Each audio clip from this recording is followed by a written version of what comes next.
or on the ABC Listen app.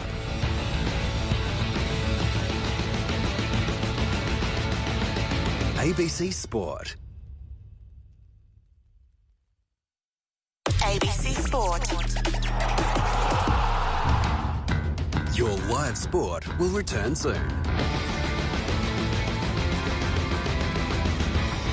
ABC Sport. It's your home of cricket. He's bowled. Right through. He's bowled him. Knocked him over.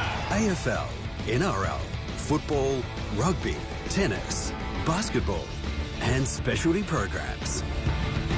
Catch up on the latest sports news and stories with ABC Sport on socials via Facebook, X and Instagram. For the best experts, analysis and live sport. Listen to ABC Sport on your DAB Plus digital radio 24 hours a day or on the ABC. The BBL is here. Catch is taken. Every match live and uninterrupted on the ABC Listen app. Smashes this for six. Look for the BBL button. Game on again. Australia's invasive pests Cane toads, camels. versus a chef, an artist, and Tony Armstrong. Welcome to Mona. What would you say if I told you that that was actually camel meat? Could the solution really be this unusual culinary adventure? It's really exciting to be using these invasive ingredients. I'm a little bit curious as to what you are serving me. Beat the Invaders. You can't beat them? Eat them. Stream all the episodes free on ABC iView. ABC Sport. We begin this broadcast by acknowledging the traditional custodians of the land on which this match will be played today and pay our respects to their elders past, present and emerging. We extend that respect to Aboriginal and Torres Strait Islander peoples listening. Welcome to ABC Sports coverage of the cricket. Australia versus England in the Women's Ashes. Wareham cracks it away through the offside, picks the gap at extra cover, and that'll be 4 off the bat of Georgia Wareham. Sweep attempts, it pops up in the air, catch taken by Beaumont. Gardner around the wicket, angling into the leg stump, and she's bowled her. Bowls again to Jones, full sauce, and absolutely clattered to the right with a pull shot for 4. Gardner into Duncan, comes down the wicket and she's bowled. Flights it up, full toss, get the treatment, and the night just goes whack. Over long off for 6. Bowls it short, it's pulled away by Sophie Eccleston. It's high, it's far, it's 6. Around the wicket, Healy. Eccleston,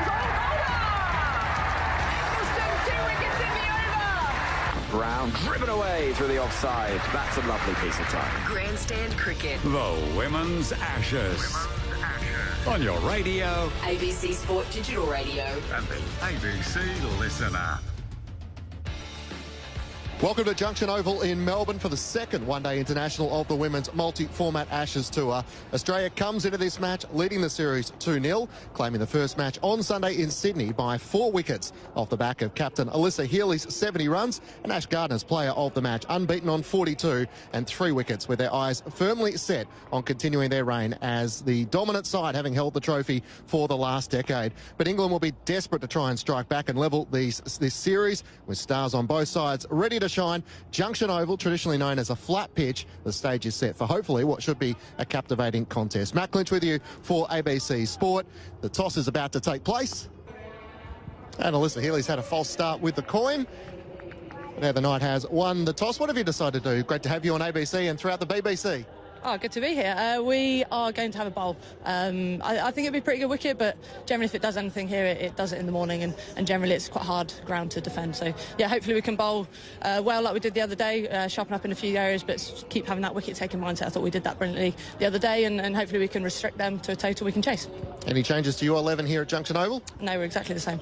So what do you try and take away? Obviously disappointing not to get away to a winning start, but a quick turnaround. It doesn't give you too long to sit back and reflect. No, it doesn't. I think we did some really good stuff the other day. I think we just, with the bat, didn't really prolong those partnerships, didn't have that one-set batter that went on really. We had a lot of starts, including myself. So, yeah, that's a bit of a focus today. And obviously with the ball, we created a lot of chances. We took a lot of wickets and created a few extra chances as well, so we want to keep doing that. Good luck. Thanks for your time. Thanks very much. Cheers. And Alyssa Healy joins us, the Australian captain. Welcome, Midge. You having a bat first? Yeah, having a bat. That's all good. I think we know the conditions here pretty well. It's going to offer a little bit early, but I think we're well prepared for that and hopefully cash in later on. And in terms of your 11 from North Sydney, any changes? Unchanged, as predicted. We saw the team dugout just before. Tali McGrath telling the gag. How do you try and keep morale high when you are playing games so quickly after one another? It's looking after one another, just remaining tight as a unit. But, quote of the day, does get a good run in our group. And T-Mac was unlucky to get drawn out of the hat. But, the group's going really well. We're really pleased with where we're currently at, and hopefully we can just go out there and play some good cricket today. And physically, how do you feel? First game with the gloves back? Yeah, hit by a truck yesterday, but no, it was all good fun. I really enjoyed being back out there and pulled up really well, so I will go again today. And Ash Gardner able to play a pivotal role, the 3 wickets, able to contribute with the bat as well. We know margins are often pretty tight in these Ashes contests. Do you feel like that's the pivotal moment to try and make sure you are capitalising when you're on top? Yeah, definitely. I think it's just about being clinical when you are on top, about putting a foot on the throat to that extent and, catching in on those moments. So, crucial part. I mean, we've got such depth with bat and ball that we're really blessed in that regard, but it's just about utilising them in the right moments and hopefully getting the job done. Lisa, good luck. Thanks for your time. Thank you.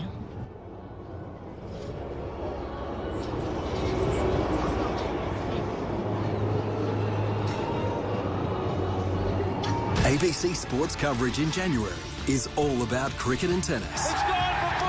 Australia have won. Centre court heats up when the best tennis players from around the world do battle in the 2025 Australian Open. The next big thing is tennis has arrived. Cricket. He's giving it room and he's bowled. That's it. And tennis. Hear it live and ad-free. On ABC Sport Digital. And take it with you on the ABC Listen app. Women's International Cricket. Australia versus England in the Women's Ashes on ABC Radio, ABC Sport Digital Radio, and the ABC Listen app. So England have won the toss here at Junction Oval in Melbourne. They've decided to have a bowl first. Can Australia continue to dominate this series, having claimed the first women's one-day international match at North Sydney Oval, or can England turn the tide and look to bounce back? Matt Clinch will call the action alongside Henry Moran with you this afternoon. Alex Hartley in commentary, to be joined by Michelle Goszko and Sarah Elliott. The Australian lineup is the same as what it was in Sydney, as is England. So Healy, Litchfield, Perry, Mooney, Sutherland, Gardner, McGrath, King, Garth, Shute and Brown. And from an England point of view, Beaumont, Bouchier, Knight, Siverbrunt, Wyatt Hodge, Jones, Capsey, Dean, Eccleston, Fiedler and Bell. Michelle Goszko's made the trip from Sydney down to Melbourne. The sun is trying to break through. It had a bit of an English feel about it this morning, but with a bit of sun coming through, this looks like it's going to be a pretty good batting deck. And we know Junction Oval, traditionally, it's been a great venue for Australia. They've won 9 of the 10 matches in which they played here, with a 1-0 result against the West Indies. Welcome to you, Gozzy. Yeah, thank you, Clinchy. Amazing to be here this morning. Really important match for England, isn't it? The conditions here, there's a little bit of humidity around. I think there's a little bit of swing, maybe a little spin as well. So I think that's probably why England decided to bowl first. I think that's probably their best chance in this series, actually, if they bowl first. They didn't bat particularly well at North Sydney Oval on Sunday, and they need to bounce back, don't they? They need their big dogs to be getting runs, and they also need to try and start how they did the other day with the ball in hand. So if they can dismiss Australia for under 250, then I think they might be able to get back into this series. But, yeah, it's going to be a hard ask here this morning. Sarah Elliott, good morning to you. We all reflect upon 2023, where the series was so tight, and we're hoping for something similar here in Australia. From an England point of view, a couple of opportunities that let slip. 3 scores in the 30s that they couldn't quite go on with, and a couple of drop catches which proved pivotal. So quick turnaround, chance to try and bounce back.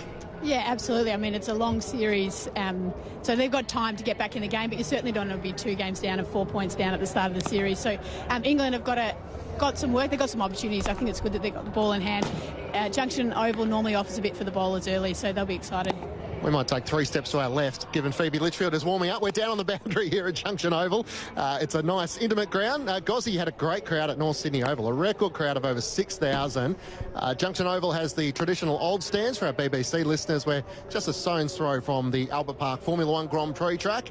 And the hope is, building up towards the test at the end of this series at the MCG, we might see somewhere around 10,000 a day. But it's always an interesting venue. Australia have had such a good record here. What impressed you the most about Australia's first up win in Sydney? Look, I think they were very clinical with the ball in hand. A little bit sloppy in the extras column. That was the one thing I think they'll want to be better at. But their fielding was elite. And it was a clear difference between the English in the field and the Australians in the field. It just looked a little bit more athletic. They were on their game. And also it was really good to see Elisa Healy coming back in after injury. She looked like she was batting on a different deck than everyone else. So, yeah, she was really special. And I think Phoebe Litchfield, who we're just watching warm up at the moment, she'll be trying to get some runs as well, because at the moment they can't get Georgia Vole in there. So you need to try and make the most of the opportunities that you do get. But, yeah, it was clinical from the Aussies. Little couple of tweaks for them. And I'm sure here they'll be trying to target sort of that 270, 280 if they can. And that's always the interesting part. You speak to Megan Shute or Elise Perry, some of the senior members of the Australian side, and you ask, what has made you so strong over such a period of time, Sarah? And they say it's no fluke. We work hard at this, we train hard, and the standards we set inside the change rooms makes it very hard to try and crack in. And to think Georgia Vole can't get a look in this team, to which Elisa Healy was sort of joking, well, yeah, no, she'll hopefully get a look at some stage, but for the moment there's just not a spot for her, and that's why Healy would be so keen to return to make sure she's back scoring the runs, and didn't miss a beat in her return either.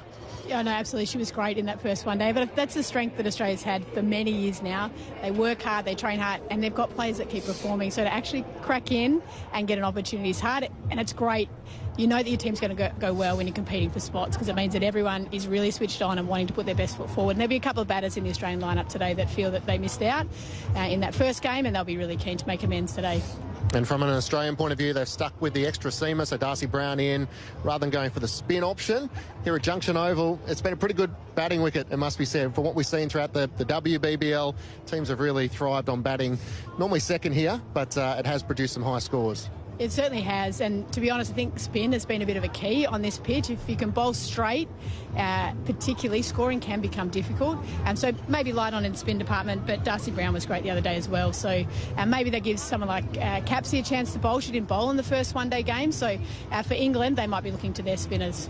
And Alice Capsey's one, like so many of the England players who have been out here in the WBBL. They've had experience here in Australia. Alice was with the Melbourne Stars. They'd love a bit more from her. She's batting down at 7, so she's batting a bit down the order. But, Gozzy, probably those moments where it slipped away from England. Elise Perry dropped on 7 by Alice Capsey. Sophie Eccleston had a tough chance, but probably the type of catch she'd expect to take off Ash Gardner. And really, when you reflect upon it, England's 204 was probably 40 runs short, and a couple of those catching opportunities proved the difference in such a tight series. Yeah, they were a little bit untidy, weren't they? That Sophie Eccleston drop, it just reminded me a little bit the Herschel Gibbs one against Steve Waugh in the World Cup. And I don't know how she dropped it. Everyone was celebrating. Ash Gardner was going off, and then all of a sudden, whoop, come back, Ash. And so, yeah, so they've got to tighten it up. Hearing Henry say that they came at 4 o'clock yesterday, that was a little bit of a surprise for me. I thought they might have tried to come a little bit earlier, get their recovery in here, and then maybe have some fielding practice or get used to these conditions here, but it wasn't to be. So short turnaround, there's not a lot of time to get things right. Maybe that's good for England in a way, but Capsey, yeah, she didn't bowl. And in the Governor-General's game, all the wickets fell to spin. So it was quite surprising not to see her bowl. So hopefully I think they will use her here today. And half the squad from England's played Big Bash. So they're used to these conditions in Australia, so that's got to be used to their advantage as well. And I guess Heather Knight, Sarah, said they need a bit of credit for the way in which they bowled, and probably Lauren Bell was the pick alongside Sophie Eccleston, who picked up 2 for 38. But Lauren Bell's pressure at the top of the order, opening the bowling, 24 dot balls, picked up a wicket, conceded just the 6 runs to start the campaign. But for England, it's about trying to close those gaps and take the opportunities when they come about. Yeah, they're going to need to do that. They're going to need to build some pressure through that consistency of bowling, and that really starts with Bell and Filer. So I'm interested to see that opening partnership today. They really need to take a couple of wickets in the first 10 to set themselves up and give themselves a real chance. And I guess from an Australian point of view, that's the challenge, is even if you get 1 or 2 wickets quickly, all of a sudden they keep coming. And Ash Gardner, we've been a little critical at times about her form in the WBBL. She's been more dominant with the ball rather than the bat, and yet all of a sudden the tide turns as the Ashes series starts. It's a good note to start for Ash Gardner, to remind everyone that on her day she can be a damaging player. Yeah, she had a really tough WBBL. She probably has for a couple of years. Even at international level, probably a couple of years here, that she probably hasn't got the results that she wanted. Even the other day, she was struggling to move her feet early. Once she moves them, she hit a towering 6 down the ground. So once she actually does get in, it's very hard to remove her from that out in the middle. But yeah, we just want to see that consistency from her, because she's a world-class player, isn't she, Ash Gardner, with ball in hand as well. That's why she was player of the match on Sunday, but I'm sure she'll take that confidence into today's game. Two-time Belinda Clark medalist as well. Matt Clinch alongside Michelle Goszko and Sarah Elliott. It's the second of the women's one-day internationals, a multi-format series, of course. So the one-day internationals and the T20s carry 2 points for the winner. The test match carries 4. And England were able to win the one-day internationals and the T20s in England last year in 2023. Australia, of course, won the test. So much pressure on England trying to... Well, in this format, Australia has been so dominant, especially at home, Gozzy. So that's the challenge, isn't it? And you look back at their match at North Sydney Oval, Heather Knight, 39, Danielle White-Hodge, 38, Amy Jones, 31. Sort of they needed one of those players to go on and, like Alyssa Healy, score that sort of 70, the big innings to anchor the scoreline. Yeah, I agree, and I said that in commentary on Sunday. I said the coaching staff would be quite disappointed. You need one person to go on with it, and it didn't happen. And then you had Nat Sciver-Brunt and Heather Knight, I should say, getting caught at the same shot for a slog sweep on the boundary off Ash Gardner. So, yeah, just silly errors for that. I'm sure they'll rectify that today. They're world class. They're going to need one of their big dogs. They're going to need Nat Sciver-Brunt, Heather Knight, or a couple others to get some runs here if they're going to really try and challenge the Australians. And I think the shorter the format, the closer the teams will become, but they can't afford to be fall behind after this match today if they lose that. So they can get on equal pegging. Hopefully, Clinch, as a pundit, hopefully it goes to the test match. Yeah. As an Aussie, we want to get it done. But just for the series, how awesome would it be to go in and it's all down to that test match? How psychologically big do you think it would be, Sarah, if Australia win the opening 2 one-day internationals? They go 4 points to 0 up in the series, and all of a sudden England starting to think about, T20 one-day format as one of the better formats for them. The pressure starts to mount instantly. It does mount instantly because Australia is such a strong, dominant side. You cannot afford to give them sort of that lead. And I'm confident that Australia are going to play this series wanting to absolutely win and dominate every single game they play. So even if the series is done by the test match, they will be going in to win that test match. They play them so sort of few and far between. The girls are just hungry to put on a good display and to dominate, and that's what we love about Australia. And both of these sides have a bit of a thorn in their side, having failed to reach the most recent World Cup final. For Australia, it was a surprise that they knocked out at the stage in which they did. For England, it was an opportunity without Australia there in New Zealand go on to hold the trophy aloft. So for so many players who are starting to reach the back end of their career, I say the back end, they're in their 30s now, and players do tend to play a little bit longer, but the all-time greats like Nat Sciver-Brunt, Heather Knight, as you said, Tammy Beaumont, who's the third leading highest run scorer in women's one-day international cricket. It's a real legacy piece to try and claim victory here. From an Australian point of view, it would be another golden generation, another notch in the belt for England, trying to be that side that finally gets the breakthrough. Yeah, absolutely. There's such a great rivalry between the two countries. I just love that banter back and forth. And it's sort of hard to comment on because I'm so Australian biased. But you just feel like the Australians have just got that never give up, that just fight. And hopefully England bring that back in this series. And we see that today. And they say, no, hang on a minute. We're the English team here, and we're going to try and take you down, Australia. That's what we all want to see, really. Don't worry for our listeners through the UK. We're about to go upstairs to Henry Moran and Alex Hartley, so we'll balance it out throughout the afternoon. But it does look a picture here at Junction Oval in Melbourne. We've got the Shane Warne stand directly opposite us. We've got the Blackie Ironmonger stand. Good to see some fans have already made their way in. But behind us, to the left of our commentary position, is sort of a hill which goes onto the back of St Kilda Road. And the fans are already in with the towels and the picnic rugs down. And this is a good spot to sit and watch an afternoon of cricket, isn't it, Gozzy? As we'll make our way around in a second. But you look at those fans behind us and so many of the young kids that have come in. This is what we want to see. Yeah, absolutely. And you know what? It's not just young girls. It's boys as well. Yeah. I mean, the crowd at North Sydney was epic. Yeah, you had grown men there as well, taking spectacular catches in the crowd, it has to be said. But, yeah, amazing crowd here again today. And hopefully it keeps building and we get a really good game. Absolutely. As Phoebe Litchfield and Alyssa Healy to the right of us, they stride out to the middle of Junction Oval, the England's players a few moments ago before that. So we're all set for match 2 of the multi-format Women's Ashes series here at Junction Oval in Melbourne. England winning the toss and deciding to bowl first. Let's take you upstairs. It's a very good morning to Alex Hartley and Henry Moran. Thank you very much indeed, Matt. Yeah, we're really excited for this one because England, you feel, do need to start getting some momentum in this series. It'll be a long way back if Australia Australia can pick up a second victory. It is a ground that they love playing at as well, Alex Hartley. And you look at the history, you look at the record, and you do start to wonder if England can find a way against this Australian side. They are so dominant, they are such a good team. But there were moments in that first game where England will feel they could have opened that door. Yeah, absolutely, and they did it at some stages, didn't they? And it almost felt like England, if they'd have had 50, 60 more runs on the board, if they'd have batted those 50 overs, then you never know what would happen. Although you told me in an alarming stat this morning, and I think it was Elise Perry averages 100 at this ground. Yeah, Australia have also won their 9, or undefeated in their 9 ODIs played at Junction Oval with 1 no result. That was last summer against West Indies. So the record is a good one here in Melbourne, in St Kilda, for an Australian side that are 2-0 up in the series. So that is the state of play. Phoebe Litchfield, the left-hander, will be on strike as the sun does its very best to break through. And we're going to see Lauren Bell, who had a brilliant open spell for England the other day, where she managed to bowl 5 overs and picked up 1 for 6, which was pretty much as good as you could ask for from an opening bowler. She was absolutely outstanding the other day. It's probably the best that I've seen her bowl, and actually before that, the test match in South Africa, you were saying that's the best we've seen her bowl. So she is getting better and better. She's getting more consistent, and for me it was that ability to swing the ball in, swing it away, and bowl the wobble ball with so much more control than we've seen before. The cry is play.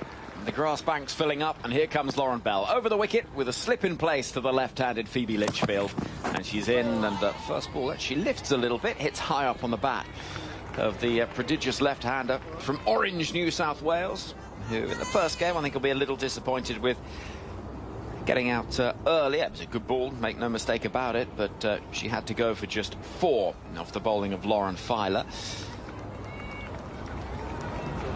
As the scoreboard remains at none for none. Former England Test captain Michael Vaughan's here as well. What a treat! Giving us a little wave. Here comes Lauren Bell again, galloping away from us, running in past the umpire now. Full delivery down the leg side. That'll be wide. The first onto the board for Australia. And Lauren Bell just dries her hands at the non-striker's end. Look at a lot of body language. What are you reading from what we can see down there? I think everybody's very relaxed. You know, England will know that this is such an important game for them. They could lose this and still win the Ashes, but they'd be under the pump, wouldn't they? So to almost see it as a 0-0, as Lauren Bell said, I think, in the press yesterday, and then start again. Bell again, running in past the umpire now, and that's a good ball. It's on middle stump, and some noise from out there in the middle from the England fielders.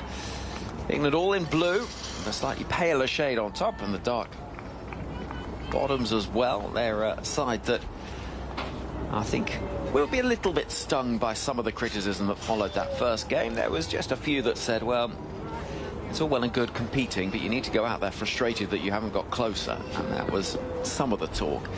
Fielders outside the circle, a deep third and fine leg.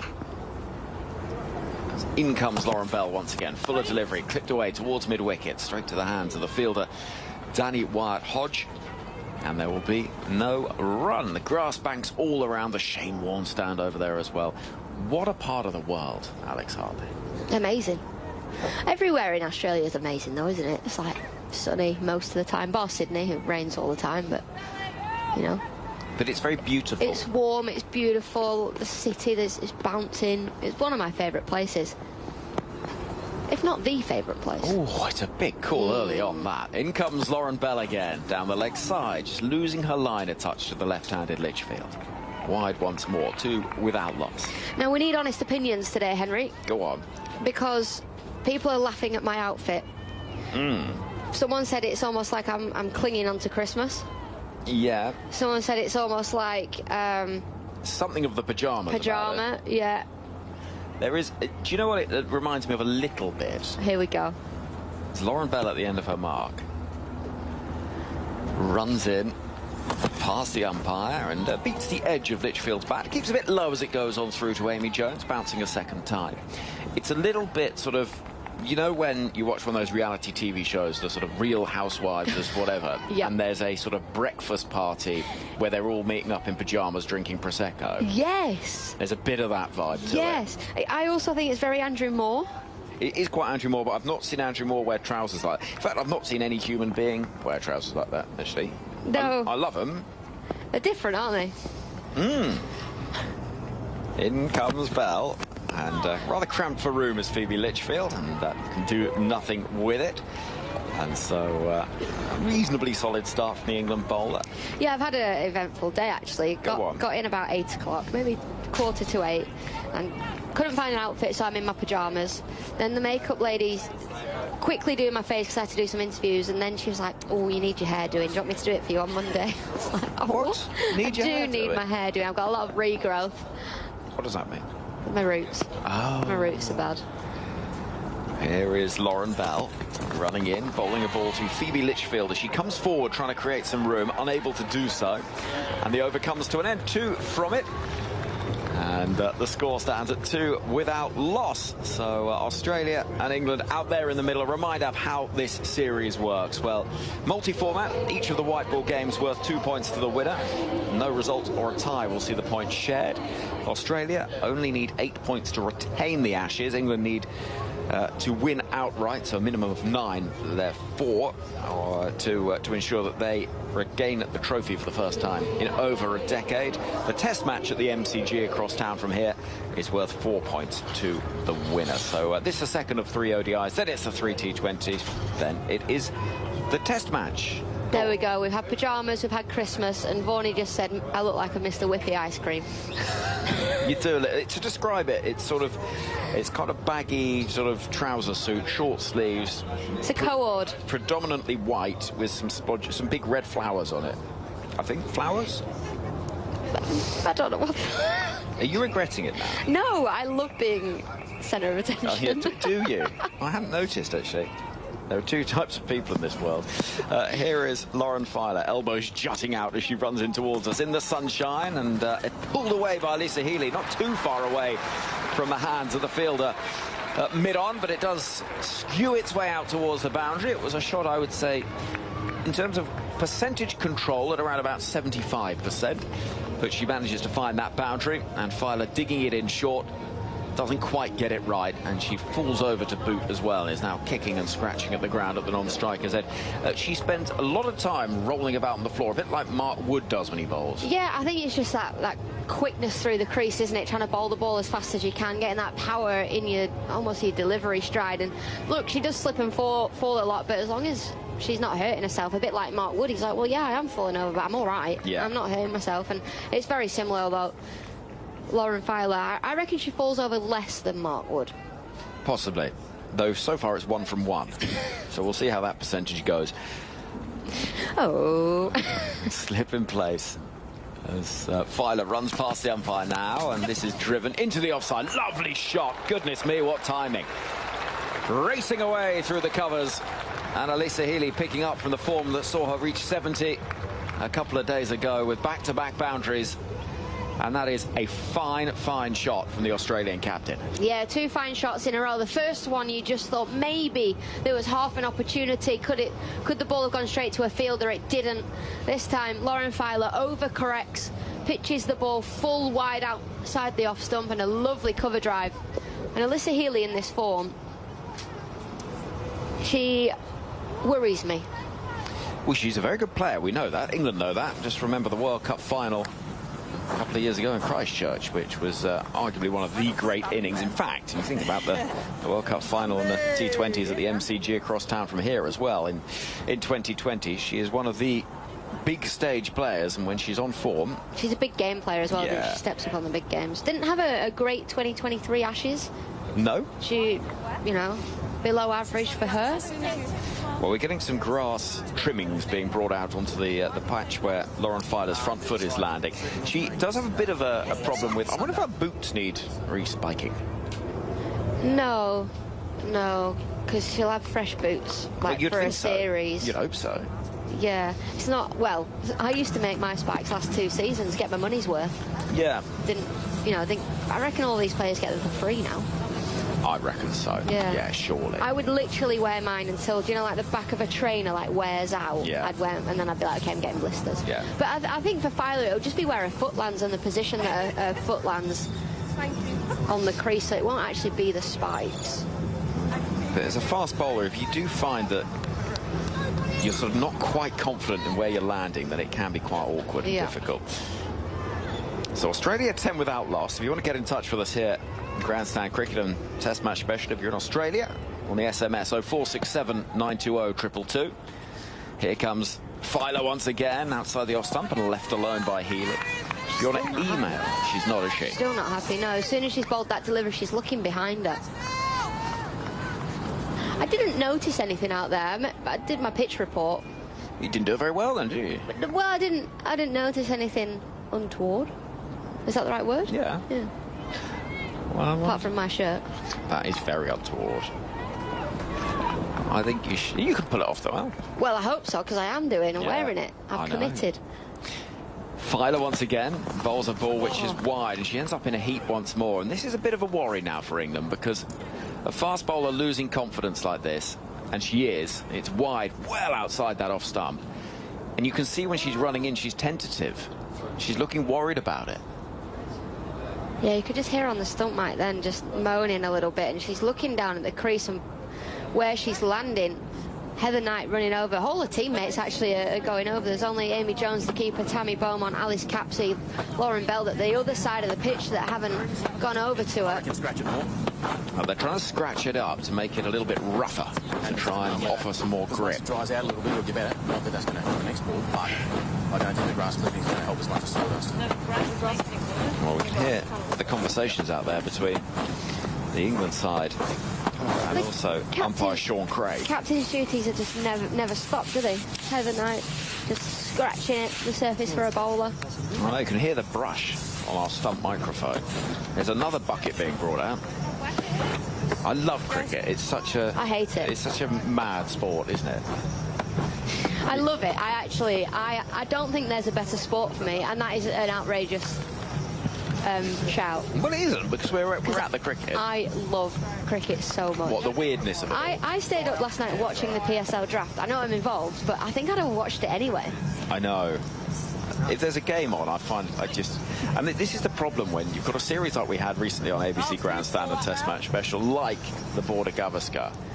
The worst thing you can do is middle of the night here in the UK, or the other, it'll be the same for Australian listeners when the series are on in the UK. You check the score, and you think, oh, well, I'll listen for 5 minutes.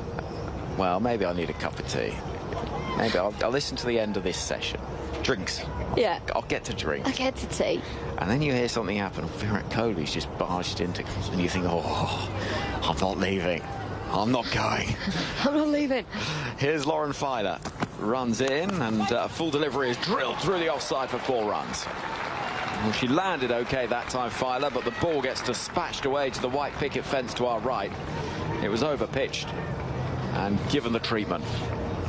Yeah, again from Lauren Filer. You can see she's a little bit tentative. She has the freedom to bowl fast. She has the freedom to hit the deck hard. But this time, again, just floaty outside the off stump. It's drilled for 4. And Heather Knight stands with her hands behind her back, rather like a member of the royal family walking through a park. If you know what I mean, that sort of look. 15 without loss. Here is Lauren Filer.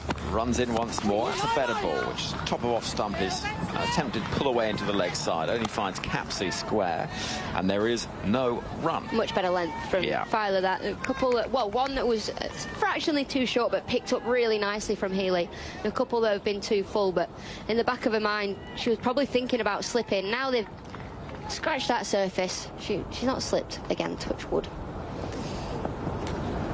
Filer running in.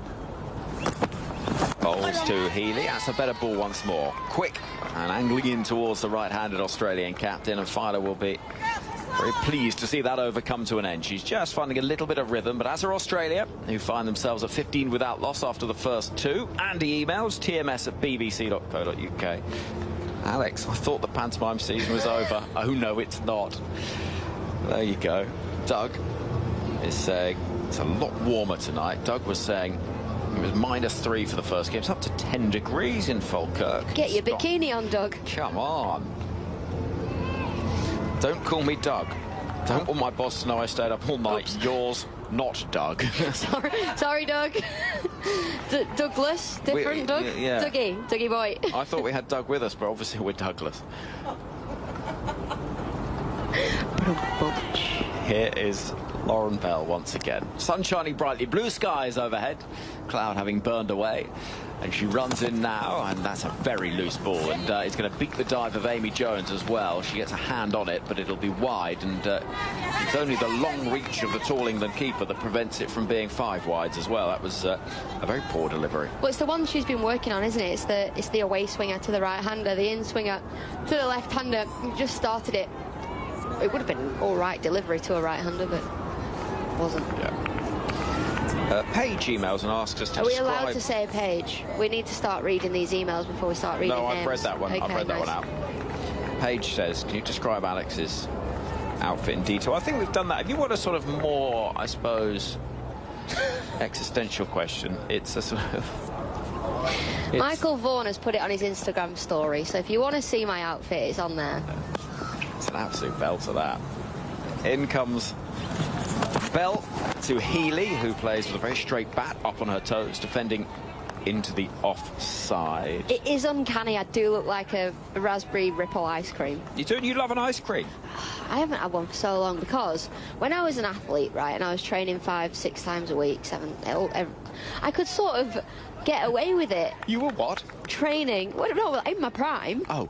Not like 2 years ago when I was at the back end of my career. Can I tell that story about you last Women's Ashes? The last Women's Ashes. I think we've told it loads. We have, but not on ABC. We haven't. We haven't, no. Right, we'll wait for the end of the over. Here comes Lauren Bell. That's a good-looking ball, but it's a good-looking shot as well. It's chipped back past the bowler down the ground for 4. And in pursuit, the England all-rounder Nat Sciver-Brunt knew that when she turned on her heels, she was never going to stop it. It was just aerial for a moment, but it was well out of the reach of Lauren Bell. And Elisa Healy is motoring already. Yeah, lovely shot, that one from Elisa Healy.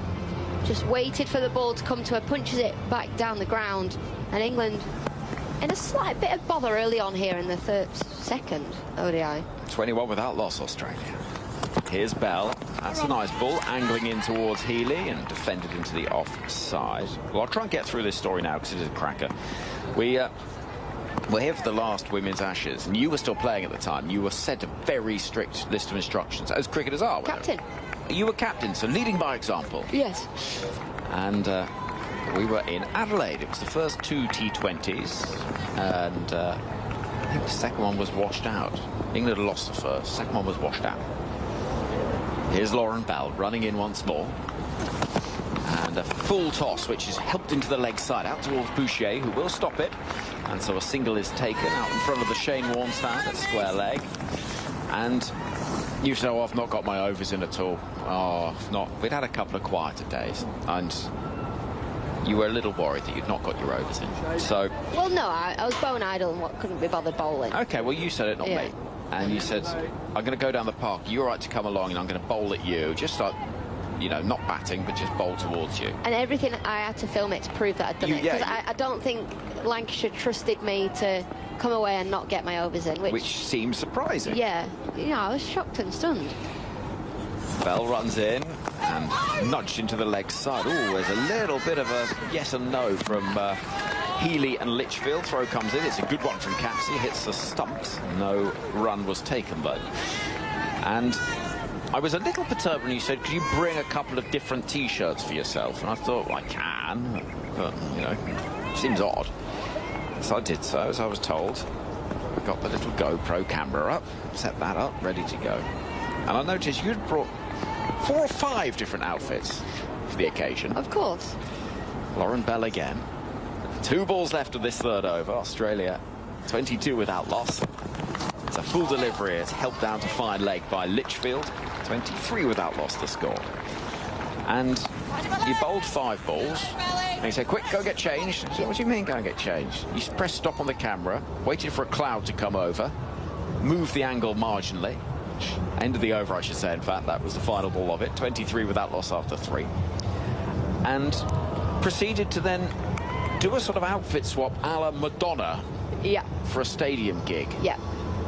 and then sent the footage back as if it was a long collection of many days busy working. Once a week I bowled. Actually did all 6 weeks in that one session. Which lasted approximately 15. Yeah, it was 4 balls per outfit, and I said that I bowled, 10 to 12 overs per outfit change. It's all about working smarter, not harder. Yeah, it certainly wasn't working harder. I can guarantee that. Rushing into bowl is Filer, and that's very well timed by Litchfield, because unfortunately for her, straight to the hands of Beaumont at cover. So for our English listeners that might have heard that before, I apologise for being boring and repeating myself, but it is funny. It is funny, and I did the same with the running session because I wasn't doing any exercise. I was on my holidays. So I did 2 running sessions and got changed halfway through it. No. Yeah. Honestly. Genius. Former England cricketer Alex Hartley. Here's Filer, and that's not a bad ball, not far from the top of off stump. Yeah, my career did quickly go downhill, when I stopped training as much, and the domestic game got more professional and everyone was catching me up. And the paths rather diverged in terms of professionalism at that moment. I was just ready to call it a day, but I was having so much fun playing the 100, I didn't want to. Yeah. So I played probably 2 years longer than I should have. Not for opposition batters, you shouldn't. 23 without loss. And there's an appeal for LBW, but more from square on, as Litchfield is beaten for pace by Filer, who looks a lot happier in this over, I think it's fair to say.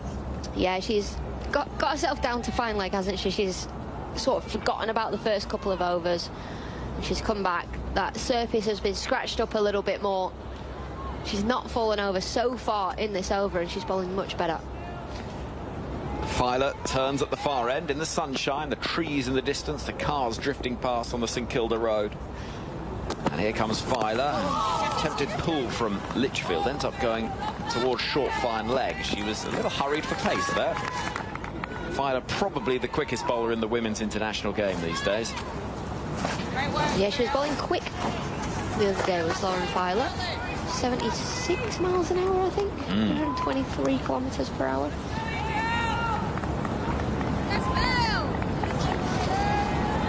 Robert emails.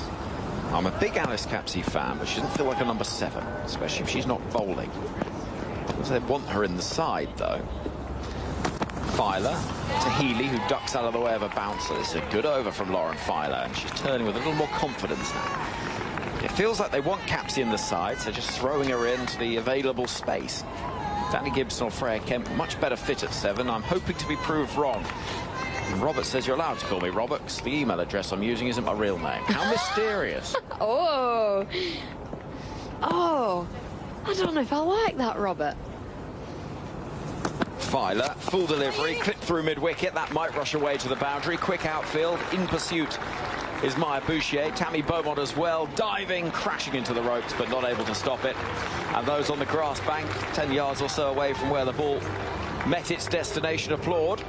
And a boundary to conclude the over, as Elisa Healy continues this excellent start to her innings. Australia looking in fine fettle in this second one-day international, with a score 28 without loss, and Healy on 21 from 12. As long as Robert isn't a secret online troll, where people use their wrong names or they don't have a profile picture, I'll let him get away with it. Well, so far the evidence that he's just got it's a lovely email. Opinions about England's middle order. Yeah, I don't hate that. Alice Capsey, yeah, England obviously see something there, don't they? And she's much better when she can go out, plays with freedom. She takes the ball and attacks on. Rather than the other day, England were in a bit of trouble. She was just trying to poke and prod around and try and absorb a bit of pressure. It didn't quite work for her. Lauren Bell bowls the start of this 5th over, which is defended by the left-handed Phoebe Litchfield. Simon gets in touch on the social media, BBC TMS. Is the inspiration for Alex's outfit a Campino? Do you remember those little sweets? They were elite, and I'm guessing they've been discontinued now. I've not seen a Campino in ages. I've got a story about a Campino. Well, that's probably the last time we'll mention the name, but go on. So, running in, Lauren Bell kicking up her heels. Into bowl to Litchfield. It's defended into the offside, and there's no run. I'm in Gibraltar. I'm I'm on my holidays, and we go up like some hill in Gibraltar where there's monkeys. Hold on, I might be the Rock. Yeah, we went up the rock. Some hill in Gibraltar. Yeah. Famously a rock. Right, okay, so we go up this rock, and apparently there's monkeys there. And we didn't know this, we just went to see the view as a family. And all of a sudden, this giant monkey jumps on my back, and like, I'm piggybacking this monkey. I'm running around, I'm trying to get it off, I'm panicking, I'm throwing my arms in the air. Forgive me, bell bowls, worked into the onside, and there's no run. And then eventually I like do a jolt to the right, and it jumps off and goes elsewhere. Yeah. I'm crying my eyes out. I'm like 7 years old. I'm absolutely traumatised by this giant monkey. And I got given one of those sweets to make me feel better. Did you? Yeah. Oh my goodness me. I mean, that is quite traumatic. I mean, there is the phrase getting the monkey off your back, isn't there? And you literally I literally had a monkey mounting me. 28 without loss. That's a good ball from Lauren Bell, which is pushed away into the offside and stopped by Maya Boucher at cover. Goodness me. So we'll always have a soft spot for those white and red sweets. Well, maybe that is a subliminal memory as you've come dressed in that outfit, which is a cracker. Tim messages.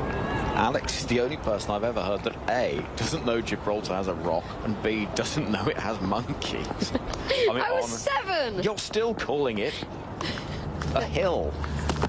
Bell bowling to Litchfield. It's gone a mile up in the air, but it's going to clear the infield. Eccleston in pursuit will see the ball drop and land with a little bit of backspin, 10 yards or so inside the boundary at mid-wicket, and so 2 runs are taken. And listen to the England fielders, that's a win, they say. Yeah, I agree. I think that is a win for England. Yes, it hasn't brought an opportunity, but it's brought a false shot from Phoebe Litchfield, who's looking to clip the ball into the leg side, take Lauren Bell on. What Australia won't want to do is allow Lauren Bell to settle into her spell like she could do in that first ODI. Lauren Bell moving in again with Australia 30 without loss with the final ball of the 5th over to come.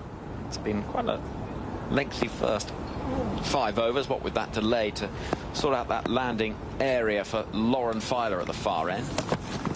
Bell is in, beats the edge of Litchfield's bat. She came forward, tried to create the angle, couldn't do so, and perhaps just a little bit of restraint is being created, and maybe England finding their rhythm a little bit more. Australia certainly have theirs. The score come the end of the 5th over stands at a very healthy 30 without loss. Right then. Oh, Alex, I'm getting out of the way. Right. Yes, I'm off. Your the marvellous outfit, the red and the white, is lighting up the commentary box. And shortly, you're going to be joined by Matt Clinch. This is ABC Sports coverage of women's international cricket. Australia versus England in the Women's Ashes.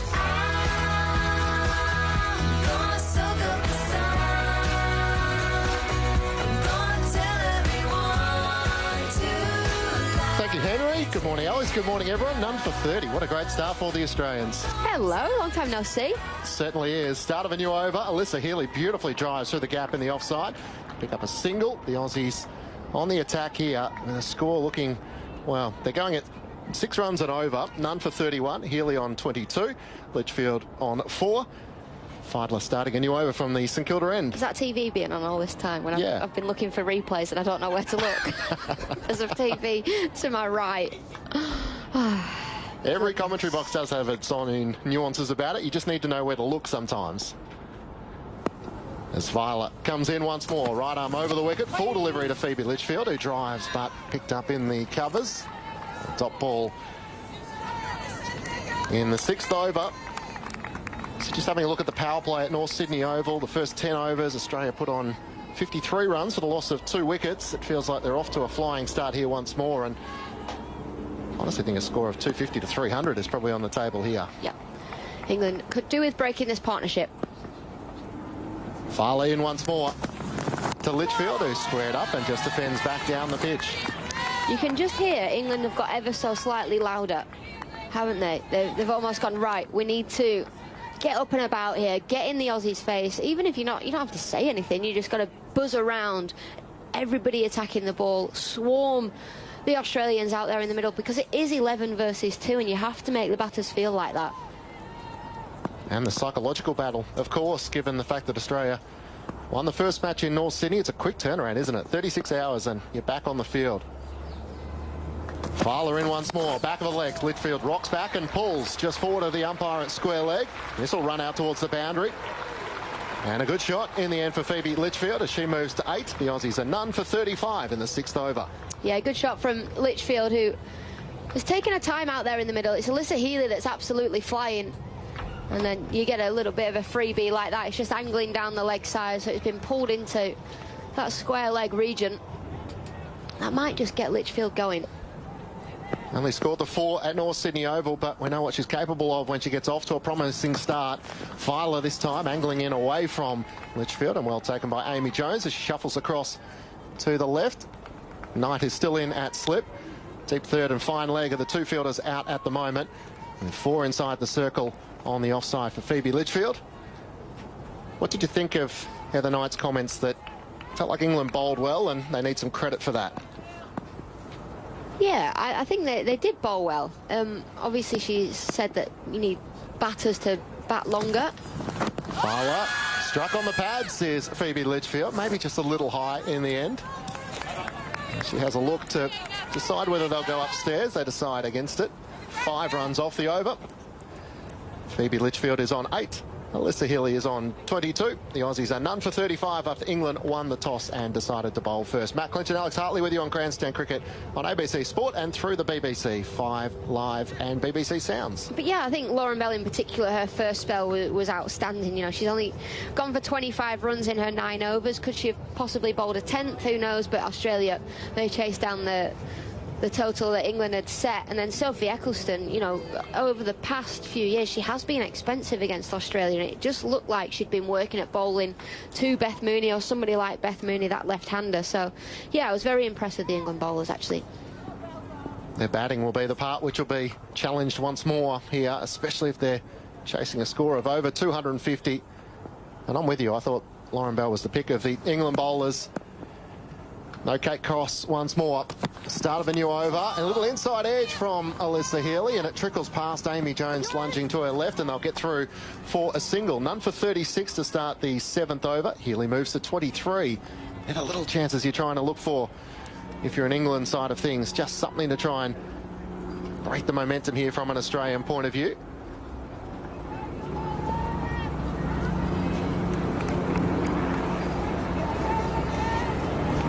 Sun has come out from behind the clouds here in Melbourne, and good to see the fans roll in. So capacity is around 8,000 here at Junction Oval in Melbourne, just a stone's throw from Albert Park, the racetrack for the Formula One. There's a lot of people who are out on walks around the lake and drop past and watch some cricket. Bell comes in once more. Was there an edge on that? The England players think so. Might have just clipped the pad on the way through from Phoebe Litchfield, and I think you can hear the conversation in the effects mic, maybe just a little high, which is a beauty for us, Alex. They can do the commentary and the DRS decision for us. Well, Amy Jones said, yep, it was pad and it was high. And then Tammy Beaumont said, well, other than that, it's pretty close. Yeah, so there is no Kate Cross for England, and Heather Knight confirmed at the toss that she has remained in Sydney to train and continue her return to play. So hopefully we'll see her in Hobart, because there is quite a few days before that next, or that 3rd and final ODI. Yep, Friday. So they get a couple of extra days, but the series does move pretty quickly. Bell comes in, this time an edge once more from Litchfield, a bottom edge which doesn't carry to Amy Jones. Maybe just a look as to how far back she is standing, but wasn't much of an opportunity there. No, it's a strange one, that, because it wasn't a bad shot. It just almost scuttled through. But it also didn't feel like it stayed low, so a peculiar bit of cricket there, actually, for me. Amy Jones has worn it quite well. She has. They're always tricky ones to deal with when you're a keeper. Phoebe Litchfield, having faced 23 deliveries, is on 8 as she awaits Bell. Looks to push forward and just into the offside. Bouchier races around to her left and does the fielding. So England trying to build some pressure here. Lauren Bell's doing her role well. Good over so far with just the 1 run coming from it. Is that usual for Kate Cross to stay in Sydney? I would have thought you want to be around the team, don't you? Yeah, maybe it's because of the short turnaround of the flights, because you've got a flight Monday, flight Wednesday. We could stay, train with the T20 squad that are there, and then just go straight to Hobart. Bell over the wicket, back of the length, and Litchfield trying to turn around the corner, but straight to the fielder, backward square leg. I guess that's the reason. I mean, I'm completely guessing at that. Yeah. It would make sense to stay with a group that are there. The other possibility is if she was no chance to play in Melbourne, 36 hours, you're probably better off continuing to do your rehab. But they're not sort of giving any indications that she might be there for Hobart. Feels like it's day by day at the moment, but so the indication is that Filer and Bell have stepped up for the moment as Bell comes in once more and just looking to play it out backward a point. Phoebe Litchfield, the end of the over, a very good one from an England point of view, just the one run coming from it, and Australia having been sent in are none for 36. Litchfield's on 8, Healy is on 23. Thank you, Alex. We'll hear you a little bit later throughout the day. And Michelle Goszko about to join you on Grandstand Cricket on ABC Sport, on ABC Sport Digital via the ABC Listen app. Just look for the dedicated Women's Ashes button, and through the BBC 5 Live and BBC Sounds. Australia having won in North Sydney by 4 wickets, 36 hours, and the show continues on here at Junction Oval in Melbourne. England having won the bat flip, the toss, deciding to bowl first, and no changes for either side from North Sydney Oval. Michelle Goszko, welcome back. Good morning, Clinchy. Good morning to wherever you are listening from. A beautiful day here in Melbourne. Beautiful for the Australians at the moment. England need a breakthrough, don't they? These two are looking ominous at the moment. Still hooping around a little bit, isn't it? Bit of seed movement as well for England. And England have gone to one of their most reliable, one of the great all-rounders, Nat Sciver-Brunt, to come into the attack from the St Kilda end here at Junction Oval. And she comes into Phoebe Litchfield, back of a length, as she's pulling this backward of square leg and across the rope for 4. Just a little bit loose from Sciver-Brunt to start with, and given the full treatment from Phoebe Litchfield, who is starting to get a move on now. In fact, that was Alyssa Healy who I was just thinking, pulled away. Maybe Phoebe Litchfield had done the reverse and moved around, which he's good at, by the way. But yeah, Healy's looked in good touch, as she did on Sunday at North Sydney Oval. None for 40. Alyssa Healy now to 27 from just 15 deliveries. Nat Sciver-Brunt in once more, and not quite timed as it's pulled away off the bottom edge and through for a single. Just out square on the onside as Maya Bouchier races around to do the fielding. Australia none for 41 in the 8th over. Healy moves to 28. Yeah, she's looked good, hasn't she, Healy? She was in good touch in the Governor-General's game last Thursday as well, so yeah, missing a majority of the WBBL. Took the gloves as well the other day, but he's doing a job here with the bat at the moment. And keen to return to the top of the order. Full delivery from Nat Sciver-Brunt, and it's driven out by Phoebe Litchfield, fielded in the covers. Maya Bouchier comes in once more to do the fielding. Australia none for 41. Almost got the feeling from Alyssa Healy that she didn't want to miss out. Obviously, her responsibility, batting at the top of the order, the keeping, the captaincy. It's a lot to try and juggle, but once she was right to take the gloves, wanted to make sure she was back in the lineup, and as you would know, doing her part for this Australian side to contribute. Sciver-Brunt, slower delivery, worked off the pads by Phoebe Litchfield. She quickly takes off for the single, just one inside the circle on the onside. And Heather Knight races around to her left to do the fielding at mid-wicket. Yeah, it's a funny one, isn't it, for Healy? Came out of the squad, but then Georgia Vole comes in and bangs 100 in a second match. I mean, a very explosive start to her international career, and there's always a little bit of pressure, even if you're Australian captain coming back in. Healy awaiting Sciver-Brunt, comes forward and defends back down the pitch. Healy on 28, Litchfield on 9. The Aussies none for 42 in the 8th over. Matt Clinch and Michelle Goszko with you. I don't think there was any pressure on Healy not playing back in. They were trying to get her in as soon as possible. Such an integral part of this Australian lineup. 6 runs so far off this over from Sciver-Brunt, back of a length, and Healy's just able to open up the bat. A late cut as it's fielded backward point. Another single to Alyssa Healy. She moves to 29. Score is none for 43 after 8 overs of that first over of Nat Sciver-Brunt, going for 7 runs. Healy on 29, Litchfield on 9. Matt Clinch and Michelle Goszko with you for Grandstand Cricket on ABC Sport and via BBC 5 Live. The SMS number if you're in Australia, 0467 920 222 if you want to get in touch with us throughout the day. Yeah, the good space here for the Australians at the moment. Pitch looks good. There's a little bit of assistance for the fast bowlers. Outfield's nice and quick. The crowd is building up as well, Clinchy, which is nice to see on a Tuesday. Still in the school holidays here in Australia.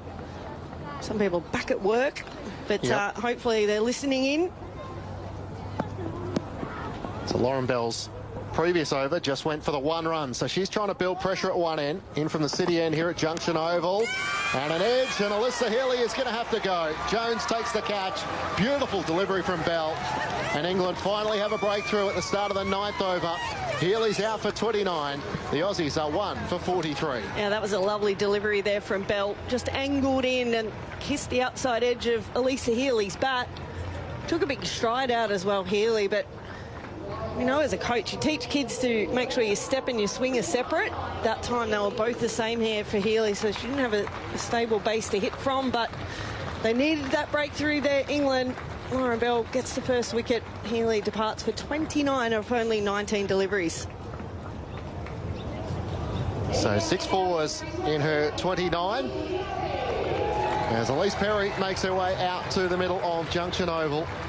Scored 14 in the first Women's One-Day International at North Sydney Oval. The 34-year-old who has just been such a dominant force, and she loves this format. Yeah, averaging 49.1.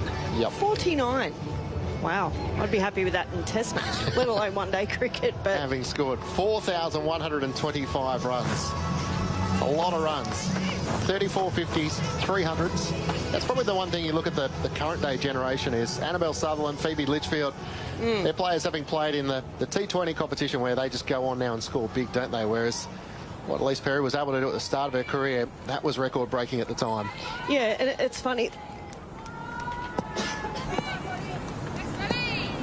Pardon me, I just had a frog in my throat there.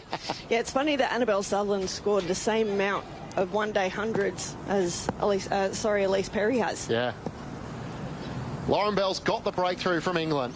And she now gets a look at Elise Perry, the new batter, who makes her way out to the middle.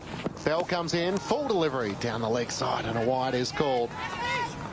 So Bell in her 5th over, 1 for 13. Yeah, Perry missed out the other day at North Sydney Oval, which is unusual for her. I'm sure she's got plenty of time to bat here, right? So she can get herself in a little bit. Phoebe Litchfield, 9 off 30, so just struggling a little bit to get her timing right. Lauren Bell, so impressive for England. She's had a great 24 months, hasn't she? 15 wickets last year for England. As Bell comes in, and Perry is forward and defending the full face of the bat as she defends back down the pitch. Yeah, well, she's so tall, isn't she? And she gets wide of the crease when her delivery there.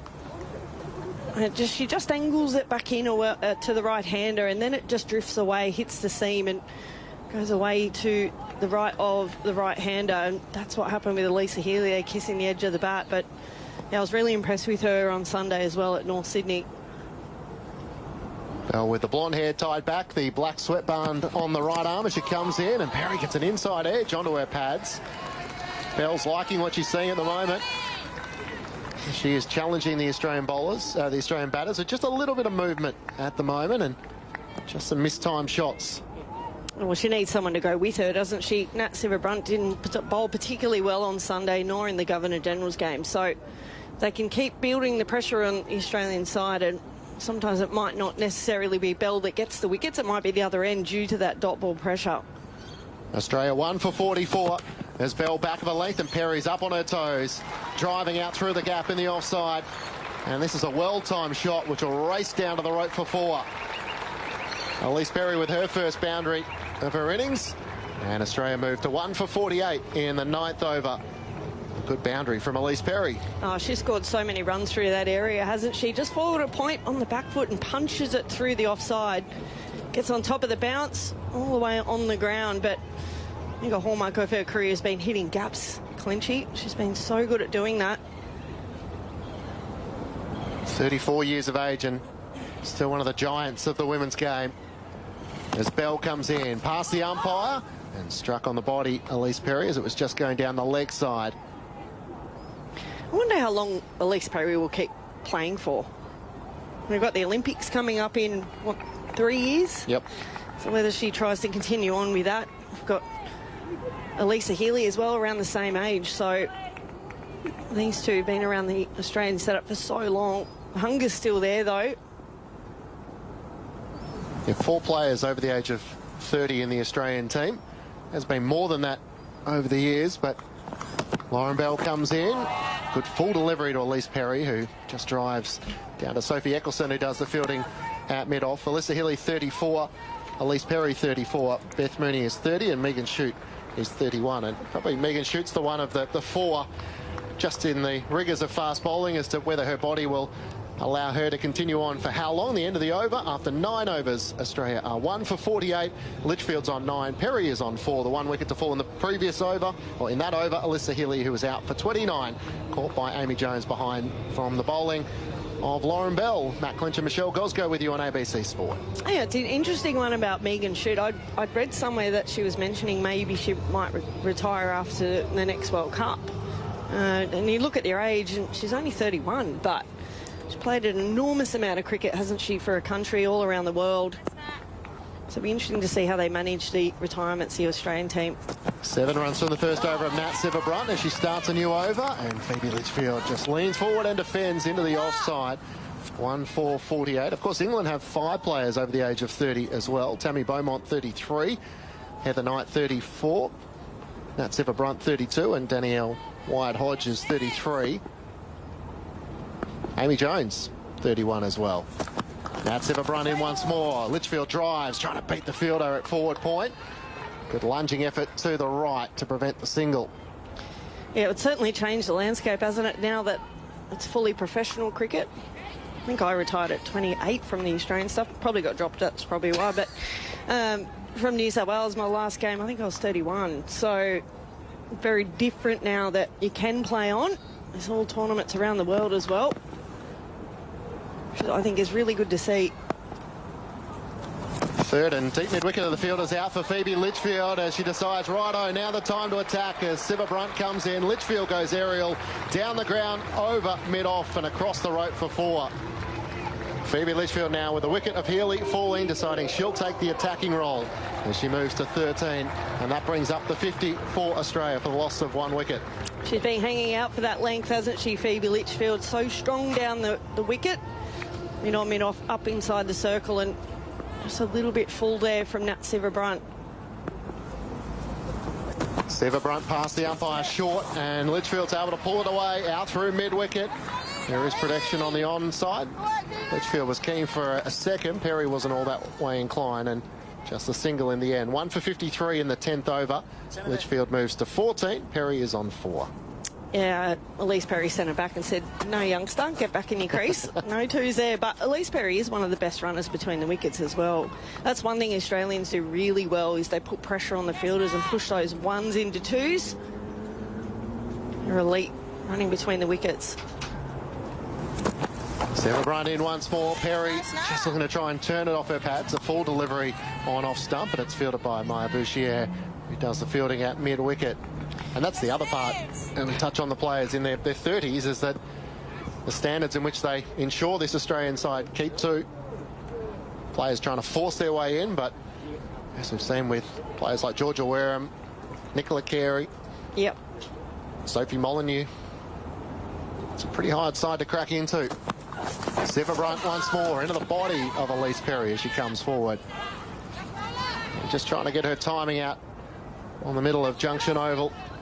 5 runs coming off that over from Nat Sivabrunt, and Australia are 1 for 53 after 10 overs. Litchfield's on 14. Perry is on 4. Michelle Goszko is with you on ABC Sport, and Henry Moran about to join you again. Australia versus England in the Women's Ashes on ABC Radio, ABC Sport Digital Radio, and the ABC Listen app.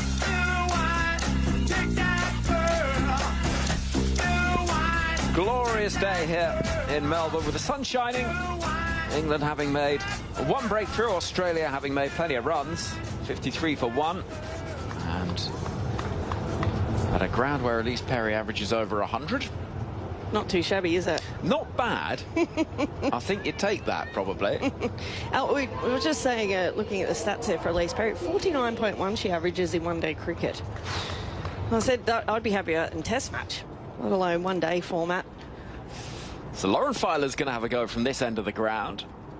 Change of ends for her, and immediately Litchfield is prodding the ball towards Heather Knight at cover, and there is no run. Yeah, Lauren Bell had a really good spell from the end that we're at now. Really challenged the Australian batters, just getting enough movement off the pitch and angle in as well. So, just mentioned in the commentary stint, she needs someone to go with her as well, give her some support. Filer is in, digs it in short. They want a single that they should get reasonably easily as Perry runs on through. Some good fielding, though, from Danny Wyatt-Hodge, who runs in from mid-wicket. Hits the stumps underarm, but Perry is home. There's a lot of seagulls knocking about. There is a lot of seagulls. Aren't there? There's got to be, I reckon, 60 out there. At law, I reckon there's more than that. Do you think? Might be 80, 100. Do you think it's the grass seed out there? I'm not really sure. There's a couple of imposter birds as well. I think they're like the Indian minor birds or something. Right. The seagulls. What? There was none before. All of a sudden they've gone, right, it's nearly lunchtime. They can smell the hot chips around the ground, I think. Filer in with a slip in place. This is whipped down to fine leg from the bat of Elise Perry, who's still wearing that incredibly ancient batting helmet. The score 54 for 1. Well, it's not even green anymore, is it? What sort of colour is it? Army green? It's grey. Right, yeah. And that tells you that she doesn't get hit in the head because you have to replace the helmet. If I was a fast bowler, I'd just be banging chin shot I would be the whole too. Time. Yep. Because I'm pathetically competitive. As Filer bowls a short ball, she does exactly that. It's very well played, though, by Litchfield. It is a fielding challenge, actually, because as Tammy Beaumont at fine leg sees the ball coming towards her, there's all sorts of things moving in front of her that are white, like the ball is. Well, what's happened now? They've all just flown off. Wow. The whole lot. All of them. That is so bizarre. But you're right. Yeah, they're white seagulls. So the ball's coming in, it might clock one of the seagulls, but for some reason they've just decided, no, we've had enough. Every one of them's just flown away. Isn't that weird? Filer to Perry. It's short. Oh, and angled away. It's not far from landing into the hands of slip. But after that, it's very well played from Elise Perry, who used soft hands just to take the pace of it, possibly off the gloves, actually. But Filer, who got Perry on 2 occasions during that test match at Trent Bridge last year. It's a match-up that England like this.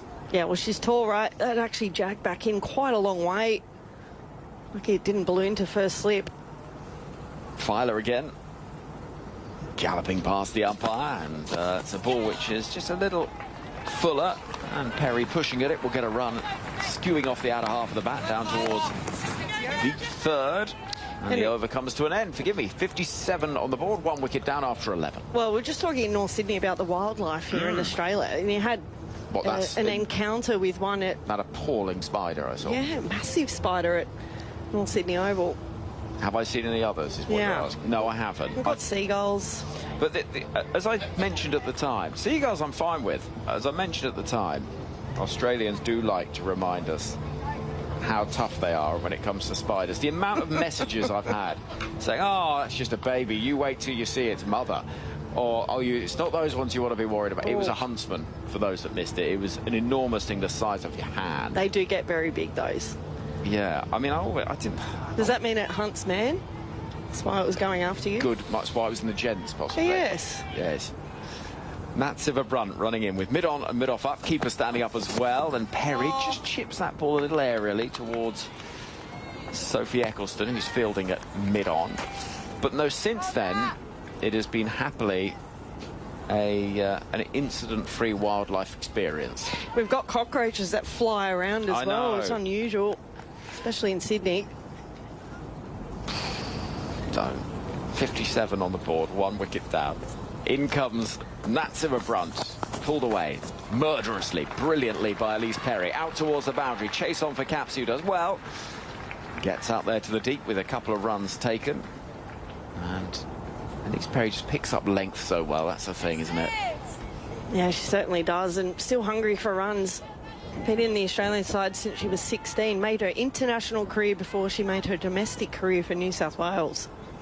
And to be playing in your 11th Ashes series is going some. In comes Filer again, high up on the bat of the back foot. It's pushed into the offside. Summerizes bowling from the far end of the ground with a cement truck drifting down the St Kilda Road in the distance. Well, I've been impressed with Nat Summerizes today. She didn't bowl particularly well in that first one-day match at North Sydney Oval, nor in the Governor-General's game, so I think she's a key person for England here. Summerizes, well, that's not a great ball. It's onto the pads, worked down towards fine leg, and there's Beaumont scampering round, tumbling and saving the boundary. That's good work from Tammy Beaumont, who gets some applause from her teammates. 2 runs taken. She used to be a gymnast. You can sort of see that with Beaumont. Oh, right. OK, there we go. Well, a lot of gymnasts are quite short, so it probably makes sense. Tell you what, she was busy on Sunday as well in that one-day match. Had to do a lot of leg work. Summerizes running in, 61 for 1, and it will remain at that as it's pushed towards the offside and fielded at mid-off. Henry, I've got a question for you. So Kate Cross not playing, England would have had them, or had her in their plans for this Ashes series. How much has that disrupted the English squad? I think quite a lot, because my guess would be there would have been rotation between Bell and Filer, because they're the younger of the seam group, and Summerizes runs in. This is played off the inner half of the bat by Perry, but she will get a run to the right of Maya Bouchier at mid-wicket, and she'll keep the strike as well. 1 for 61 is the score after 1 for 62, forgive me, after 12 overs. Litchfield on 16, Perry on 11. I think that the plan for England was, you've got Kate Cross is very much a linchpin. She is your metronomic, threatening, but without possibly quite the X factor of the other two. But with the X factor comes the risk of slightly erratic bowling. And so what we saw brilliantly from Lauren Bell is she really stood up and bowled that very disciplined line and length in the first game. And so it wasn't quite as much of a miss not having Cross. The worry is that she can sometimes just spray the ball about a little bit. And, you know, you're asking young bowlers without as much experience to play in big matches in a short space of time. And fast bowlers, it's hard work. Yeah, absolutely, backing up. You see it in men's cricket a lot, right, with test series going, not much time between each test, and that really does test you out. And the travel as well, not much time to recover from that. So Filer to bowl once again into Elise Perry. It's a full delivery, clattered out to the deep. The sound off the bat is a good one. But she'll only get 1 run towards Beaumont at deep cover. She'll be disappointed with that one here. I think Elise Perry right in the block hole. Half volley outside off stump. Just pulled away from it a little bit. Only picks up the 1, so big ground here though. There's plenty of chances for pushing your 1s into 2s, unlike North Sydney Oval where pretty much it was 1 or 4. Yeah. It's a postage stamp, isn't it? And a really quick outfield as well. Filer once more. Rushes in past the umpire. This is played back towards her by Phoebe Litchfield, who sees her shot stopped by Filer diving down to her left. An email from Tom here. Good evening. I'm not at work tomorrow. I'm tuned in from Hampshire, the southern part of England.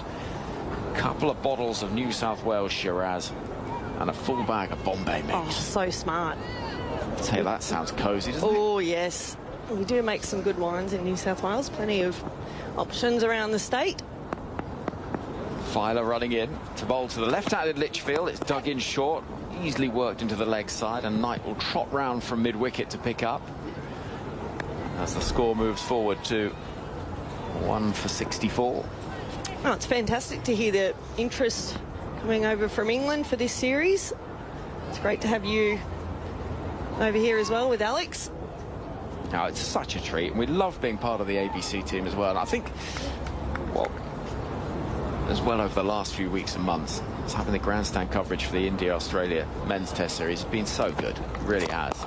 Driven by Perry, playing in front of the pads towards Summerizes at mid-on, and there's no run. And it really captured the imagination for everybody listening back home, because series like that, not just because of the quality of the two teams involved and the stories, but also two sides England are playing over the course of the next 12 months as well. Oh, can you imagine how good the men's Ashes will be next year?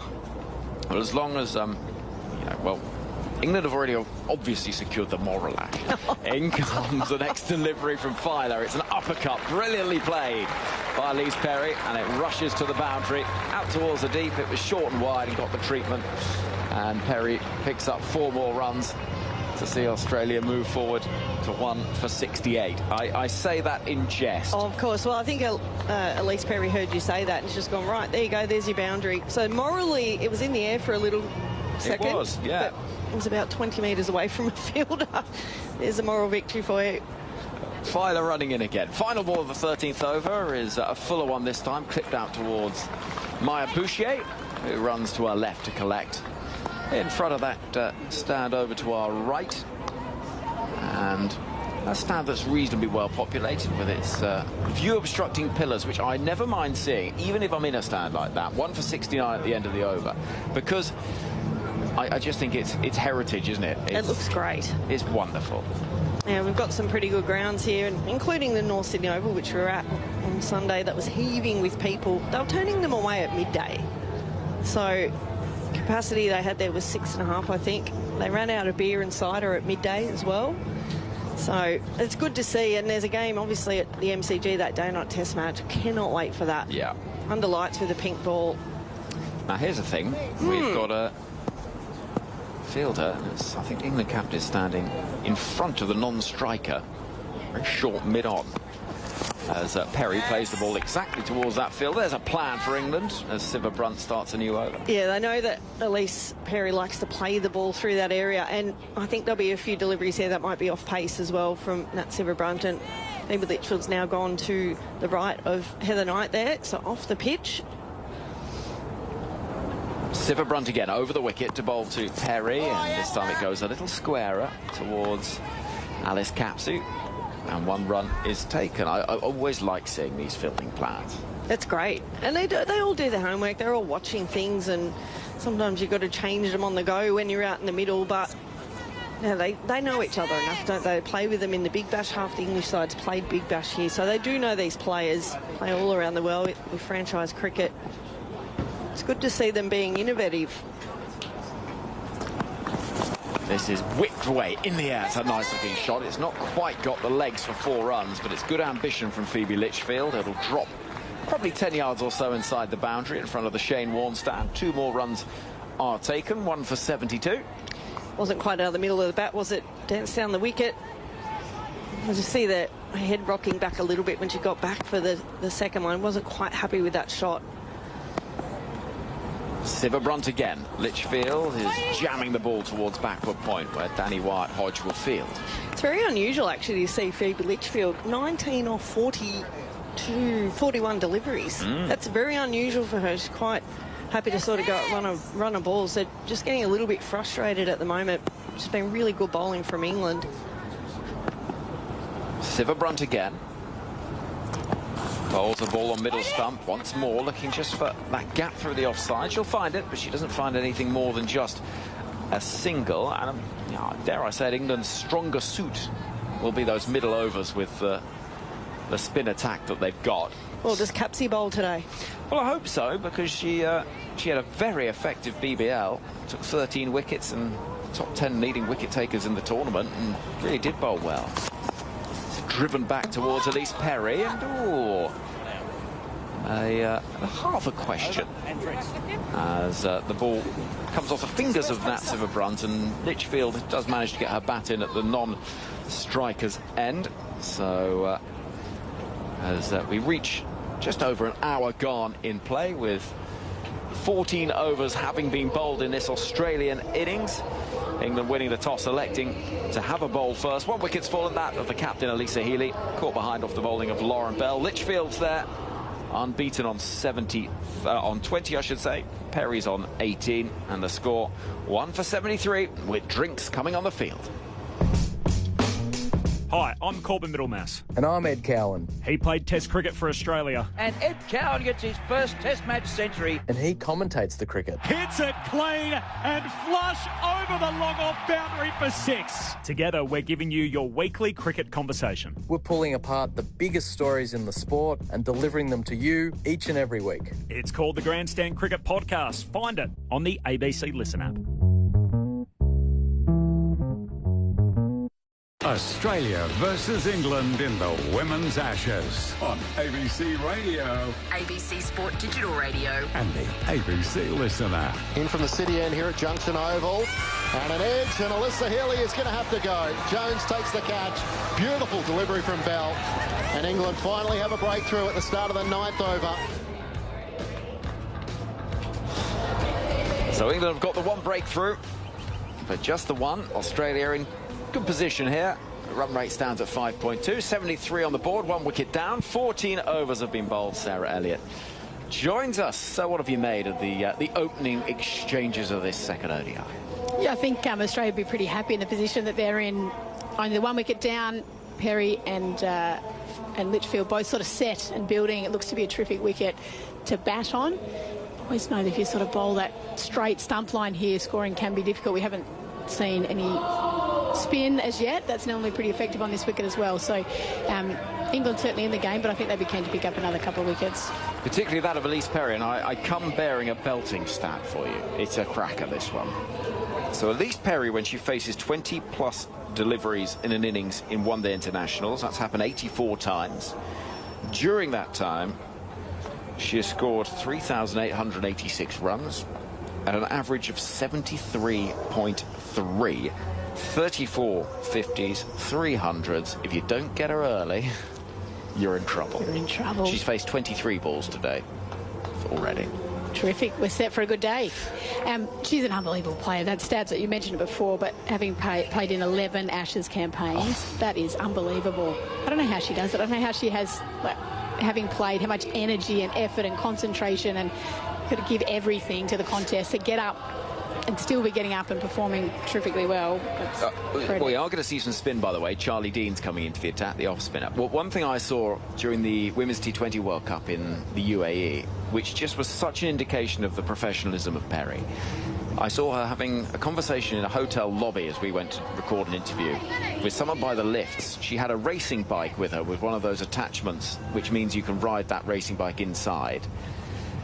And she was working out how she could get it up to her hotel room, because the hotel gym, the gym at the ground, the cricket she was actually playing was not enough to ensure she was doing the things she needed to do to perform at her best. And I just thought, well, you know, there's a reason you've played 11 Ashes series. You take it so seriously. And you are such a professional. I was just so impressed. Here comes Charlie Dean then into the attack for the first time. And forward Litchfield comes driving through the offside out towards Lauren Bell, running in from deep cover. 1 run taken, 1 for 74. Well, there's probably a couple of things in that, Henry.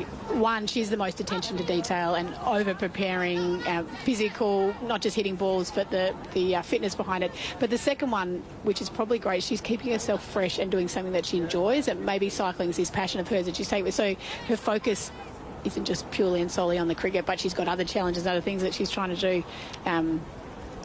That's pretty impressive, isn't it? Amazing. Travel with not only the cricket kit, but also your bike and the stand and the whole works. Dean to bowl to Perry, who skews the ball aerially. It drops probably a yard or so short of Capsey at cover. I think the rest of the team, most of the team would just be packing their golf clubs or their, the boys' team, their Switch or their some sort of gaming device. I don't know, but the bike, there you go. Here's Charlie Dean again, and pushing the ball into the offside is Perry. Dean was, it felt to me, a little bit chastened by the approach that Australia took to her in that first one-day international. It just felt a little bit to me like they were targeting her touch when at 5.2 in the game. Here's Dean once more, quicker this time, and in front of the pads, Perry will get 1 towards Nat Sivabrunt at deep mid-wicket. 75 now on the board for the loss of 1 wicket. She does bowl nice, flatter, quicker deliveries, doesn't she? Which I imagine would be quite effective on this wicket. So Dean coming round the wicket to Litchfield. There's a slip waiting. That's the England captain, Knight. Litchfield on 21. Waits for Charlie Dean. Reverse sweep attempted. Brilliantly played. Oh, what a sight that is. When you connect like that, it really is a special sight. 3rd boundary only of the innings for Phoebe Litchfield, but that is a handsome stroke. Well, it's a terrific shot. She's just sensed that little bit of extra width. It's just outside off stump. Not much width in it at all, but confident enough. Knew that was where the gap. I love that she's getting on the front foot here, trying to change what Dean's doing, making sure she's unsettled in that rhythm. So final ball of this 15th over sees Charlie Dean coming into bowl to Litchfield, who mistimes a drive towards Sophie Eccleston at mid-off. The over comes to an end, 15 gone. Australia in a strong position with the score at 1 for 79. Matt Clinch will be joined by, or I should say Sarah Elliott, will be joined in just a moment by Matt Clinch. Women's International Cricket. Australia versus England in the Women's Ashes on ABC Radio, ABC Sport Digital Radio, the ABC Listen app, BBC 5 Sports Extra and BBC Sounds. Thank you, Henry. Australia 1 for 79 after England won the toss. Decided to bowl first. Perry is on 19. Litchfield is on 25. Nat Sever-Brunt is looking to continue from the Fitzroy. And here at Junction Oval, the sun is bathing down. And Australia off to a positive start as Perry awaits Nat Sever-Brunt up on her toes. Can't quite beat the fielder, Heather Knight, who does the fielding at wideish mid-wicket. Hello, Sarah. Hello, Clinchy. Interesting decision, I thought, by England to have a bowl first. I sort of understand why, but at the same point, I feel like you give Australia a bit of an advantage saying go in and have a bat first. It's always a chance you're going to be chasing a lot. And to be fair, this morning it was a little overcast. The sun has come out. It's a great day for batting. Back of a length by Nat Sever-Brunt. Perry looks to drive, but straight to the fielder. Sophie Eccleston, who does the fielding at mid-on. An interesting little field placement there. Really got a straight mid-on, right on where a second pitch sort of would be in a catching position. Imagine just trying to get in the eye line of Elise Perry if she tries to chip it back down the ground. She comes forward with this next delivery and just pushes it out into the offside. Maya Bouchier does the fielding at extra cover. So there's fine leg, deep third at the moment. Deep forward, square leg.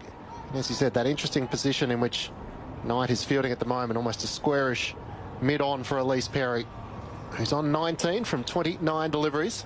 Sever-Brunt in once more, full delivery down the leg side, and Perry works it around the corner down to the fielder. Out wineish, fine leg for a single as Filer does the fielding. Perry moves to 20. Australia 1 for 80 in the 16th over. That stat Henry reeled off about Elise Perry. It's sort of no surprise, but it is a great indication as to when she gets an opportunity, she doesn't waste it. She's just so disciplined, so switched on. Sever-Brunt, slower delivery. Litchfield comes forward out of her crease, hits it to mid-off, takes off for the single and comfortably gets home. Sophie Eccleston's throw was a little wild. Bouchier was backing up. In the end, the single was on, but Litchfield had to do a bit of work as she moves to 26. Australia. It's good smart batting. 1 for 81. Sorry, Sarah. Sorry, good smart batting, isn't it? Just strike rotation. That's a good ball, but they've managed to find a way to score off it.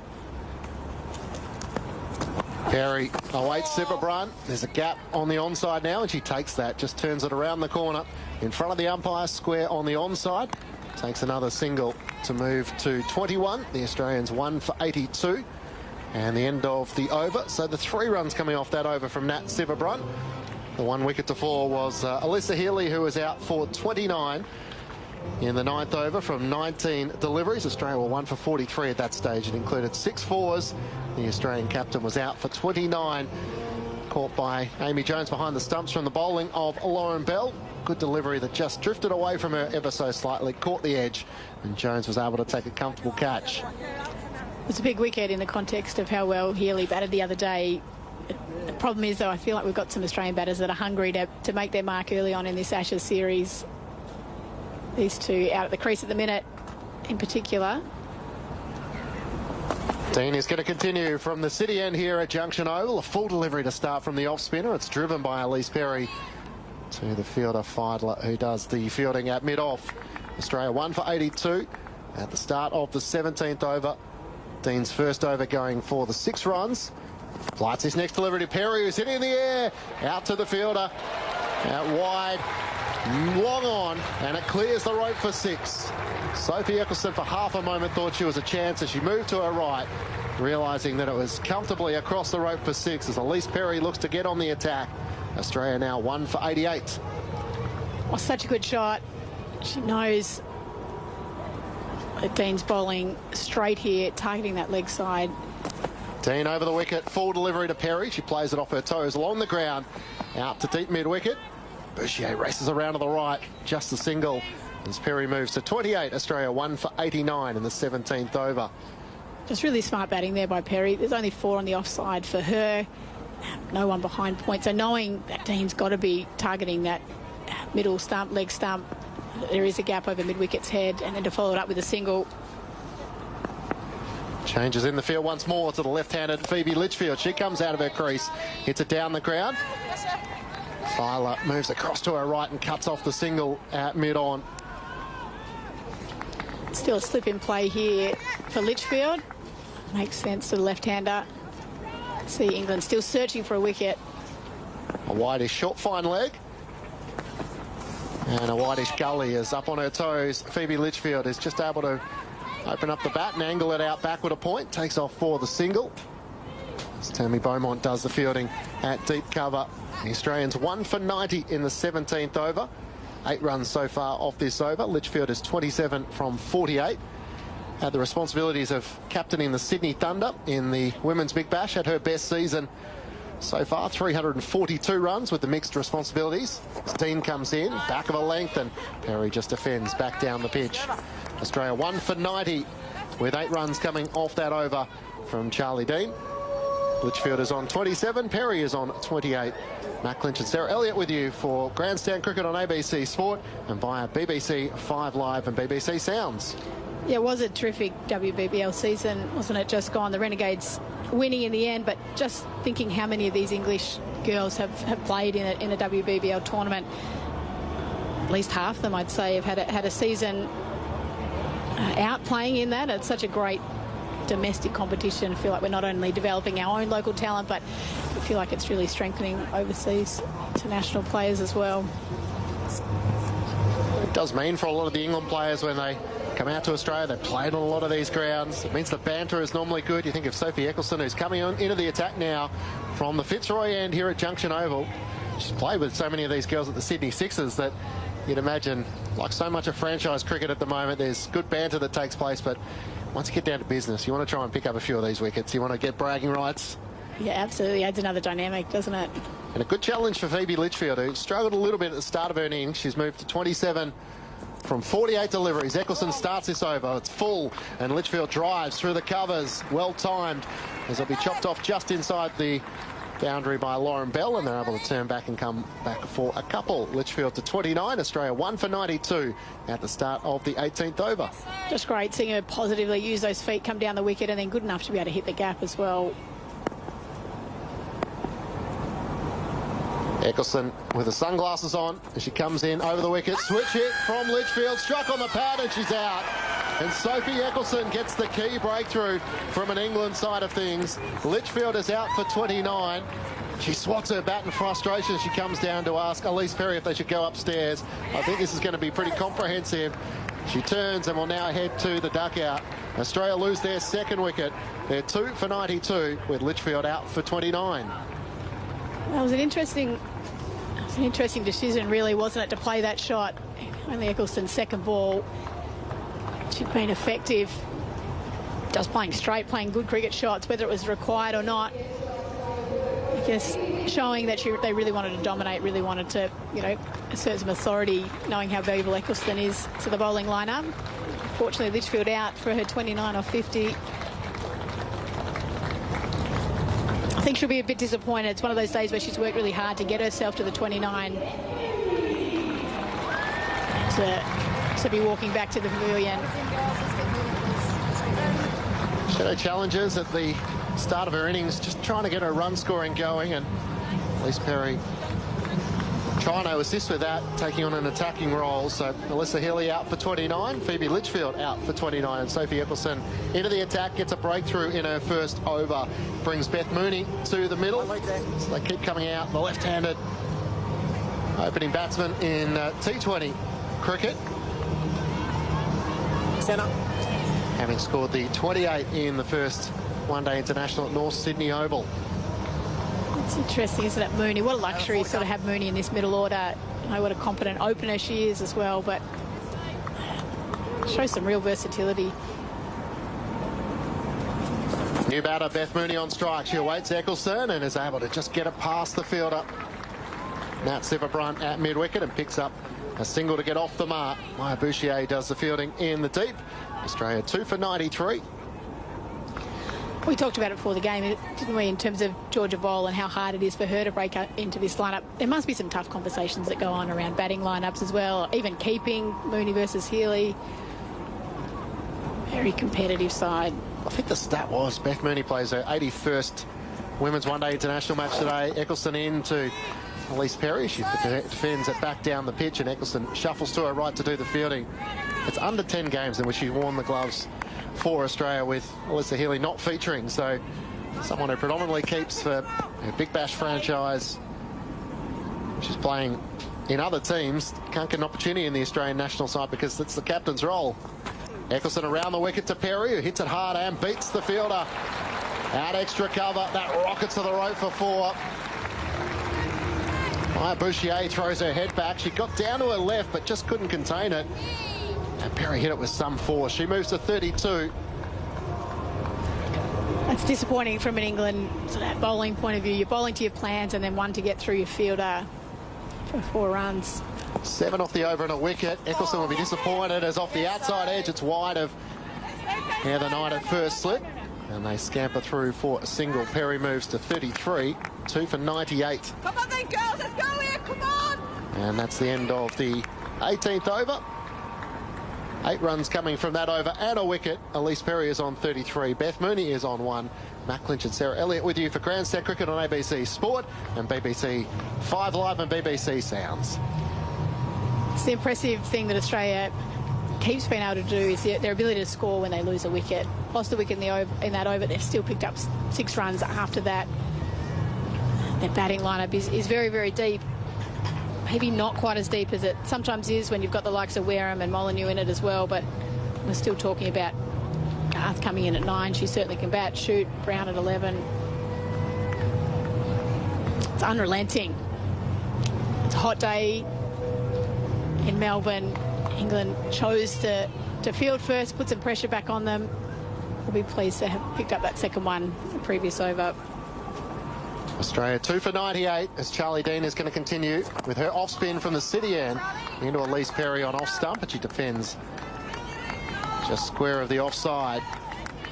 So Beth Mooney with scores of 28 in the first Women's One-Day International against England, 2-14 against New Zealand, 10 and 56 and 1 against India. As Perry looks to drive, Dean it's chopped off as she lunges to her right and prevents the single. Perry on 33. Australia 2 for 98. That's the other part for Beth Mooney. She's desperate to try and get more minutes, more balls in the middle. Charlie Dean over the wicket, comes in. Perry back in her crease and turns it along the ground, plays it out to deep mid-wicket. Maya Bouchier comes charging in and does the fielding, keen to redeem herself after conceding that 4 in the previous over. Australia 2 for 99 in the 19th over. It's one of those sort of key performance indicators of any one-day cricketers. You want someone in your top 4 to bat deep into the innings. So probably up to these two now, seeing 2 starts from Litchfield and Healy. But one of these two needs to put their hand up and go on and make a big 50, if not 100. That's middle there. Come on, Charlie D. Here we go. Elise Perry's probably the one. She's set on 34 from 41 deliveries. 11 Ashes series. She's been such a dominant force from this Australian side, having made her debut at 16 years of age. Dean around the wicket to the left-handed Mooney. She rocks back and cuts, but straight to Danny White-Hodge, who does the fielding at backward point. See him up and about in the field here. You can hear the English girls encouraging. Just trying to create something here. Dean around the wicket. Mooney once more, back and across, pushes it out into the offside, quickly takes off for the single. Just releases a bit of that pressure. Mooney moves to 2. That's the 100 up for Australia for the loss of 2 wickets. After 19 overs, 2 runs coming off that over from Charlie Dean, with 1 to come. 2 for 100, with Healy out for 29 and Litchfield out for 29 as well. Into the right-handed Perry, who just defends into the offside. So just the 2 runs coming from that over. Good one from an England side of things. Australia 2 for 100 after 19. Mooney on 2, Perry on 34. Yeah, it's terrific over there. So just targeting the stumps, giving no width. And a field sort of just set it with straight cover, straight mid-wicket. Very, very smart bowling. The Australians will be keen to sort of regroup here and try and build a partnership. Lauren Bell, 5 overs, 1 for 18. Lauren Filer, 5 overs, none for 34. Nat Sever-Brunt, 5 overs, none for 24. Charlie Dean after her, 3 overs, none for 16. And Sophie Eccleston about to start her second over, 1 for 8. Just the 4 fielders on the offside for Mooney. 3 fielders that are out are all on the leg side. We do know she loves to play through that cover region. Long on deep mid-wicket and deep backward square for the left-hander Mooney as Eccleston comes in, and it's driven straight to the fielder at extra cover. Heather Knight didn't quite take it cleanly, but blocked off all the force, and Lauren Bell does the fielding. Start of the 20th over. Australia 2 for 100. Sun is beating down here in Melbourne. It's a very good batting wicket. Australia will be targeting well over 200. Eccleston in, down the leg side, and a wide is called. Jones shuffles across up to the stumps with the helmet on and takes it cleanly. I feel like Heather Knight there at that extra cover position is really pushed in a couple of steps for a catch.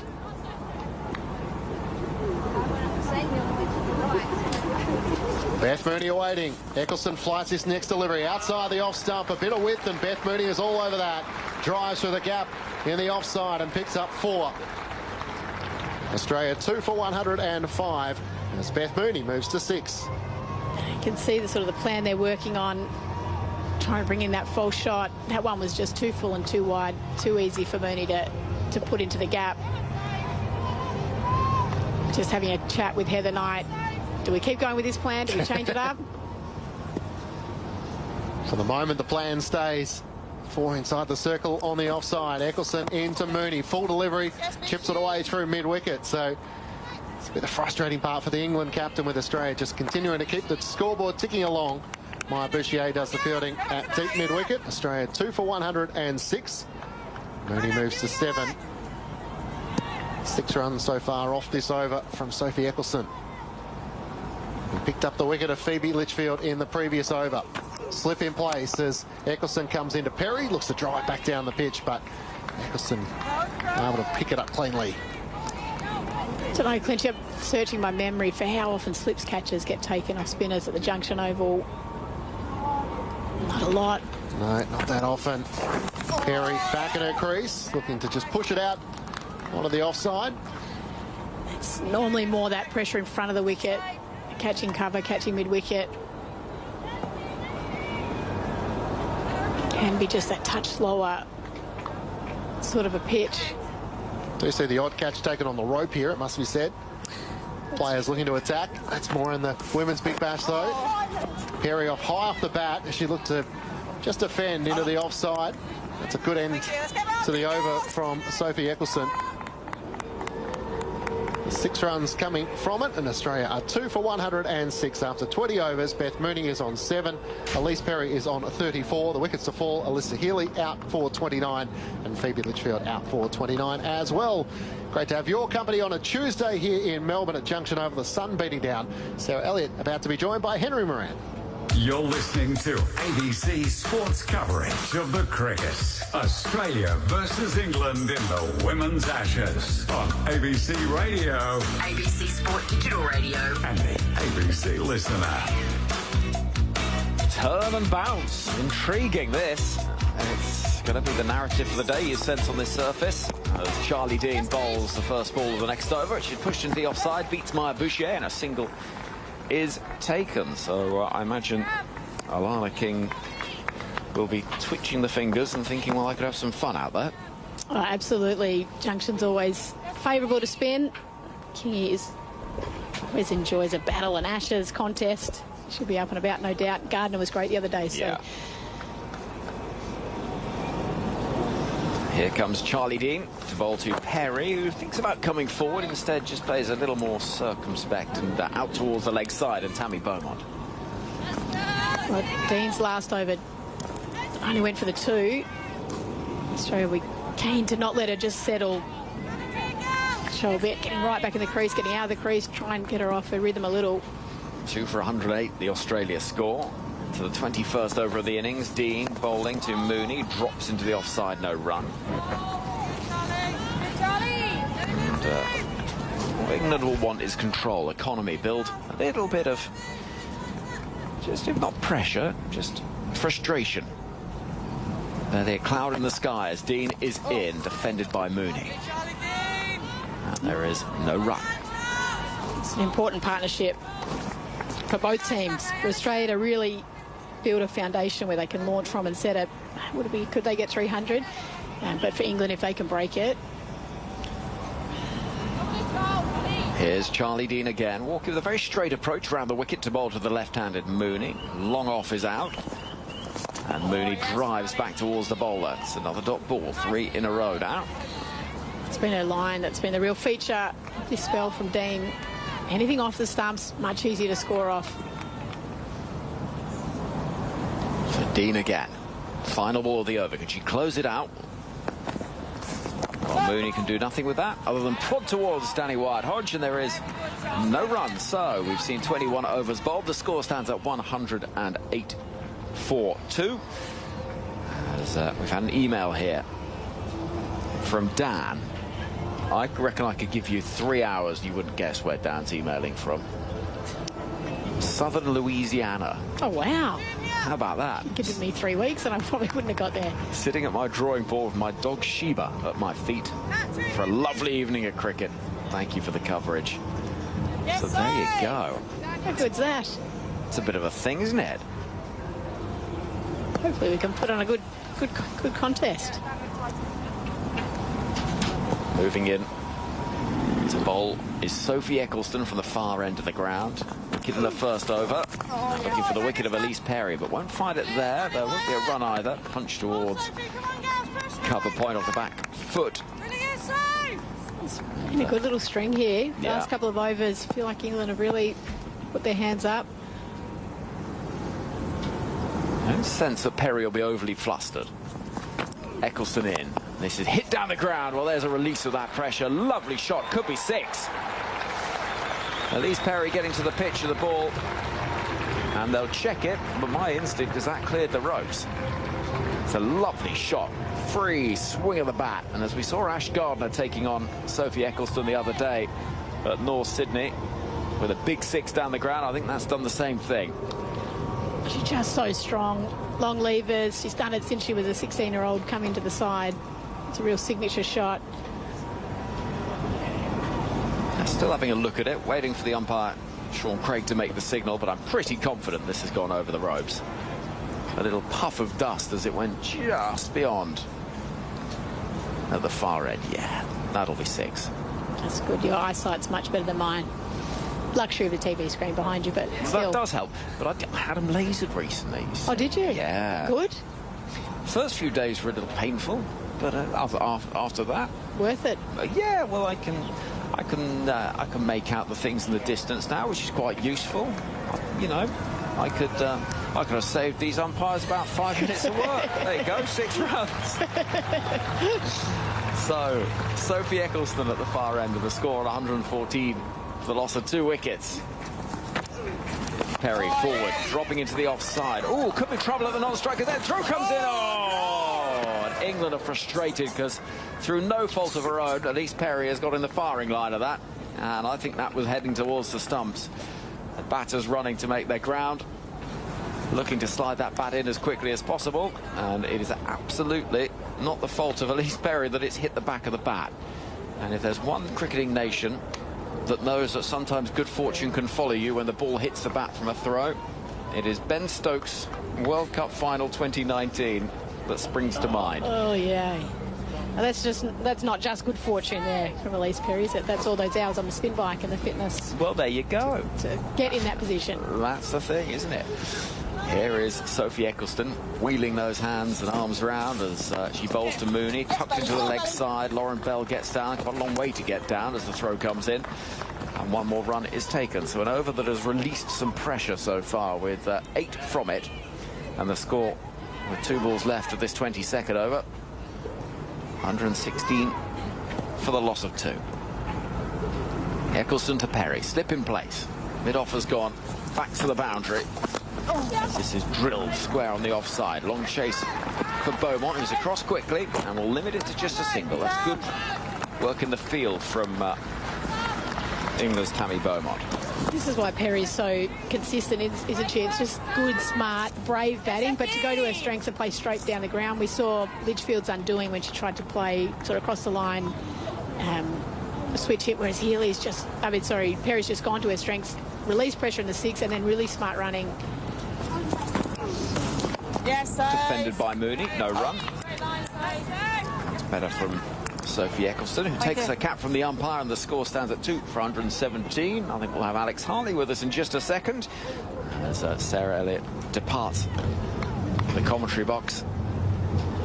And Alex Hartley, resplendent in this vision of red and white, looking increasingly as the day goes on, in my mind, like the ice cream that Michael Vaughan suggested you were. What have you made of what we've seen so far? 117 on the board, 2 down, 22 overs. Yeah, look, I think England I think Charlie Dean in particular has bowled pretty well. Eccleston's bowled slightly too full for me. Easy to knock down the ground, so needs to bowl the ball slightly shorter and maybe potentially a little bit quicker. This is whipped away. Lovely shot, and it's going to bounce just the one time before reaching the boundary past mid-wicket to the left of Maya Bouchier. Charlie Dean starting a new over, and it does feel like Australia quite fancy taking Charlie Dean down and putting the pressure on the England off-spinner. Yeah, it's a great shot, that, from Elise Perry, isn't it? That's her area. She likes to go with the spin into the pockets. So, Dean again. Packed offside field inside the circle. This is outside the off stump, and Perry's going to come forward, and she's going to loft the ball down the ground over the head of the fielder at mid-off and reach 50. And Elise Perry to 51, and she's got there with a minimum of fuss as well. What a cricketer she is, Elise Perry, in her 11th Ashes series, contributing as she always does. 51 off 52, Australia 2 for 125. Yeah, it's a great shot from Perry. We're just saying she likes to play into the leg side. This one, it's outside the off stump. It's there to be hit up and over, extra cover. What a cricketer. Dean a little bit quicker. This is whipped round the corner, and it's only good fortune that the ball ends up in the hands, from England's perspective, of the fine leg inside the circle. I've got some bad news if you're an England listener. Elise Perry and Beth Mooney as a partnership in ODIs. 29 innings, 1,351, an average of 67.5 with 10 50-plus partnerships. Ooh, well, that will be bringing warmth and cheer for the colder climes of the UK. As Dean is in, and late on it, but not too late, is Elise Perry, having to jam the bat down, getting a single. And so Maya Bouchier running round to field. Limited to 1, but Australia feels, after a good string of dot balls, just finding a little bit of rhythm again. Yeah, England need to find a way of just quietening these 2 down. Can Charlie Dean just keep Beth Mooney quiet here? Dean round the wicket, bowls a ball which is striking the pads of Beth Mooney, but rather optimistic, I think, is the LBW shout, because that was going well down the leg side. Might even have come off the bat as well, so not an awful lot going for it one way or another. 10 off the over thus far. Score 127 for 2. Here comes Charlie Dean once more. Elise Perry on strike, defending very solidly. Yeah, there's a sort of ominous feeling about how Perry's batting here, isn't there, from England's point of view, as the over comes to an end. 1-2-7 on the board, 2 down. And this is the great thing about this Australia side. If Alyssa Healy, Phoebe Litchfield fail, you know you've got somebody like Elise Perry, Beth Mooney, still Annabelle Sutherland, Ash Gardner, Natalie McGraw. I can keep going. They still come. So if a couple of them fail, somebody else will take the responsibility. And Perry has done exactly that. Alyssa Healy got off to a flyer. She'll have been disappointed getting out in the way that she did, but somebody else then takes that responsibility. And that's the thing, isn't it? You've got so many options as an Australia side. And actually, in many ways, in white ball cricket, in test match cricket, you've got to take the wickets, obviously. But in the white ball game, you've got to hope that you can just limit the run scoring, because you're not necessarily going to bowl Australia out terribly. I mean, England actually got quite close the other day. In the first innings, in the last 3 years, batting first, Australia averaged 293. Woof. Here's Eccleston. Quicker ball, which is in the air and not far from Sivabrunt, just lurking behind square on the leg side. Danny Gibson's on the field. I don't know who for. As the score moves forward to 100 And 28 for 2 for 128. Looks like we had Dan listening from South Louisiana. Oh, is that America? Very much so. Yeah, sitting at the drawing board with my dog Sheba. It's not quite back to the drawing board for England at the moment. No, not yet. Here's Eccleston tossing it up and lofting it in the air. Could be a chance of a catch. No, it'll drop short of Gibson running in from deep cover, but it was just a little risky from Perry. Yeah, there's a bit of turnout there as well for the England spinners. Sophie Eccleston, Charlie Dean are getting this pitch to do a little bit of talking, so that is encouraging as an England bowler, as Sophie Eccleston. Eccleston over the wicket to Bolton Mooney, nudging down the ground for one more. 130 for 2. Alex, what was the stat you had about England against spin in the first ODI? Because it wasn't terribly optimistic. And Jack's got in touch on the social media, hashtag BBC Cricket, saying he wanted some positive stats, but you haven't really got that for me. Here comes Eccleston to bowl to Perry, midway through the 24th over, driven, not perfectly, but quite firmly out to deep cover. And Perry will get another run to move to 54, 131 for 2. So it's balls per dismissal. Australia were 37 balls per dismissal against spin, and England was 16 balls per dismissal against spin. That is a worry. I went a little positive. Moving in, Eccleston bowls to Mooney. Big appeal for LBW. No. There are reviews available. Will England be tempted? I think they're definitely going to have a discussion here. Bat and pad close together. England did burn a couple of reviews in the first ODI. And they've gone up for it. Now having a look, they know how valuable Beth Mooney is. And they are going to have a little look at this. They'll be going upstairs to the TV umpire. And Eloise Sheridan. Third umpire to director. We have a player review for LBW. The original decision is not out. I've checked the feet. It is a fair delivery. Can we move to front on, please? I think the question for me is, has it hit her outside the line of off stump? That's we're not quite in line, but it felt that way a little bit, didn't it? So our first viewing of this. And Ball passes close to the bat. Can we move to ultra edge? Height. I mean, Mooney's not the tallest figure. Umpire's called. There's a gap on the left there. Roll it through. Keep rolling it through. Keep rolling it through. You're giving it out? No, I'm going over. Satisfied there is no bat involved. Can we move to ball tracking when ready? It's quite confusing when you raise your finger like that to signal that, Alex, to be honest. Maybe don't go into umpiring. Original decision is not out. Here we go. Ball tracking says. Impact is in line. Wickets are hitting. Can we go back to Sean on field, please? And it's out. Well, there you go. I'll let you know when you're on screen. And it's a very good review from England. Beth Mooney goes. It's a second wicket for the outstanding Sophie Eccleston. And Beth Mooney goes. England get the third wicket. It's a very important one too. Mooney looks frustrated. Good review. And the technology works in England's favour. Now, I wasn't certain about that. Back leg high up, but it's cannoning in to the top of middle and leg. Yeah, it's a great review from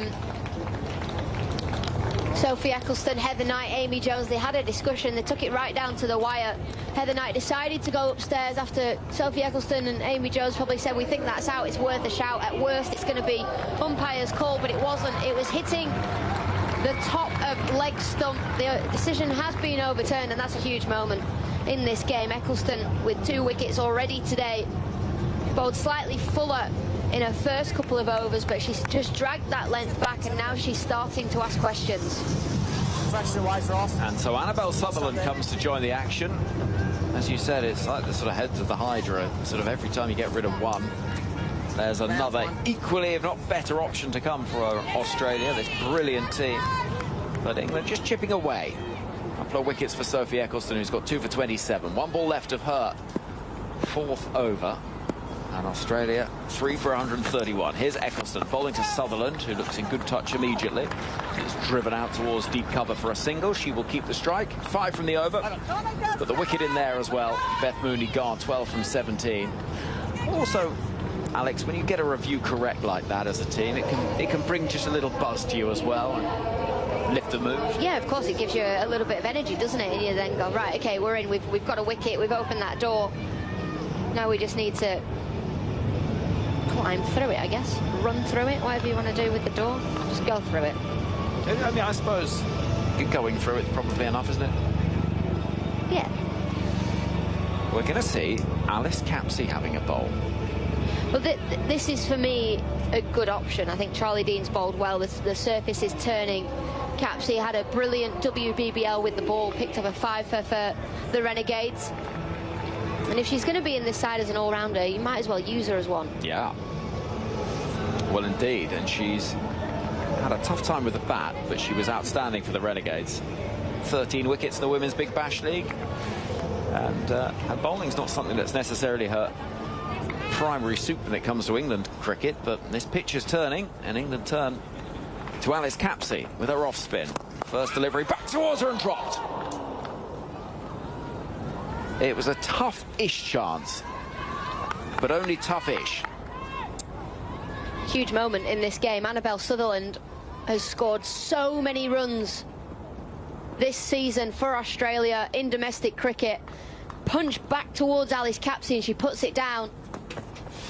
Capsey bowls to Sutherland, who this time clubs it along the ground towards Nat Sivabrunt. Should you be taking that? Yes. Harsh? Am I being overly generous, perhaps? I think it's an opportunity that should have been taken. Yeah, look at the replay. Capsey again. Bowls to Perry, who defends, and there is no run. 1-3-3 the score, 3 down. 2 from 2, Capsey. In terms of the drops, yeah, that was a tougher one than the one the other day. Oh, Perry. Miles tougher, yeah. Capsey again. Over the wicket. Bowls the ball to Perry. Oh, she got through. There's a stumping attempt. And Amy Jones, I would say, looks hopeful as opposed to optimistic. I think Amy Jones has dropped the ball here. Ah. I think she's missed the stumping. I think that's the second chance in the over that England have missed out on here. Well, they're going to have a look at it. Well, we said before this game, Alex, if England are going to win, they've got to take their chances. Have they missed another? Umpire to director. We have an umpire review for a stumping. I've checked the feet. It is a fair delivery. Can we move to side on, please? Well, feels like a missed opportunity with England. They haven't even gathered around each other. Normally, you can tell when a team's confident. Here we go. Perry out of her crease. Through. Foot's grounded. Keep rolling it through. Keep rolling it through. The foot remains grounded. Ready to make my decision for the screen. Amy Jones didn't drop the ball. No. She took it cleanly. Perry was just quick. So I don't want to just say I got that wrong. It's not been a great little spell for your umpiring this hour.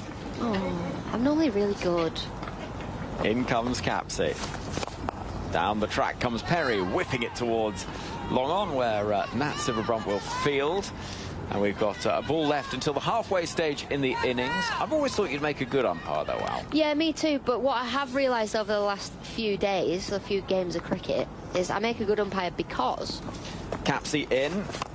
Hit down the ground. It's gone in the air. It might be 6, and it is, just about. And Annabelle Sutherland dropped. So the first ball of this over has concluded it with a 6 off Alice Capsey back over her head. And Australia move to 3 for 140, 25 overs gone. Alex Hartley, you can continue that point in just a moment in the company of Matt Clinch. This is ABC Sports coverage of women's international cricket. Australia versus England in the Women's Ashes.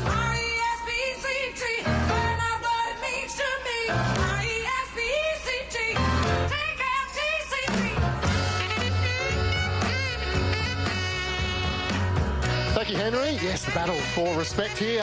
Australia 3 for 140.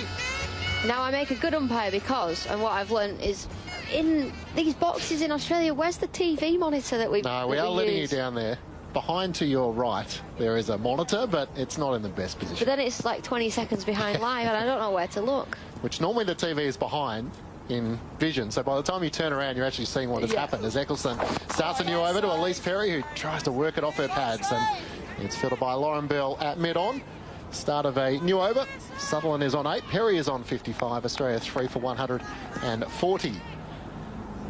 Feels like a moment, though, for England. And Alice Capsey caught and bowled, the chance to get Mooney quickly, Sutherland straightly out as Perry hits it hard along the ground. Down to the field of Maya Bouchier, who does the fielding at long off. Perry with a single moves to 56. Australia 3 for 141 in the 26th over. Elise Perry with that 50 is now the second highest run scorer in ODIs against England women, overtaking Amy Satterthwaite of 1,113. She's still got a way to go to catch up to Mitali Raj. Eccleston around the wicket to Annabelle Sutherland, who's forward and defending. Back down the pitch, Eccleston down to her right to do the fielding. Mitali Raj against England has scored 2,005 runs. There's still a way to go. A little bit to be done. We're debating as to how long Elise Perry might play for. She feels 34. Like she could be forever. Absolutely. Eccleston comes in, using her feet this time. Sutherland, as she comes down the pitch, hits along the ground, and it's fielded at long off for single to move Sutherland to 9. She's like Benjamin Button, isn't she? Like, she adapts. She feels like she's getting younger, she's getting fitter, stronger. She's still so good in the field. If you were to ask me how old Elise Perry is, I'd say 24, not 34. Which is the ultimate compliment, isn't it? Australia 3 for 142, having been sent in by England. Eccleston around the wicket. Perry comes down the pitch and has to jag out a full delivery. It's fielded by Maya Bouchier at wide extra cover. Yeah, well bowled from Sophie Eccleston there. Quicker, flatter, into the pitch. 2 runs so far off this over. 2 for 30 for Sophie Eccleston. She looms as one of the big threats from an England point of view. Perry comes forward and almost another chance. Jones has got her work cut out at the moment. Keeping up to the stumps with the helmet on. End of the over. Eccleston with encouragement from the bowler. 2 runs coming from it. Australia trying to look on the attack here. Yeah, and just this little cameo of spin bowlers for England has been quite effective. The run rate has come down. Alice Capsey with that drop catch in the previous over. You do feel like spin is the way to go on this surface. Australia 3 for 142. Sutherland on 9. Elise Perry is on 56 from 64 deliveries. So the good part from an England point of view is a 43-run partnership between Healy and Litchfield, 49-run partnership between Perry and Litchfield, and 39 between Mooney and Perry. So England would think that if they can build some handy contributions, that maybe they can turn the tide on what took place at North Sydney Oval. 3 players who got scores in the 30s but couldn't go on with it. Alice Capsey starts a new over from the city end here at Junction Oval. Hit hard by Sutherland down the ground. She beats Heather Knight out wide-ish. Mid-off and through for a single to long off. And Sutherland moves to 10. Australia 3 for 143 at the start of the 27th over. Alice Capsey in her second over, none for 9. Good challenge for Alice Capsey here. Can she bring about the false shot? Eccleston at long off. That's Eva Brunt at long on. Perry comes out of her crease and just tries to work it around the corner, but it's fielded by Gibson, who does the fielding a backward square leg. 3 for 143. Sun beating down here at Junction Oval. Capsey trying to find a breakthrough here. Perry comes down the pitch. It's along the ground to Siva Brunt, who does the fielding at long on. A single to move Perry to 57. 3 for 144. Yeah, I don't mind that as a bowler. You find it quite encouraging. Just going across the line. Yes, it's with the spin, but punch down the ground. Just hold one ever so slightly back. Capsey's got that slower ball she does bowl. Capsey to Sutherland. It kept low, but she's able to play it off her pads. Out to deep mid-wicket. Maya Bouchier comes racing in. A single to Sutherland to move to 11. Annabelle Sutherland's the one. If I was to ask you how old she was. Well, she's one where you would say 34, because it feels like she's been around forever, but she's probably going to be like a fetus, isn't she? She's like 21. She's 24. Capsey comes in. Chipped in the air by Elise Perry momentarily, just wide of the fielder at forward square leg and through for a single. She does make it look easy, Elise Perry. She just picks the gaps. Could Annabelle Sutherland overtake Elise Perry and be known as the greatest all-rounder in Australian cricket by the time she's done? Quite possibly. She has the same amount of centuries as Elise Perry does. Already. Perry, pull your finger out. What are you doing? Alice Capsey with her off spin over the wicket, coming down the pitch, and the catch is taken. The breakthrough for England as Perry was on the attack, and that is a screamer. A great touch by Knight, who had to lunge to her right. And Australia lose a 4th wicket. Annabelle Sutherland has to go out for 11. An absolute blinding catch from Knight. Yeah, spin's working here for England. And a great grab from Heather Knight, the captain. She very, very rarely drops those. Alice Capsey with the breakthrough, and we put the mockers on her, Annabelle Sutherland. We're talking about how good she is and how good she will be as an all-rounder. She falls early today, and England finally have got another wicket, and they'll think here they're right in this game. Out for 11 from 9 deliveries caught by Knight from the bowling of Capsey. Australia are 4 for 146 after 27 overs. So 4 runs coming off that over from Capsey and the all-important wicket of Annabelle Sutherland. So Ash Gardner strides out to the middle, player of the match in the last contest between these two sides, and that's the challenge for England. You get a moral lift, momentum you feel like, and the batters just keep coming from an Australian point of view. Gardner and McGrath, the last two they need to try and claim quickly if they can try and get Australia out for under 250. That would certainly bring this game to life. Eccleston to continue from the Fitzroy end into Perry, who's back and pulling along the ground out to the fielder in the deep on the onside. Perry on 59. Be interesting to see how Gardner plays Eccleston, because she played her so well the other day. Yes, it was in a run chase and Australia were on top of the game, but she almost had that freedom to play Eccleston down the ground. There was a mammoth 6 that hit the sight screen back over Eccleston's head. But early on here, you feel like this is where the battle is.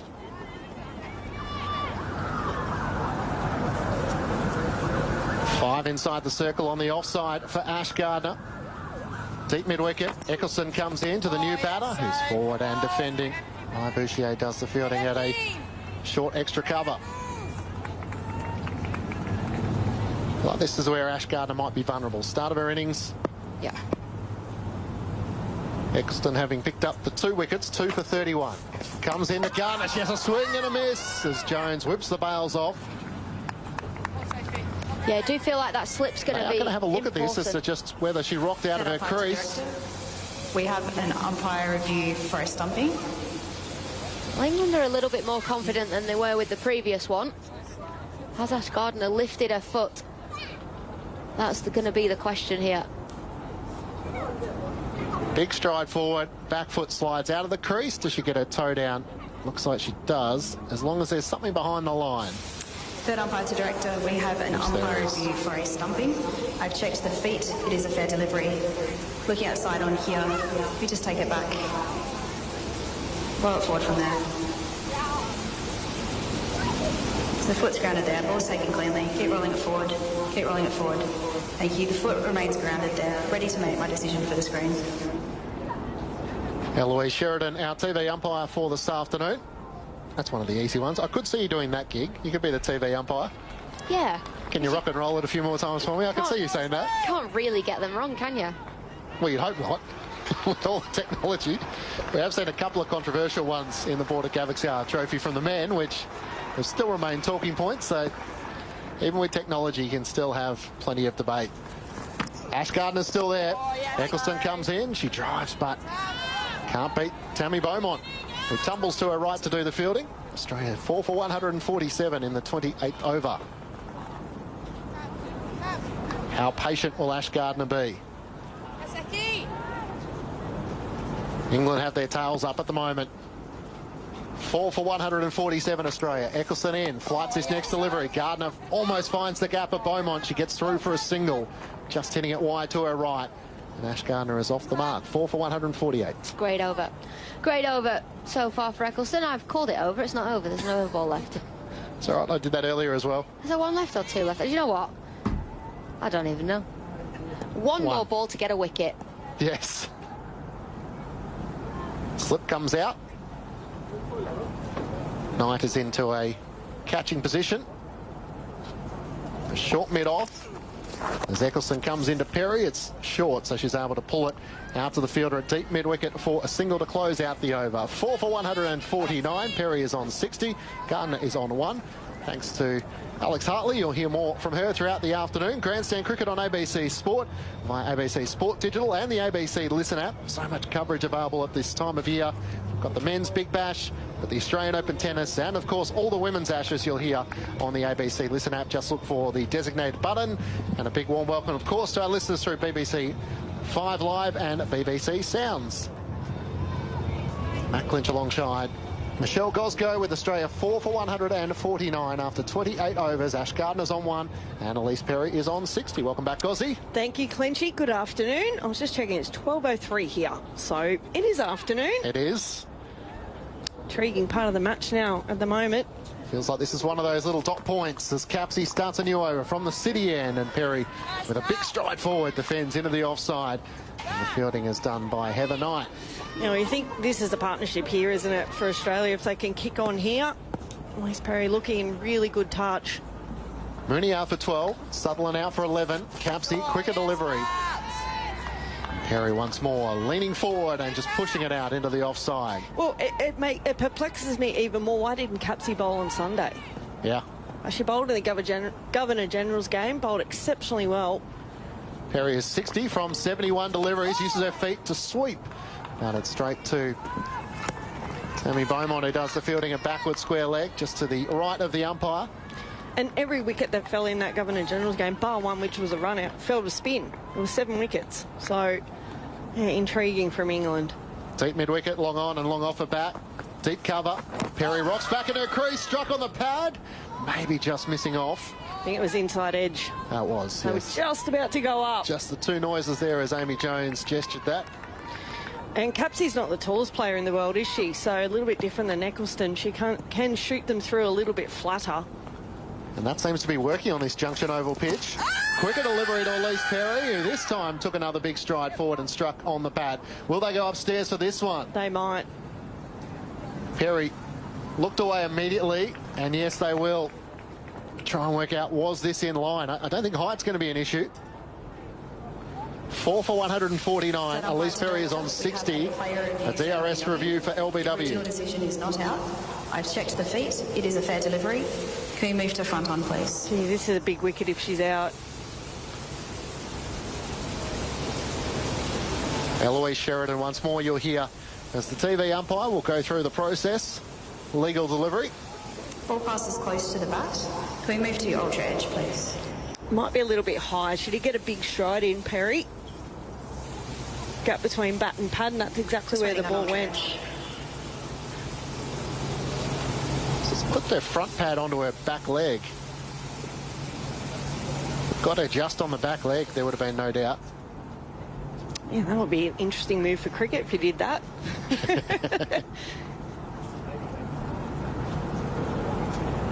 Just having a long look at it, aren't they? Just waiting on ultra edge.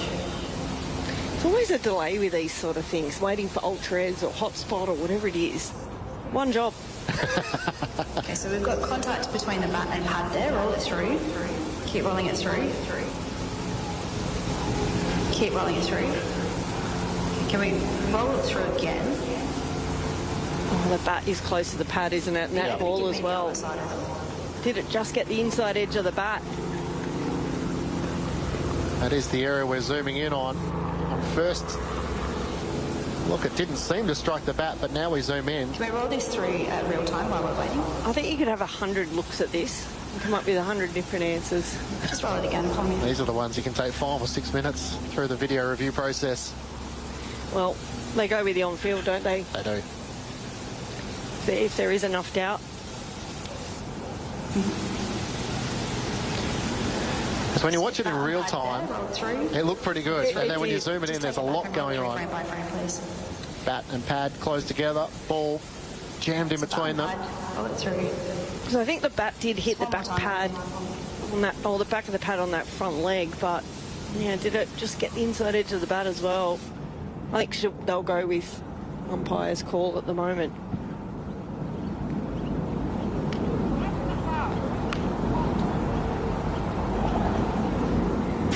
Okay, roll it through for me again. I've got bat on pad and ball on pad first. Can we move to ball tracking when available, please? Okay.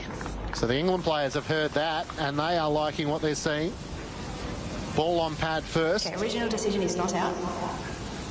What about the height?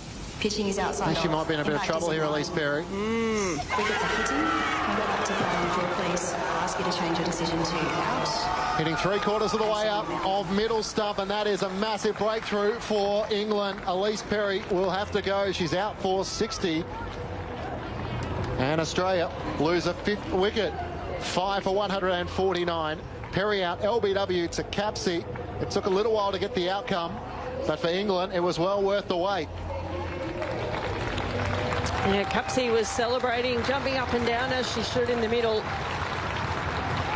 It just seemed at first glance that there was enough sort of conjecture with it that it might go with the not out that was given initially, but obviously they've determined that it didn't hit the inside edge of the bat at all, and you're right, that was cannoning into the stump. So all of a sudden the Aussies are in a little bit of a hole here, and Capsey's turned this game upside down for the English. England won the toss. They decided to bowl first. Alyssa Healy was out for 29. Phoebe Litchfield out for 29.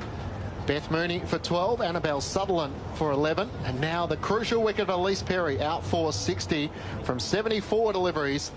Australia 5 for 149. And England all of a sudden feeling like there is a possibility here.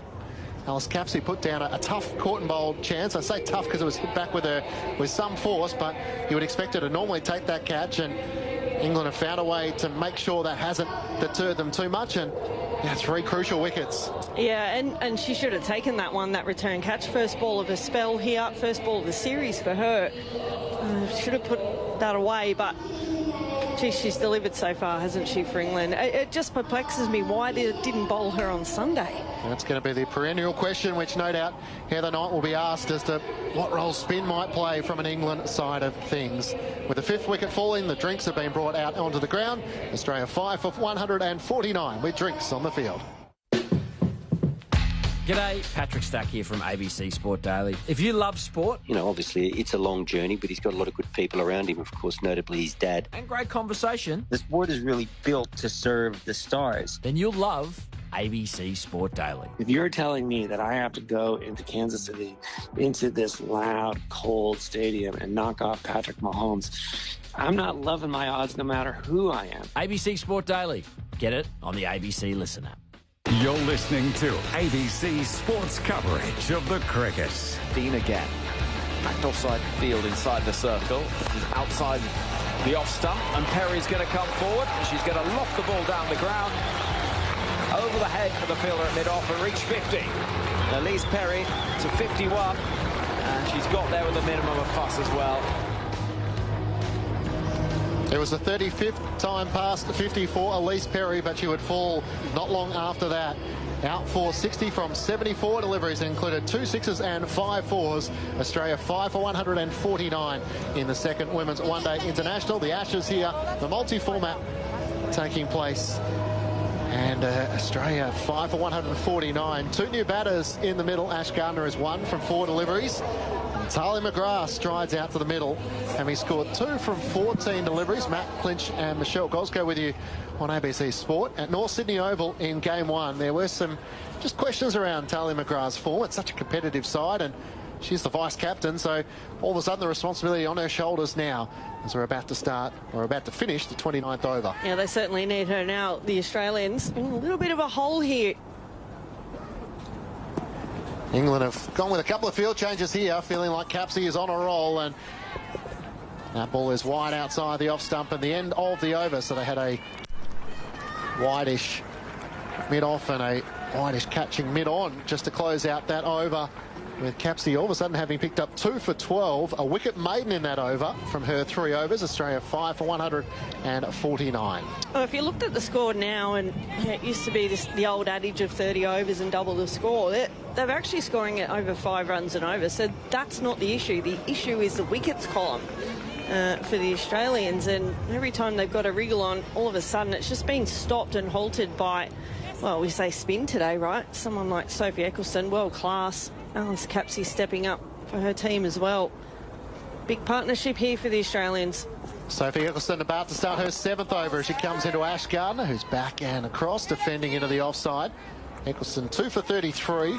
Australia 5 for 149. Heather Knight in at slip.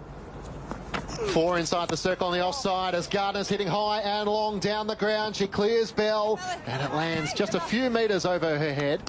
Gardner wanted the second. Talia McGrath wasn't all that interested. Turned around and told to go back. Gardner moves to 2. 5 for 150 in the 30th over. Nowhere near the pitch of that ball, did she? Danced down the wicket, ballooned it up in the air, and Bell, you're right, turned around and wasn't too far away getting that catch taken. So it was a really risky single there. We know Ash Gardner likes to go aerial anyway, but she's probably got to consolidate for a little bit longer here.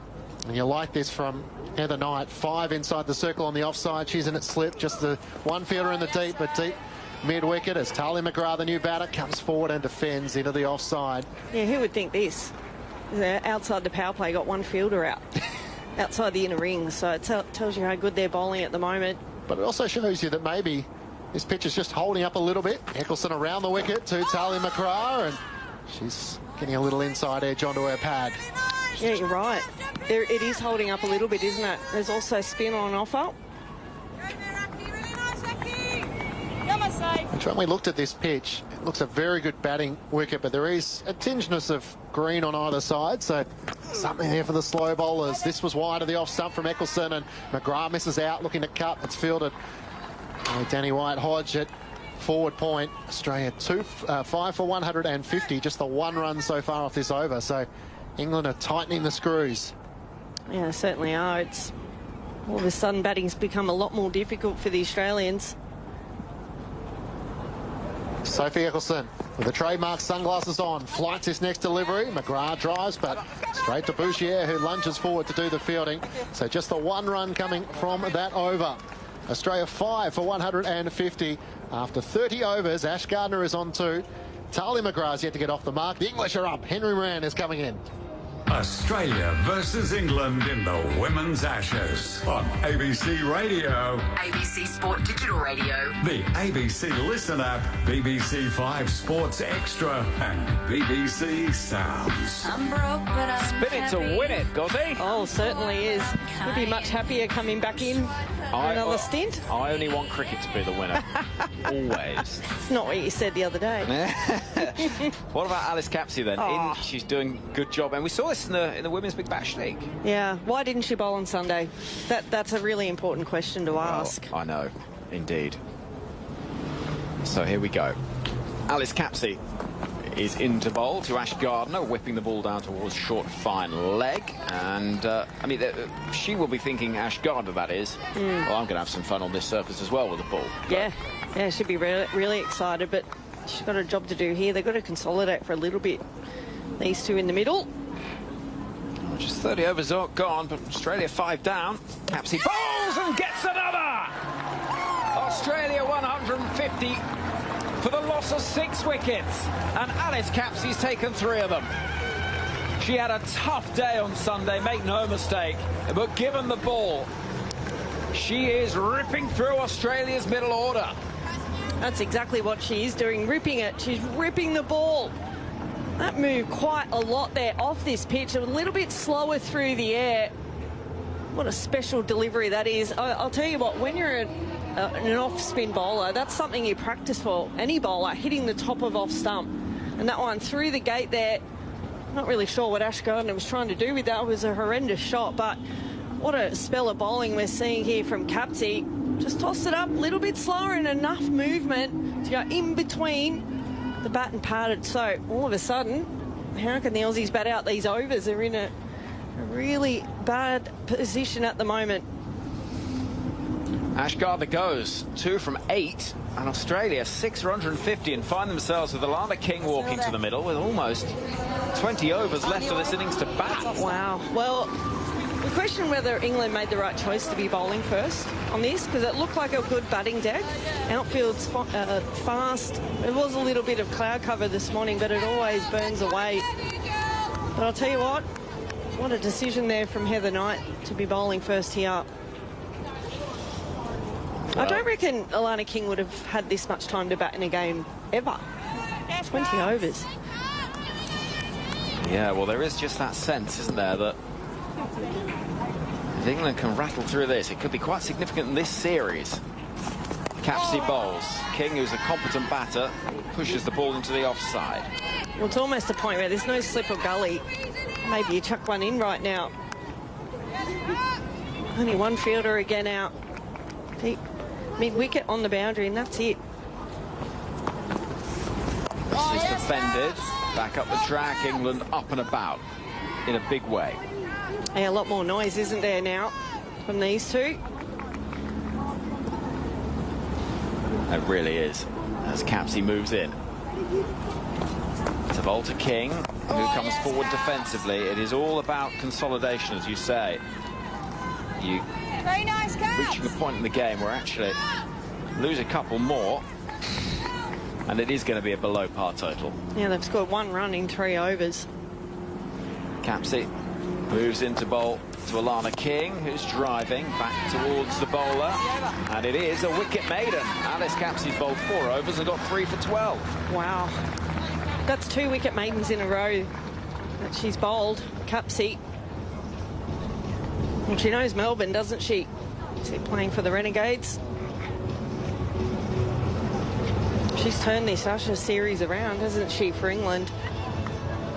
I love how she celebrated them as well. She got a big jump in as well, and hands went in the air. All the teammates came around her, as they should. And all of a sudden, there's a lot more energy from the English team out in the middle.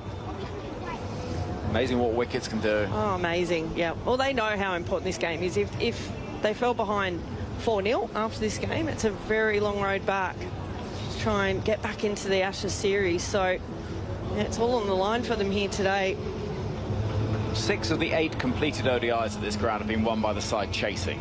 So the stats backed up England's decision at the toss. And what we're seeing now is also backing up. Now we're going to see a change in the attack. We're going to see Filer coming back in. Is this the right call? Not for me, it's not. No, it's not for me either. You've just seen what Spin's done. Eccleston, 2 for 34 off 7. Capsey, you'd think she'd keep bowling now. She's 3 for 12 after 4, so you know, trying to get the killer blow here. But you still got Talia McGrath out there. He's batting at 7 for Australia. Any other country, she's probably batting in the top 4. So, yeah, still a big wicket here. Well, she played a fabulous knock in the first T20 of the last Women's Ashes in Australia. And as the first ball from Filer, we'll see a little nudge into the leg side and collected by Charlie Dean at fine leg. And so, in the sunshine, Alana King will be on strike. 1 leg. I'll tell you what, the crowd's quiet now as well. There is a contingent of English supporters here, though. Met a few of those on Sunday at North Sydney, and they're travelling around everywhere. And it's good to know for the players on the field, they've got some support at the ground. A message from Josh in Widnes. Says British sport in Melbourne this morning. Emma Raducanu's just won the first set. England turning the match around.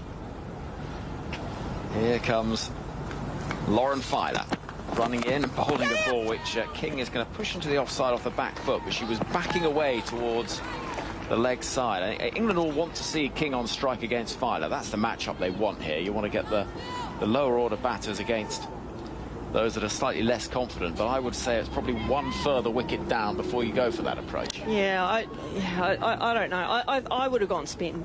We've just seen that spin winning. Filer can be a little bit erratic at times, and you don't want to take your foot off the neck of the Australian batters.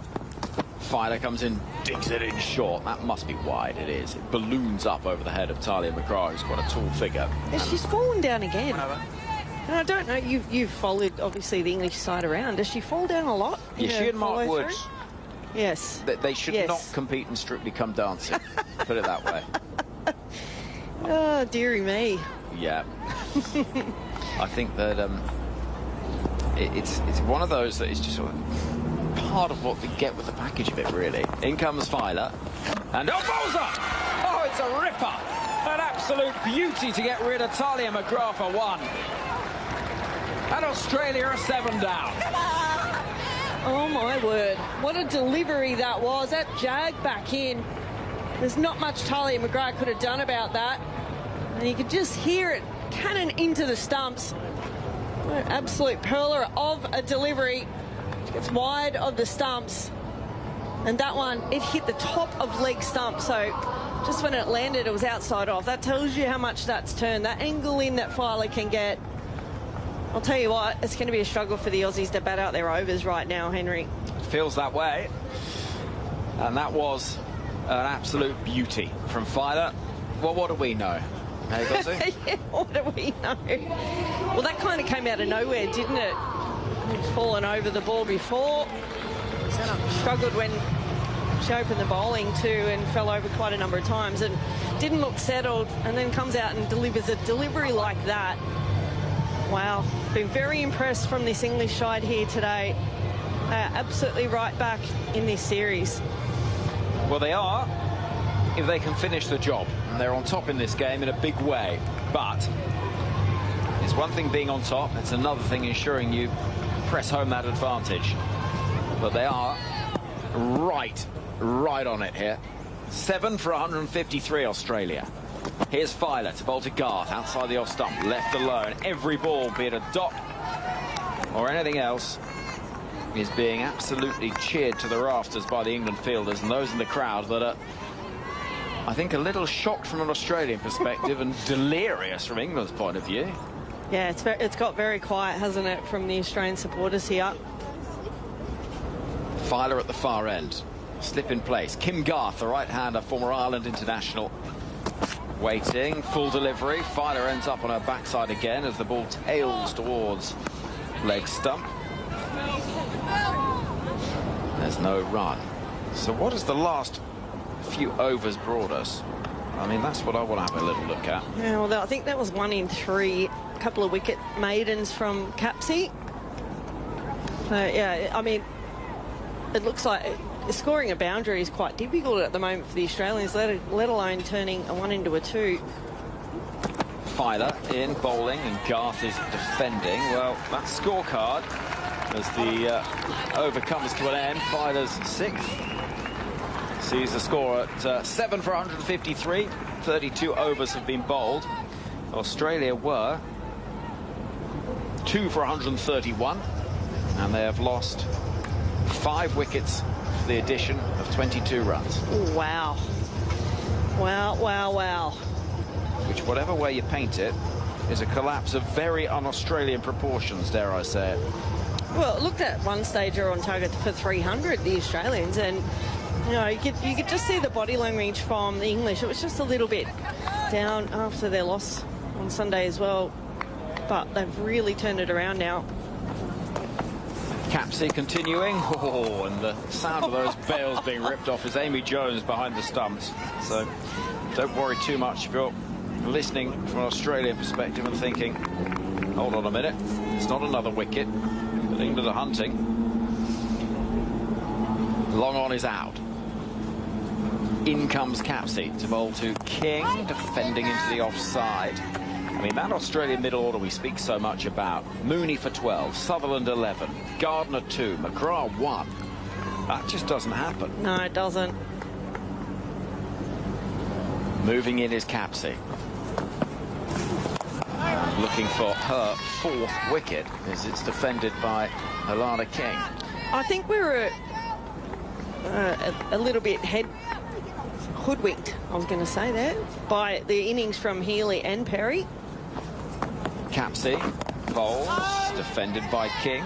Because their innings, Healy was 29 off 19, and we thought, OK, well, it looks like a pretty good batting deck, even Perry. But everything else, it's been very difficult. Even Phoebe Litchfield, 29 off her 50, found it very difficult to score runs earlier on in the ball's face for her.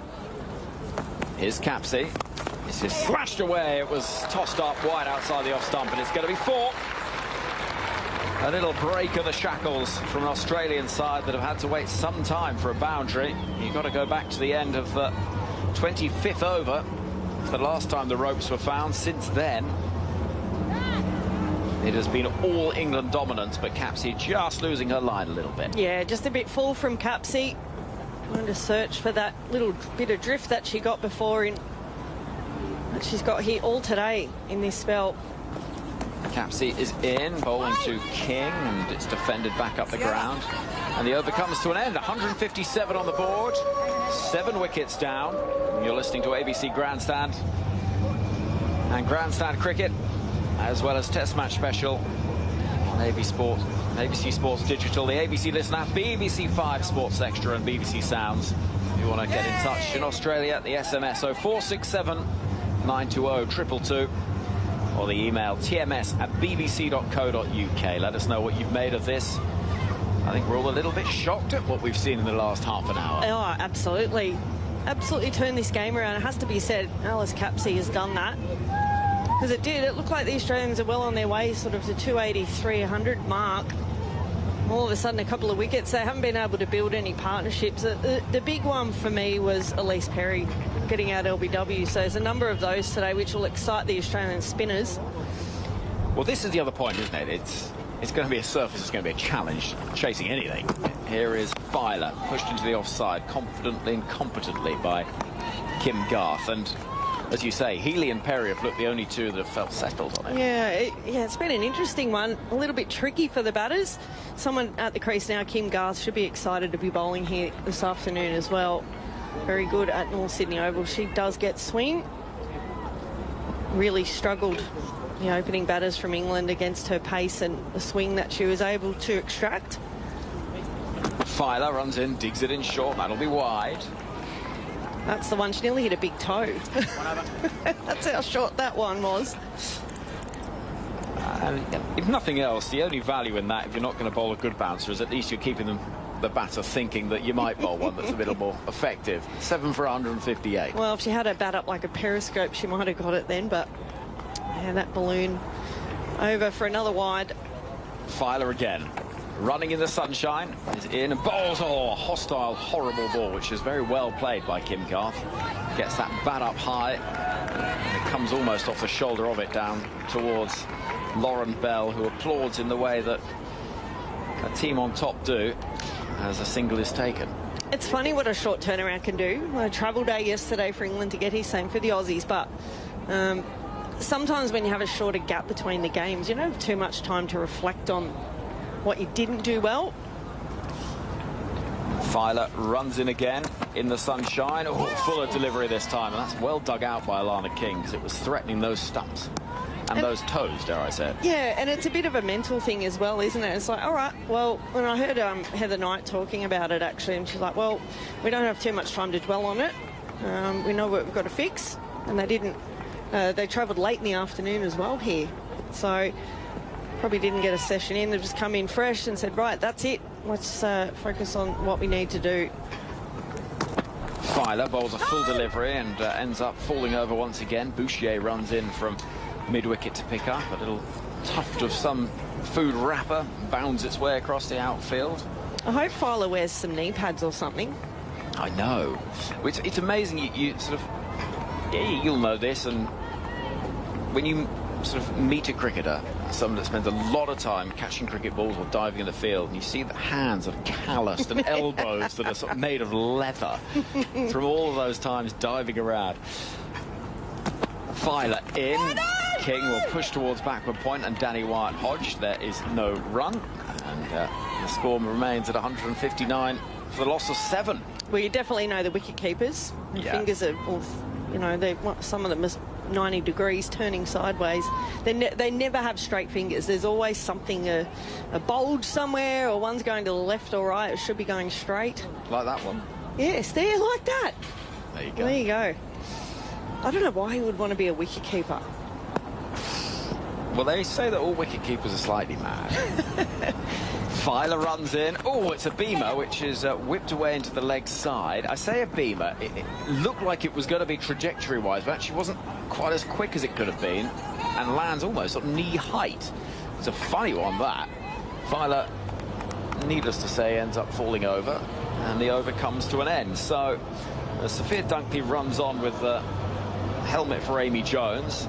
I think we're going to probably see Alice Capsey continuing. Let me talk you through what we've seen. 34 overs gone in this second Women's Ashes ODI. The score, Australia 7 down. They got 160 on the board, but It was a strong start from the Aussies. 43 for the first wicket. Then they were 92 for the loss of just one when Phoebe Litchfield departed. That was the first wicket for Sophie Eccleston, who has taken 2 for 34. But it's Alice Capsey's 3 for 16 from 5 overs that has really done the difference for England. Now, Lana King waits for Capsey, who continues. It's played from right in front of the pads to the leg side, and there's no run. I love the way she's approaching her bowling too. There's an ooh and ah with every single delivery she's doing, but it's well warranted at the moment, isn't it? She's really challenging the pad. I like the way she holds the ball in front of her as well. It's fantastic. Runs in and bowls. A little bit more flight. Comes off the outer half of the bat and goes down towards deep third, where Filer will chase. And they're turning for a second. It's a decent throw, decent run though, and King scrambles the second with a very good piece of running from the Australian duo. And Capsey's not the tallest person going around, so she's not going to be bowling with the same sort of height that Eccleston does. But she's a touch slower through the air, isn't she? So this surface is really helping her here as well. Capsey quicker and flatter this time. King looking to whip it into the leg side or get a single. I think this might be the last over of Capsey's spell. She's bowling the sort of variations that suggest someone's just sort of perhaps beginning to come to the end of a spell. Yeah, well, do they bring Eccleston back on? She's only got the 3 overs left now. Or do they go with Lauren Bell? Capsey again. With 3 balls left of this 35th over, 3 from it so far. That's a better length and line, which is gently nudged out to the offside by Kim Garth. And there will be a single taken. 163 on the book. Sorry, Henry. It's like junior cricket or grade cricket. If you get a wicket, you get an extra over. So you're like, come on, give me one more, captain. I got a wicket for you. That's what I used to do anyway. Try and pick up 1 wicket to get 1 more over. Here's Capsey to bowl to King. Oh, beaten. Now the pace taken right off it, and that's clever bowling, mixing up those paces. And when I say the sort of variations at the end of a spell, I mean, you're starting to lose your line and length a little bit, but that was much more on it. The England head coach John Lewis in conversation with Nat Sivabrunt on the boundary edge. He'll be a happy coach at the moment. Capsey bowls, quicker, flatter, end of the over. And the score stands with 164 on the board, 7 down. And Australia having really slipped away in this innings. They were 131 with the loss of just 2 wickets when Beth Mooney departed. Since then, though, it really has fallen away. 7 for 164, 35 overs gone. Sarah Elliott will be joined in just a moment by Matt Clinch. Women's International Cricket. Australia versus England in the Women's Ashes on ABC Radio. ABC Sport Digital Radio. And the ABC Listener. Thank you, Henry.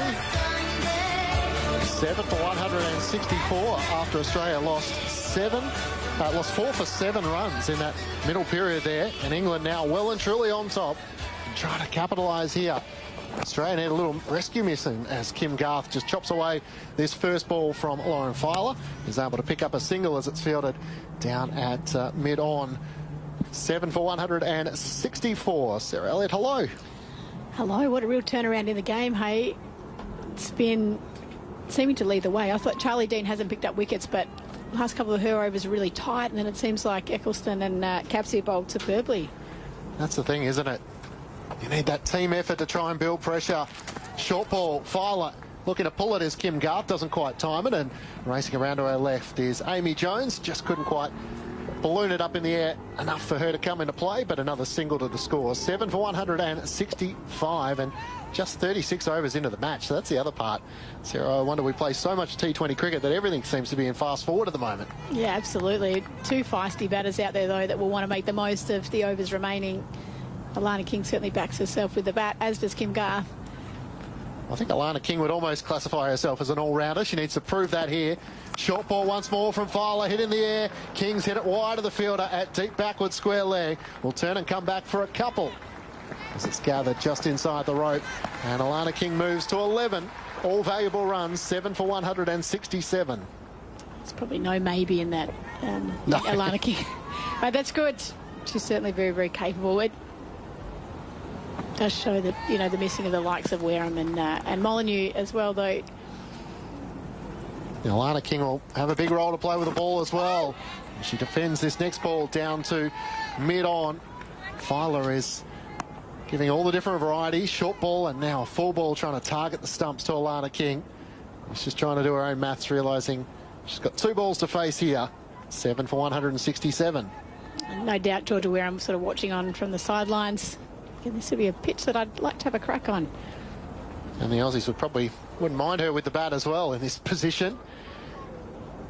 But that's the challenge, isn't it, for the selectors, the different combinations to try and make sure they feel like they have every aspect covered. That's right. They did so well in the first one-day game from a bowling perspective, so pretty happy, comfortable with the lineup that they had. 7 for 167.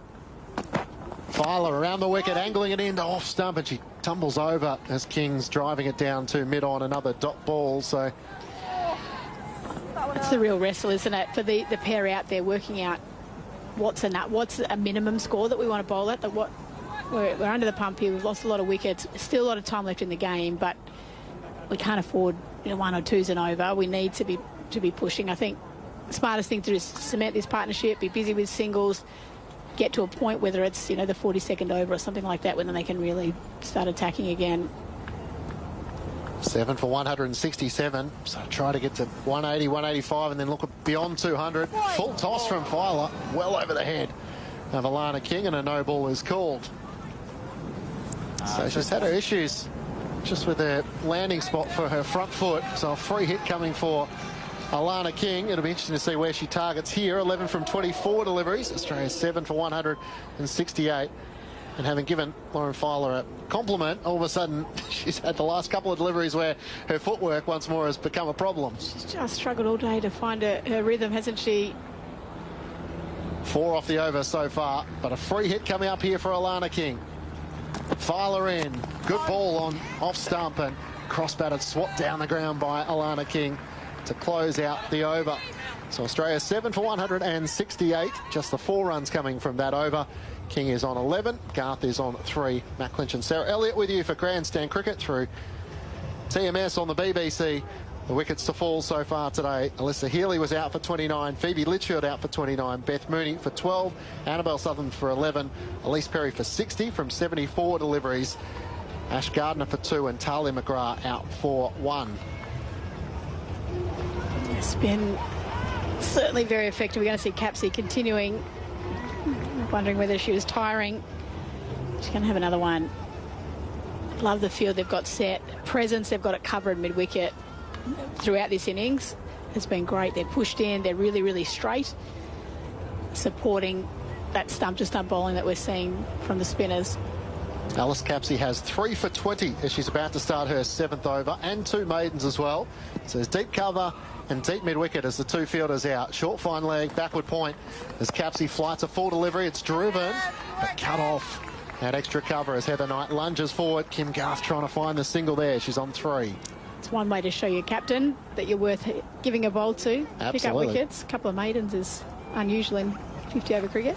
Capsey over the wicket to Garth, back of a length, and she just turns it off her pads, just wide of the fielder at square leg to get off strike and move to 4. 7 for 169. We see this time and time again with the Junction Oval, don't we, where it's sort of almost 2 different wickets. If you're off the stumps, scoring's really, really easy, but if you're bowling on the stumps, it can cause challenges for the batting side. Capsey in. Alana King takes a stride forward and just looking to turn it off her pads. It's fielded at short fine leg by Lauren Bell. It's a good batting wicket at the start of the day, slightly overcast conditions, and then it's almost like England worked out, right, Capsey, it's slowing up here and it's holding up in the wicket a little bit. And since then, they haven't looked back. Capsey into King, wide outside the off stump, flashes away at 1 and plays it out forward a point for a single. King moves to 12, 7 for 170 in the 37th over. Just a really sort of smart regulation field.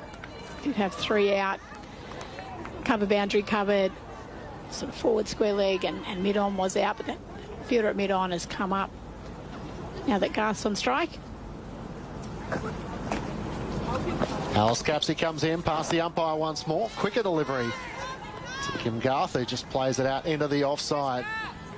Not a lot of conversation taking place between King and Garth. I'm assuming they're sort of relatively familiar with what the challenge is at this stage, with plenty of overs to go. One ball to come in the 37th over. Capsey trying to close out this over. Flights the next delivery to Garth, who drives, but straight to Heather Knight, who does the fielding. Out wide-ish mid-off, and the end of the over.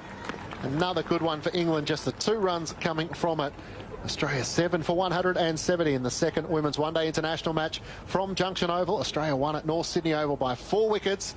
England would feel like they're on top here. 7 for 170, King on 12, Garth on 4. Matt Clinch and Sarah Elliott with you on ABC Sport. It's a real turnaround, isn't it? We were questioning the decision to send the Australians in, and it looked like maybe it wasn't the best decision, but England will be very, very happy.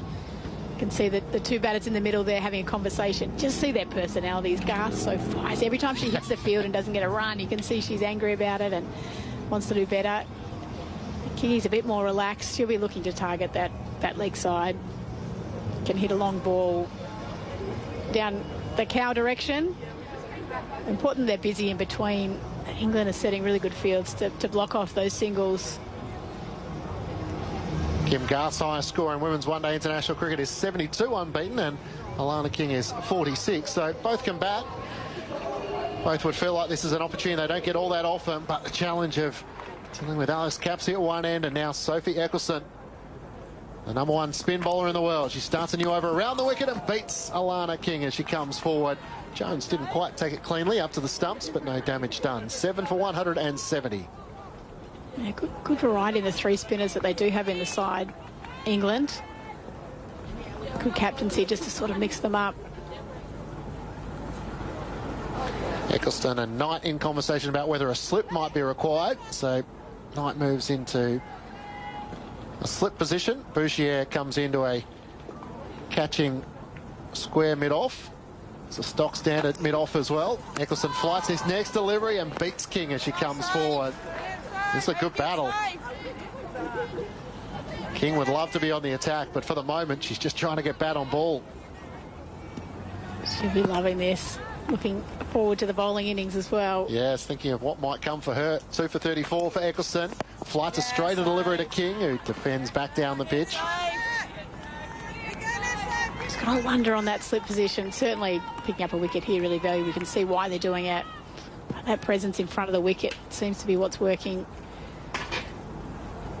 Just a catching deep mid-wicket, the only fielder out at the moment as King forward once more. Defends Eccleston into the offside.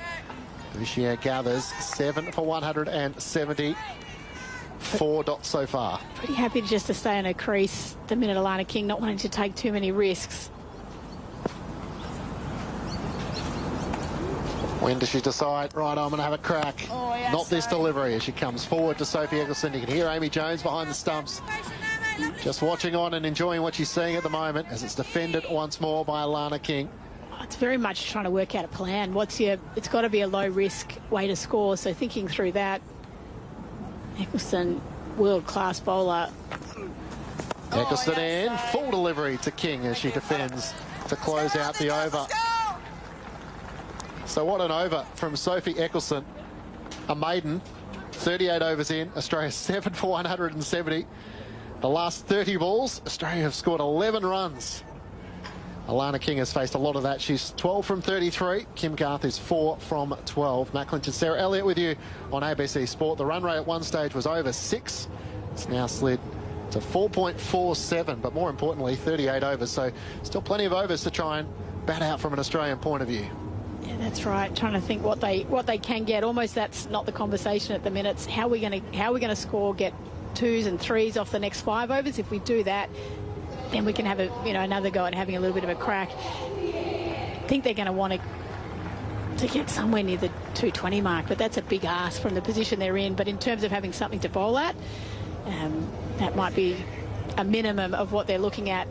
The challenge is trying to find a way to score, and Eccleston is so consistent in her ability to put the ball in a good area, take the ball away from the right-hander. She's got 2 overs to go, Sophie Eccleston. Lauren Bell's back into the attack from the city end. Full ball to Kim Garth. She drives and can't beat the fielder at cover point. Throw comes in and breaks the stumps at the non-striker's end. I reckon so. Great support from the fielder there. Was well driven. Alice Capsey, who is just grabbing at her left knee, having tumbled across to prevent that ball, which was well struck by Kim Garth. A good decision to bring Bell back into the attack. She was terrific the other day. Just to put some pressure on. Nice to see Kim Garth coming down the wicket too, trying to create something for herself, something that she could drive. No fielders out, or just the third man, but no other fielders out on the offside.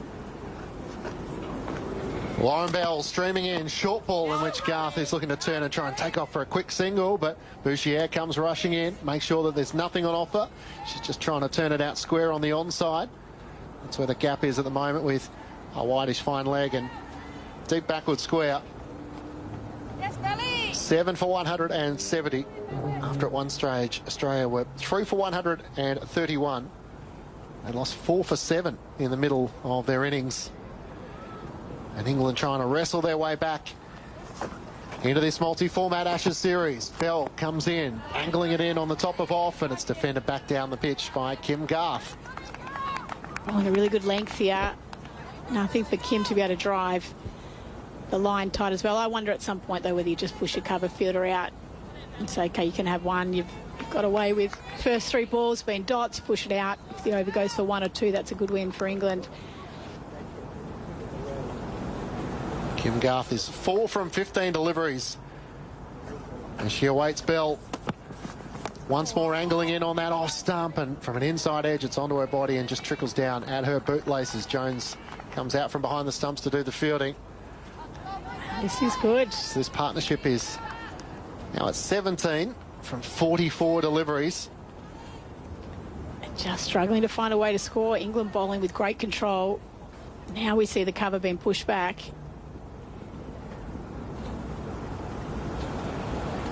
Alice Capsey gets the instructions to head out to the cover boundary. As Bell comes in, shorter ball, which she's just able to work off her pads.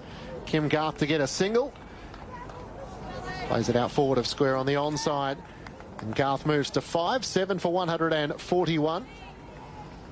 It's a rare delivery, just straying onto the pads. Kim Garth allowed her that opportunity to score. The pressure does build as the scoring dries up, doesn't it? These two both like bat on ball. They like to keep the game moving, so they're playing out of their comfort zone. Bell looking to close out this over. Comes in to Alana King, who beautifully glides it down to deep third for a single to close out the over. I feel like Alana King might feel a bit more comfortable against the pace of Lauren Bell, but just the one delivery in which she faced. So 2 runs coming from the over. Australia 7 for 172 after 39 overs. King on 13, Garth on 5. Matt Clinch and Sarah Elliott with you on ABC Sport through Grandstand Cricket and, of course, through TMS, through BBC 5 Live and BBC Sounds. Well, this is what we've come to expect of Ashes cricket, boys and girls format, but just it's never, there's a script that you think is going one way and there's the teams just fight and tail turns. This is a great fight here from England. Really put themselves in the box seat for this game. No doubt Australia are going to dig deep as well.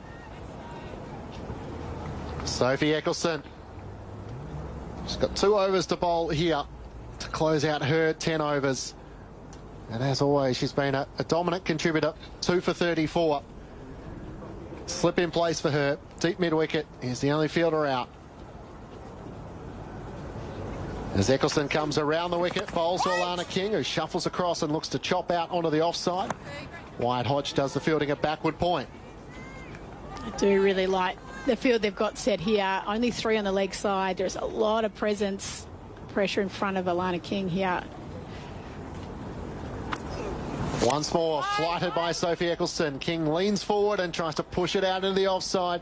Beaumont and White patrolling that cover point region. No single once more. They're really hunting in there, aren't they? Points pushed in a couple of steps. Same with the straighter cover and the slip in play as well. Eccleston with the sunglasses on. Full delivery to Alana King, who just trying to use her wrist to flick it, but just drives it straight down to mid-on, where Bell does the fielding. She's getting a little angsty here, King. Can't find a way to get off strike. Trying to be patient and wait for the bad ball, but it's not coming. Leans forward, pushes it out onto the offside, Alana King, and White Hodge does the fielding once more at backward point, just a couple of metres in from the 30-yard circle. England trying to put the pressure on Alana King for the moment. She's remaining patient. No rash shots, thinking, well, we've got one more over after this to survive. Now a bit of whip that it's hit, cut in the air, and White Hodge takes the catch. Alana King throws her head back, just wondering whether it carried, frustrated that she got a ball with a little bit of length and had to go on the attack. King hasn't moved, as they are just looking to confirm, but I think the catch from White Hodge was taken. She had to lunge her body forward to get her fingers underneath. They are just going to go upstairs and check, but this would be Australia's 8th wicket for 172. I've checked the feet. It is a fair delivery. Can we move to the catch, please?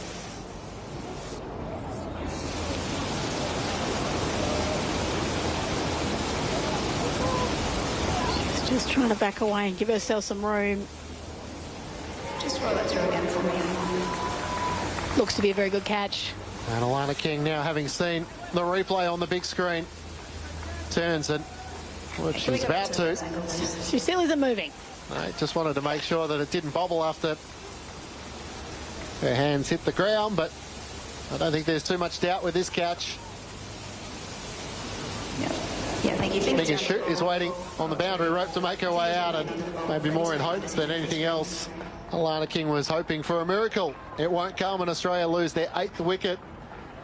Alana King has to go. Out for 13, 8 for 172. Sophie Eccleston picks up a 3rd wicket. And in England once more looking to close in on this score from an Australian point of view, which is going to be well under par here at Junction Oval. Superb bowling. It was just building, it was building, it was coming. Kingy couldn't find a way to get off strike. Faced almost 2 overs of Eccleston without being able to score. And you could see the tension building in her, and unfortunately just tried to give herself some room to play one through that offside. It was a great catch there at point. Great reward. I think England need to be given some credit here for the field settings and the bowling plans that they've got in place to really build the pressure on this lower Australian order. What's Megan Schutt going to do? She's not generally one to hang around. Likes to get on with it, likes to play her shots. Doesn't want to die wondering. A high score of 18 in women's one-day international matches, playing in her 98th one-day international match. She's got the challenge of trying to deal with one delivery here from Sophie Eccleston. We're going to close out the over. Flights it outside the off stump and shoots in 2 minds. She goes back and across, and Jones takes it behind the stumps. The end of the over, another great over from Sophie Eccleston. A wicket maiden, and Australia a 8 for 172. Garth is on 5. Schutt yet to get off the mark.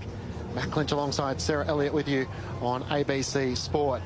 So Sophie Eccleston 3 for 34 from her 9 overs. Alice Capsey 3 for 22 from her 7 overs, including 2 maidens. Lauren Bell 1 for 20 from her 6 overs.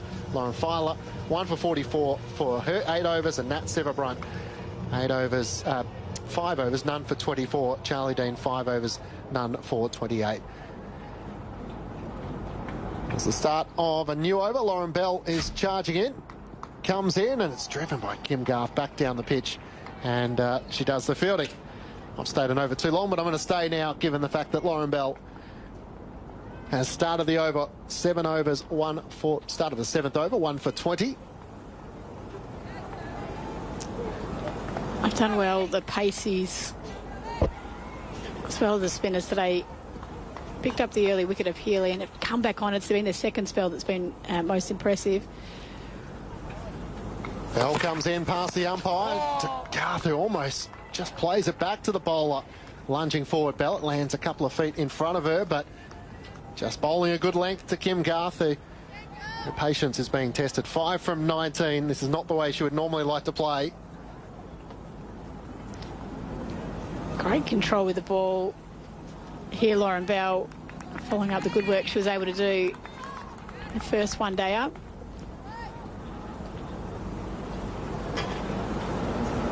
Up to 31 wickets in just 14 women's one-day international matches as Bell comes in, back of a length, and this time Kim Garth is able to cut backward a point. The fielder at deep third races around to the right. Kim Garth gets a single to move to 6. 8 for 173 in the 41st over. Certainly not a scoreline we're familiar with seeing here at Junction Oval. Normally it's the 260 plus that you need in a one-day game. BBL this year, WBBL this year, we saw some high scores made here as well. Australia have had the luxury in previous ones of bowling first and skiddling through the West Indies in the last couple as Bell comes in. Megan Shute just comes forward and defends into the onside. 8 for 173. So we had some big scores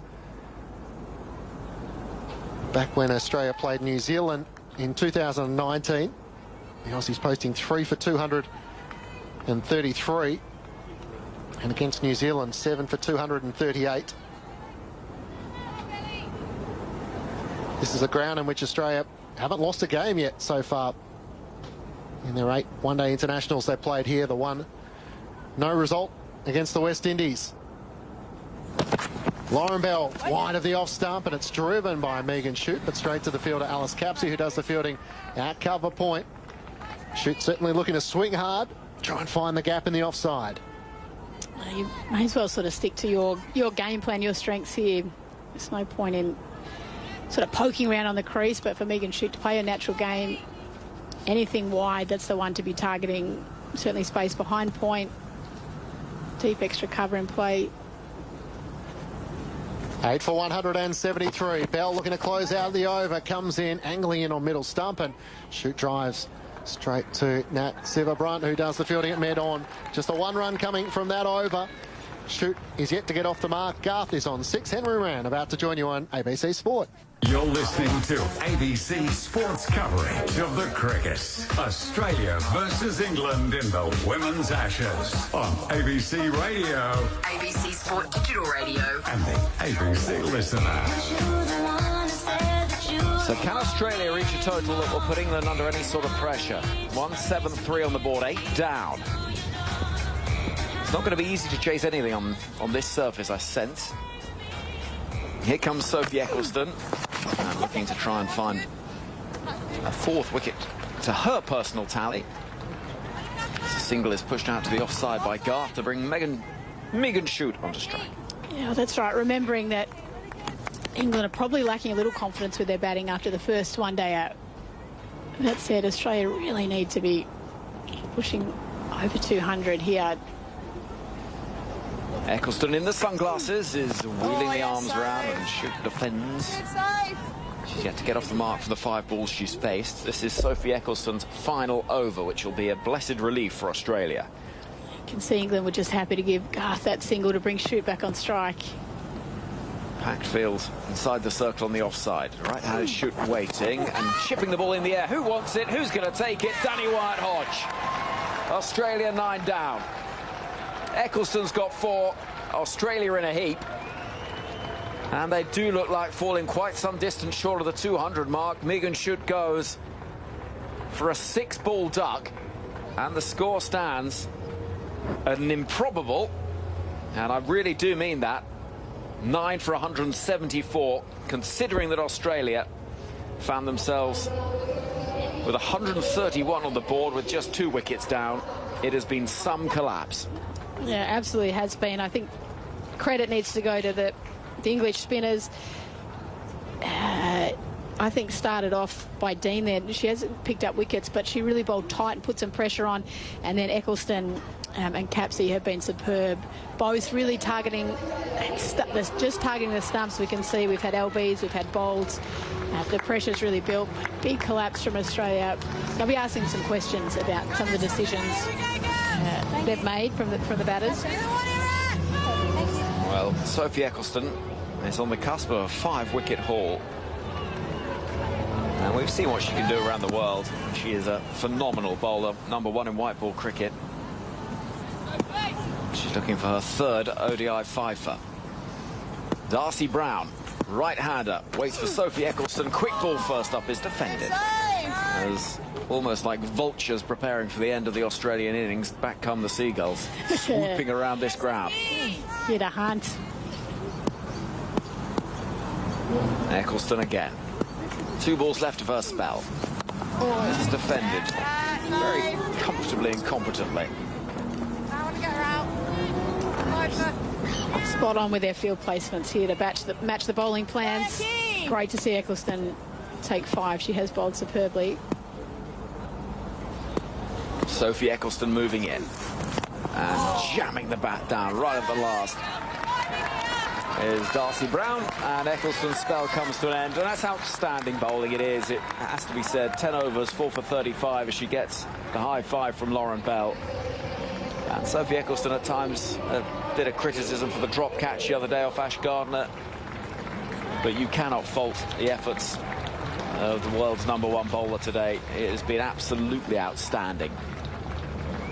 Yeah, terrific, and a great applause there from the crowd for her. Good crowd in. Beautiful day in Melbourne. The sun's out, school holidays. And we're going to see Lauren Bell bowling from the end down below us, with England roaring into a dominant position in this game. 9 down Australia, 174 on the board. That isn't a fever dream for anyone listening back at home. In the United Kingdom, the projected score stands at 207. I'd be surprised if they reached that. As in comes Lauren Bell, punched into the offside from the bat of the right-handed Garth. A very cheerful Alex Hartley has arrived. Not only is she cheerful because of what's happening on the field of play, but she's also marched in with a bag of chips. The best chips ever. Chips, come on, English crisps ever. They're chicken and... what are they? Soy chicken sauce. Chicken and honey? Honey soy chicken. Oh, so good. There you go. Lauren Bell running in. Galloping past the umpire. And that's nicely played. Clipped into the leg side from the bat of Megan Schutt for a single. Every run applauded by Australia. This is not a done deal, given this surface, Alex. No, definitely not. You know, England are still going to have to bat well, but England are on top of this game, and to potentially bowl Australia out will be a huge win for them. England have been so much better than that first ODI. Australia have made some mistakes along the way, but we saw in that first ODI how important it was for somebody to get a score and go on. Well, we've not seen that from the Australians today. Schutt waits, driving into the offside it goes, and beats the infield, and Heather Knight with the high knees is chasing it out towards the deep cover boundary. She'll get there and prevent anything more than a couple of runs. Forgive me, Megan Schutt's been dismissed. I'm talking absolute nonsense. It's Kim Garth and Darcy Brown out in the middle. It's Brown that picks up a couple of runs. 9 for 177. But Alice Capps is there. She's been the bowler. Outstanding. Got criticism after the last game. She got 3 wickets and went for no runs in 19 balls. Bell bowling. An edge. And up on the toes, nicely played with soft hands down towards the boundary. Keeper up to the stump, so no danger. And run is taken to move Brown onto 3. 1-7-8 on the board with 9 down now. But, you know, massive credit to Capsey for that performance, because she did take some stick. So what was that? Not how many balls? I'm pretty sure. I will double check for you, but she took 3 wickets and went for no runs in 19 balls. Lauren Bell running in, driven into the ground, no run, stopped by Eccleston at mid-off. And Australia lost 4 for 7 in 29 balls. I know it was a 5 for 22 collapse. 4 for 7. Of how many balls? 29. That is some collapse, isn't it? Very un-Australia-like, isn't it? But it is, and that is something that is a massive point of intrigue for the series, just how it affects confidence, dynamic, all of those things. Lauren Bell runs in. It's a floatier delivery this time, tailing in towards the right-handed Kim Garth, who can do nothing with it. The over comes to an end. Australia creeping their way towards 180. 9 for 178.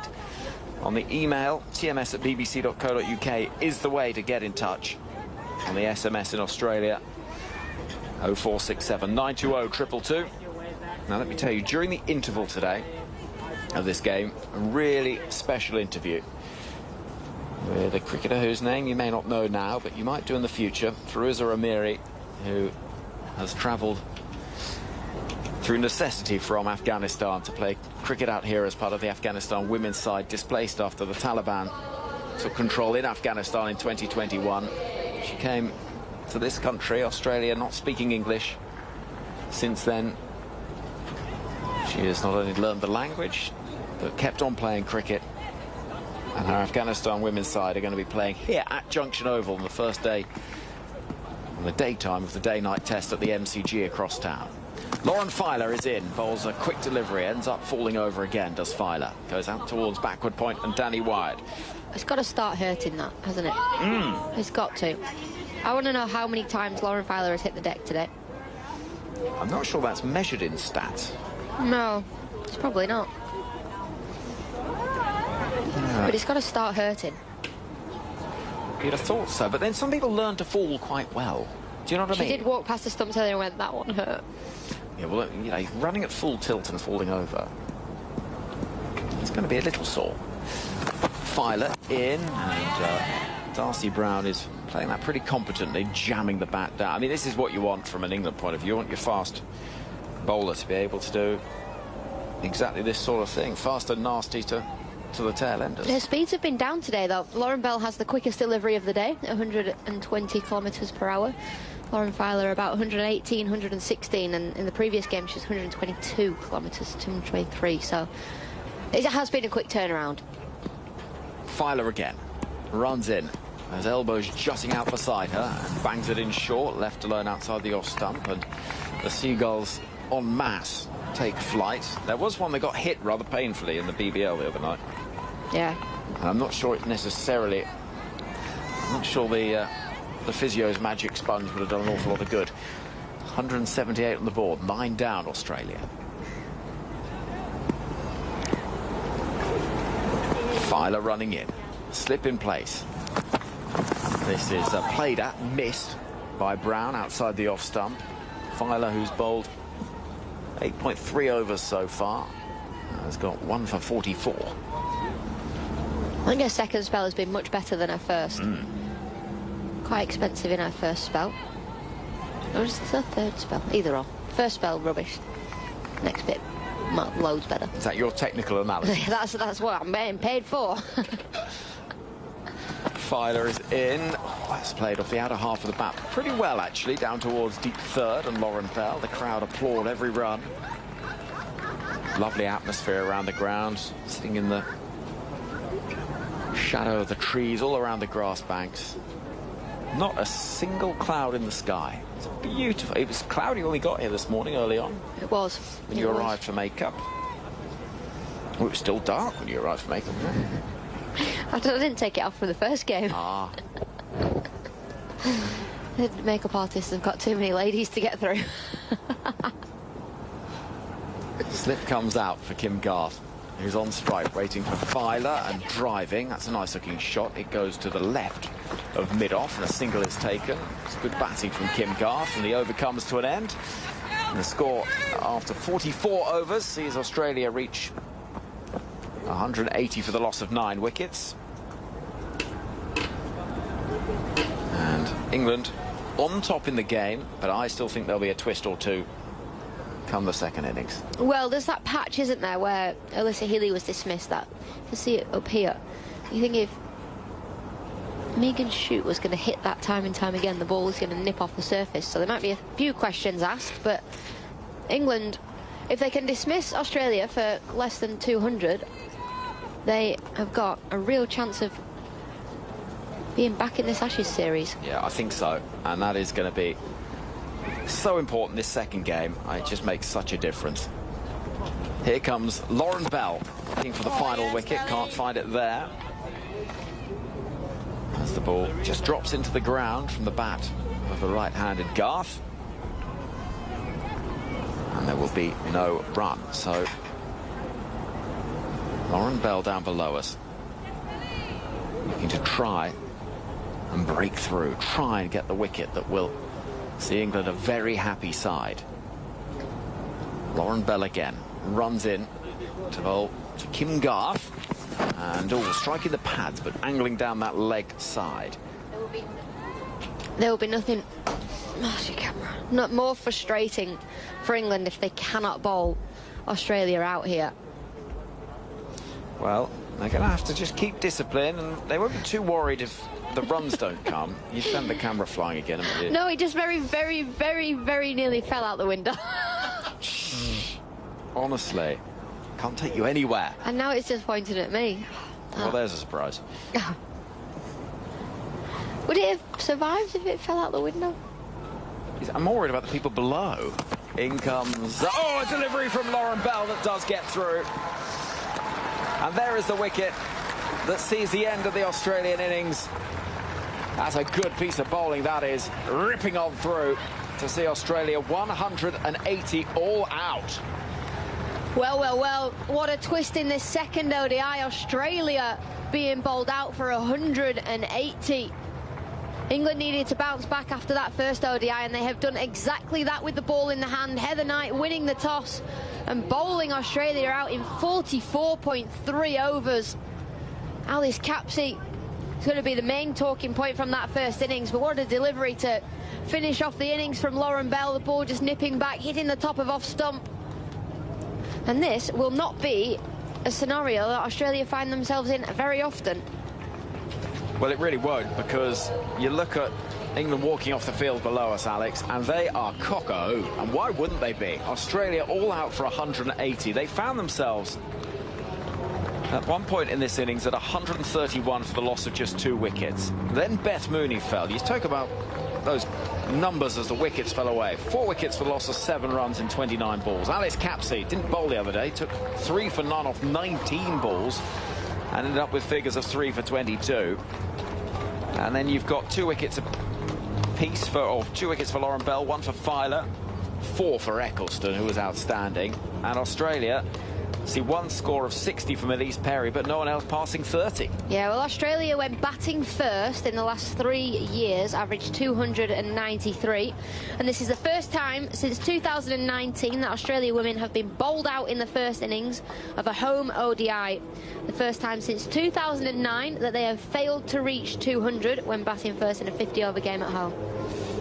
That is an extraordinary collection of numbers, that, Alex, and numbers that will delight England, because if nothing else, it just will give such confidence and fear for Australia going later on in the series. Confidence for England, but dare I say it though, Alex, it feels to me that this series could hinge, and its competitiveness could hinge on what we see in this second innings in this game. I don't think competitiveness. I think the series won't be over if England lose this game or they are bowled out. They've given themselves the best opportunity to win this game, but it makes the series a lot more interesting if they do win. I know, because if they go 4-0 down, it's going to be incredibly tough to come back from that with the way that this multi-format Ashes series works. If it's 2-2 going into the last ODI, Australia don't lose ODI series. They've only lost 1 on home soil ever, and that was in like back in the 80s, 1 ODI series. 82, I think it was, 1982. And they've never lost an ODI here. England have never won an ODI at any of the venues where these 50-over matches are taking place. And that says a fair amount to me, I have to say.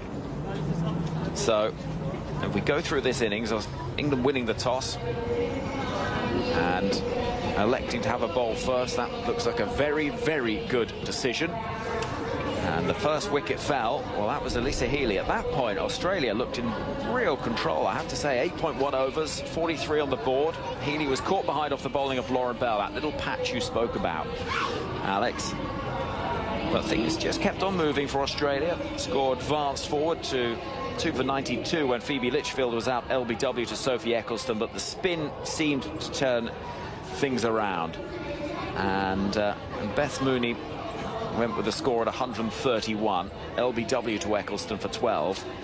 That really did bring about a collapse of quite epic proportions. Sutherland gone, 11, caught Knight off the bowling of Capsey. Perry, the crucial wicket, LBW to Capsey for 60 off 74, hit a couple of sixes, but had to go. Ash Gardner went for just 2, bowled by Capsey. Talia McGrath was bowled by beauty from Lauren Filer. Alana King managed to hang around to make 13, 39 balls she made. before Danny Wyatt took the catch off the bowling of Sophie Eccleston.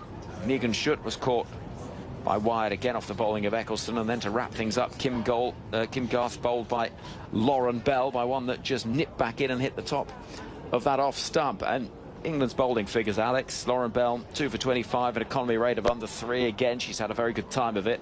Lauren Filer, 1 for 46 for 9. Expensive, but got a big wicket in the removal of Talia McGrath. Natsiva Brunt was okay, 5 overs, none for 24. Charlie Dean, a little expensive, the most expensive comfortably of England's bowlers, 5 overs, none for 28.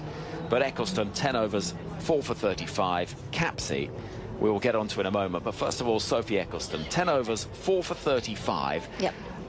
She's the world's best for a reason. Yeah, of course, and I think she's actually improved her game significantly against Australia. We've seen in the last 2 ODIs, or the first 2 ODIs that we've seen, is that she's actually bowling so much better to the left-handers now than she has done before. That right-left-hand combination has thrown her a little bit, and her numbers against Australia haven't been great compared to her, you know, unreal numbers from the rest of the world. So Eccleston just proving why she is the best in the world again today. Yeah, outstanding. What about Alice Capsey then? Had a tough time of it with the bat in the first game. Dropped a crucial catch as well. She looked, dare I say, a little bereft and lost on the outfield after that first game at North Sydney Oval. Chucked the ball today, though. She gets 3 for 22 and picks up 3 for none off 19 balls at one point. Loves bowling in Australia. You know, in the WBBL, her bowling was so much better than her batting. And again today, you know, she came in, she made things happen. You know, she created opportunities, and that's all you can ask. I think England, if they are playing her as an all-rounder, they have to bowl her, and she's proven exactly why she needs to be bowling today. England should win this game. Do you think they will? Yeah. Okay, righto, Alex. Thank you very much indeed, Alex Hartley. Thank you so much for now. World Cup winner with England in 2017, part of the team here on Grandstand Cricket on ABC Sports Digital, the ABC Listen app, BBC 2 Sports Extra and BBC Sounds. Let us know what you've made of this first innings. The SMS in Australia, 0467 920 222. Email tms@bbc.co.uk. Really special interview to come in a few minutes' time, but it has been a dramatic, and I do not say that with any sense of understatement, 44.3 overs. Let's listen to the highlights in just a moment of the first innings. There's loads to look forward to in 2025 on the ABC. Tony Armstrong has a new series that's not what you think. Welcome to Eat the Invaders. There's Dr. Carl, How Things Work, Miriam Margolyes in New Zealand, and Dr. Anne's Secret Lives. I'm physically shaking. And it's the end of an era as lovers become rivals in The Newsreader. We can separate the personal and professional. So much in 2025. I'm pretty happy. On ABC TV and ABC iView. Swinging the hot bat, he hammers it back over the bowler's head. That is enormous. The big bash is here. This goes bigger, bigger, bigger, out of the ground. That's as big as six as I've ever seen. BBL 14. Every match live and uninterrupted on the ABC Listen app. This is greatness uninhibited. You're listening to ABC Sports coverage of the cricket. Australia versus England in the Women's Ashes on ABC Radio, ABC Sport Digital Radio and the ABC Listen app. Filer runs past the umpire now, and this is driven into the offside. Lovely shot. Goodness me, what timing. Racing away through the covers. Here's Lauren Filer. Runs in, and full delivery is drilled through the offside for 4 runs. Filer in once more. Back of the legs. Litchfield rocks back and pulls just forward of the umpire at square leg. This will run out towards the boundary. In from the city end here at Junction Oval. And an edge, and Alyssa Healy is going to have to go. Jones takes the catch. Beautiful delivery from Bell. And England finally have a breakthrough at the start of the 9th over. Healy's out for 29 as Bell back of the length, and Perry's up on her toes, driving out through the gap in the offside. And this is a well-timed shot which will race down to the rope for 4. Elise Perry with her first boundary of her innings. Third and deep mid-wicket of the field is out for Phoebe Litchfield as she decides, righto, now the time to attack as Siva Brunt comes in. Litchfield goes aerial, down the ground, over mid-off and across the rope for 4. Litchfield on 21. Waits for Charlie Dean. Reverse sweep attempted. Brilliantly played. Oh, what a sight that is. White's his next delivery to Perry, who's hitting in the air. Out to the fielder. Out wide. Long on, and it clears the rope for 6. Eccleston with the sunglasses on as she comes in over the wicket. Switch hit from Litchfield, struck on the pad, and she's out. And Sophie Eccleston gets the key breakthrough from an England side of things. Dean again. Packed offside field inside the circle. This is outside the off stump, and Perry's going to come forward. She's going to loft the ball down the ground, over the head of the fielder at mid-off and reach 50. And Elise Perry to 51. And she's got there with a minimum of fuss as well. Moving in, Eccleston bowls to Mooney. Big appeal for LBW? No. There are reviews available. Will England be tempted? England did burn a couple of reviews in the first ODI, and they've gone up for it. Now, having a look, they know how valuable Beth Mooney is. Original decision is not out. Here we go. Ball tracking says. Impact is in line. Wickets are hitting. You don't have to show on field, please. And it's out. Well, there you go. And it's a very good review from England. Beth Mooney goes. It's a second wicket for the outstanding Sophie Eccleston. Alice Capsey with her off spin over the wicket, coming down the pitch, and the catch is taken. The breakthrough for England as Perry was on the attack, and that is a screamer. A great touch by Knight, who had to lunge to her right. And Australia lose a 4th wicket. Quicker delivery to Elise Perry, who this time took another big stride forward and struck on the pad. Will they go upstairs for this one? They might. Perry looked away immediately, and yes, they will. Ball on pad first. Okay, original decision is not out. What about the height? Pitching is outside. I think she might be in a bit of trouble here, Elise Perry. Wickets are hitting. Come back to the through, please. I'll ask you to change your decision to out. Hitting 3/4 of the way up of middle stump, and that is a massive breakthrough for England. Elise Perry will have to go. She's out for 60. Capsey falls and gets another! Australia 150 for the loss of 6 wickets. And Alice Capsey's taken 3 of them. She is ripping through Australia's middle order.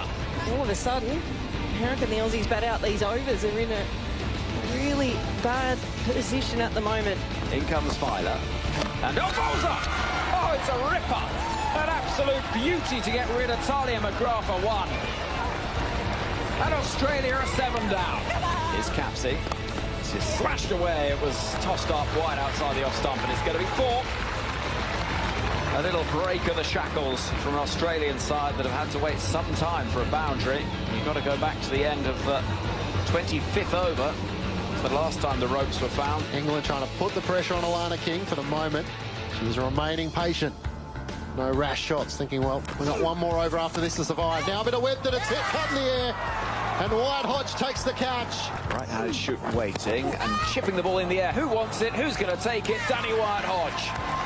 Australia 9 down. In comes... Oh, a delivery from Lauren Bell that does get through. And there is the wicket that sees the end of the Australian innings. That's a good piece of bowling, that is. Ripping on through to see Australia 180 all out. On ABC Radio and across the UK via the BBC.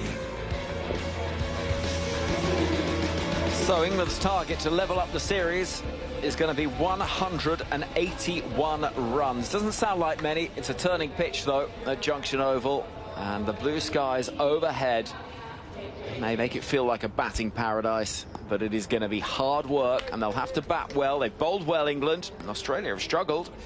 Can England level up the series? We will find out in around about, what, 15, 16 minutes or so from now. In the meantime, though, here on ABC Sports Digital, the ABC Listen app, 5 Sports Extra, and BBC Sounds, we've got a really special interview for you from somebody that will be playing here in the not-too-distant future, when at the end of the month there is an opportunity for the Afghanistan women's side, so many of whom are here in Australia, to play a game of cricket together for the first time since they had to leave their home country after the Taliban seized power in 2021.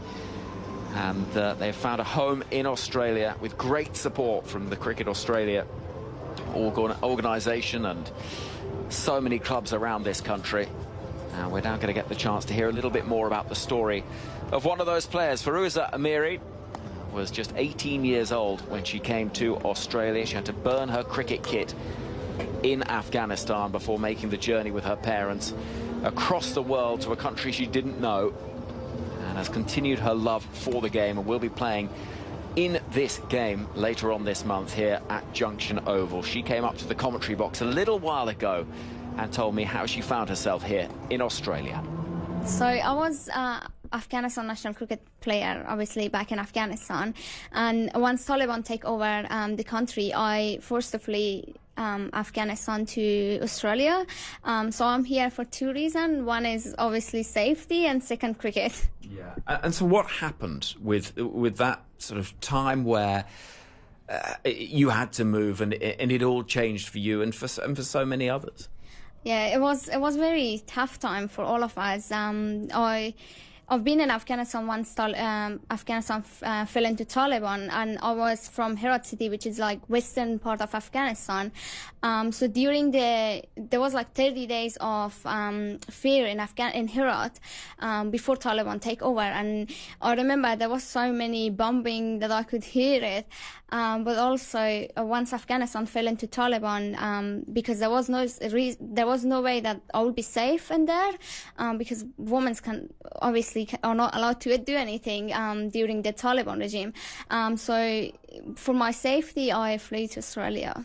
And many of your cricketing teammates did the same. Yeah, we all as a team came, all of us with our families. Some of the family members are still in Afghanistan, but most of us came with our parents and siblings.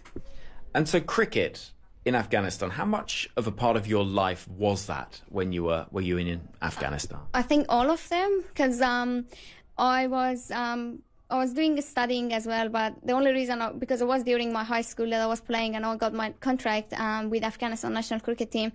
But I remember that every time I was waking up to go to school, it was just to go play cricket. And then in the afternoon, I was staying back in the school to just play cricket. And I was doing coaching, playing cricket. It's all my life was about cricket. Batting, bowling? Batting. Okay, so talk me through, what sort of player are you like? Well, I think during my time in Afghanistan, I was opener. So I like when you go in the opening and you know how ball is coming fast and the shots just flew. So I want to be always opener. Okay. And so the prospect of losing the freedom to do that is something that for so many people around the world, they can't imagine losing that opportunity. Well, yeah, as somebody experienced it, to lose everything. I lost, when we flew to Australia, we lost everything. We lost our families, our kind of identity as well, I can say, on my home. So when I came to Australia, I was feeling very homeless and hopeless as well. I was like a stranger here. I didn't know why I'm here and what I'm gonna do. It's very hard to leave everything in age of 18, obviously, and flee in a country that's completely different with culture, with language and everything. How have you found it since you've been here? Well, it's never been easy, and it's not still easy for me, and obviously for my parents as well. I remember when I came here, I were not able to speak English. I was only saying hello and my name, and that was it. I didn't know how I'm gonna survive here with no English. And even you're like around age of, you're teenager, you wanna have friends, you wanna have fun. In that time, I didn't have any friends as well. I just pushed myself. I started learning English. I started working. So for me, working was a bit harder part to get job, and I didn't have any work experience in Afghanistan. I was only a player there. So I started working and talking to people, get into society, and obviously cricket has a big impact for me, because you know how you feel when you are a cricket player and when you are on the ground with so many same-minded people like you feel very connected. So for me, cricket has a huge impact in my life, even in Australia. So I got to find friends, and it's been a very enjoyable time. So how has the Afghanistan women's cricket team come together in Australia? How has that worked, and what has Australia done to help make that work? I think Australia did more than what we expected to. So since we arrived in Australia, we got so many people around us. They are helping from Cricket Australia, other volunteers that they are helping us. So since we came, unfortunately, this half of team living in Canberra and half living in Melbourne. So we are separate, but for match that we are coming together, we are so excited. And as I said, Cricket Australia done so much more than ICC do for us. Like they shouldn't do that much, but we still have so much support from Cricket Australia. They are pushing us and letting us to alive that hope in us. So they did very good. And hope is such a key part of this message, isn't it? And cricket can do that, and sport can be so powerful. Exactly. So cricket. I always say cricket can break all the boundaries, and it can connect all around the world. As we see, when it comes to the World Cup, all the people from all different countries, they see it and they watch, and so I think the message from our team and our match in the City Power Centre, it's all going to be about hope, to make that hope alive for people. It's still in Afghanistan, the women that they don't have the rights to play, to educate. They don't have any freedom, so we just want to give them that hope that they are in Afghanistan. And do you think that there will be women and girls in Afghanistan that will follow what happens with the game that you play here? I'm sure they will do, and they will be proud of us. So the only things that keep us motivated, it's going to be that there's millions of girls are going to be behind the TV, or they're going to watch it in any way. So that's going to keep us very motivated, and I'm so excited to hear what gonna be people think, because it's gonna be our first international kind of match. What about the ICC? Because you mentioned Cricket Australia doing an awful lot, but there's been a lot of criticism for the lack of response from the ICC. When it comes to the men's, they always talk in media. I've heard since that boycott start happening, ICC is responding to all the medias. But when it comes to us, we have sent the ICC so many times letters to help us. And I always say that we have sacrificed a lot to be here today, so we did so much. As I said earlier, we lost everything, and we as young people in age of 17, 18, we came in at completely new countries. As a player, we expected that cricket, like ICC, follow us and do much more for us. They did nothing for us. So since we arrived in here, we never heard anything from ICC. We didn't see any help from them. But I think this is time that if they are going to hear me, it's the time for them to recognize us as a team and give us the chance that they're giving to the other countries. We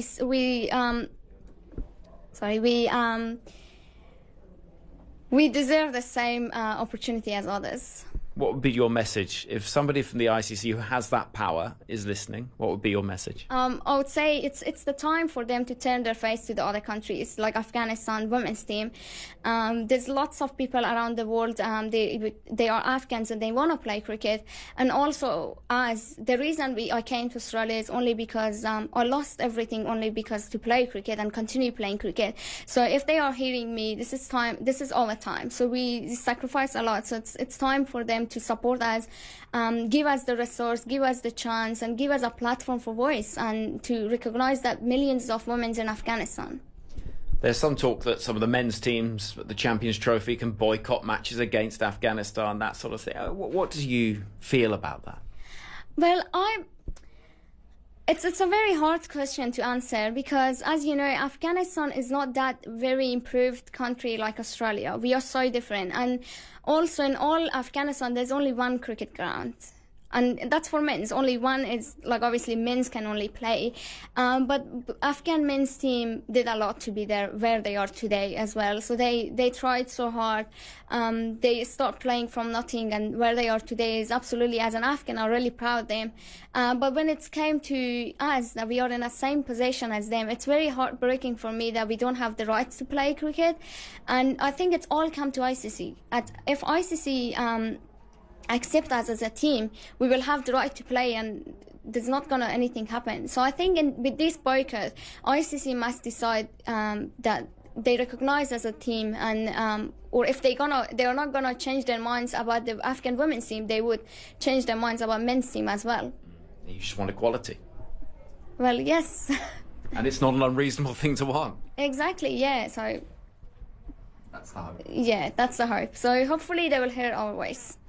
Just finally, your ambitions go beyond the cricket field, I know, and we're here in the commentary box, and one day we might be hearing your voice describing what's going on out there in the middle. Yeah, I mean, that's my biggest dream. So I've always, since I started taking that bat on my hands, I started dreaming to be all around cricket, playing cricket, be a coach, and now I want to be a cricket commentator. So, and also I'm doing, so I am practicing, and I got so much support from people in Cricket Australia. Obviously, Mel Jones, she is a superstar, so I love the way that she supports me.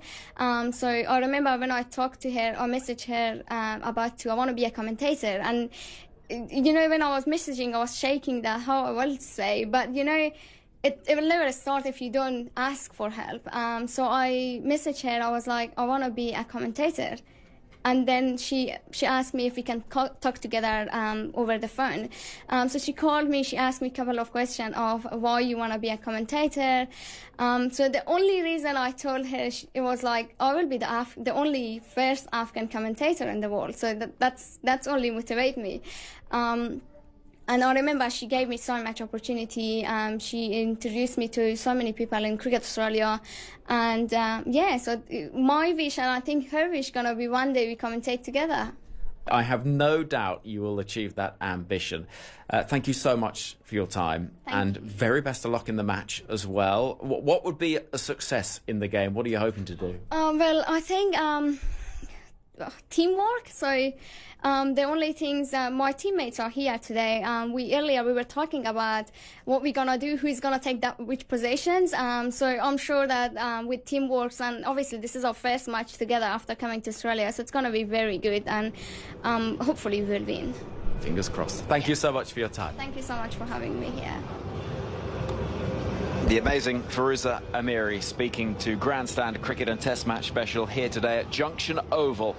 The Afghanistan women's side will be playing here in the not-too-distant future in an historic match at the end of the month, the same day as the first day of the Test match that's being played at the MCG. But the game at Junction Oval, a day match, and the match, obviously, at the G, a day-night test. So there is the ability to go and watch a bit of both if you're in the area. But what an amazing story that is, and a pretty strong message as well from Firuza Amiri about what needs to be done to ensure more opportunities, equality available for those Afghanistan female cricketers that have been displaced over the course of the last few years. Right then, here we have got a beautiful day in front of us, but not such a beautiful day for Australia so far. Michelle Goszko is alongside me. England have a target of 181, having bowled Australia out. Yep, believe it or not, bowled Australia out for 180 inside of 45 overs. Yeah, it was a great performance actually from England. It had a feel at the beginning. Healy got a start, 29 off just 19 deliveries,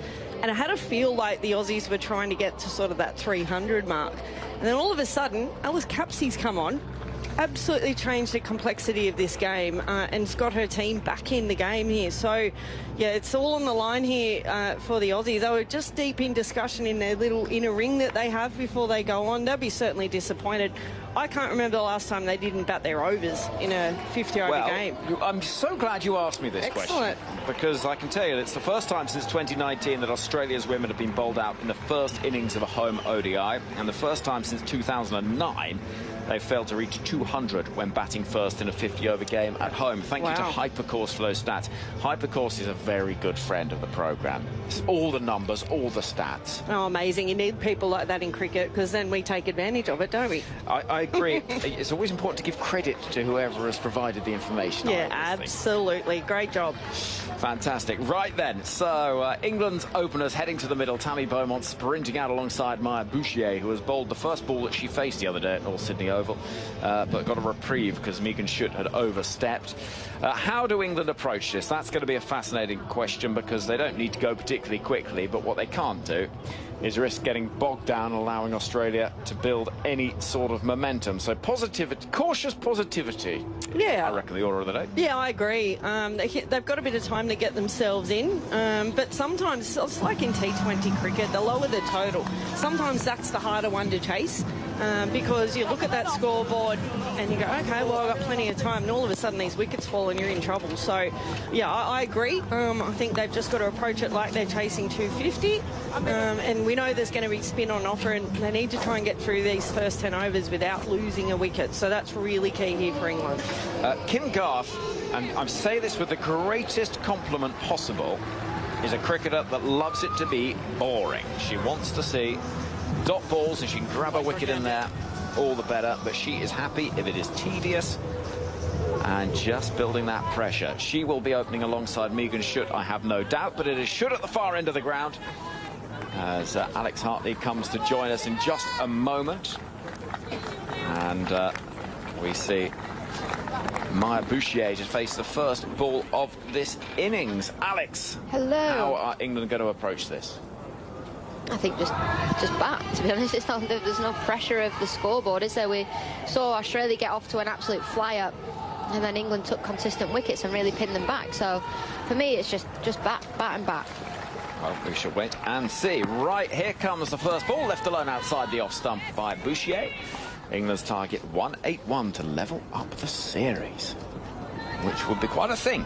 I think that there was a few questions for England, who were reasonably positive after the first game. They'll be feeling a lot more positive after that first innings, where Australia dismissed for 180, 4 wickets for Eccleston, 3 for Capsey. Here is Schutt at the far end, right arm over, a slip and a gully in place. Bouchier waiting, oh, beaten. A wafty drive outside the off stump with little to no conviction, I think it is fair to say. I've lost my pen. I had it a minute ago. I nicked it, didn't I? But actually, I gave it back, definitely. I think it's on the outfield. He said with a degree of uncertainty. It's one of those clever ones that's got lots of colours on it, isn't it? It's one that everyone always wants to steal. In comes Schutt again, bowling to Bouchier, lunging forward. That's a nice shot. Pushed through the offside, quick outfield. The gulls scatter in pursuit. It is Ash Gardner chasing and does brilliantly. I have to say, that is fabulous fielding from Gardner. And it is 2 runs saved. And applause from all those in the green and gold around Junction Oval. Yeah, how many times in this fielding innings are we going to say brilliantly fielded by Australia, by so-and-so? Because they are just clinical in the field. Well, they do tend to do things that other sides just can't possibly manage. And it saves so many runs.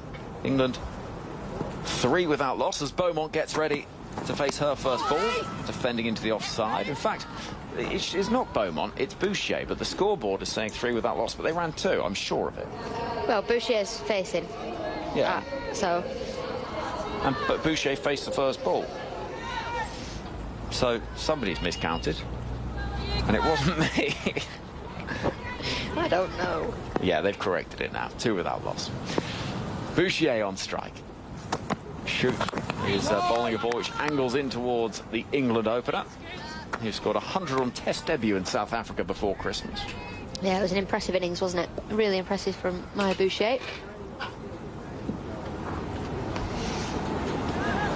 Guy emails. tms@bbc.co.uk. Dear Henry and Alex, having been at North Sydney on Sunday, slow start to the series, but some green shoots for England.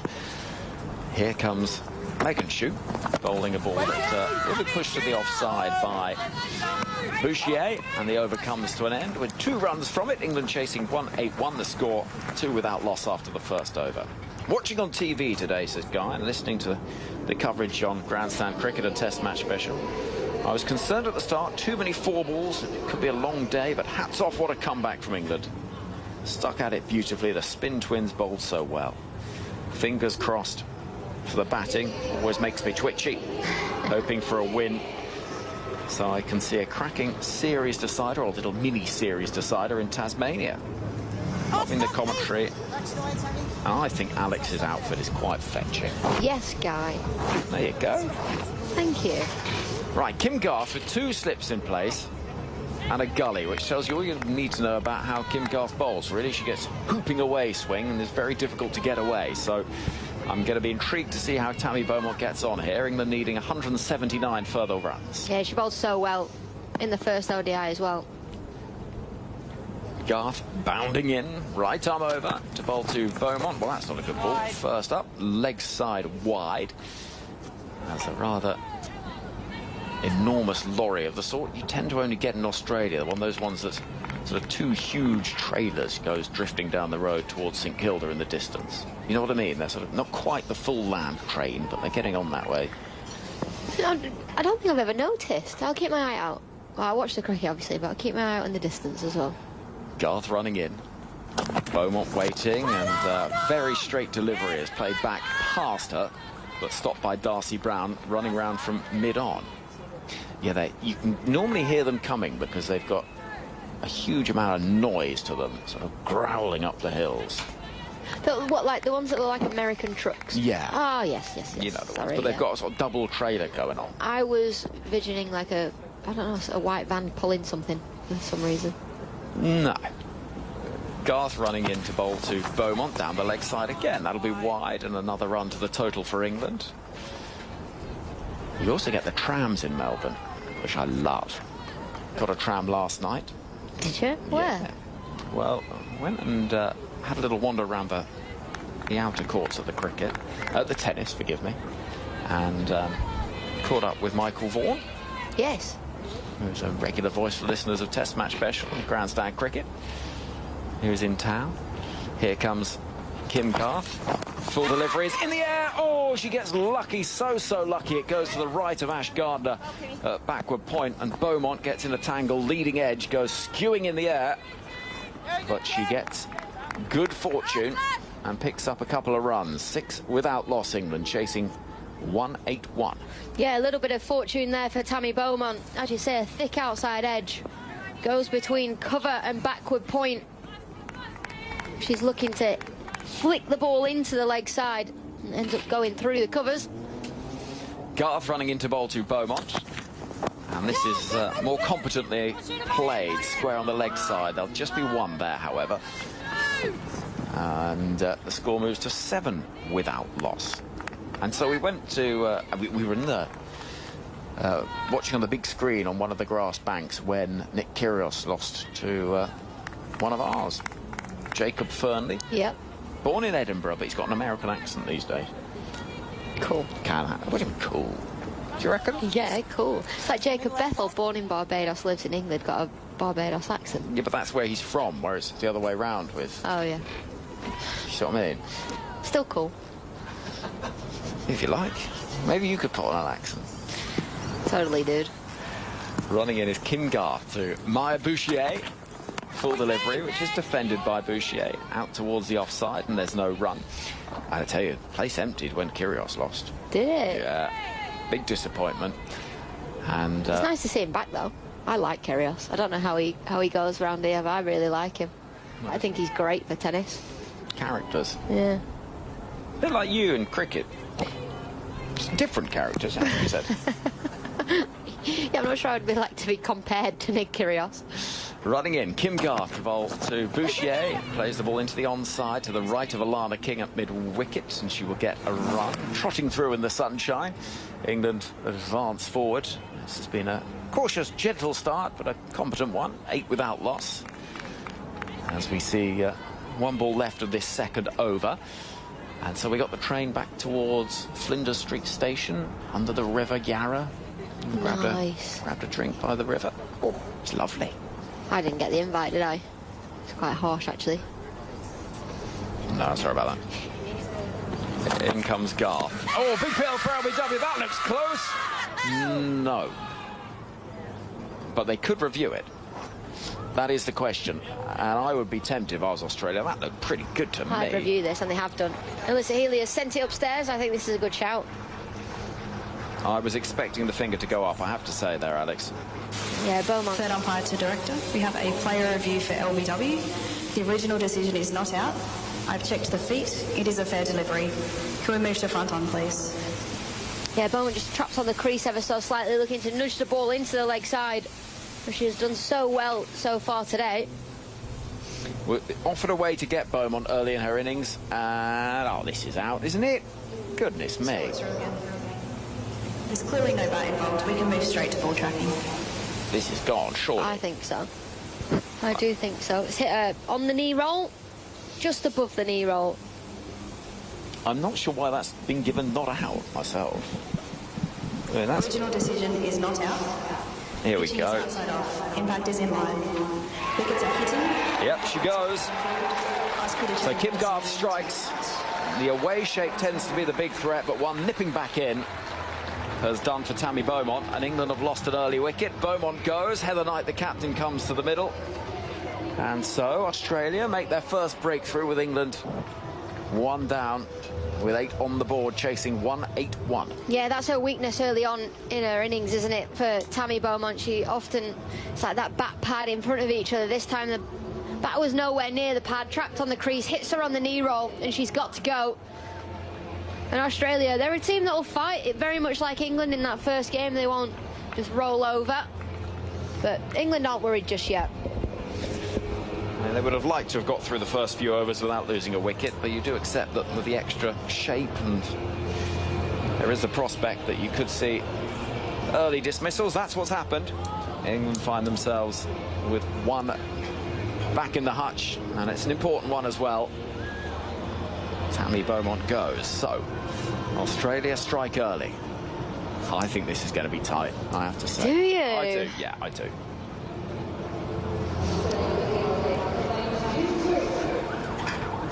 So Megan Schutt at the far end, with the keeper standing up now, Elisa Healy.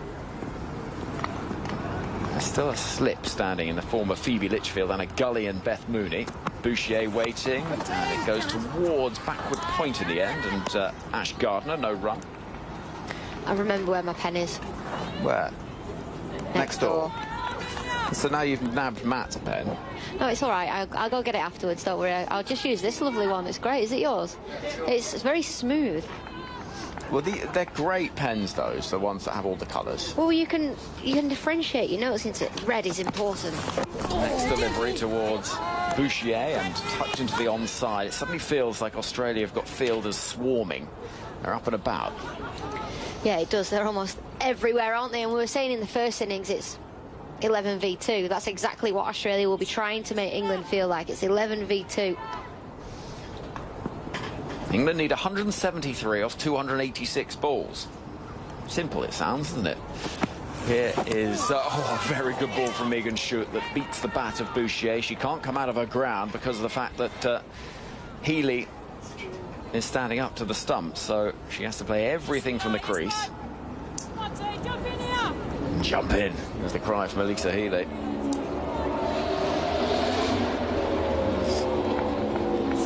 Boy racer goes down the road. I'm always so impressed. I know. In comes Schutt bowling a ball which is chased by Bouchier. It's short and wide but missed. Hits the gloves of Healy up to the stumps. I know, nothing, you know, revving an engine. Nothing impresses a woman more, you know. You always think, he must be a belter. You never know, it could be a girl racer. That is not a woman. In comes Megan Schutt, bowling to Maya Bouchier. And down the leg side it goes. That'll probably be wide, and it is. Bouchier's missed out there because there's one fielder up inside the circle on the leg side who was potentially going to be able to stop that. But a wide is signalled, so England 9 for 1. The first run added during this third over. 181 is the target. The goals have disappeared again. They sort of hang around for a bit and then decide they're going somewhere else. Schutt bowls to Bouchier, deep in the crease and defending into the offside. I wonder who orchestrates things from a collection of seagulls. Or do you think there's like a boss, like a Queen Bee? Yeah. Queen C? Yeah. Doesn't really work. It'd have to be Queen S, but it's not the same. Yeah, I don't know. Queen G would work, because they're gulls, aren't they? Yeah, because seagulls isn't actually correct. Yeah. We always get told off for that. I've just looked it up. In comes Schutt, and it's a poor ball, but it's a good shot. It's clattered away square on the offside by Bouchier, who was on it so quickly, and it is punished to that boundary square on the offside. England 13 for 1 after 3 overs. One of the shots of the day, that from Maya Bouchier. Comes out of her crease, slaps the ball through the covers. She's played that so well because she's thinking it's going to be a full ball. It's short, she adjusts, front foot, cut shot before. Apparently, a collective noun for seagulls is a colony. Yep. Flock of Seagulls was a band in the 1980s. Right. So I don't know if they've just got that wrong. Maybe someone needs to get in touch. A bunch of seagulls. I'd go for a bunch of flowers. Bunch of ducks. Which is what England will be hoping doesn't happen in their run chase as we move back onto the cricket. 13 on the board, 1 wicket down. We could just spend... Oh, we could have... What do you call Australian cricketers as a collective? Worried. Here comes Garth, and left alone by Heather Knight, the England captain, facing her first ball. A trophy of Australian cricket. A gold medal of Australian cricket. We interviewed Jess Jonathan on No Balls, the cricket podcast, and she was like, I've basically run out of places and space to put my trophies and medals. Yeah, I know. In that interview, you can still find that on BBC Sounds, by the way, wherever you might be around the world. So there's one line that I found so interesting. Here is Kim Garth, 2 slips in place. Oh, chasing the ball is Knight. She didn't need to. And it was a risky stroke. But she said that the process of winning is a business to this team. They don't treat it like we're going to try and win a tournament. We have a business plan, and that is how we're going to win it. And yeah, that's just so interesting. I'd love to know if it's still the same without Matthew Martin, Meg Lanning in charge. Yeah. I'd love to know if it's... I feel like it's a little bit more relaxed now. Here comes Kim Garth again. Shortish approach, dozen or so paces. This is met by Knight, who comes advancing to clip the ball square on the leg side in front of square. It'll be fielded by Darcy Brown. 2 runs taken. England 1 for 15 on grandstand cricket and test match special. So, as the sun shines, there is just a hint of tension in the air. Of course, Matthew Mott, whose time as England men's white ball coach has come to an end, and Brendan McCullum has taken charge of things as of now. White ball arena 2. Punched into the offside, stopped very effectively and neatly by Ash Gardner at cover point. And England's first assignment, well, they've got a white ball tour to India upcoming, and that's all building up towards the Champions Trophy that we'll be able to hear in its entirety as well with Test Match Special in Pakistan and the UAE. Knight waits, 2 slips in place. Garth has got the wicket that's fallen, that of Tammy Beaumont. England need a further 166. Garth in, Knight defending, no run. Still in England, Matthew Mott, isn't he? I think he's living in Wales. Cardiff. Which is technically Wales. Yeah. Not England. Oh, same thing. Oh, I've offended a lot of people there, haven't I? You tell that. I'm going to tell Theon next door. I've done that. Oh, Alex, you can't say that. It's the England and Wales cricket board. Yeah. So that's what I meant. No, don't you try and get me involved. Here comes Garth, cut away towards backward point, awkwardly, but well stopped by Alana King. End of the over, and it's a pretty good one as well from Kim Garth. 4 overs gone, 2 from that one. 15 on the board for England. They've lost 1 wicket in pursuit of 181. They are very much different things.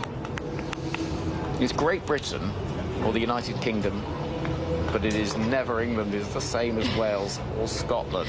Well, they all touch. Yeah, all right. So Spain, France and Italy are all one thing. Yeah.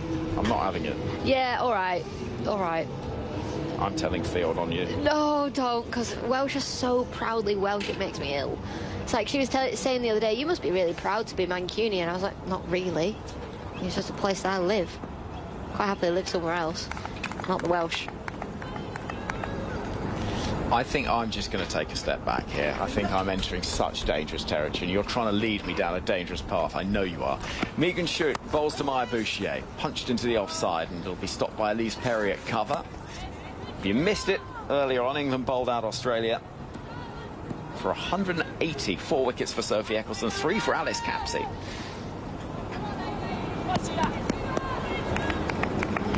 Play a dangerous game, Alex, and you try and drag me down with you at all times. I know. You love it. Of course, we come as a pair. Schutt running in towards us. Bouchier goes big into the leg side. She's going to get 6 here. A massive 6. Behind square, sat up invitingly, and Maya Bouchier Well, she was trying to interrupt those picnics over on the grass bank. Didn't quite get it that far, but she got it some distance. Yeah, biggest one of the day for Maya Bouchier. Just back of a length from Megan Schutt. It's not an awful delivery, to be completely honest. It's probably hitting the top of the stumps, but it's beautifully picked up from Maya Bouchier. Schutt bowls to Bouchier, who's this time a little more circumspect to defend into the offside, and there's no run. Yeah, I tell you what, Alex, that was some statement shot. Yeah, great shot. Great shot from Maya Bouchier. It's just the picking up of length that, you know, it's just not a bad ball at all. Well, there's a lot of freedom on that leg side. Yeah, and I was surprised England didn't play shots like that more often in the first game. Just try and put a bit of pressure on. Shoots balls, in the air, it goes flashing over slip, but down to the boundary below us. Runs starting to flow for England and Maya Bouchier. And Megan Schutt will be encouraged by that more so than the boundary earlier on in the over, because that was just a little risky, but it goes flashing quickly down below us. Yeah, a little risky there from Bouchier, like you say, but actually, if you're going to swing hard and it goes straight over Beth Mooney's head, who's at gully, and there is no third. Schutt again, this is down the leg side, and actually doing pretty well is Elisa Healy to get anything on it, because if she'd missed it, that would have gone down for 5 wides. Instead, it is a wide and an extra run taken. So England now need 154 from 272. That's the equation to level up the series. A series you will hear every moment of on Grandstand Cricket, ABC Sports Digital, the ABC Listen app, 5 Sports Extra, and BBC Sounds on Test Match Special as well. Lovely to have you with us wherever you might be. It's a mouthful, that, isn't it? Megan Schutt running in, bowling to Knight, who defends. A little bit, but I like it, though. You make it sound big. Have you got it written down anywhere? On that enormous screen in front of you. See it? Yeah. Yeah. It's the text for me, so you can text us, I think. Can you text us today? You can. I'm going to read it. 0467 920 222. You need an easier number. You need like a 0800 444400. Schutt bowls. It's pushed into the offside, and there's no run. For those that were wondering, I think that's the live and kicking number, wasn't it, back in the day? Was it? Might have been. BBC television. Right, I'm getting out of the way. Thought it was familiar. OK, Alex, I've never been happier to hand over custody of you on commentary duty as I'm about to do to Matt Clinch. Grandstand Cricket. Australia versus England in the Women's Ashes on ABC Radio, ABC Sport Digital Radio, and the ABC Listen app.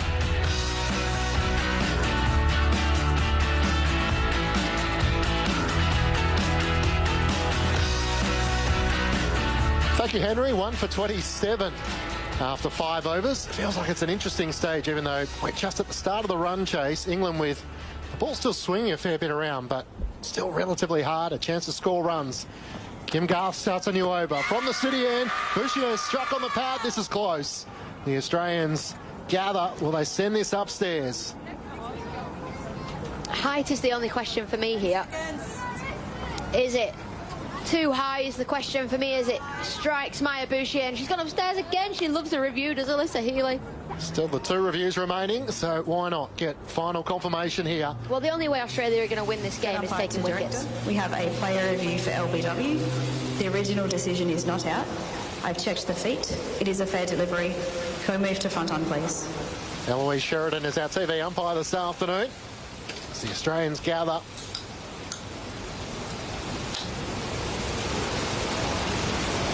Roll it through for me again. Yeah, clearly no bat involved. Can we move to ball tracking, please? And Kim Garth may have actually done too much here. Looks like it might slide down the leg. Yeah, it's not out for me, this now. And in the end, they'll lament a wasted review potentially here.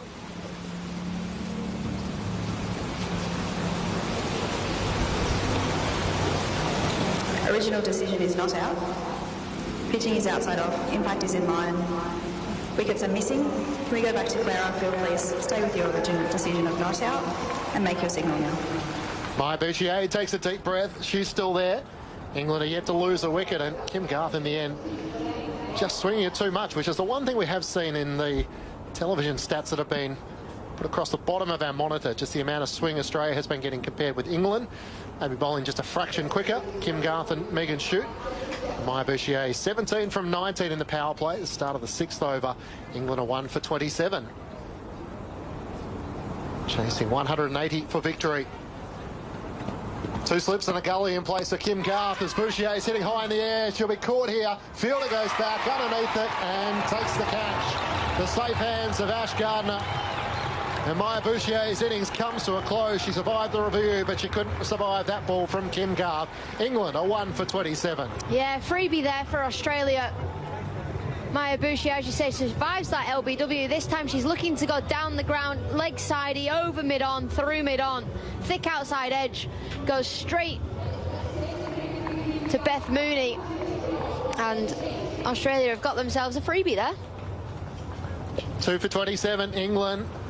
Chasing 180 for victory. And Maya Bouchier looked in good touch. 17 runs from 20 deliveries, including 2 fours and a big 6, but wanting to continue to attack. And I guess if we've learnt one thing, Alex, it's probably not that sort of pitch where you can continue to sort of to swing the hands. You've got to pace your innings, don't you?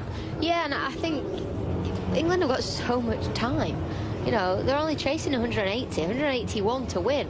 You can take the full 50 overs if you want to. You know, you don't have to go crash bang wallop, but middle there. England's 2 best batters are in the middle at the minute. Captain Heather Knight joined by Nat Sciver-Brunt. And these are the players who England would so often rely on to try and get them out of a little tricky spot, which at the start of the 6th over, 2 for 27. Partnerships have proved the key. Australia feeling like they're back in the match with 2 early wickets. Kim Garth comes in and beats her straight away. Nat Sciver-Brunt coming forward. I don't think I'll be able to cope if Australia win this game, to be completely honest with you. It would be a hard one to recover from, wouldn't it? Yeah, it would. I'm interested to see how long the quick bowlers feature for. You'd imagine for the power play, and then I wonder how quickly Alana King and Ash Gardner come in. You'd think pretty quickly with England's form against spin. In comes Kim Garth once more behind the umpire. And stepping forward is Nat Sciver-Brunt. Works it off her pads down to fine leg for a single to get off the mark. England 2 for 28 in the 6th over. First run of the over coming and a wicket from Kim Garth. 2 for 8 so far for her. Yeah, not only for England's form against spin recently, I think it's just how the wicket played and how well England bowled spin on this surface. So if you're an Australian spinner and England are 2 down early on, you're thinking, oh, perfect, I'll bowl at the middle order. And you'd think Elisa Healy would have been paying attention and with the logic of, right, let's bring the spinners on. If you're strong enough and powerful enough to hit over the infield, good luck to you. We'll take our chances. Look at this field. There's a short mid-wicket and a fine leg, that's it. Everyone else on the offside. It's an incredible field as Kim Garth comes in and she beats Heather Knight, who comes forward, squared up. Elisa Healy takes it behind the stumps. Good battle at 2 for 28. Great ball, great field. I love this. 2 slips, a gully, a backward point, a cover, extra cover, a mid-off. There's so many people there. There'd be a bit of chirp as well, I'm sure. Just letting the England captain and their most experienced all-rounder know about the scenario. England feeling like they got Australia out cheaply, out for 180. In comes Kim Garth, back of a length, and this time Heather Knight's able to work it from waist height through the gap at forward square leg and a single to move to 3. England 2 for 29. So 2 runs coming from that over. Nat Sciver-Brunt is on 1. Heather Knight is on 3. Matt Clinch and Alex Hartley with you on ABC Sport. So the SMS number, if you want to get in touch with us anywhere in Australia, 0467 920 222. And for those in the middle hours of the morning, in the middle of the night in the UK, tms@bbc.co.uk. If you put a +61 in front of that, would you be able to text it too? Yes. Might cost you a little more. Overseas you got a text WhatsApp? Message. No. Oh, well, there you go. You need to get a WhatsApp. Need to get the technology to improve. Yeah, come on. No. WhatsApp's the way of the world, isn't it? Group messages and everyone firing stats around. You've had a couple of good ones today. Yeah, someone sends me a text message. I'm like, whoa, what in the 1992 is this? Now, a change in the Australian attack. Annabelle Sullivan is going to come in from the Fitzroy end here at Junction Oval in Melbourne. England 2 for 29. Chance to bowl here to the England captain. Australia with 2 slips and a gully in place. Just a fine leg as the fielder outside. There's a good full delivery from Sutherland to start. It's clipped away to mid-wicket. Kim Garth does the fielding. Yeah, interesting change of bowler from the far end, actually, for me. Although they've got a luxury of having so many bowlers in Australia. Let's see here, they can just see something in the pitch, whether or not they need that little bit of extra bounce. Then you go Annabelle Sutherland. Perfect. Megan Shoot, the 3 overs, none for 19. Sutherland right arm over the wicket, comes in. Knight's looking to attack. Drives down to mid-on. It's fielded by Megan Shoot, who does the fielding. We have 2 stands to the right of our commentary position, the Shane Warne stand and the Blackie Ironmonger stand. We've got a bit under 3,000 in today, and there's a couple of England flags on the Shane Warne stand side. Annabelle Sutherland in once more, wider on the off stump, and Knight comes forward and just pushes it into the offside where Elise Perry does the fielding at extra cover. 2024, Tammy Beaumont led the way in runs scored for England. I'm going completely off piste, which is totally not like me, is it? Okay. You know, I'm so not normally, you know, straight and narrow. Do you reckon Shane Warne's got the most stands in the world? I would say so. Yeah. Sutherland in, back of the length, edged and put down. It's flashing away, and it was Knight, and Beth Mooney got her right hand to it. She couldn't hang on, and it rolls down to the rope for 4. A big chance for the Australian goes begging, and Knight survives with a boundary. Well, smiles on the Australian faces because they know this is a great effort from Beth Mooney. She's off the ground by about 3 or 4 metres, one-handed. Give it the old Will Sutherland in the big bash. That's what she's gone for there. Absolutely. It would have been the catch of the year already, that one. She got up to it, almost got a hand to it, but you're right, it came so quickly. Heather Knight's on 7, Sutherland in once more, back of the length, and it's turned off her hip to the fielder at mid-wicket. Kim Garth does the fielding. England 2 for 33 in the 7th over. Annabelle Sutherland bowling at about 111 kilometres per hour. Tall bowler. It's just about the ultimate package when it comes to franchise cricket now. Bats, bowls, feels well. Yeah, we were talking on... I know, it was on the telly. That all-rounders are just so sought after in franchise cricket. Sutherland comes in, Knight is forward, defending into the onside, another dot ball. And you one-dimensional cricketers are almost not needed anymore in franchise cricket.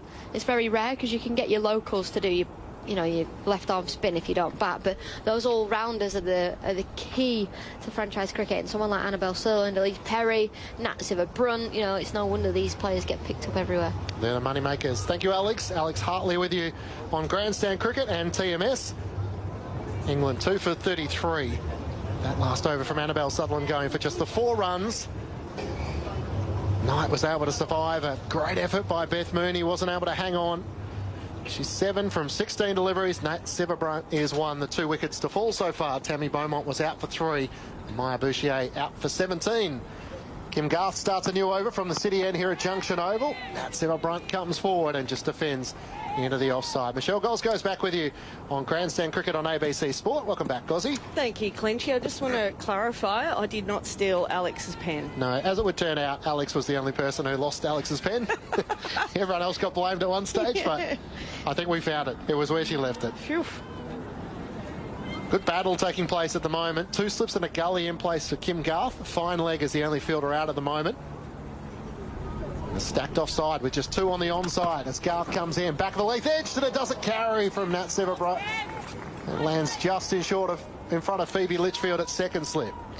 There's enough in this pitch, isn't there, at the moment? Kim Garth gets swing anyway to the right-hander outswing, but at the moment there's a few edges going in. That would have been a remarkable catch from Beth Mooney if she'd been able to grab that.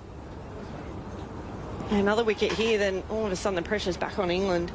Certainly is at 2 for 33. Garth in and beats her once more. And Siver-Brunt just has a look at just a little bit of movement here from Kim Garth. 1 from 5 deliveries. Yeah, just looking at the outfield too, they've only got 1 fielder outside the inner ring, so only someone at deep fine. Everyone else, a couple of slips in play, a gully, mid-wicket's just a little bit closer and straighter as well. So I reckon they're hunting here at the moment, the Australians, for another wicket. Siva Brunt so crucial to this run chase. Back of a length, and she tries to just pull it away to Alana King, who does the fielding at short mid-wicket. Yeah, the squeeze is on, isn't it? 4 dot balls. And, I mean, Kim Garth, 2 for 10 at the moment into her 4th over. So she's been exceptional. Haven't used spin as well, the Aussies, and we know how potent they can be. Yep, Alana King and Ash Gardner would be keen to get involved. Kim Garth turns at the top of her mark, comes in, and once more just angling away from that Siva Brunt. I'll tell you what, Kim Garth's biceps must be massive because the hands go on the head nearly every single ball. The amount of time she goes past the outside edge of the bat. Ooh, get the guns out. It must be hard for her as well to stay focused. It must be really frustrating going, gee, what have I got to do to get the outside edge here? Yep, the Irish woman who plays with a fair bit of flair and passion in the way in which she goes about it. 5 dot balls so far. Nat Siva Brunt takes a stride down the pitch and off an inside edge onto her pads, gets through for a single down to wideish fine leg. So just 1 to close out the over. England 2 for 34 after 8 overs, chasing 184 victory. So 147 required with Nat Siva Brunt on 2. Heather Knight is on 7. Matt Clinch alongside Michelle Goszko with you on ABC Sport and via TMS on BBC 5 Live and BBC Sounds. And I think we'll see Kim Garth probably bowl 5 overs, 5 or 6. That's what she did in Sydney. At North Sydney Oval on Sunday. Used to great effect. You've got the ball that's a bit newer early on, the white ball, so you want to try and extract as much swing as you can with it. And she's more damaging with the new ball, whereas Megan Shute is used to bowling in the death. And that's right. Coming back perhaps when the ball isn't doing enough. Annabelle Sutherland starts a new over from the Fitzroy Street end. A great full delivery to Nat Siva Brunt to start the over. She digs out the Yorker and plays it to Ash Gardner, who does the fielding at a squarish mid-on. Well, it can be a bit sliding doors moment for Megan Shute. She should have had a wicket. I think it was 2nd ball of the game, and she's got her Ashes campaign underway. And she found it a little bit difficult, and then none for 19 after 3 here. So it's funny how one sort of ball can change your trajectory of your performance. No one to blame on that one with the front foot. As Sutherland comes in, Siva Brunt drives straight to Elise Perry, who does the fielding at extra cover. The worst thing, Clinch, is a spinner. If they bowl a no ball, seriously, you're running off 3 steps. Yep. How can you get that wrong? No, that is when the hands go on the hips, and we do see the teapot from time to time. It should be a fine. It's just like, how can you bowl a no ball? I don't understand. And yet it's funny how often we see it. Annabelle Sutherland steaming in, wide outside the off stump, and Nat Siva Brunt defends once more into the offside. So just 9 overs into the run chase, 2 for 34. So it's almost like England are making a conscious choice here. Let's just play with a bit of composure. Nat Siva Brunt 2 from 11. Heather Knight is 7 from 16. And let's just try and put a bit of pressure back here on the Australians. Try and find the runs from the bad balls, but not panic here, having lost 2 early wickets. Sutherland streaming in, right arm over the wicket.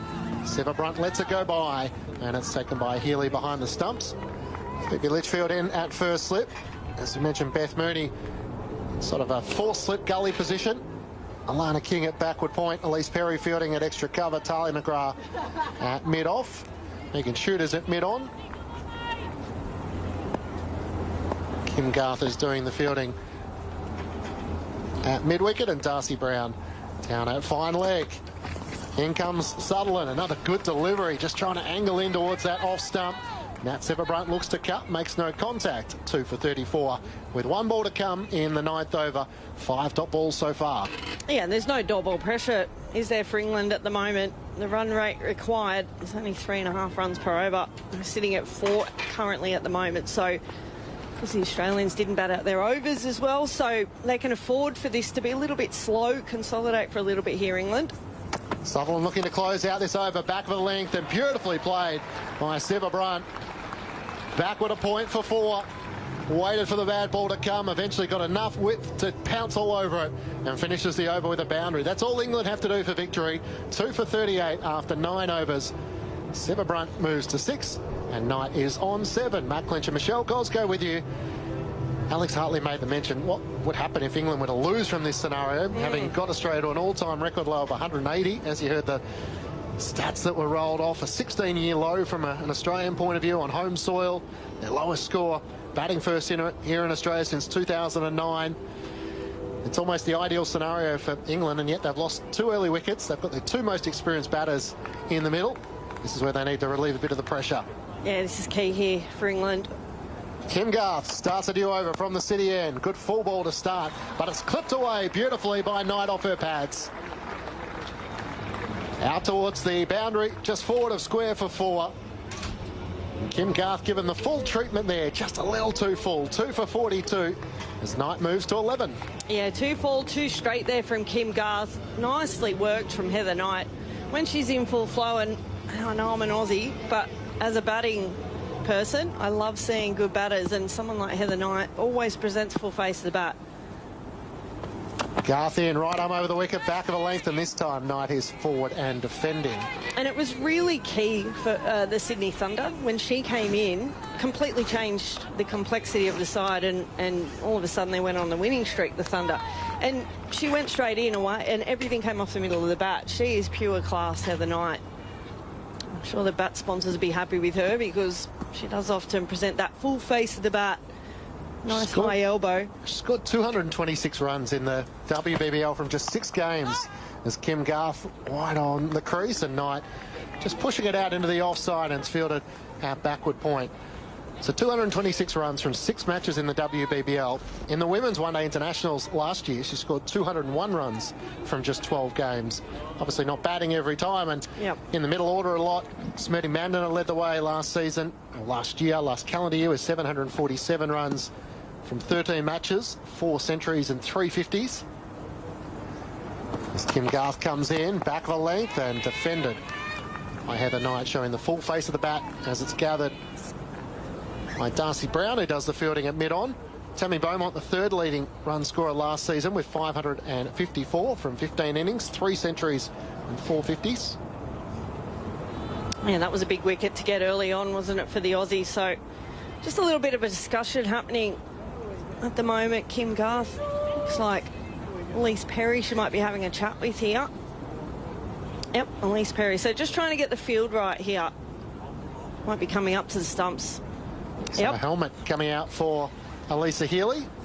I thought that might have happened a bit earlier. They did that at North Sydney, and it's stopping the English players having to bat out of their crease. They're quite happy to adventure down the pitch to change the length of the ball. So I like this move here. It's a nice aggressive one from the Australians. I was interested during the men's Border Gavaskar Trophy, listening to Alex Carey chat at the end of the day as to whether it's the captain who makes that call or the keeper who makes the call. And he actually said often it's the captain. Yeah, and right. so you just, as the keeper, go up, and if you put down a catch, it's like a dent against your badge of honour. So Alyssa Healy having returned from injury. I'm not sure whether this is what she would want as Kim Garth comes in. And it's worked away to Darcy Brown, who does the fielding at mid-on. Knight's on 11. Seva Brunt is on 6. England 2 for 42. Healy, of course, being the captain, but Perry often pulling a lot of the strings behind the scenes, especially with the keeper involved in so much. And Elise Perry didn't even bowl on Sunday. Wonder whether she'll be utilised today. She only took the 4 wickets last year in Women's One-Day International matches. Garth looking to close out this over. Full delivery, which is clipped away just wide of the fielder at mid-on. And a single for Heather Knight to close out the over. She's on 12. Just the 5 runs coming from that over. Of course, 5 is more than enough, chasing 180 for victory. Nat Seva Brunt is on 6. England are 2 for 43. Henry Moran about to rejoin you on ABC Sport. Grandstand cricket. Australia versus England in the Women's Ashes on ABC Radio and across the UK via the BBC.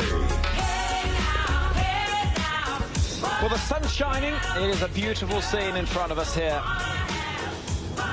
at Junction Oval with If not the series on the line, you sense if Australia had won today, it would have been a long way back for England, who have to win this outright, this multi-format series. No good drawing it as they did in 2023 or indeed 2017. If they want that trophy back for the first time in over a decade, they've got to win it. Yeah, they certainly do. This is absolutely crucial for them today. They can ill afford to go in 4-0. So if they can get one back here, and we reach the final one-day match in Tasmania. But you're right, if they lose this, it's only the Australians only require 4 more points throughout the whole series. So, yeah, this is the key partnership, you'd think, for England, wouldn't you? Massive. This phase of the game is absolutely huge. Yep. It really is. And so Darcy Brown at the far end of the ground is going to get an opportunity, and this, I think, will be fascinating because she can be expensive. Yeah, and yeah, that's exactly. Spin. Where's spin? We saw what happened with the Australian innings, and we haven't seen one in anger yet. Well, we've got deep third down below us. There's one of 3 on the boundary, and fine leg and backward square leg as we see Heather Knight waiting, and that is a very loose delivery down the leg side. It is quick, but it is wild from Darcy Brown, and much like Lauren Fider, that's sort of what you get. Yeah, it can. Yeah, she can deliver an unplayable delivery on clips on top of off stump, top of off leg stump. But yeah, she can be expensive as well. Can't afford to drop short here. We've got someone on the boundary forward a square, but that's it. There's all that open real estate over mid-wicket. Next delivery is pushed. That's a better ball, but it's pushed into the offside, out towards Sutherland, who throws with a degree of fury. Do you think it gets to the point where the spinners just, you know, when you're down at third or fine, you start warming up and, you know, like the old under 12 sort of adage, and start warming up, and the skipper sees you and goes, oh, all right, I'll bring you on. Marnus Labuschagne does it all the time. I know, I Never love gets to bowl. Because he's trying to bowl at 150. Knight defends from the crease, looking pretty confident and competent with that. Well, when he does get to bowl is because he's been made Queensland captain. So he's brought himself on more than he ever has bowled in his whole career. I like that from a captain. None of this, oh, I'll leave it to the others nonsense. It's part of the captain's prerogative. Get out there. Have and a it's bowl. Worked too. Yeah. Well, he's been quite successful in England, hasn't he, with his bowling? Glamorgan, he's had a brilliant time back. That time is ball as well. This is a little bit wide, and Knight is quickly on it to get a single down towards Alana King below us, one of those who might be quite keen to have a bowl sooner rather than later. England really struggled against spin in that first ODI at Junction Oval. Yeah, and they've got Ash Gardner, who we know she's world-class, Alana King. I think what England, I was contemplating what had happened. England really brought the stumps into play today with the LBWs and the bowls. They didn't bowl as wide as they did on Sunday. Darcy Brown bangs it in short. That'll be wide. Signal square on by Claire Polisak. And one for the over as well. So England 46 on the board, 2 down, midway through the 11th over. A couple of wides so far in it. Their target is just 181. Yeah, one thing these two won't do is get bored out in the middle. They know the enormity of this partnership here and this game. This is a full delivery, which is beautifully played. Down the ground from that Siva Brunt. It's going to head up towards the boundary. Talia McGrath herring after it. Can't stop it. She gave it her all and was quick across the ground too, but it had enough on it from that Siva Brunt to bring 4 runs. And with it, the England 50. 50 for 2 is the score. Siva Brunt to double figures. And they're just chipping away at this target. Yeah, it was a wonderful strike, wasn't it? Straight through the line of the ball. No protection there at mid-on. Simple punch down the ground. Timed it beautifully. Didn't try and overhit it. Excellent shot. Running in again comes Brown, and this is defended. Just eased out towards mid-off by Siva Brunt, who won't want to take any chances. Solitary bird wanders the outfield, wondering where its friends have gone. We have it's funny with the Sheffield Shield, men's Sheffield Shield, that happens. We always inevitably talk about the wildlife, because there's always a magpie or a bin chicken, which some people get upset calling them that. But that's a bush turkey. An ibis. Oh, is it? Oh. Yeah. Yep. Sorry to any ibises listening. Full delivery. It's a good ball as well from Darcy Brown, whose slingy action provides plenty of pace. It's a dot. End of the over. 11 gone. And the score 2 for 50. 50 for 2. A bin chicken. Yeah, they seem to find food without any bins or anything, and people do get offended when you call them bin chickens, but yeah, the ibises of the world. As I said, apologies if any ibises are listening to our broadcast. Well, I've heard they're enormous fans, actually. I tell you what, they're very good scavengers. So they will... It's those long beaks, I suppose, isn't it? Yeah, and they fly. That's the scary thing. You know, you see them, oh, look at them out there. And there's inevitably at cricket grounds, they're always around, and then next minute they're flying away. A bit like you get certain fielders that look like they shouldn't move well across the outfields. Like me, when I played. But then end up being quite effective. You get an ibis that looks as though it shouldn't be quite as graceful through the air as it might be. We're going to see Ash Gardner into the attack, and that will be a sight that I think will fall reasonably nervously in the England camp, because she's been so effective with the ball in recent times, particularly in contests against England. And I think this could be a really interesting phase of the game. We saw what Spin did in the first innings with 7 of the 10 Australian wickets falling to Spin. And in that first game, Ash Gardner picked up 3 for 19. She comes in now to bowl her first ball, which is tucked into the leg side, and there's a little hesitation, but they will get through for a single. So England move to 51. Yeah, it's a funny thing. Ash Gardner made a few adjustments probably about 4 years ago with her action, just to get more turn on the ball, and it's worked to great success. Gardner in again, tosses it up, defended into the offside by Red channel. the England all-rounder Nat Sciver-Brunt. And she's a little bit slower through the air, but also she's quite effective at pushing it through a little bit quicker. But yeah, she's absolutely spinning it a lot more than she used to. Gardner comes in again, giving a little bit of space, and Nat Sciver-Brunt is going to punish that through the offside and get 4. Out towards the grass banks. That's a nice-looking shot. And it wasn't much width, but anything on offer. And Sciver-Brunt is right on top of it. England 55 now on the board for the loss of 2. That's 2 really good shots, isn't it? One down the ground off Darcy Brown, the on-drive, hardest shot in the book to play. And that one just pounced on it. It was a bit shorter there from Gardner. Next ball is it's a little bit short again, but it's straighter, and so the cross-batted attempt from Sciver-Brunt goes straight back to the bowler. Yeah, another area she likes scoring. Anything short, straight, she'll look to hammer through wide, long on. That's a straight pull. Coming forward, clipping the ball instead this time. Down the ground to Sutherland, who picks up below us. And after 11.5 overs, the game intriguingly poised, but England on top. 125 needed from 229, 8 wickets in hand. Yeah, definitely on top at the moment, England, but we know that games can change just with one delivery. Is that going to be this one? No, it's not, because Heather Knight will come forward in defence, and the first over from Ash Gardner doesn't yield a wicket, but she takes her cap from the umpire. There'll be plenty of encouragement, I think, from what we saw in the first innings from the spin attack from England, particularly Alice Capps, Oh, brilliant. I mean, she bowled 19 balls and picked up 3 for none. Oh, unbelievable. And the fact she didn't bowl on Sunday in that first game, I mean, yeah, she underutilised, I think, and we've mentioned a couple of times how successful her WBBL season was. And today, she was excellent. She just offers a point of difference to Sophie Eccleston, who's really tall, gets it through a little bit quicker. Capsy gave it a little bit of air at times and was a little bit slower, but she brought the stumps into play a lot. She was really disciplined in sort of what delivery she had. She was the X factor today. Yeah. Real point of difference. Slip in place as Darcy Brown continues from the far end of the ground as we look at it. That's onto the pads of Sciver-Brunt, who will tuck the ball down towards Megan Shute. 1 run taken. 57 on the board. Do we think maybe they've read it a bit wrong that they've brought Darcy Brown in and didn't bring Georgia Wareham? It's, you know, it's a real question to be asked. I mean, we can ask that at the end of the day. Maybe, you know, would they utilise Darcy Brown? She's so used to opening the bowling.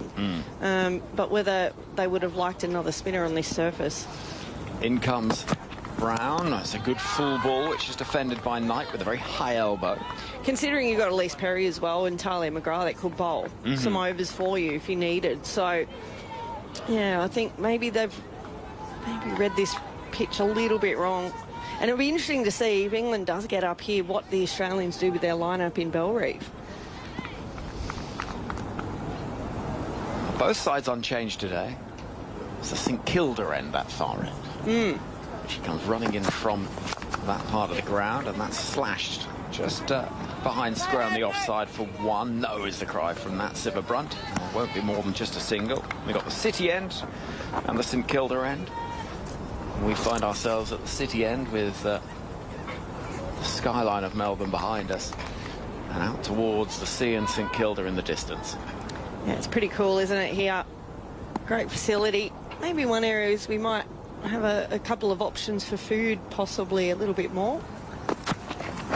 Oh, Siva Brunt just thinks about pulling the ball into the leg side and then just drops it at her feet. No run. So you'd like a few more food stalls? Well, we had a lot at North Sydney Oval, as you saw. Oh, it was a carnival. It was pizza, gosme, gelato, beverages. There was a few alcoholic ones as well, which we didn't jump into, but it was great. Speak for yourself. Here comes Darcy Brown. And Siva Brunt is defending. That's a good delivery, which is right on the top of off stump. But it was pretty cool. Right? There was so many different options there to have. And I mean, look, we've done a great job here, and we've got some really good food options here, but yeah, maybe one more, maybe halfway around near the scoreboard. What's the ideal option, do you reckon, on hot dare cricket? Yeah, look, they've got fish and chips down there, I think. Anything fried. That's played off the back foot by Siva Brunt, up towards mid-off. End of the over, 2 from it. That's well bowled by Darcy Brown, who showed good control in that over. And England, after 13, are 58 for the loss of 2. They need 123 runs from 222 deliveries. You're listening to Grandstand Cricket, ABC Sport, with our coverage across this series on ABC Sports Digital, the ABC Listen app, 5 Sports Extra in the BBC, and BBC Sounds. If you want to join the conversation, the SMS here in Australia is 0467 920 222, and on the email it's tms@bbc.co.uk. So, in terms of some stats for you, which I know we always like. Love the stats. Siva Brunt in ODI run chases against Australia. 13 innings, 601 runs, an average of 75.1, and a strike rate of 100. Oh, wow. She's going some. Yeah. No batter in the world has averaged more than her against Australia in chases. And the next best is Smriti Mandhan of the India great, who averages 46.6. Wow. Well, it's Heather Knight, the England captain, on strike. She's deep in the crease and will get an easy enough single as it's just dropped a little bit short from Gardner, tucked into the leg side. Worth keeping an eye on the required rate for England, by the way, just so you can just keep a little bit across. Now they're tracking, well, it only stands at 3.32, so every over that ticks by with around about that accrued is another over with job done. Siva Brunt will get a single out there at least towards Alana King at square leg, and she gets that. So England 2 from the over so far. Yeah, but England are much more disciplined, I think, with ball in hand at the moment. Just been far too easy for English players to get the bad ball away. And because of that scoreboard, they don't have scoreboard pressure. Pretty much can dictate how quick they bat. Oh, there's one that turns quite sharply, but Heather Knight outside the line of off stump. Which is quite unusual. As I said, I can't remember watching live the last time Australia didn't bat their overs. And it looked like they were at one stage sort of 270 to 300 sort of mark. Gardner comes in and bowls a ball, which will, again, bring a single into the leg side. It's just a gentle push towards Kim Garth running in at short, fine leg. But I've been impressed with England today. I mean, they could have dropped the bundle after what happened on Sunday. They were comprehensively beaten, but they've backed up well here. Here's Gardner bowling a ball which is swept brutally by Siva Brunt. Gets very quickly out to Alana King.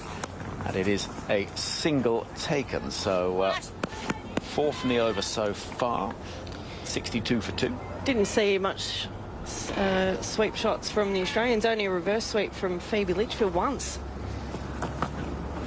Gardner bowls, playing in front of the pads is Knight, and there is no run. I'm just going to, before you depart, yes, shot this stat towards you. You mentioned Alana King. Well, Nat Sciver-Brunt against Alana King. 8 innings, no dismissals, 157 runs off 160 balls. Compare that with Heather Knight versus Alana King. 5 innings, 3 dismissals, 18 runs off 32 balls. So it's fair to say Nat Sciver-Brunt doesn't mind batting against. But Heather Knight's not such a fan. Well, there you go. There you Excellent. are. Love Right a then. good stat. There you are. Thank you, Show Goszko.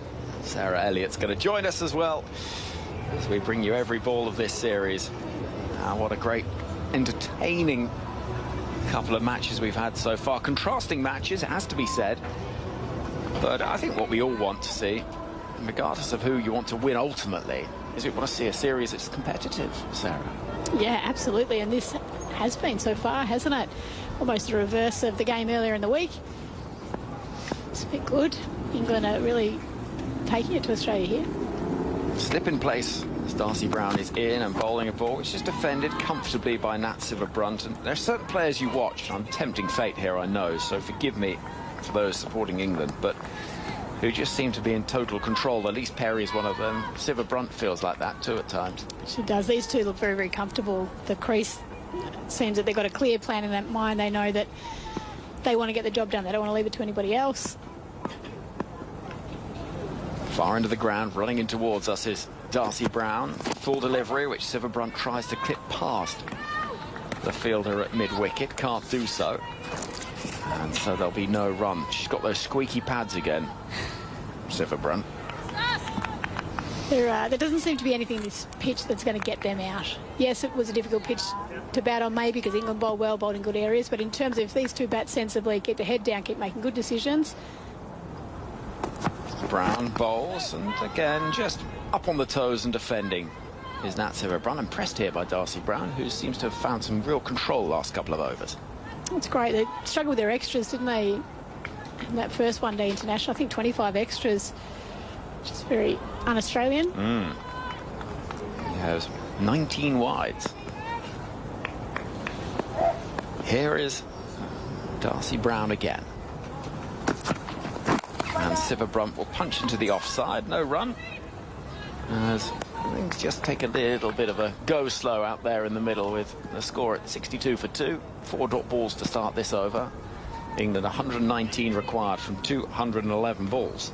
It's a tough position to be in if you're the Australian captain in terms of creating pressure. It's no scoreboard pressure. You need to create some perceived pressure to try and take some wickets. That's the only way they're going to win this game. Darcy Brown galloping in towards us.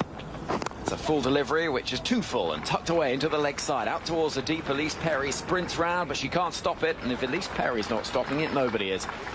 As 4 runs are taken, waiting for that bad ball that eventually came. It was over-pitched, it was on the pads, and whipped away through mid-wicket for a boundary. England move forward and on to 66 for 2.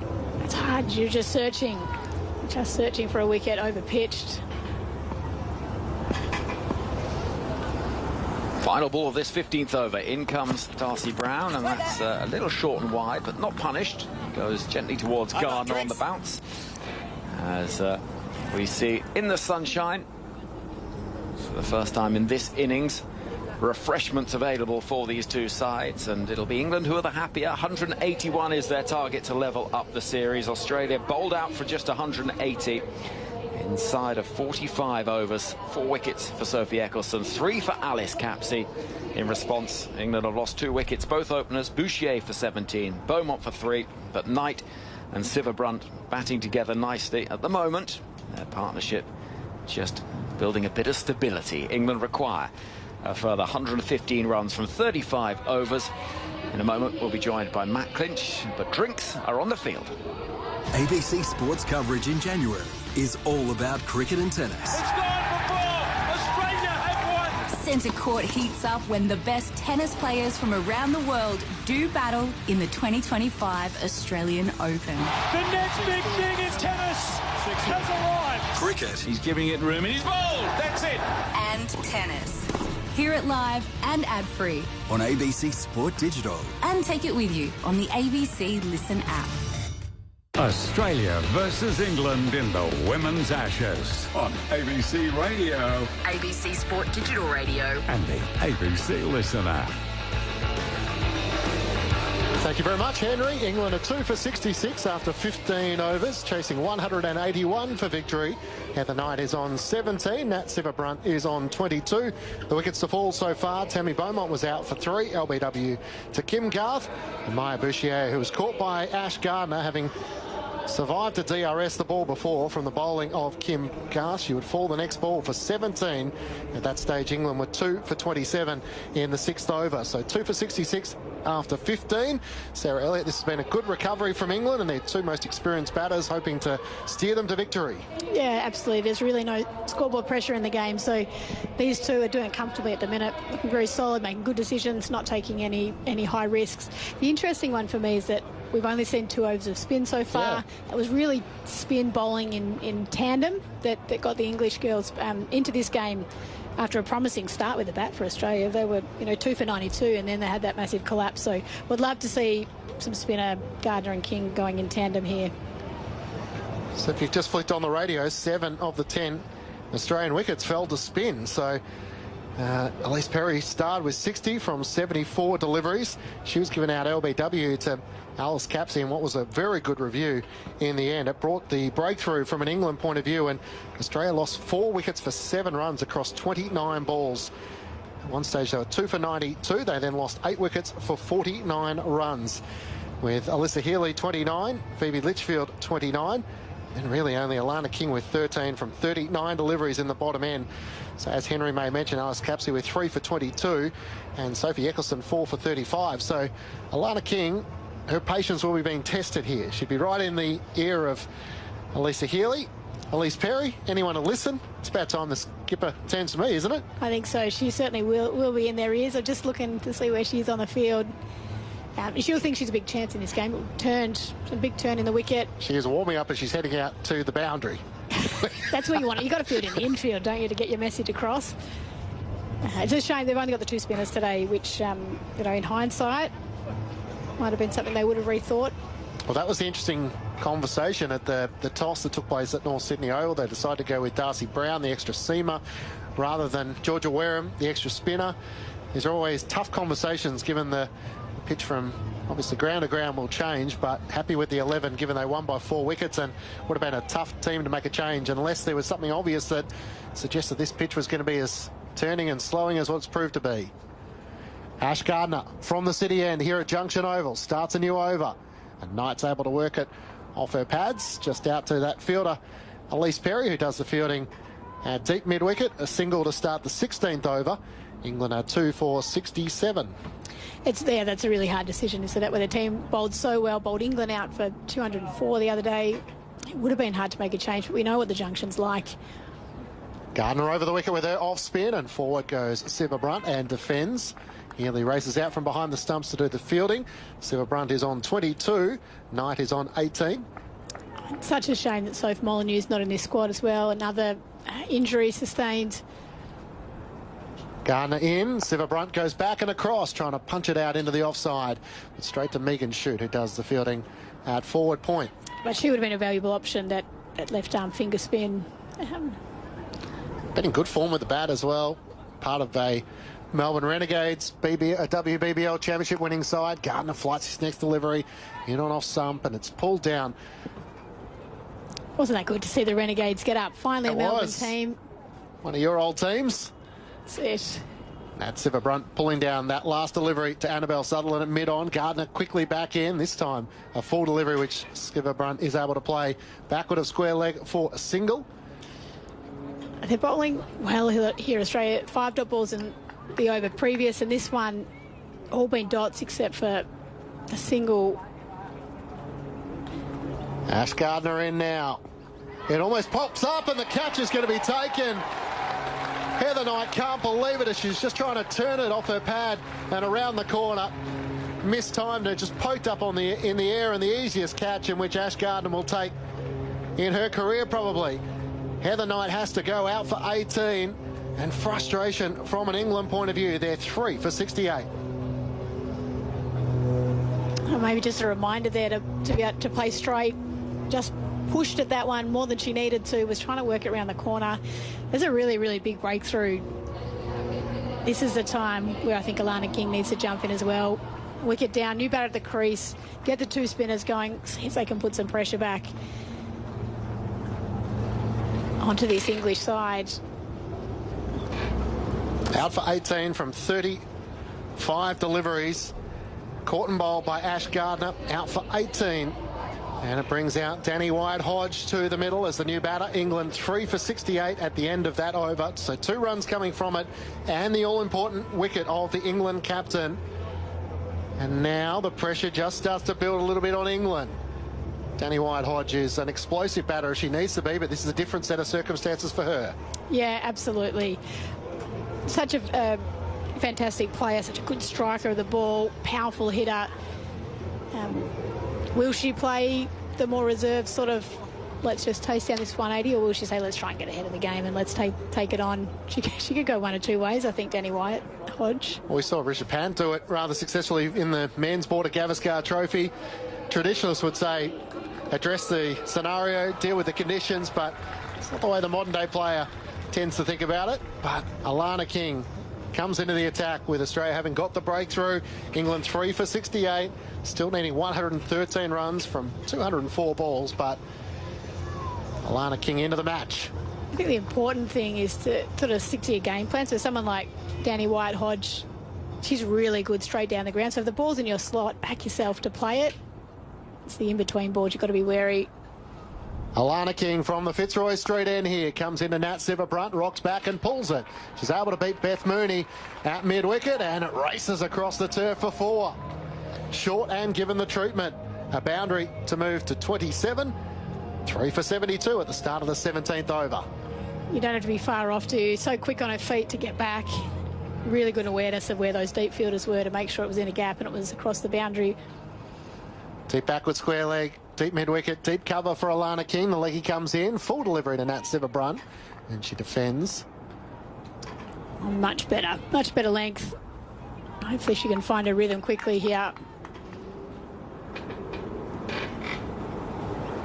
King with her trademark sunglasses on, comes in, flights this on leg stump, and Siva-Brunt's trying to work it past Beth Mooney, who does the fielding, moving to her right at mid-wicket. Very happy to try and get on the back foot there. We've got Talia McGrath at mid-on. Annabelle Sutherland at mid-off, asking if she wants to try and hit down the ground. Siva-Brunt hits along the ground, straight to Phoebe Litchfield, who does the fielding at extra cover. 3 for 72, England. 72 for 3, depending on where you're listening, in the 17th over. The boundary at the start of the over. King in, flights this next delivery. Siva-Brunt rocks back, pulls it out to the fielder in the deep. Ash Gardner does the fielding just in front of the boundary. Well, I think King is going to be pretty happy to flight it up here, try and tempt Danny White-Hodge into going down the grounds. Those two fielders you spoke about earlier, ready for a catch. They're both up, which is great, making it a tempting option. 3 for 73. Beth Mooney moves into slip. This final ball to Danny White-Hodge.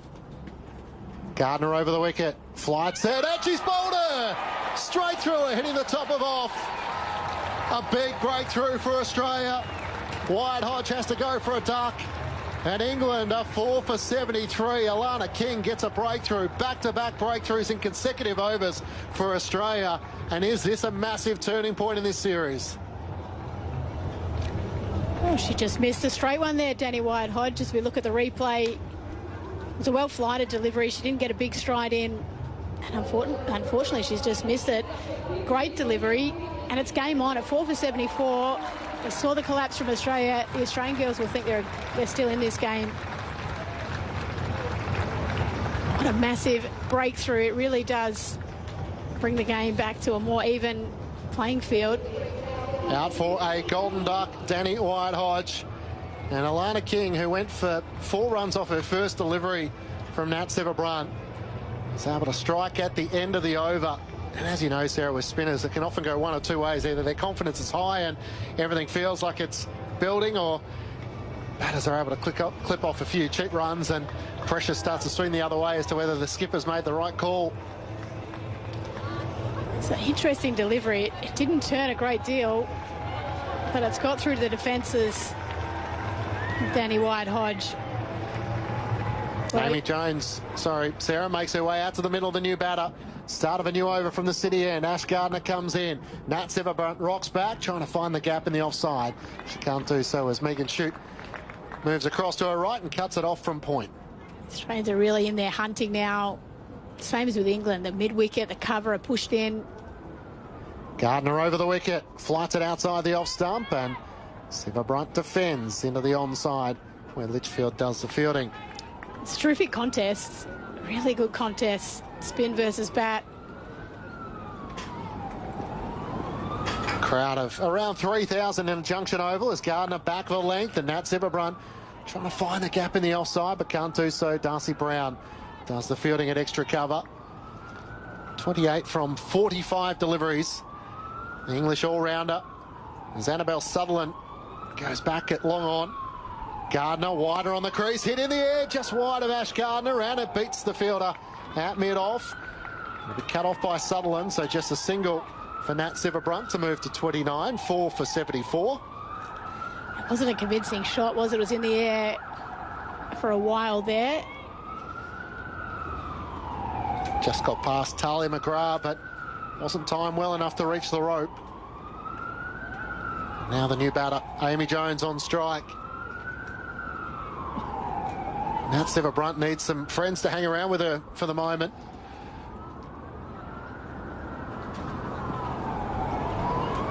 Jones awaiting. In comes Gardner, up on her toes. She just works it back down the pitch. It's terrific, isn't it? This is the mental battle that cricket is. They just need one partnership here, England. The run rate's well under control. They've got plenty of time. But the pressure of losing a couple of quick wickets. 107 needed for victory. Gardner wider and looking to cut. Jones is beaten. Healy takes it high on her top right shoulder. And the end of the over. Just the one run coming from it as Australia look to build pressure. England 4 for 74 after 18 overs. Nat Sciver-Brunt is on 29. Amy Jones yet to get off the mark after 2 deliveries. Matt Clinch and Sarah Elliott with you on Grandstand Cricket on ABC Sport via TMS and BBC 5 Extra and BBC Sounds. Maya Bouchier was out for 17. Tammy Beaumont out for 3. Heather Knight out for 18. And Danny White-Hodge, the last to fall, out for a duck. Kim Garth, 5 overs, 2 for 16. Ash Gardner, 4 overs, 1 for 13. Alana King, 1 over, 1 for 5. And she starts a new over from the St Kilda end here. The leggy Alana King comes in and Sciver-Brunt is back and across. She's happy to stay in her crease here. Really looks like she wants to be playing off the back foot. I've seen a lot of LBs, a lot of bowls over the day's play. Alana King over the wicket, back of a length, and it's worked away this time. Pulled away by Nat Sciver-Brunt out to the fielder at deep mid-wicket. Ash Gardner does the fielding. 4 for 75. Sciver-Brunt moves to 30.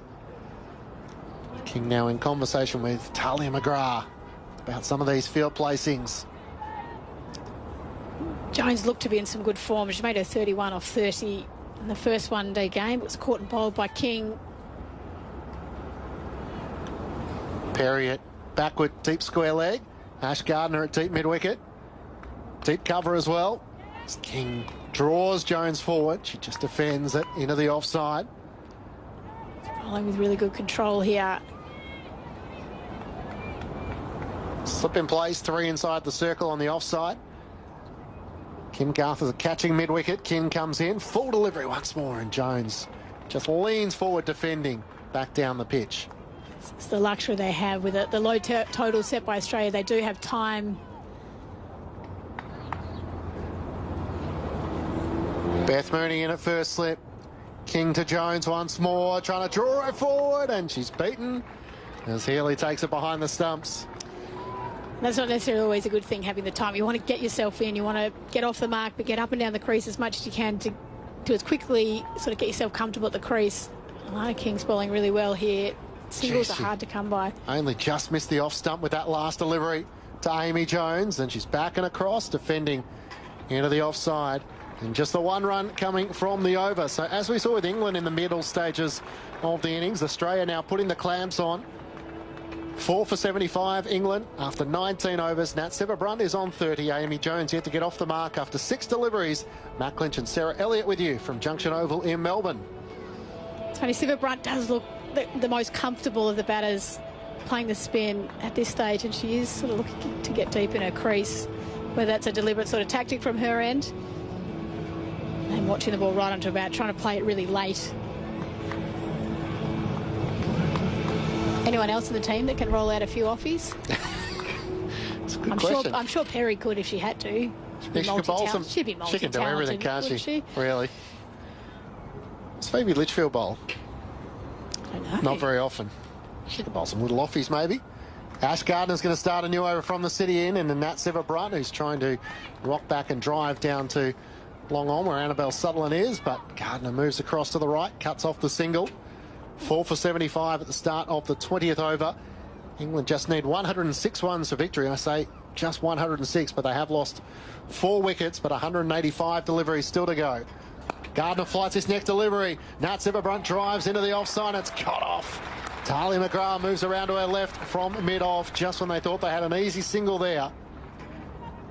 The Australian vice-captain prevents the run. What about Georgia Vole? Does she bowl a few little offies in terms of a way to get into this team? Ash Gardner over the wicket. Back and across goes Sivabrunt. Can't quite get it past Kim Garth, who does the fielding at short fine leg.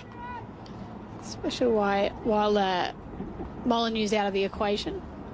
Another batter that can throw out some part-time spin.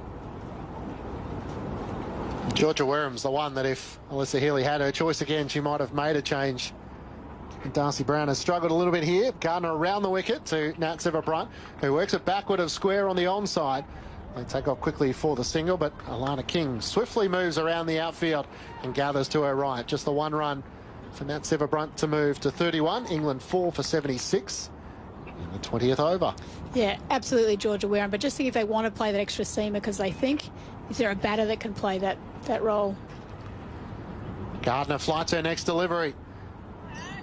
Can't quite just work it down past Annabelle Sutherland. Amy Jones, 7 deliveries, trying to get off the mark here. As a look, there's a deep mid-wicket at the moment, with 1 ball remaining here from Ash Gardner. Gardner flights it wider on the crease, and Amy Jones off a bottom edge. Just drives into the offside, and Gardner does the fielding. So just the 1 run coming from that over.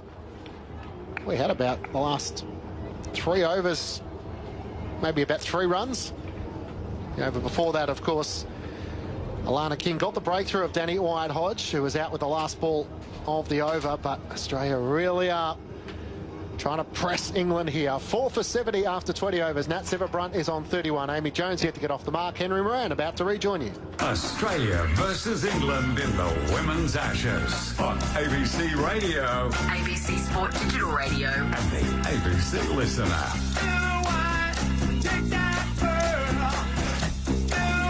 It is tight and tense. Here comes Alana King. A little bit of width for Nat Sivabrunt, clattered out towards deep backward point. And in terms of the numbers and win predictors and everything else, Sarah, let me chuck this your way. In terms of the win predictor, currently stands at 59% in England's favour. Before Heather Knight's dismissal, it was 83%. So the game has changed quite dramatically. Slip in place. Jones waiting, pushing off the back foot, straight to the hands of Litchfield at cover. Yeah, well, that was a big partnership, wasn't it, to get through? I think the double wickets just would have threw a few nerves through the English batting lineup. Just one partnership, that's all they need. Will it be this one? Jones drives back towards King, no run. The problem at the minute is they're struggling to find a way to score. There's a lot of dot balls being bowled. It's not much strike rotation. The game's sort of come to a standstill. England need to find a way to keep the game moving. Jones gets a fuller delivery. Oh, it's a great bit of fielding that from Phoebe Litchfield. Fabulous work. Stops the run. Keeps the pressure on England. Just 1 from the over thus far. 77 on the board, but 4 down. Here comes King. Outside the off stump, and Jones will get a run there easily enough, just chopping the ball out towards Megan Shute, who always throws with such joyous fury. She does. She loves it out there, doesn't she? When you say 4 down, Henry, it doesn't sound like that much. They've still got 6 wickets. The total's not that big, but I think it's just what we've seen in the first innings with that big collapse. 5 for 22, lost 4 for 7, the Australians. That's what's in the back of their minds. King bowling to Siva Brunt, gives herself some space. Wallops the ball into the leg side. It goes straight to the hands of the fielder, and there's no run. That's the length she likes to try and hit away through that side of the ground, but she can't find the gap. 2 from the over, and after 21, 78 on the board. England need 103 to win off 174. As you say, it's one partnership. That is it. The fielders are doing a great job for Australia at the minute, just supporting their bowlers, making these singles really hard to come by. 2 in that last over, I reckon, saved a couple of scoring shots. The other thing England can think about here is King has bowled 3 overs. She's got 7 left. And that's a lot of, it's a lot of overs, but you've got enough time because you're not chasing a big target. If you do need to be a little more circumspect, you can be so. You've got Ash Gardner with 5 overs left, halfway through her spell now. Amy Jones with a cross-batted whip towards Litchfield, who slides almost as though she's sort of diving across one of those slip and slides you get on a hot summer's day, on her front to stop it. Gardner again, straight approach past the umpire. Jones gets so lucky, it goes whistling on down towards fine leg. Fielder in pursuit, Bird in pursuit as well, and it's well saved. They might get a third, should get a third, and Siva Brunt says yeah, there's time. And Gardner, having seen the ball fly off the inside edge, will think, well, you've got lucky there, Amy Jones. And as we see the replay, it has only just missed that leg stump. That was very lucky, wasn't it? Just getting really deep in her crease, trying to create some room. She'll be pleased to put those 3 runs against her name. But it's such a mind game, isn't it? It's the perception of they do have plenty of time, and there's only, like you said, about 12 over a spin to be bowled left. That's where the challenges have been. There's plenty of time, but keeping yourself in the game is about to keep concentrating, making good decisions, being okay. The more you score, the easier batting is. 100 needed for England. Siva Brunt gets one of those with a little tickle into the leg side, out towards Alana King, who bowled a beauty to get Danny Wyatt first ball. England need 99 to win. They're 4 for 81. This ability to sort of absorb pressure. The momentum's with Australia at the minute. Can they absorb a bit of pressure, and then it will get much easier. 2 experienced players in the middle. Jones waiting and having to play a ball that turns quite sharply off the back foot out towards Talia McGrath. And stopped. Those in the sunshine shielding their eyes. Sort of day where you just feel the tension. There's a hush around the ground. Gardner bowling a ball which always dropping short of backward point not by much though. That's a good stop from Mooney actually, because she had to judge it very well on the bounce. It's another great piece of fielding. Another run or 2 saved in that effort. You really can feel the tension, can't you? The crowd's all very intent. Jones waiting and a little cramped for room, and nothing missed by Litchfield as she stops it. And the over comes to an end. 22 gone, 82 on the board for England, 99 needed. They're 4 down. It is tense, it is tight. Sarah Elliott departs. And Alex Hartley, World Cup winner, comes to join me. Why are you giving me that look? I'm nervous. Ah. Right.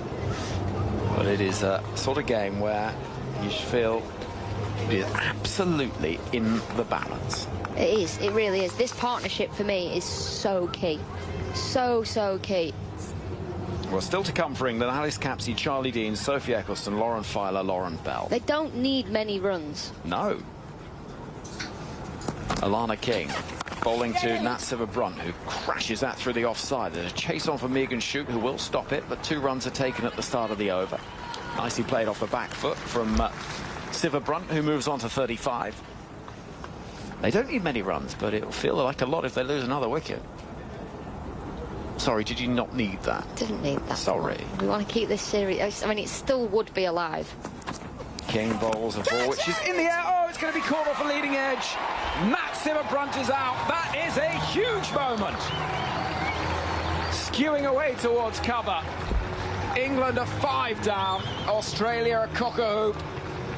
Well, it's Alana King again. She bowled an absolute beauty to Danny Wyatt. She's getting something out of this surface. She's getting the ball to talk. This one, it was there to be hit through the onside. Another leading edge. Alana King can't believe it. It's a freebie for Australia. They get the huge wicket of Nat Sivabrunt. The Australians, they've been bigging Sivabrunt up before this series, saying she's the best all-rounder in the world. Well, they've now gone and got the best all-rounder in the world again in the 30s. England 84 for 5. They are struggling here. This is a huge moment in this game. Massive moment. And we said how big that mountain might feel if this partnership was broken. We didn't mention how big it would feel if it was Sivabrunt who went.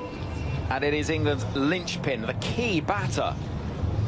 The one that averages more than anyone else when it comes to run chases against Australia comfortably, which she's got. And England find themselves rocking. And having done so well with the ball, 181 feels a long way away now. 84 for 5, with Alice Capsey coming to the middle, having had a torrid time in the first game of this tour. Well, hopefully that first innings will have given Alice Capsey some confidence. She was outstanding with the ball. She needs to step up with the bat here. Here comes Alana King to the right-handed Capsey, defending into the offside. Capsey, who scored 4 from 20 in the first game, but she picked up with the ball in this game, having not bowled in Sydney. She got a highly impressive 3 for 22. King in to bowl to Capsey, plays that nicely into the offside. We'll get a run out towards deep backward point and Megan Shoot. As we see Australia buzzing, rushing around. You can barely look, Alex. It's all right. It is. I'm just nervous. I know you are. Here is King bowling to Jones, and wait is the cry. And there's always a degree of panic when Amy Jones plays that shot, where she takes a little step back, exposes the stumps, and the first time she's been bowled like that, she misses. She's on 4 from 18. England need 96. No scoreboard pressure in terms of the time. Jones defending, no run, because as the over comes to an end, England need 96 from 162 balls. They've got so much time, but they haven't got the wickets now. So much time. So much time left in this game. They've just got to be patient. But you can't allow a bowler like Alana King to settle, so there's that fine line of trying to score, even if it's 2 or 3 and over. As soon as she settles into a spell, she will bowl those wonder deliveries like she did to Danny Wyatt. She will get the ball to nip off the surface, turn off the surface. You've got Ash Gardner at the other end. The Australians, they're all over England here. Was that poor batting from Sivabrunt? It's unlucky. It pitched outside leg. It's there to be hit through the onside. Did she close the face of the bat slightly early? Potentially. But it's very rare she makes those mistakes. This is played defensively by Capsey at the start of the over. Down the ground it goes. England need Alice Capsey to stick around here, to stand up. You see Charlie Dean warming up on the sideline, looking on nervously. Hit it into the ground, and Capsey will find a run there. She's got 1 from 4 thus far. So England lost a wicket to spin every 16 balls in the first game. Gardner bowls to Capsey, who's driving with good control down the ground, but no run. Ash Gardner was outstanding in the 2023 Ashes, picking up 28 or 23 wickets, can't remember. She picked up 12 for in the test match, including 8 in the second innings. Left alone outside the off stump from Capsey, who's playing with confidence out there, looking too rushed.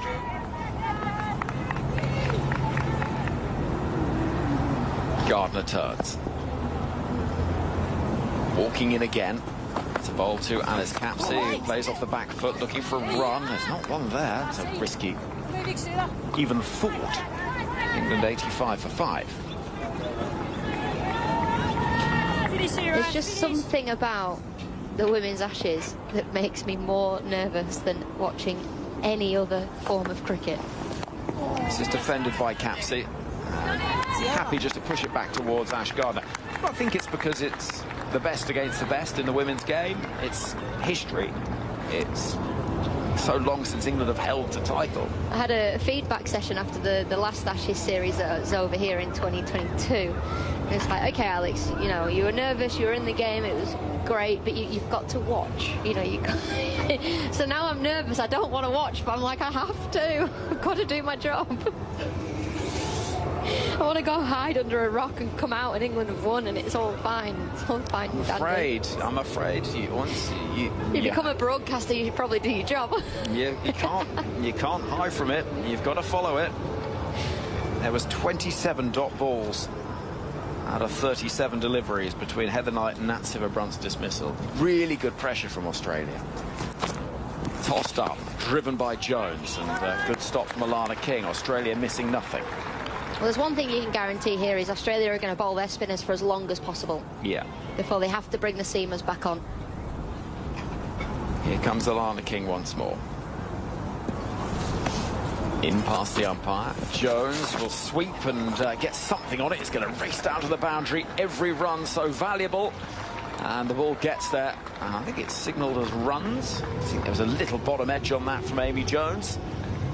She stands at 8 from 21 now, as that is given as runs. It's just a little bit down the leg side. Nicely put away. That wicket of Nat Sciver-Brunt taken by Alana King, that's the first time in all international formats that King has dismissed Nat Sciver-Brunt. Jones waiting for King. Playing nicely off the back foot into the offside for a single. And we'll be hoping that that boundary settles a few nerves. Almost Bon Jovi territory. Halfway there, but not quite. No matter what happens in this game, whether England get over the line or not. Here is King. Jones and Capsey. It's Capsey on strike. Pushes the ball back towards the bowler. There is a conversation for the Australia selectors and leadership team to have the conversation of, can we play King and Wareham together against this England side? Can we drop Talia McGrath? Yes, she's the vice-captain.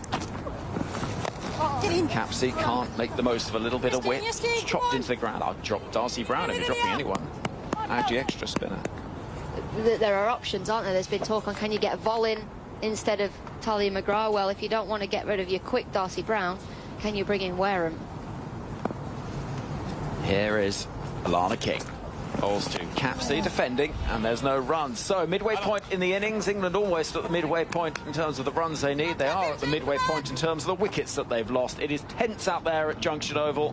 Every ball of this Women's Ashes series being brought to you across Grandstand Cricket and Test Match Special. Alex Hartley. You'll be joined in just a moment by Matt Clinch. Women's International Cricket. Australia versus England in the Women's Ashes on ABC Radio, ABC Sport Digital Radio, the ABC Listen app, BBC 5 Sports Extra and BBC Sounds. Thank you, Henry. 5 for 90. It is that stage of a match where you either feel sick or you feel comfortable watching what's going to come. Well, what do you feel? Excited. Well, you didn't give that as an option. No, I did not. No, I think if England get there, they're going to have to do it the hard way. It might be a few don't look now sort of moments, but Australia will feel like all of a sudden they've wrestled their way back into this match, and this is a familiar story we've seen. This is interesting for me that Annabelle Sutherland's coming back into the attack. Is it Annabelle Sutherland? It is Annabelle Sutherland. Which again, as Henry may mention, 7 of the 10 Australian wickets fell from spin, so traditionally that's been the outcome. Annabelle Sutherland back into the attack. None for 8 from her 2 overs, but maybe Lisa Healy's starting to do the maths. But at 5 for 90, you would have thought, keep attacking. Pressure on England. Capsey on 1. Jones is on 9 as she awaits this first ball from Annabelle Sutherland, and she just pushes it down to mid-on where Darcy Brown does the fielding. You mentioned we're interactive, Alex. 0467 920 222 is the SMS number, as Ange from Melbourne has been in touch. Mentioned trying to force a way to get Georgia Wareham into the side. Surely Talia McGrath is the obvious out for the third one-day international. Her batting isn't there. She hasn't been bowling much, despite being vice-captain. How tough a call is that? Sanibel Sutherland comes charging in, past the umpire once more, driven by Jones, but straight to Talia McGrath on cue. He does the fielding at mid-off. There's also the conversation. I completely agree. For me, she misses out. Somebody like Georgia Wareham or Georgia Vol comes in. However, if Australia win this game, they're 2 from 2. Do you change that winning side? Do you change that winning formula? If they don't win this game, you see that weakness in England's lineup, the spin, and you go, well, we've got to try and find another spinner from somewhere. Which I don't think Australia really have too many options. Sutherland over the wicket, comes in, chopped away by Jones backward a point. Just wide of Ash Gardner to pick up a single.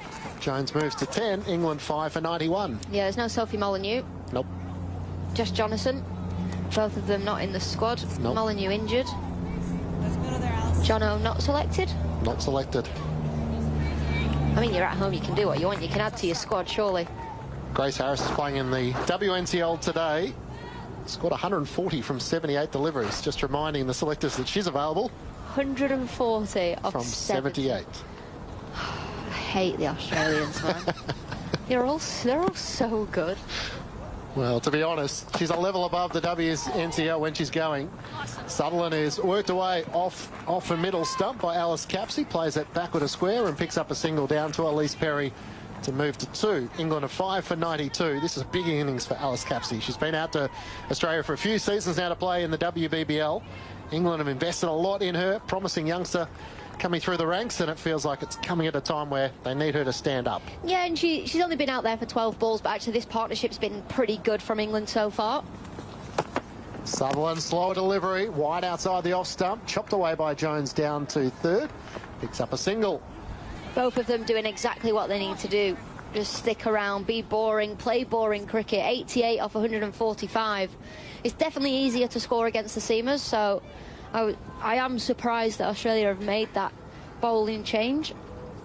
But Ash Gardner can't bowl forever. She's only got 10 overs, so it's how do you utilise those? 3 off this over so far. Sutherland's next delivery is let go by Alice Capsey, and that is the end of the over, as you heard there. 5 for 93. Sutherland 3 overs, none for 11. Capsey on 2. Jones is on 11. 26 overs in the books. Also on the SMS, 0467 920 222. And from 11 tuned in.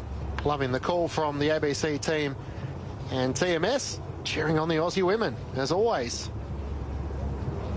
In my 60s and have followed cricket all my life, a wicketkeeper from Adelaide. I have great respect for Meg Lanning, and I rate her as the best ever. Knowing of her decision to retire, I respect her privacy. I'd just like to ask how she is going. That's from Michael. She's still playing some cricket. She's playing for Victoria in the WNCL. Played for the Melbourne Stars in the WBBL. Plays Women's Premier League, which comes around sooner than what you expect. Alana King from the St Kilda end here at Junction Oval. Starts a new over. Jones is forward. Off the outside edge, they decide against the single as Brown moves around to her left and does the fielding at backward point. 5 for 93 at the start of the 27th over. Yeah, still tearing up domestic cricket, Lanning, isn't she? She's going to go over to the WPL. Certainly is. The Lucky King comes in, wide of the off stump, and Jones is looking to drive, but straight to Phoebe Litchfield, who fields an extra cover. If she's your fave, there's plenty of ways of getting your fix of Meg Lanning all around the world. Relinquished the captaincy for the Melbourne Stars in the last WBBL season. King flights the next delivery. Forward comes Jones, and off an outside edge, it's fielded by Beth Mooney, who comes out from the slips. It's not a lot of time to ask questions when Alana King's in full flight. She's got the sunglasses on, in between deliveries. Flights it from hand to hand, and then is ready to go once more. Into Jones, wide of the off stump. Rocks back and plays it out through the gap at point. Picks up a single. As charging in comes Megan Shute. Just the 1 run so far off the over from Alana King. England 5 for 93. Make that 5 for 94. Jones to 12. Capsey on 2. Awaits King. Comes forward and defends as King does the fielding. Solid there from Alice Capsey, just on the front foot, just patting Alana King back towards her. That's all Alice Capsey needs to do here. On ball to survive here from Alana King. Capsey awaits the next delivery. Full outside the off stump. She drives down to mid-off where Annabelle Sutherland does the fielding. End of the over. England 5 for 94 after 27 overs. Just the one run coming from it. Capsey on 2. Jones is on 12. There's something about this partnership that's settled me down a little bit. Calmed me down. That's a good thing. Just feel like, you know what, Alice Capsey has opened the batting for England many a time. She's further down the order now. She's not scored a mountain of runs like she did at the start of her career. But she is a batter, so she's a batting all-rounder. So I'm just taking those positives, you know? This partnership is now up to 10 from 28 deliveries. Annabelle Sutherland is going to continue her 4th over from the city end here at Junction Oval. Ash Gardner's bowled 7 overs, 1 for 18. And Sutherland starts a new over and down the leg side to start. A shot required from Amy Jones and a wide is called. 5 for 95. Need a heart rate monitor on you. You got the watch? 91 at the minute, my heart rate. It's probably a little high, isn't it? Yep. I reckon it is quite high. 5 for 95 England. As Annabelle Sutherland in, past the umpire once more. Slower delivery and this time from Amy Jones as she looks to drive. Back down the pitch and Sutherland does the fielding. What were you like when you're playing, when you're in the dugout watching? No good either? No, I was fine. You're okay? Absolutely because you're in the game. In the game, you know, it's a strange thing to say, but it's out of your control, and I know this is out of my control, but I care so much. People in the middle of the night back in the UK staying up to tune in. Sutherland comes in, angling in on off stump, and Jones just looks to try and work it onto the onside, but Beth Mooney moves around to her left to do the fielding. If I knew I was going to have to be batting, I'd be nervous. Wouldn't be able to watch. I'd be virtually in tears. But that's because I wasn't very good at batting. I loved batting, and I do love batting. I was just always rubbish. I would, if there was 12 in a team, I'd be 12, not 11. Right. Amy Jones is awaiting Annabelle Sutherland as she comes forward and pushes it into the offside, straight to Phoebe Litchfield, who does the fielding. Annabelle Sutherland bowling around 101 kilometres, the one wide to start the over, 5 for 95.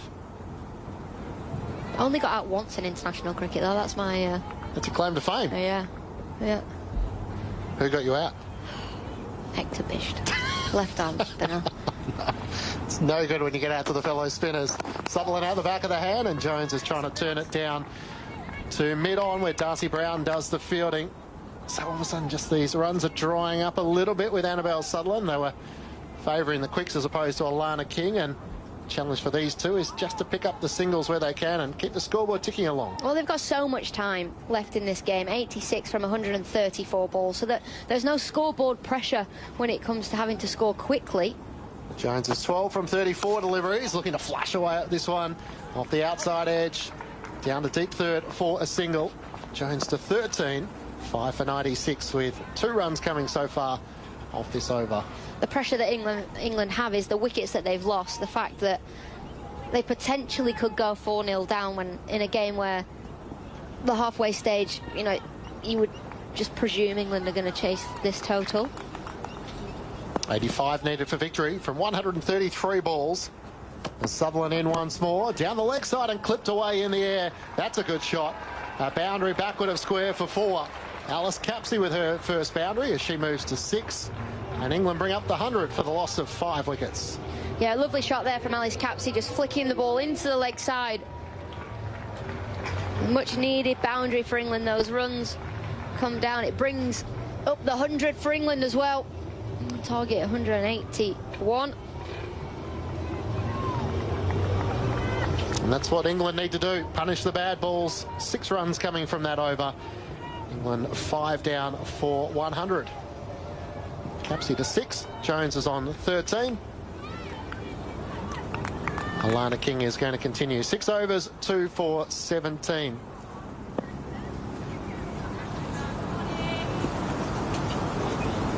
Crowd of a bit over 3,000 here at Junction Oval in Melbourne. There's some flags to the right of us. There's a gentle breeze going across the ground.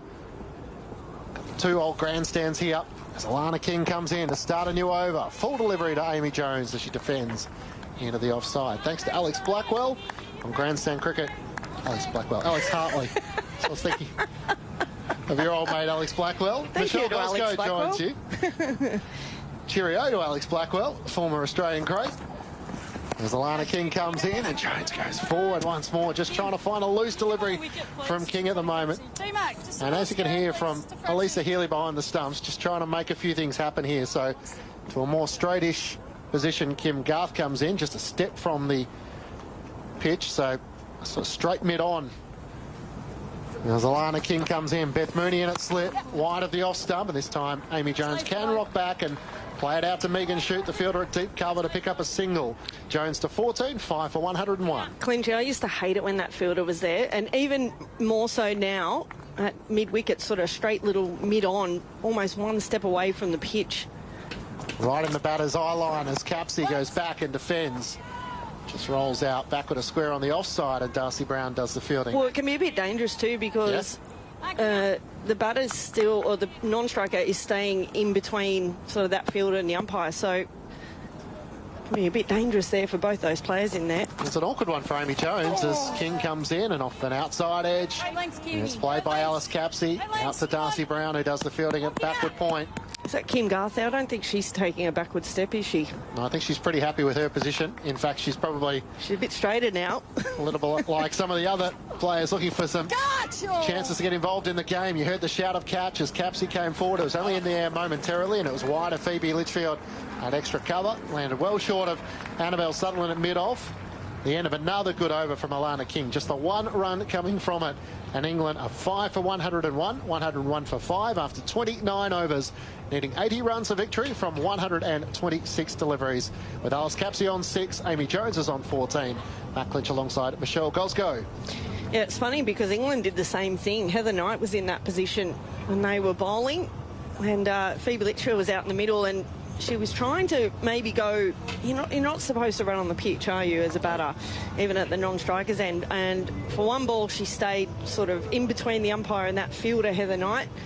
And then all of a sudden she goes, bugger this, I can't see. So I'm going to go outside and run on the second pitch that's there. So, yeah, it's annoying for the non-striker and the batter as well. 17 runs from 40 deliveries for this pair, though, so they're doing what they need to do at the moment.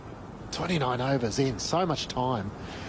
As Annabelle Sutherland starts a new over from the city end, back for length and driven beautifully down the ground by Amy Jones. Not quite timed to perfection as Darcy Brown races across from mid-on to cut off the boundary. Just a single to start the over. England 5 for 102. The start of the 30th over. That's good consolidation from these two out in the middle. There's a flurry of wickets altogether. That's what they needed.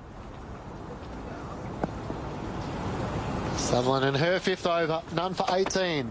As she comes in, short ball, and Capsey drives through the gap in the offside. Gobbled all over that short ball from Annabelle Sutherland. And a boundary for Alice Capsey to move to 10. England 5 for 106. Well, I thought they might have brought Kim Garth on. She's 2 for 16 after 5. Pace off, though, has been the best recipe for today for the wickets. It worked for England. And Ashley Gardner's only got 3 left. Same with Alana King. So they've got to get some overs out of the other pace bowlers. It's that that third spinner in which they lack as Annabelle Sutherland comes in. Pushed out into the offside by Alice Capsey. 5 runs off the over so far, so England are obviously having to score a lot more off the seamers. But really, for an Australian point of view, 1 or 2 wickets and game swings back in their momentum. 75 needed for victory. Sutherland comes in, wide of the off stump to Capsey, a mistime drive down to Darcy Brown, who does the fielding at mid-on. Well, it's a funny thing too. Georgia Volpe does bowl off spin. So we have seen it employed in the WBBL. So if we get the similar wickets throughout this competition, this series, then maybe that's something else to ponder as well. Would you be playing her, though, in front of Georgia Wareham? No. That's the thing, isn't it? Sutherland past the umpire once more. Worked off the hip by Alice Capsey, able to pick up a single back with a square. They think about 2, but it's well fielded in the deep as Elise Perry races around. You're not going to take 2 on her arm. 5 for 107. Capsey moves to 11. 6 runs so far off this over. A good one for England. Yeah, you wouldn't play her in front of Georgia Wareham, but if they were deciding to go another bat and change that up with Hartley McGrath, there's another option there to get some overs out of Georgia Vole if they need it. Yep. Sutherland wide of the off stump, hit in the air by Jones, and it lands just short of Phoebe Litchfield. They pick up a single as Hartley McGrath races around from mid-off to do the fielding. The end of the over, tough chance. We'll have a look on the replay as to how much of a chance that was for Phoebe Litchfield. Beth Mooney comes over and gives her a word or two of encouragement as she just shakes up that right wrist. 30 overs done, 5 for 108. Capsey is on 11, Jones is on 16 as we await the replay. Henry Moran about to rejoin you. You're listening to ABC Sports coverage of the cricket. Australia versus England in the Women's Ashes on ABC Radio. ABC Sport Digital Radio. And the ABC Listener. It's tense, it's tight. As we see that replay, Gozzy, it has gone, I think, on the full. I think. Tough chance, but she had to do a Taylor Swift and shake it off. That's exactly what she did. Now you're talking my language. Yeah, that was tough, but yeah, if they got that wicket right then they're into the tail, aren't they, the Aussies? So a bit of a fight back here from England. It's crucial here that they get this win today, and I just think for their morale as well, if they can't chase 180, that's going to be extremely difficult to get yourself back into this series. It's interesting. I just went down to the boundary edge. I want to get a cup of tea and stand just a little way away from the two sides that are down there. And every run just really being cheered by England. They know how big this is. It almost gets to the point where, OK, we've got a partnership going. You have to stay in your same seat. You're not allowed to move. Too bad if you need to go to the bathroom, you've got to stay. Well, Tammy Beaumont's just walked back towards the dugout, so I don't know where she's gone, but if they get a wicket, she might be sent back to wherever she needs to go. As Jones is defending the next delivery that comes from Megan Schutt. And I don't mind this from Australia. I know what you mean about the spin. The spin options are more limited, but Schutt is very much on the money. It's going to be hard to get away. Yeah, and she's employed a few leg cutters as well today, and sort of holding up in this pitch, isn't it? It's not a 300 wicket, so there is enough assistance there for the pace bowlers. Here comes Schutt again. Straight approach, mid-on, mid-off, up. And Jones will push instead, angling down towards Darcy Brown, who bounces in from deep third. Single is taken. If I was Australia here, do you know who I'd bring on to bowl? Yep. Elise Perry. Like kryptonite to Amy Jones. For some reason, gets her every time. It's amazing, isn't it? Sometimes you just play the person, not the ball that's being bowled. But she didn't bowl in the first game. No. Probably won't bowl in this one either. Capsey waiting and playing defensively. Good, solid, well-timed defensive stroke. Oh, it's interesting here because the last couple of deliveries from Megan should have been leg cutters, but they don't have someone catching there. So if she gets or kisses the outside edge of the bat, there's no gully or second slip in play. So and actually keep her up to some deep third is quite wide too, yeah, so it could exactly. race away. In comes Schutt once more, running past the umpire, and Capsey plays from quite high up on the bat towards Phoebe Litchfield at short cover, no run. Had one seagull back. Now, I have a grouping of bin chickens. Yeah. It's called a skip. Is it? No, I just made that up. Oh, Skip. I see what you've done. You. Oh, I'm sorry. Oh, dear. Too much time on my hands today. Yeah, I think you've recycled that joke. Here comes Schutt bowling to Capsey, who will get a run there. Nicely played off the back foot, out towards Alana King. Deep backward point. 1 run is taken. The requirement for England, 72 runs, 71 runs, 115 balls. I actually made that up. It's a good joke. Thank you. I enjoyed it. We'll leave that. We'll park that. Get that back out during the test match. I hope so. Here is Schutt bowling to Jones. That's nicely clattered out towards backward point. 1 run taken. She'll keep the strike. 31 overs gone. Jones is there on 18. Capsey is on 12, and England requires 70 from 114 balls.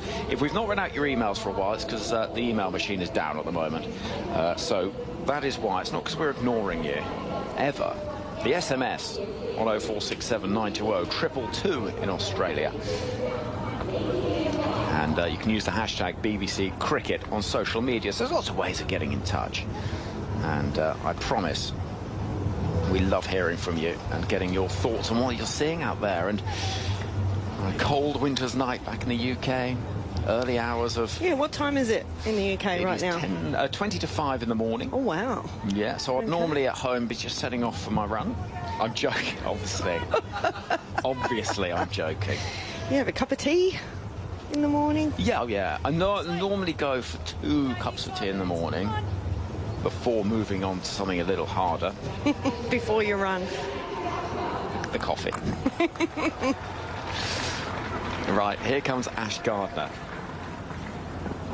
Australia turning back to Gardner with 3 overs left in her spell. Oh, and immediately she gets turned and causes problems. Amy Jones rather stuck in the crease and looking awkward. Yeah, this pitch has been difficult, hasn't it, to be scoring off the spin bowlers. Into her 8th over, Ash Gardner.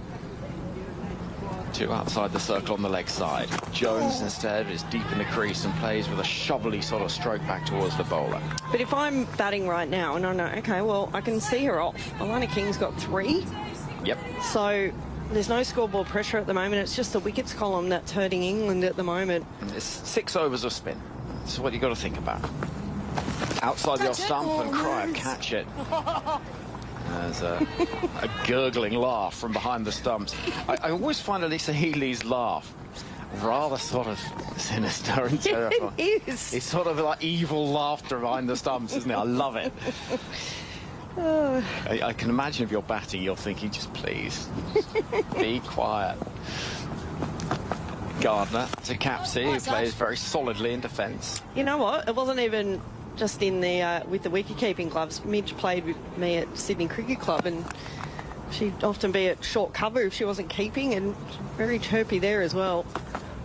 Next ball is pace taken off it, and again defensively played by Capsey, no run. I reckon that's a prerequisite for a keeper. You have to be chatty. I'm with you. Well, Amy Jones is the opposite. She's silent. That's unnerving as well. I know, in its own way.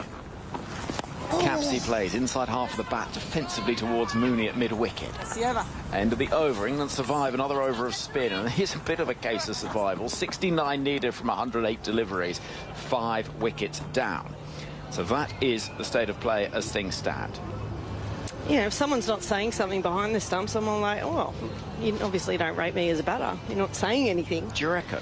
Yeah, I think some players would probably take it a bit personally. Some players like, you know, when they're batting out in the middle, just settles the nerves a little bit to be able to engage with the keeper or close in fielders. But that's knowing the person that you're playing against, isn't it? Whether you can be a bit chirpy or silent, which probably gets under the skin of some of the players. Right, then here comes Megan Shute continuing from the far end of the ground. And Jones is cramped for room, pushes into the offside, and there's no run. But this is a good little partnership, isn't it? Just a little settle up for England. Yeah, they can't afford to lose this, can they, Henry? No, they can't. From the position, it's not just losing; it's losing from a position of such strength. Come on! And I think that would be the concern. Moving into bowl from the far end of the ground is Megan Shute. Keep her up to the stumps. And something has distracted Amy Jones or somebody. So we're going to see Shute having to turn at the far end. And she runs in once again. Skipping past the umpire now, and Jones gets a little bit of a shorter length to work with, but pushes into the offside only to the hands of Litchfield. One thing that Megan Shute has stopped doing, which I think is a great pity, is she used to do this sort of little squat at the start of the run. Yeah, I know. Which used to be quite fun. I loved it. Yeah, should bring that back. Bring back the squat. I'm with you. The sort of, at the start of the run, she'd pause, sort of a little dip at the knees, and then push off. She runs in now to bowl to Amy Jones, who drives, but can only find mid-off. No run. Yeah, you've got to have the idiosyncrasies that work for you. Moran Morka, was it, that used to do a little... He used to do the pirouette. Reverse circle thing at the end. Play with her out here. Come on, Shooter!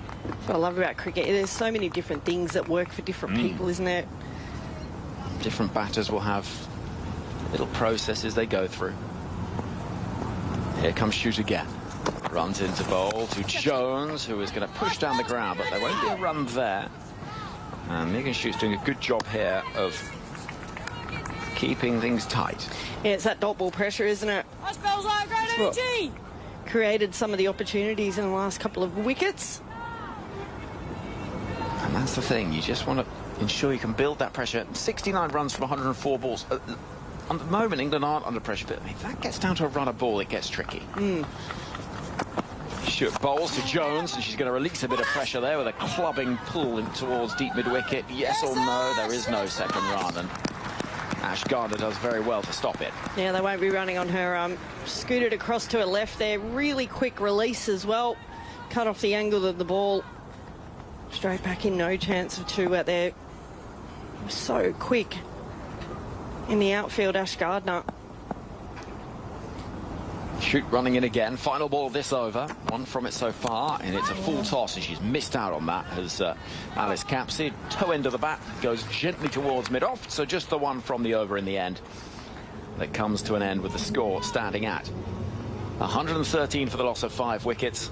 England needs 68 runs from 102 balls to level up this Women's Ashes series. And I think if you said even just a week ago, right, England, you're 513, you still got 5 wickets left, you only need, what was it, how many runs? 80 runs, 70 runs? Yeah. I think they'd take that. Do you think? Yeah, probably. I think you're right. But, you know, the wicket's a little bit tricky. It's holding up a little bit. I think every ball bar one from Megan Schutt in that last over was a leg cutter. So it's definitely off pace. And they've gone for another change here that Kim Garth is coming back in. So it'll be interesting to see how much swing she can get now with an older ball. I think that's the thing, isn't it? Can Kim Garth keep things tight as well? And then England, having got through the spin in the main, will be then thinking, well, where do we find our runs from? Because 68 runs is still a fair few. So keep her up to the stumps means that Amy Jones can do little in terms of working the angles by coming out of her ground. So how's she trying to play this? Well, nicely first up, driving towards deep cover and Schutt. As spectators walk around the concourses below us, 1 run taken. Capsey will be on strike. Yeah, it's a great day in Melbourne, isn't it? Nice breeze as well. It's quite warm. I was venturing downstairs myself, and that breeze was lovely. Yeah. A little bit different than North Sydney Oval. It was quite humid on Sunday. In comes Kim Garth, bounding in once more past the umpire, and Capsey struck in the pad. Big appeal for LBW is given. I thought I heard 2 noises there, and Alice Capsey has reviewed it, but not quite as quickly as somebody that thinks they're sure they've hit that. I thought the same thing. I thought if she hasn't hit it, she's plumb out. Yeah. But I thought I heard a second sound. Now, whether that's front pad, back pad, just have a... Umpire Director, we have a player review for LBW. The original decision is out. I've checked the feet. It is a fair delivery. Can we move to front on, please? That's the only thing saving her, isn't it? It has to be. Height's not an issue. Kim Garth is not a tall bowler. Capsey's not a tall batter. Let's have a look at it. First replay will give us some guide. Ball passes close to the bat. It's close to the bat. How close? Well, it was very similar to Elise Perry. Yeah, there's it. And freeze it there. Thank you. With Spike as the ball is on the back. Can we go back to ground? Yep, not out. So she has hit it. No, we called that from up there. I know. Well, they should have just asked us. Well, I know. I often think this. We heard it. We did.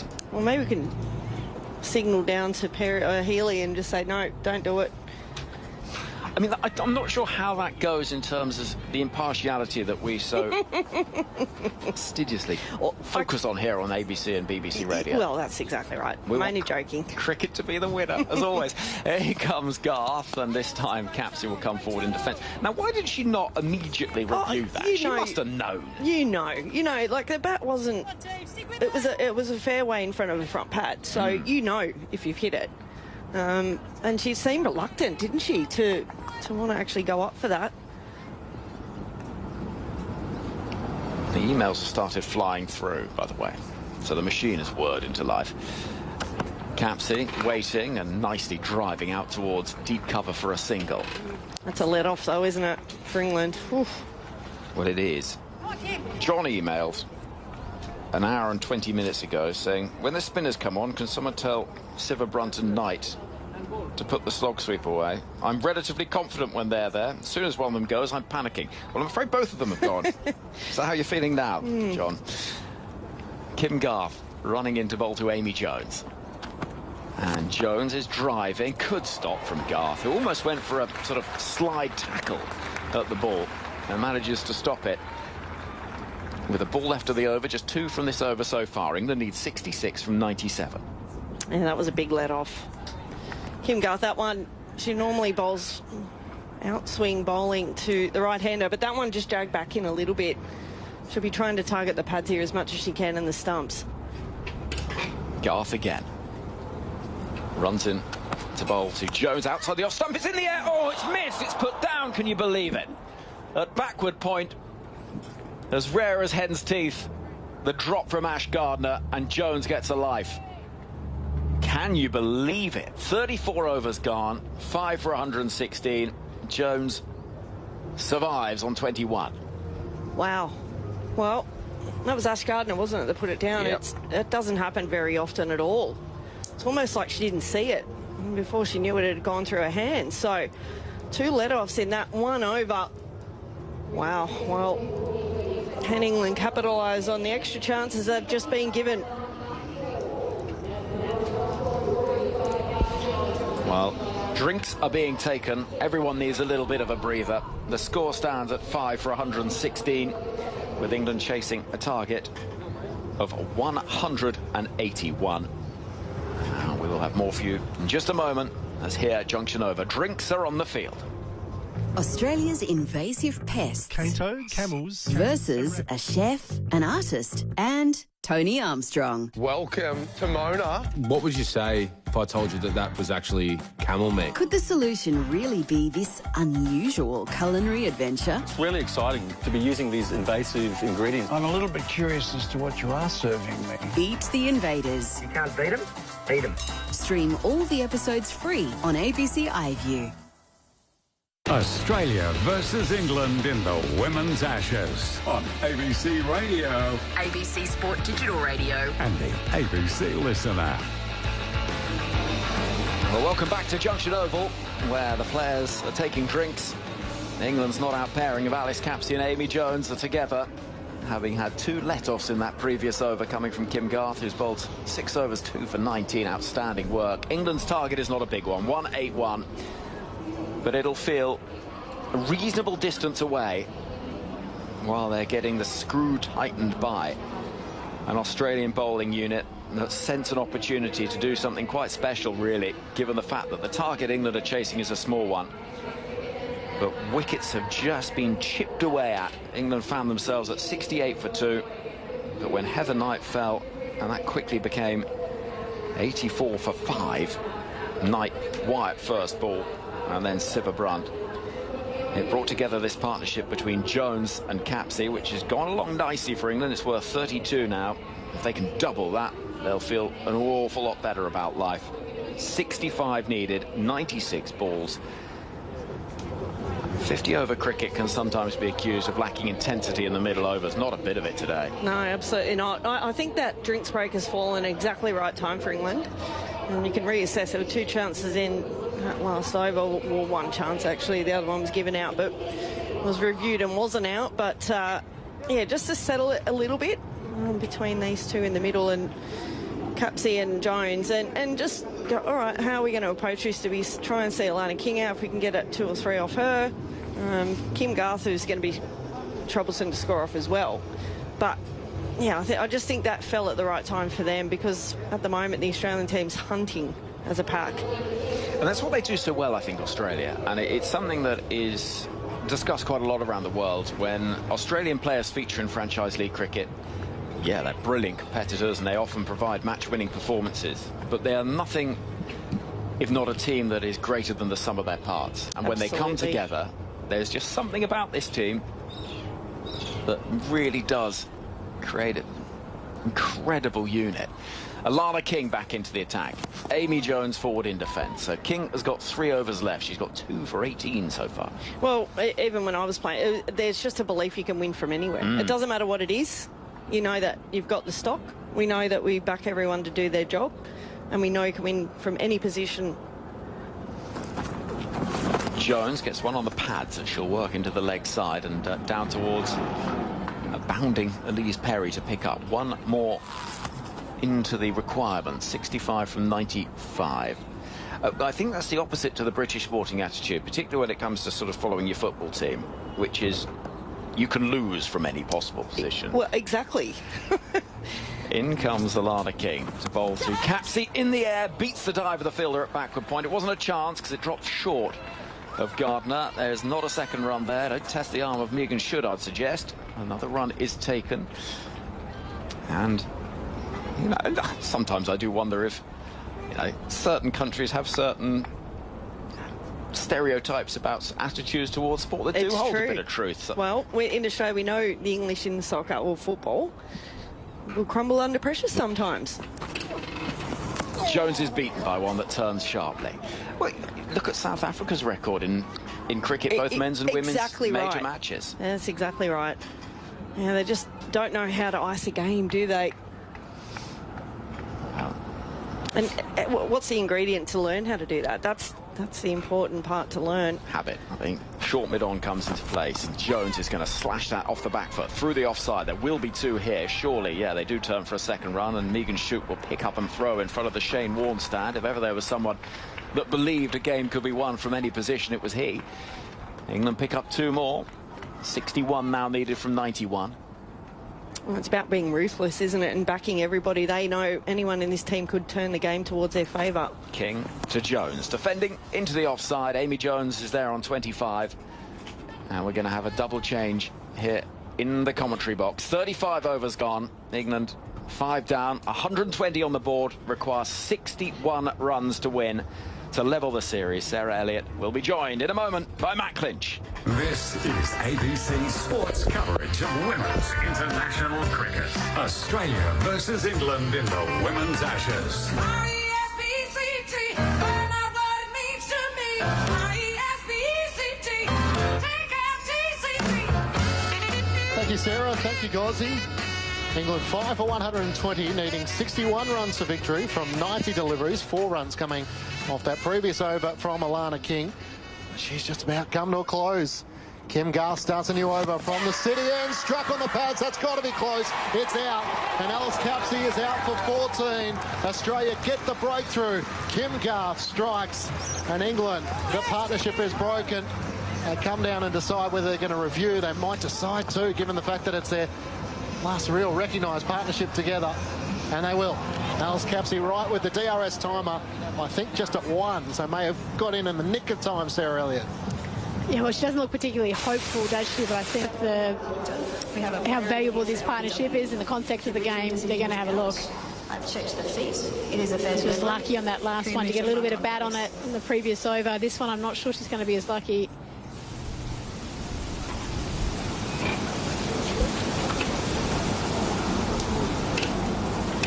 Thank you. There doesn't appear to be any bat involved, but can we move to ultra edge, please? Now, Louise Sheridan is our TV umpire upstairs. There's a gap on the left there. Roll it through.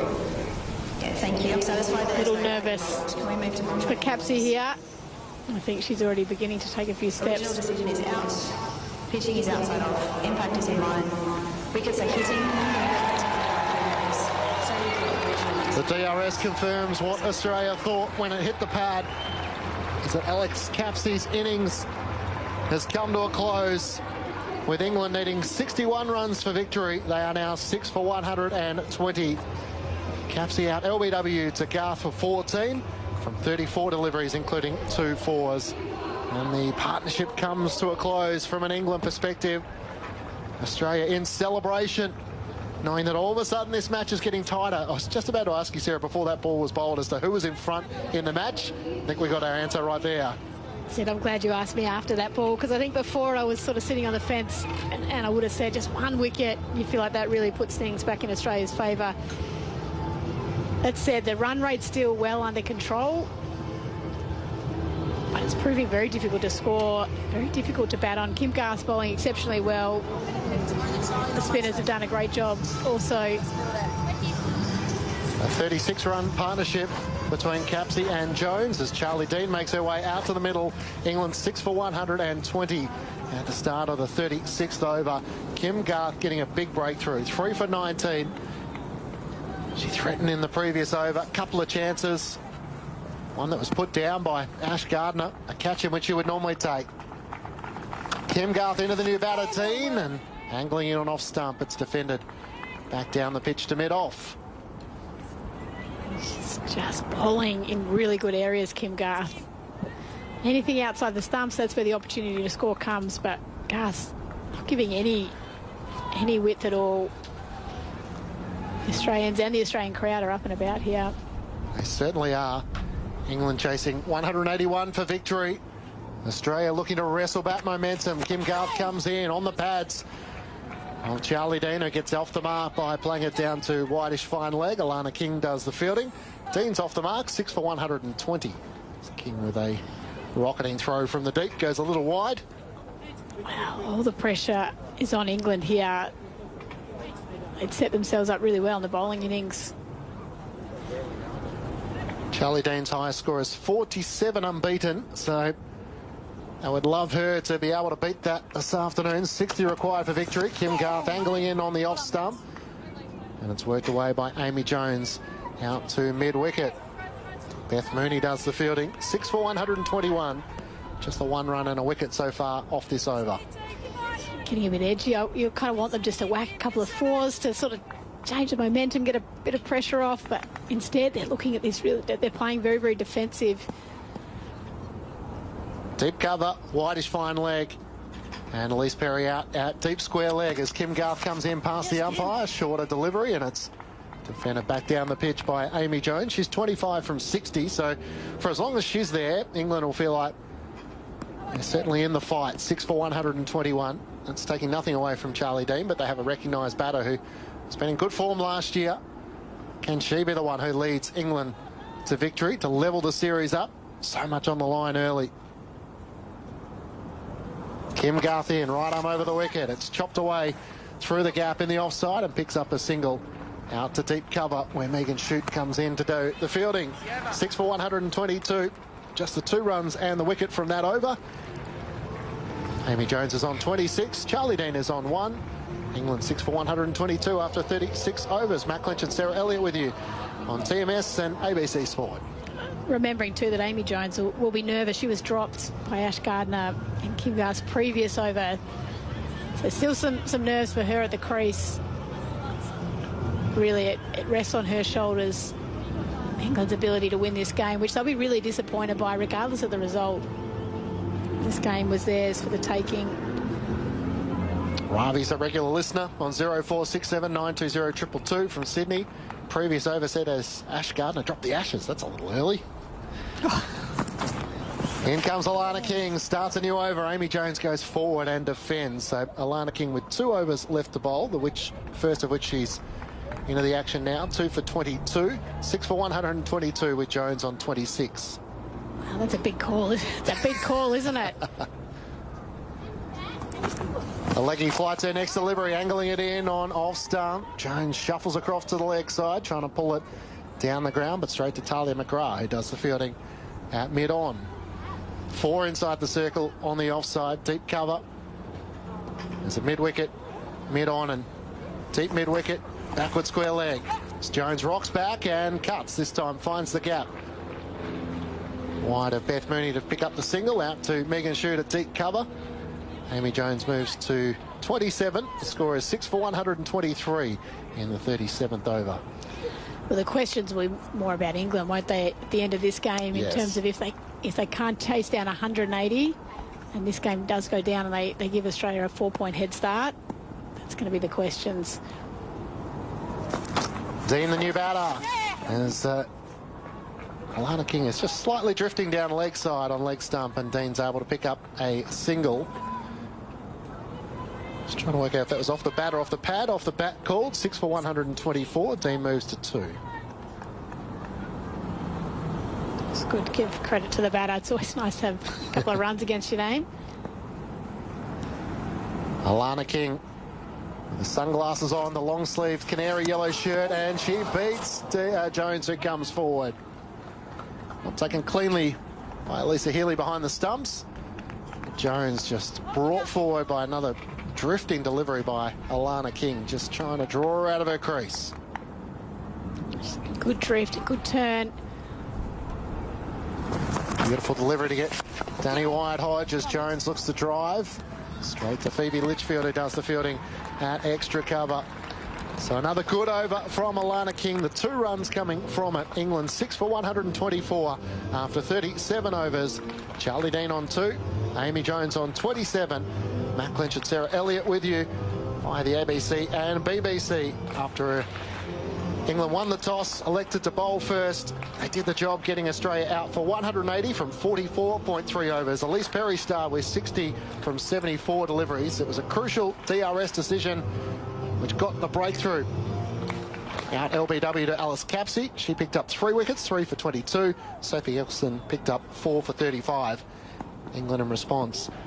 Tammy Beaumont 3, Bouchier 17, Heather Knight 18. As Kim Garth starts a new over. Comes in and it's pushed out into the offside by Charlie Dean. Fielded at point by Ash Gardner. She's bowling exceptionally well here, Kim Garth. Just her consistency, the area that she's putting that ball, really cramping up the English batters. Really giving them nothing loose to score off and asking a lot of questions with the LBW, with that tight line. Garth in past the umpire once more, angling in on middle stump. You can hear Healy getting excited as Dean works it off middle stump. Out to Elise Perry, who does the fielding at deep square leg. A single to Dean to move to 3, 6 for 125. Happy to see Charlie Dean play these deliveries as it's angling into middle stump. It's just that angle in. Seems like the only scoring option is on the leg side. That brings with it great risk. Lisa Healy is up to the stump, so can't move around in your crease. Kim Garth comes in once more. Fuller delivery, which is driven back down the pitch by Amy Jones, who's on 27. Dean on 3, 6 for 125. Kim Garth 3 for 22 in her 8th over. England needing 56 runs for victory. It really does change stuff when the keeper comes up. It's a lot more pressure or restricts the batter's options in terms of scoring.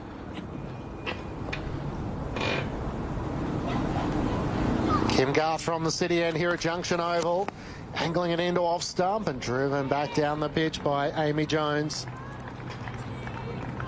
Another top ball, just the 1 run so far from this over.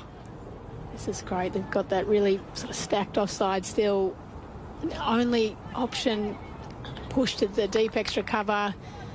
There's plenty of space on the onside, but that's what Kim Garth wants the batters to play. She wants them to play across that line.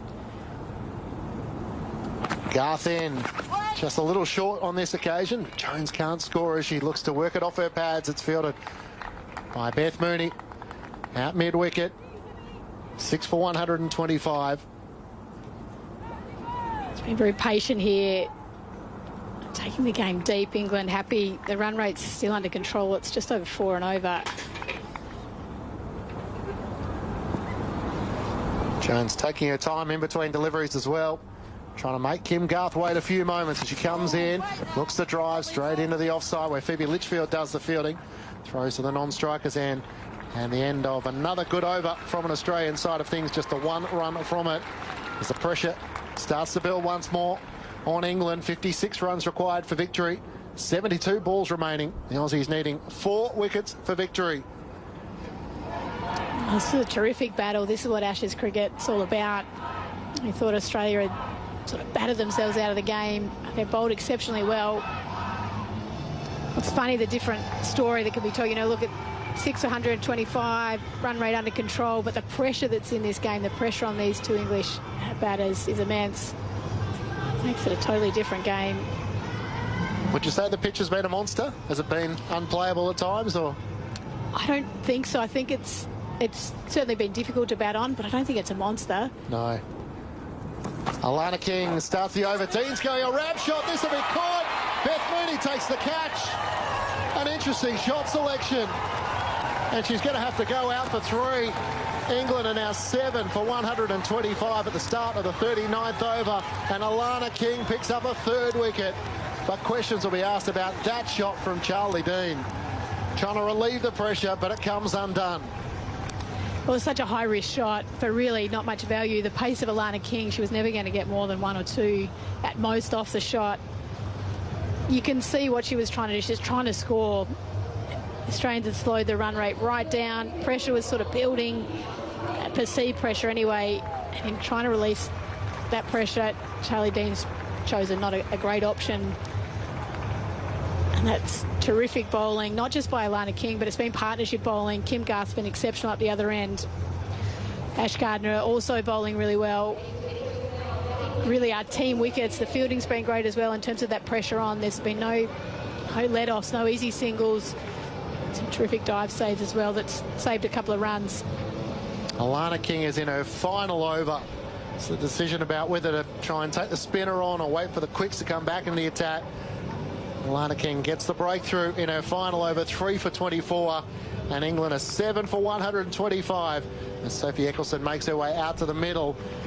I still feel like Amy Jones is your player you want, taking the risk. Maybe not Charlie Dean, but who would know what conversation they've had out in the middle. Well, that's right, and it's about the level of risk, isn't it, to try and score, but a leg spinner taking the ball away at slow pace to play that shot, probably not the best option.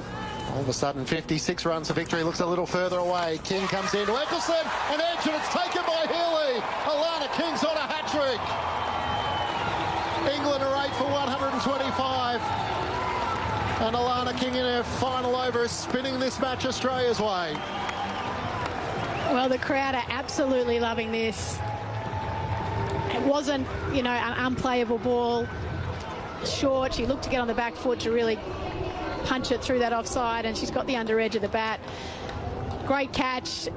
The Australians celebrate as they should. 8 for 125. This wasn't the script that we thought we were going to see. Terrific work from the spinners. Alana King, well bowled. We saw Australia lost 4 for 7 across 29 balls. England now all of a sudden. Alana King on a hat-trick, having lost 2 wickets in 2 balls. And 56 runs, looks a long way away. Well, Eccleston, you thought she might have offered a little bit in terms of being a batter that could have gone with Amy Jones. 16 off 17 in the first one-day game. Not to be. Lauren Filer makes her way out to the middle. The highest score of 8, and Alana King is on a hat-trick. Listen to the crowd here at Junction Oval. Alana King on a hat-trick, comes in. Oh, Filer's beaten. She comes forward protecting all 3 stumps. And big relief there for England fast bowler. He goes down and has a chat to Amy Jones. What would you like me to do here? Oh, that is a very good delivery for a hat-trick ball. Spun it away, looking for the outside edge. Filer did well just to keep her bat straight and not get enticed by it. King with 2 wickets to start the over, comes in, and Filer's drawn forward once more. Healy takes it behind the stumps. Oh, she doesn't want this over to be done, Alana King. You can see she's loving every moment of this. Alana King has 2 balls here. 8 for 125. Can she get one more here? Filer looking to protect her stumps. A 4 ball hit straight to Kim Garth. She can't hang on to it. And they scamper through for a single. 8 for 126. Lauren Filer is off the mark. Oh, wow. Wouldn't that have been something? Kim Garth looking at her right hand as to how that did not stick. It came at her quickly. Needless to say, if the fast bowler was on the bowling end of it, she would be letting everyone know about it. So she did have a drop catch, didn't she? A few overs ago, she was not happy at all. Beth Mooney out of slip, moves to point. Last ball from Alana King. Jones shuffles across and momentarily looks to pull in the air. It lands just short of Kim Garth. 10 overs from Alana King, 4 for 25, including 2 wickets in that over. England 8 for 126 after 39 overs. Amy Jones is on 27. Lauren Filer is on 1. England needing 55 runs for victory. Wow, this has been something of a bowling display here by the Australians. The game's certainly not over, but they've put themselves in the box seat now. I did not think this would be the way the game would play out at halfway, Matt. Chasing 181 for victory. England had their work cut out for them at 5 for 84, but a good partnership between Jones and Capsey seemed like it was going to steer England to victory. All of a sudden, Australia, as they so often do, find a way to wrestle their way back in this contest. And Alana King with 2 big wickets. And Amy Jones now just has to take on the responsibility, maybe. Try and play a single-handed role. We see a bit like Maxwell the other night, not running Possibly. on anything. Problem is she's at the other end. As Lauren Feidel at the start of a new over. Kim Garth comes in, and it's wide of the off stump. And terrific to see Alana King. She's got a standing ovation, pointed out by Gozzy there. As she walked back towards the Shane Warne stand. Terrific spell, terrific couple of spells. Bowled exceptionally. She's on 49 wickets in her career before this match, so all of a sudden passes the 50-wicket milestone and moves past that in good style, picking up 4 to 53. Kim Garth comes in and it beats everyone. Pass filer through the legs of Healy and down to the rope for 4. Well, it's a great story, the Alana King one. Really started her career in Victoria. Struggled to just really sort of cement that spot. Didn't really sort of fit into the team dynamics. Thought she could get more out of herself, so made the trip over to Perth and, you know, has never looked back since she moved over there. Off a very bottom edge from Lauren Feiler, which went through the legs of Healy. And a boundary. 8 for 130. The first boundary in 59 deliveries. Feiler to 5. Kim Garth back of the length, and Healy takes it just under her right armpit, just outside the off stump as Feiler backs away onto the onside. Wasn't a convincing leave, was it? An off-cutter that she could just sneak in there. Sort of jumped out of the way of it. 4 inside the circle on the offside. Deep third, fine leg. Deep backward square for Kim Garth. Bowling it, Lauren Feiler, who's on 5. Over the wicket, full delivery, angling on the stumps, and once more somehow misses the stumps and trickles down to the rope for 4. Kim Garth throws her hands on her head. We get some debate here whether it was bat or pad. The umpire has called leg buys. Alyssa Healy, you might have heard in the effects mic, said she smashed it, which no doubt is the keeper trying to keep her pride intact. It's a boundary for England, which they'll take them any way they can come at this stage. 8 for 134. I think it was off the pad as it just somehow missed the leg stump. Yeah, well, it's not far off LB then either, is it, if it's not off the bat? But it's been their biggest over for a long while. 4 leg buys and a 4 off Kim Garth, who's getting a bit frustrated here. She is charging in towards the stumps. Lauren Feiler for the moment is doing her bit. She plays late and it off the outside edge runs down backward a point where Ash Gardner does the fielding. 8 for 134. 8 runs so far off this over. 1 ball to come from Kim Garth. Feiler is on 5. Jones is on 27, having to watch so much of what's happening at the other end. It's such an entertaining contest. This has got me really drawn in. The crowd, you can hear, everybody's watching, all eyes are on the cricket. Women's Ashes, the second one-day international from Junction Oval in Melbourne. Good full delivery from Kim Garth, and it's worked out by Feiler down to Annabelle Sutherland at mid-on. The end of the over. England are 8 for 134. Feiler's on 5. Jones is on 27. Henry Moran about to join you. Australia versus England in the Women's Ashes on ABC Radio, ABC Sport Digital Radio, the ABC Listen app, BBC 5 Sports Extra, and BBC Sounds. I'm broke, but I'm happy. I'm poor, but I'm kind.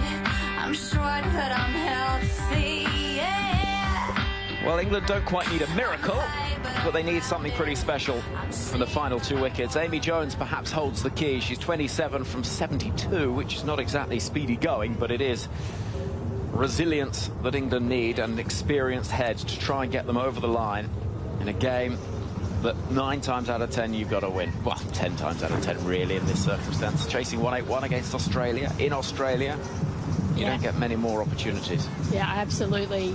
It's a ground that's reasonably small. It's got a quick outfield.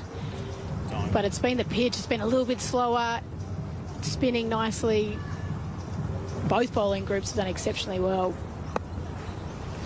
Well, in comes Megan Schutt from the far end, sprinting towards us.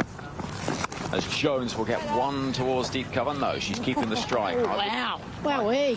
I think that is bold. England need 47 from 59. She must have been watching Glenn Maxwell bat the other night at Marvel Stadium.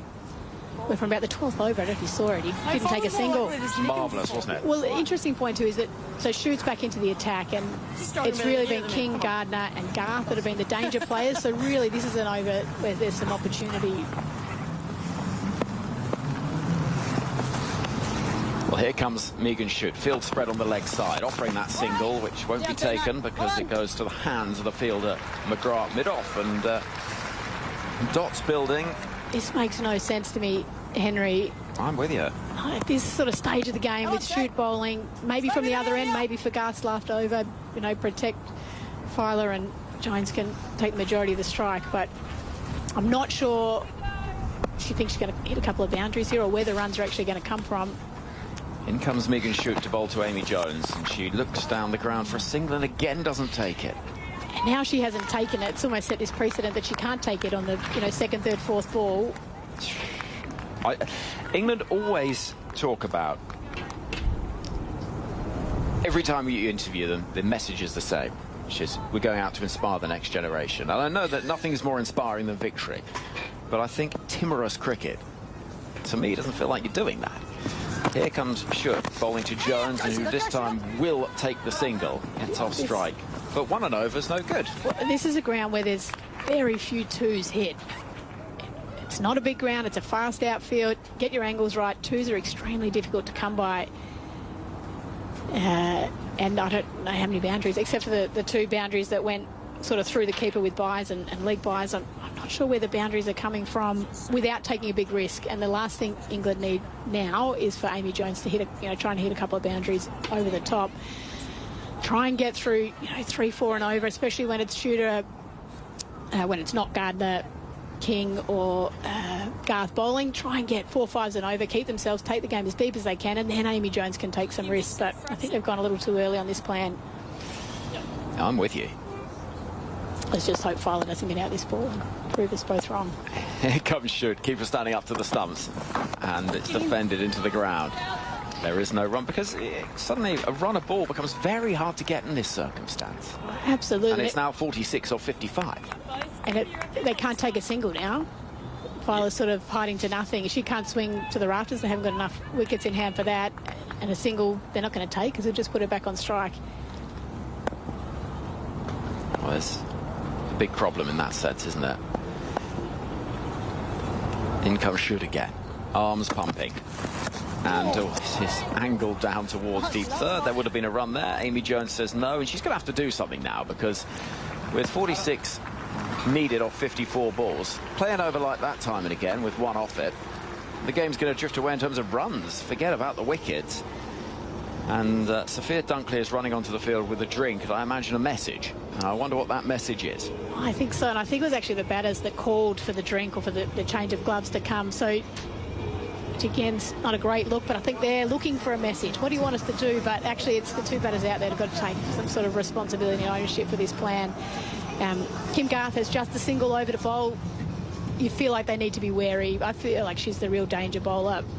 So you'd be a bit more cautious this over? I'd be happy to be a bit more cautious this over, absolutely. But they've just cost themselves the last over, so it puts more pressure on. If this is another tight one, then we're almost at a run of ball. Well, Alana King's 4 for 25, the best ODI figures by an Australian women's leg spinner on home soil since, and I know you know the answer to this. I would not expect you to know the answer to this. Olivia Magno took 4 for 11 against Pakistan at Wesley Cricket Ground in 1997. Oh, wow. There you go. Wesley Cricket Ground. Mano, Olivia Mano. Oh, is that? Sorry, forgive me. That's okay. That's all right. Amy Jones on strike. Keep her up to the stumps, and Jones whips the ball to the leg side. Well, the message has obviously been... Oh, don't run that second. But the message has obviously been... That's just ridiculous, though, isn't it? Yeah, well, it is. I'm with you. The very first ball of the danger ball of bowling, and you take it. But clearly her teammates not agreeing with the plan that they went for in the last over. That's okay. They're under a lot of pressure out there. It's easy to sit up here, isn't it, and sort of make judgment. But this is a game that England well and truly should have won after the first half that they'd put in. Well, they have, you know, unquestionably given themselves the best opportunity at the halfway stage. And if they lose this game, and it looks in all probability like they will, then there's still a chance, Henry. There's still a chance. Yes, I'm having hope for you. Yeah, I just think it's tough. It does put the series under question. Yeah, that's my fear for the series, really. Garth bowls to Filer, and a single will be taken there. Jones calls it through as it's dabbed down towards deep third. Big cheers from the England dugout as it's now 45 needed. 44 from 52. Garth in a final over, 3 for 28 so far. You just think it's a very hard challenge for a side to bounce back from 2 defeats. The manner of which this one would be so crushing. Oh, it is, absolutely. It just puts such questions back on the English batting lineup. Jones on strike as Garth is in, and she goes hard at that, walloping into the leg side. Sutherland will scoot on round to pick up. That was a nice piece of timing, but the fielder at long on is there quickly. There has been a change of gears from England. I think Sophia Dunkley, and that message she brought on was, guys, this game's still there to be won. Yeah. Don't be left with too much to do. Don't be left wondering. Filer on strike. 3 from the over so far. See more dots than a Dalmatian in the last 20 minutes or so, but here comes Garth, the bowl to Filer. Outside the off stump. Edging dropped. She got airborne, did Alyssa Healy. And I would wager she would have expected to take that. I think so. It was a very, very tough catch, but she's one of the best. She got a good piece of glove on it. Oh. I just wonder if 2 games in 3 days, she spoke about how exhausted she was yesterday. Back from injury. One doesn't look to make excuses for a keeper, but I just wonder, it's tough going out there in the heat. Here's Kim Garth to bowl to Amy Jones. 42 needed from 50. Jones goes all over the offside and gets 6. Woof! What a shot. That is a massive blow from Amy Jones and a statement. 10 off the over so far. And suddenly the requirement from England is looking healthier. 36 from 49. Well, Alex Hartley clapping away, cheering away in the back of the box here. That was a lovely shot. It's just, isn't it such a mindset? 1 minute you're in there defending. The next minute, just a little shift, and that's a lovely shot. Playing to her strengths, playing straight down the ground. Mid-off stays up inside the circle. Here comes Garth's final delivery. Amy Jones waiting, getting the single into the leg side to keep the strike. They played that over really well. There you go. Right then. Thank you very much indeed, Sarah. As Alex Hartley comes to join me, she's wandering around, twitching and looking nervy. How are you? Yeah, I'm all right. I'm nervous. Amy Jones is going to have to play out of her skin here, and she is doing, to be completely fair. That message came on from Sophia Dunkley, obviously from the coaching staff, to take the game on, play a few more shots. You don't want Filer facing many deliveries. You want Amy Jones facing the majority of them. But Australia have really got themselves back into this game. They're on the verge of winning the second ODI, going 4-0 up. England on the verge of making it 2-all. I mean, what a game of cricket, a low-scoring thriller. 36 needed, 45 balls. Jones on strike on 37. Having just hit Kim Garth for 6. Here comes Megan Shoup from the far end of the ground, running in towards us, and Jones goes hard at that. It's in the air, it'll drop safely. And they don't run. Goes out to deep cover and they don't run. It's exactly what they need to do. Amy Jones, face the deliveries, face the balls. So you don't think she should run? No, I've been in this situation, and yes, Lauren Bell's number 11, but Lauren Filer can at least hold her back, but Amy Jones has to do this on her own. 35 off 47. 2 wickets remain. Jones drives, gets a decent chunk of it, but it's well stopped by Phoebe Litchfield, who takes a tumble at extra cover. I think any questions about England's ability to cope with pressure, if they lose this game, they're going to be pretty noisy ones. Amy Jones in 2024 averages 199 in a run chase. Only been dismissed once. Jones is smashing that ball out square of the wicket on the offside, but can't beat Alana King in the deep. Which is all well and good, but we are now in 2025, so we have to reset things. They've not played since, really. They obviously played the other day. Yeah. England.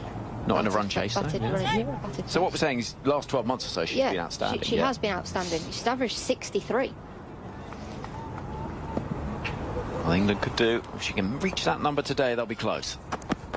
Full toss, and Jones manages to get something on it. Oh, it's a brilliant piece of fielding. Oh, there's going to be a run out. Surely there'll be a run out, and there is. It's Lauren Filer that's gone. They were ball watching. She throws her head back. She can't believe it. And Amy Jones leans on her bat, wondering what on earth her teammate has done. It was a little rampy, paddly attempt from Jones that was so brilliantly stopped at short third. And we talk about Australia's ability in the field to create chances, stop runs. And that is absolutely outstanding. It really is. It's a horrible moment for England. But Lauren Filer has got to know they're not running these singles. Amy Jones is not running that in a month of Sundays. Lauren Filer slips over. She tries to get back. She's miles out. It's an unreal throw from Alyssa Healy, who gets the ball from short third, throws it to the non-striker's end. But Filer has to know she's not running those singles. It's shambolic. 3 dots, then the wicket. England need 35 from 44. They're 1 wicket away from defeat, and a defeat that could be so damaging. It really could. Now things get tough because Amy literally has to face every single delivery. You would back Filer to keep out 1 or 2 in an over, as they have done, as Amy has done. She's given Filer 2-3 balls of an over, just block it out. I'll tell you, hold if you want to chat. Amy Jones has to face every ball here. The pressure is on. What do Australia do? Do they bring in the field, keep Amy Jones off strike? She averages 5, Lauren Bell, in ODI cricket. You almost have 4, Amy, just don't get a single. Shoot balls to Jones, who defends. We're going to see a wicket maiden. So you've got to bring your square leg up now. For me, you've got to bring your cover up, and because then you've got 6 balls at Lauren Bell. Kingy. Yeah, there is. Kingy. You can hear Alyssa Healy there. Kingy come up. Yes. Square leg comes up into mid-wicket. Happy to be hit for 4 because you're bowling at Lauren Bell, England's number 11. 1 ball left of the over, 35 needed from 43, but England are 9 down. Amy Jones on strike. Shoot is into bowl to her. It's clipped away into the leg side. You know what? She might have got that one, and she has. So it goes out towards the leg side for a single. Jones will be on strike. Kick him over before. You can hear Healy there. I've seen you kick those over the boundary before. Kick it for 4. We want to be bowling at Lauren Bell. Well, what a game of cricket we've got here. I don't know how I feel, Henry. I really don't. Well, give it a whirl. Try. Excited, disappointed, frustrated, nervous, sick. Supposing Australia win this game and Ash Gardner's coming back into the attack, do England come back in this series? Hard, isn't it? So hard. It can be done, but... Just psychologically.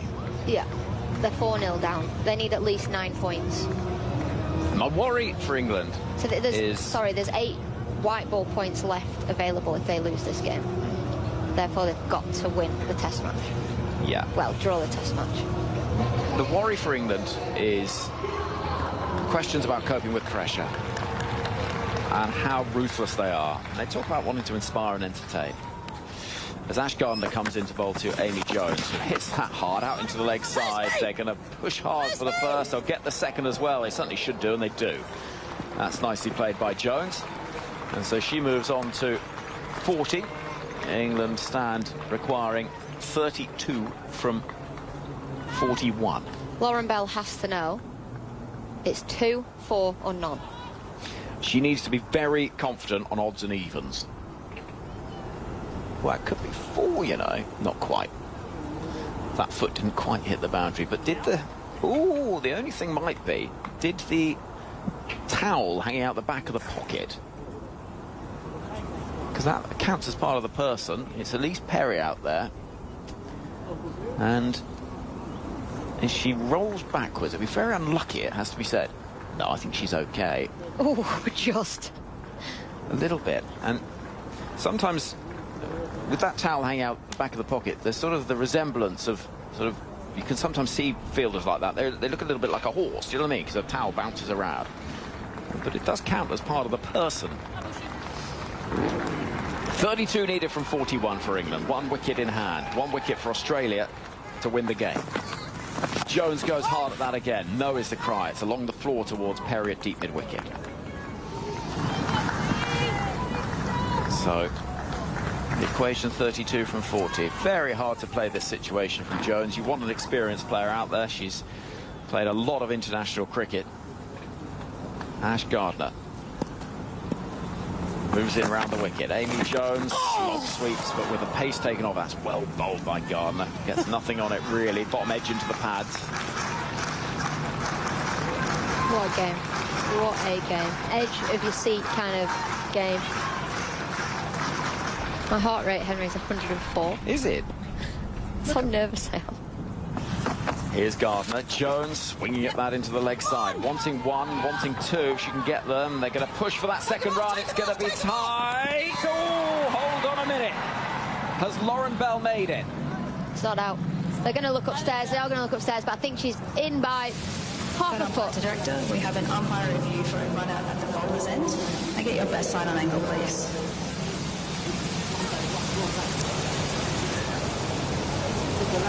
Oh, it's close. She's home by a foot.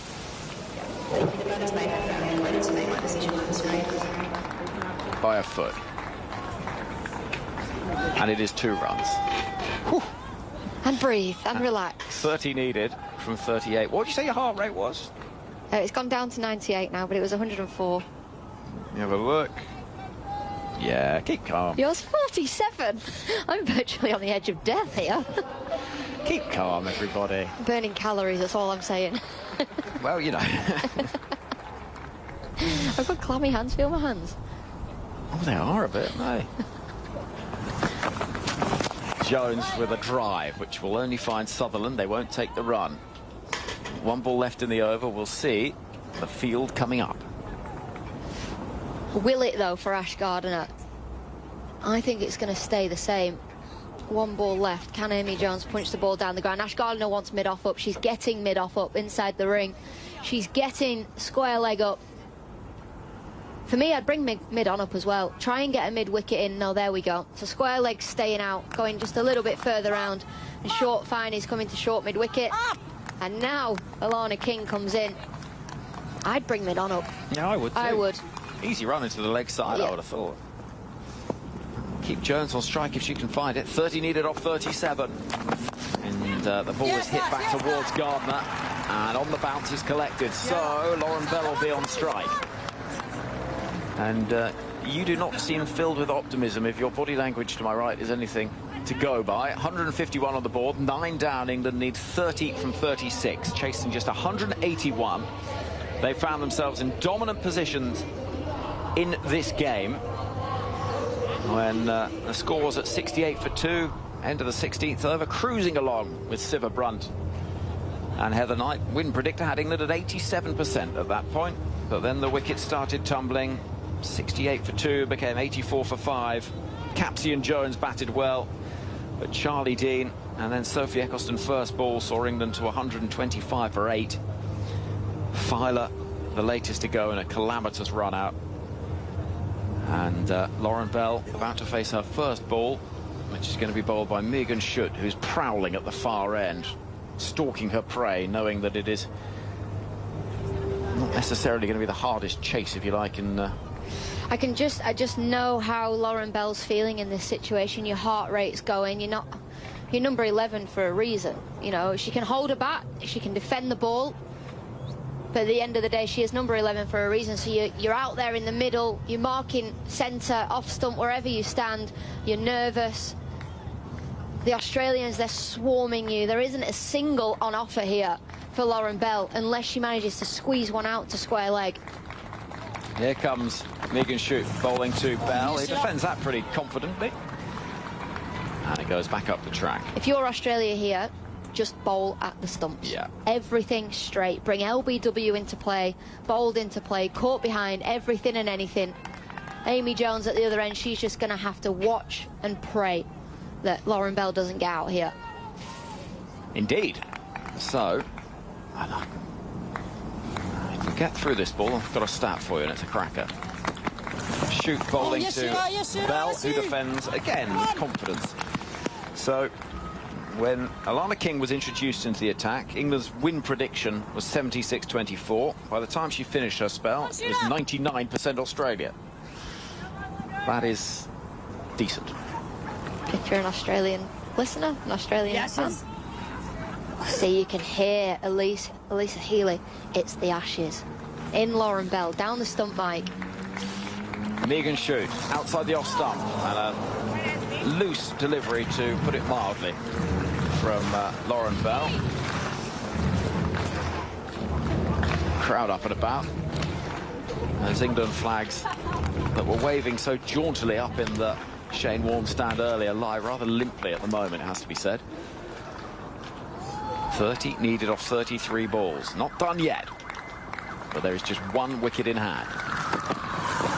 And that is edged down towards deep third, and so there is a run taken. Lauren Bell is up and running, and Jones will have 2 balls at the end of this over.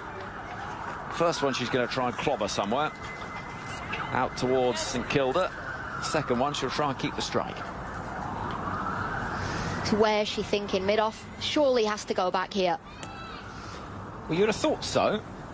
Well, deep cover maybe, mid-off up inside the ring, try and get her to go inside out. I'd have thought so. But then what do I know? 29 needed off 32. Field remains as was. Keep her up to the stumps. Here comes Shute. Jones gives herself some room, smacks it out towards deep cover, won't go for the run. Yeah, in that circumstance, maybe you do, and maybe trust that Bell will survive the last ball of the over. Nah, I think I'm just going to leave it. She's just going to leave it. Just leave it. Interesting. She's going to leave it. That's the field placements that Elisa Healy's talking about. Final ball of the 45th over, with England needing a further 29 off 31. And Jones is going to try and get a single to fine leg. She doesn't do so. So Lauren Bell will be on strike. 5 overs remain. Australia, you sense her on the brink, if only because the scoreboard has gone from how many runs England need to how many wickets Australia need. 152 on the board, 9 down. England chasing 181. Jones, the only hope really for England here, has 42. I'm getting out of the way, Alex Hartley, to take us through to the conclusion whenever it might be. Here comes Matt Clinch. Women's International Cricket. Australia versus England in the Women's Ashes on ABC Radio. ABC Sport Digital Radio. And the ABC Listen app. It's another manic Monday. Wish it was Sunday. That's not Monday. I don't have to run day. It's just another manic Monday. Thank you, Henry. 9 for 152 as we get a shot of Lauren Feidler, who's put her head with a bag underneath it. She doesn't want to watch either as Ash Gardner comes in. 1 wicket needed for Australia as Lauren Bell. Or a nicket. Or a nicket. Goes back and across. Almost nicks it.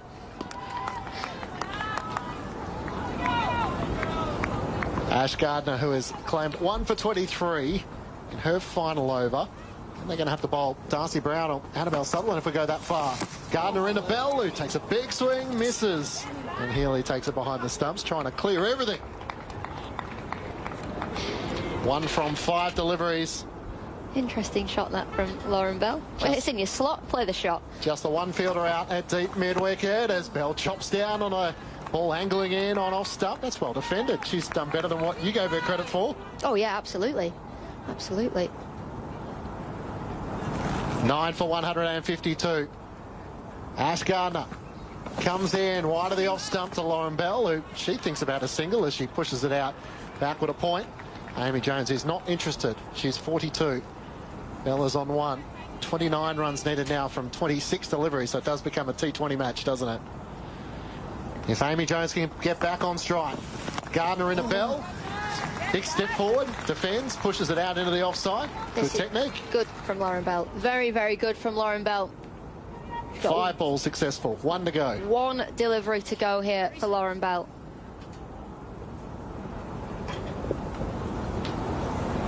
Ash Gardner comes in over the wicket. Quicker ball down the leg side.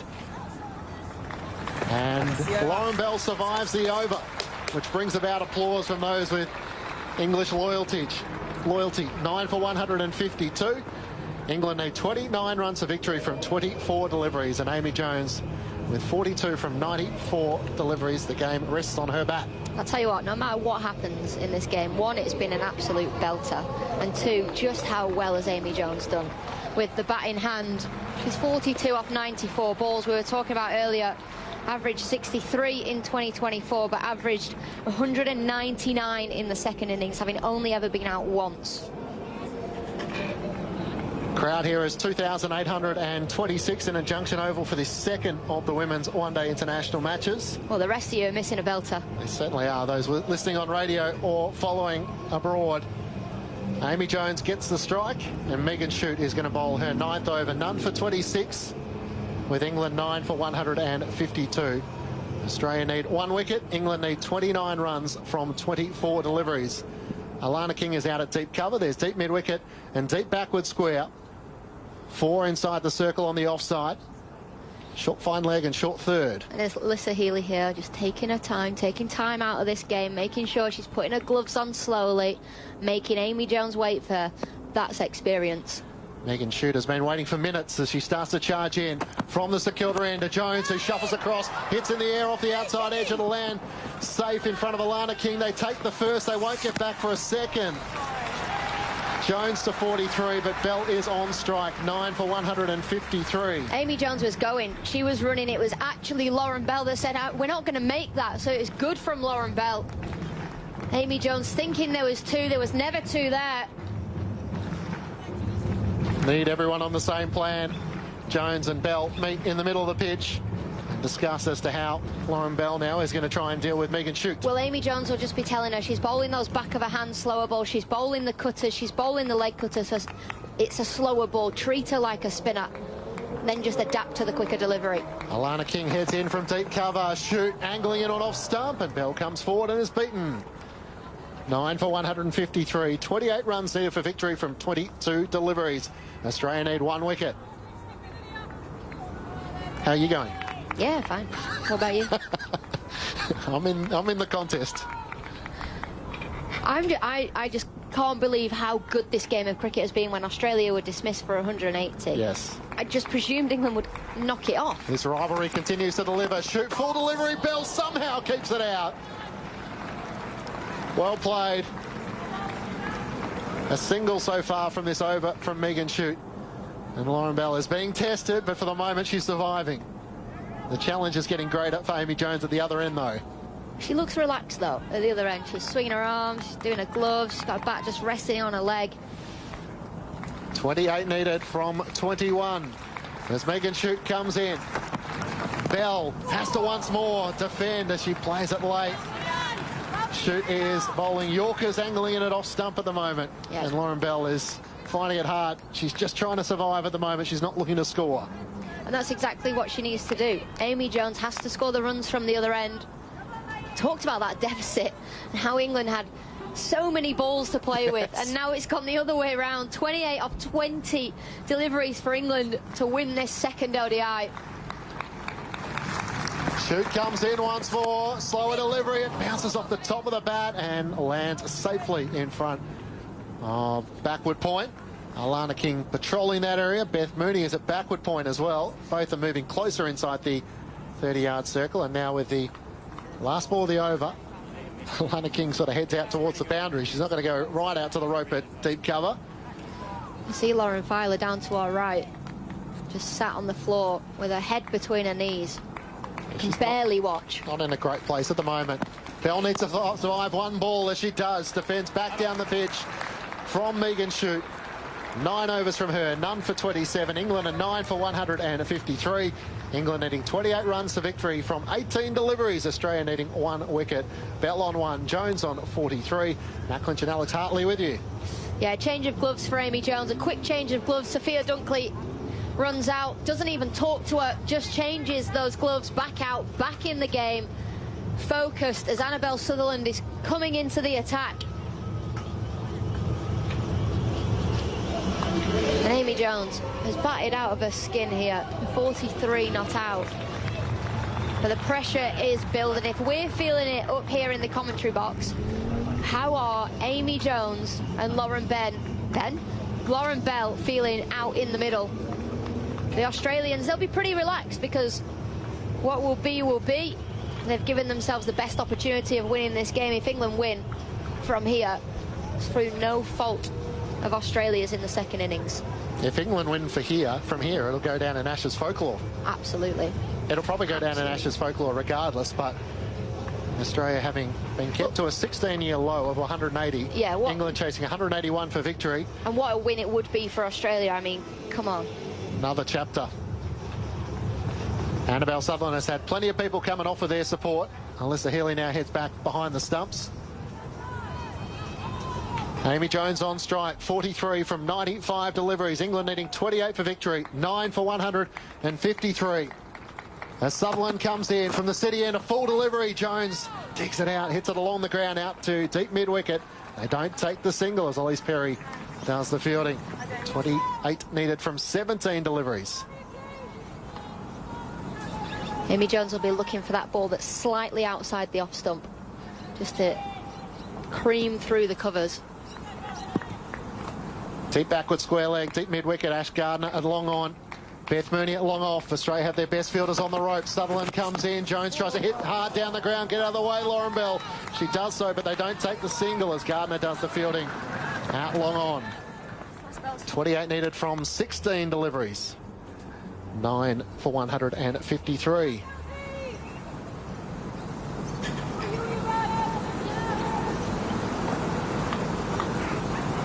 Australia with 4 inside the circle on the offside. As Annabelle Sutherland trying to get this final wicket. Amy Jones looks to attack. Full delivery. Sutherland almost hangs onto the catch as it's hit back at her like a rocket. Got hands to it. Almost had to protect her face trying to hang on to the catch, and it goes down. Jones decided trying to hit back down the ground was her best option. And 28 runs needed for victory from 15 deliveries. Another chance to try and hit down the ground for a boundary. I mean, there's not much Annabelle Sutherland could have done about that.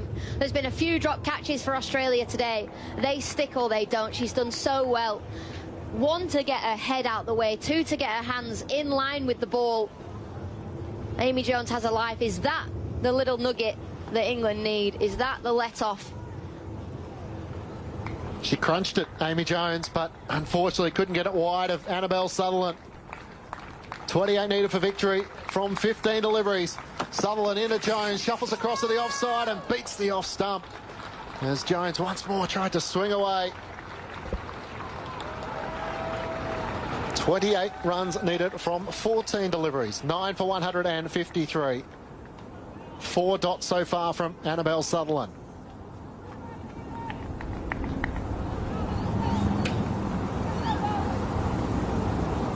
Amy Jones takes a step away, tries to compose herself. Where can she find a boundary?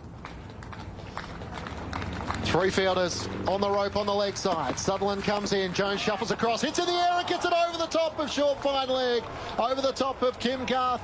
And a no ball has been called as well. Oh, that's big for England. Well, Amy Jones has done well to play that in the way that she has. She was looking for that area. She got the full bunger from Annabelle Sutherland. The no ball, now the free hit.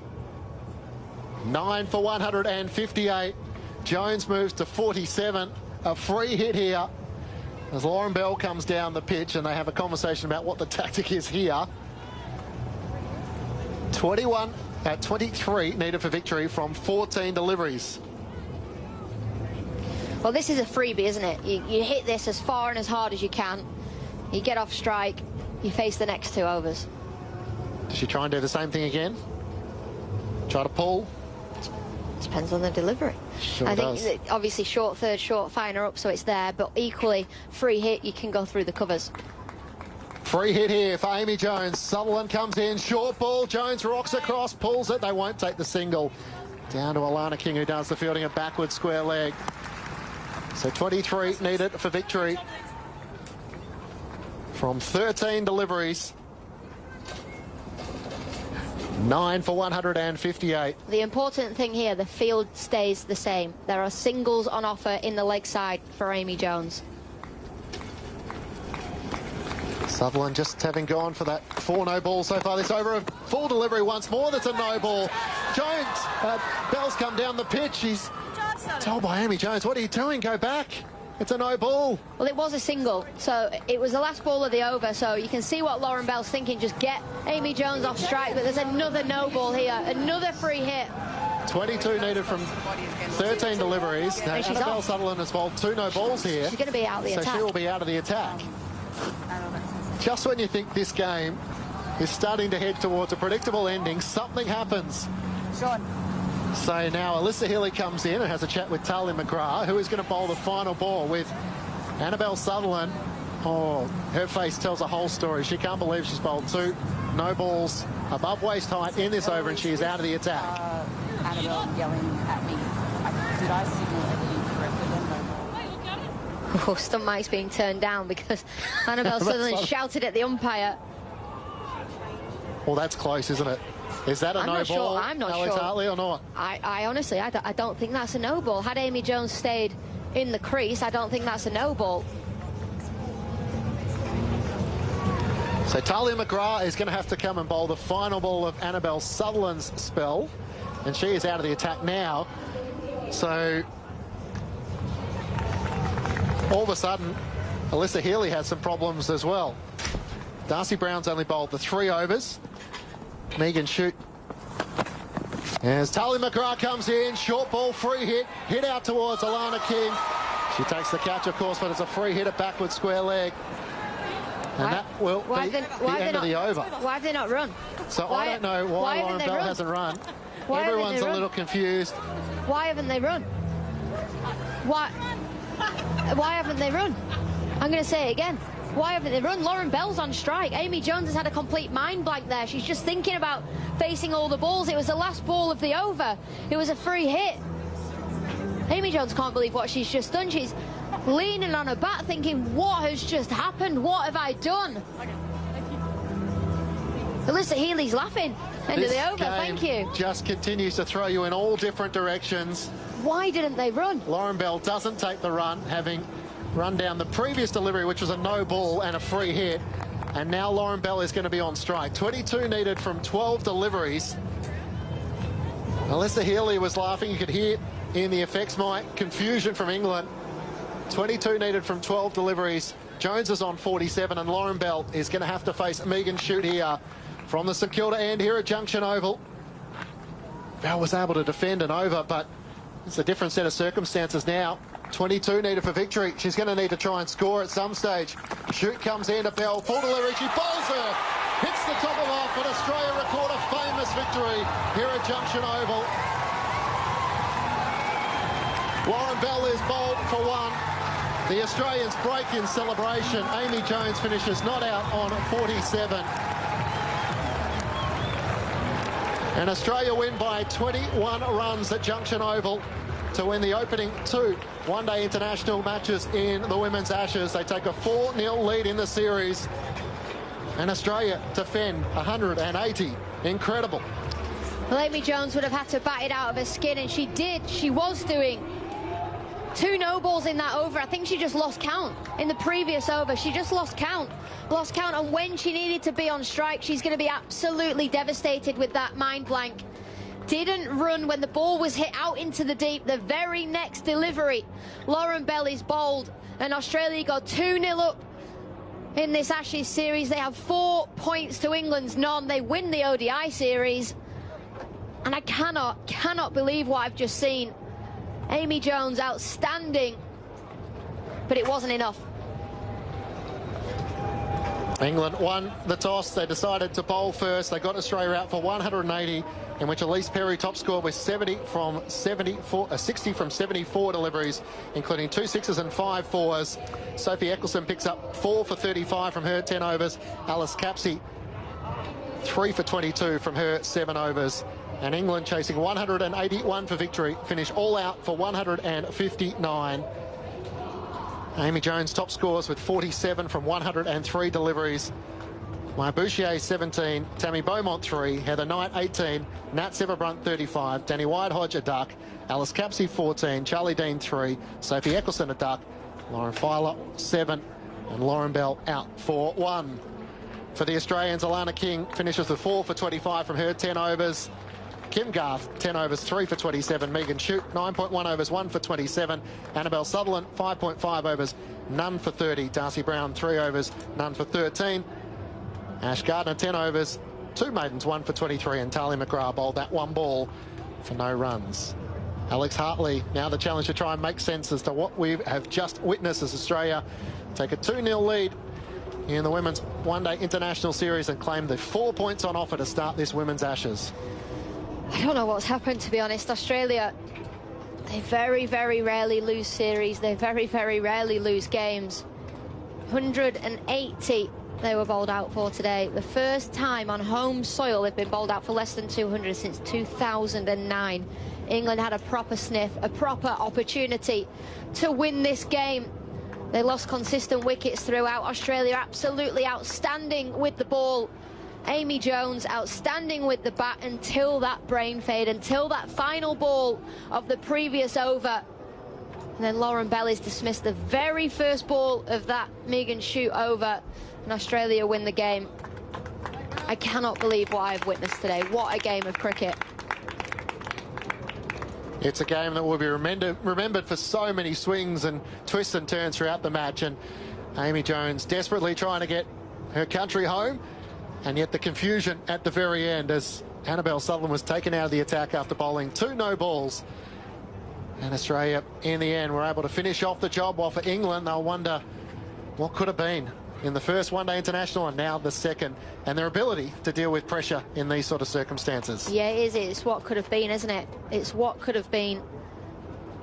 I mean, you know these series are going to be tight. You know it's going to be moments that define it. They do, and those moments do define games of cricket. And I genuinely believe, had England taken that single, Amy Jones is on strike for the last 12 balls, England could get over the line. Amy Jones was so in control of what was happening until that 1 ball, until that very moment where the brain fade happened. They didn't take that single.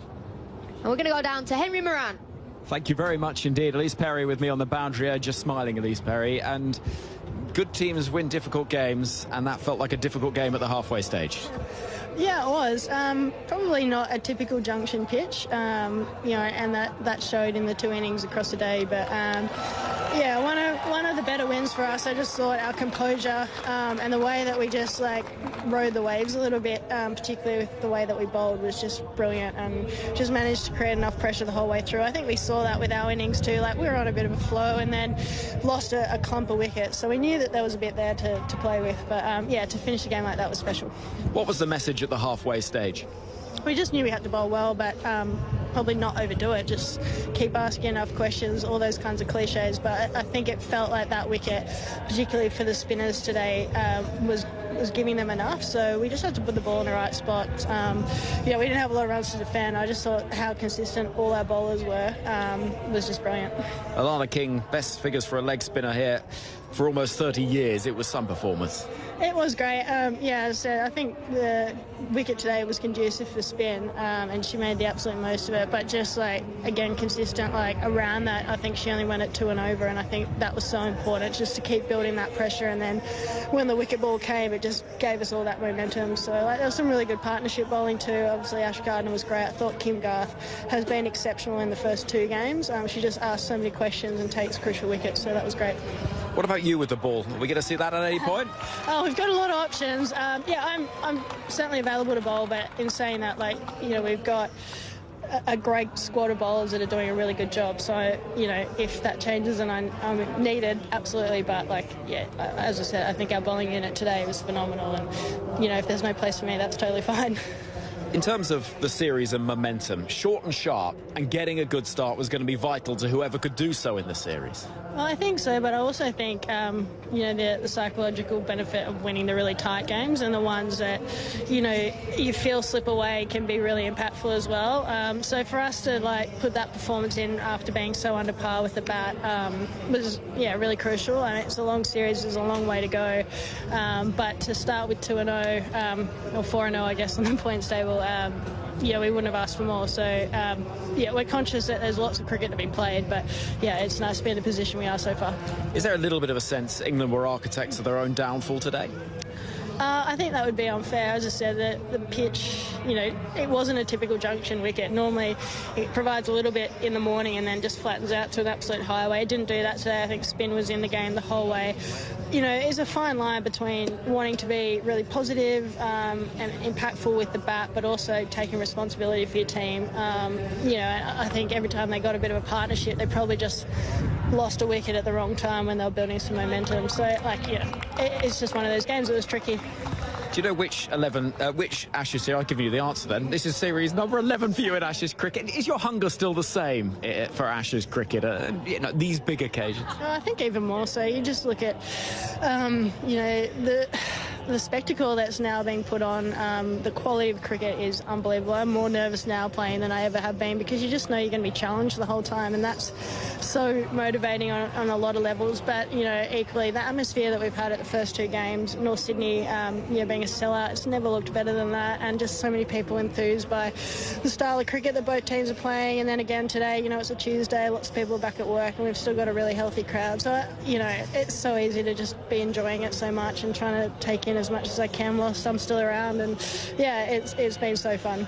Well played today. Many congratulations. Thanks, Elise. Good to speak to you. That's Elise Perry down here on the boundary edge, and the England captain Heather Knight is with me as well. Heather, your reaction to a disappointing afternoon? Yeah, frustrating. Felt like it was there for the taking. I think we bowled brilliantly, particularly at the back end. To bring it back from 130 for 2 to 182 out was an outstanding effort. I thought Sophie and Alice, the little golden arm, bowled brilliantly. Alongside Lauren Bell again, who's bowled brilliantly so far this series. But yeah, frustrating. I think obviously the wickets cost us a little bit. It wasn't a straightforward wicket, but I think probably need to be a little bit braver. Can we find a way to put pressure back on their bowlers? But yeah, we obviously fought really hard at the back end, but unfortunately, yeah, those wickets through the middle and at the start cost us. Where do you think it did go wrong with the bat? Oh, losing wickets. I think we just need to be a bit braver. I think we need to. We've got so much talent in this group. We just need to be a bit more braver. Go for our option. Try and find a way to put their bowlers off a good length. Like, the wickets have spun a bit more than we've expected out here. They've been obviously hard work up front as well with the seam and stuff like that, but we've got to find a way to combat that. Can we put them off their length, change what they're trying to do, and then find a way to get that big partnership, which we've lacked so far. This is a message we've heard before. World Cup game, need to be braver. High pressure situations, need to be braver. How do you change that? Oh, I think we were really brave with the ball. I think there's been so many situations when we've been under the pump where we've reacted brilliantly. It's just that those little things, and it's just knowing what that looks like as an individual. And yeah, obviously just as a batter trying to dominate yourself on the game, not necessarily about your strike rate, but it's about your presence, how you run, how you look to put the bowler off what they're trying to do, I think. But yeah, look, we've been here before, Henry, 4-0 down. We've been 6-0 down, and we managed to come back into the series, so it's really important we keep believing. We're really close. We're so close, and things can change very, very fast in the next game, so we've got to keep believing that we can do it. As a captain, is this the toughest job? Short turnaround time, making sure everyone's up and ready and good to go? We've got a training day this time, so it's a little bit more than obviously this game. But yeah, a little bit. I think being really honest with ourselves about what we can do better is really important. But yeah, we'll have a quick turnaround. Lovely place, Hobart, to go visit. So yeah, look, we'll be really clear on how we want to go about things. We'll have one training session and then get ourselves up, no doubt, for the next game.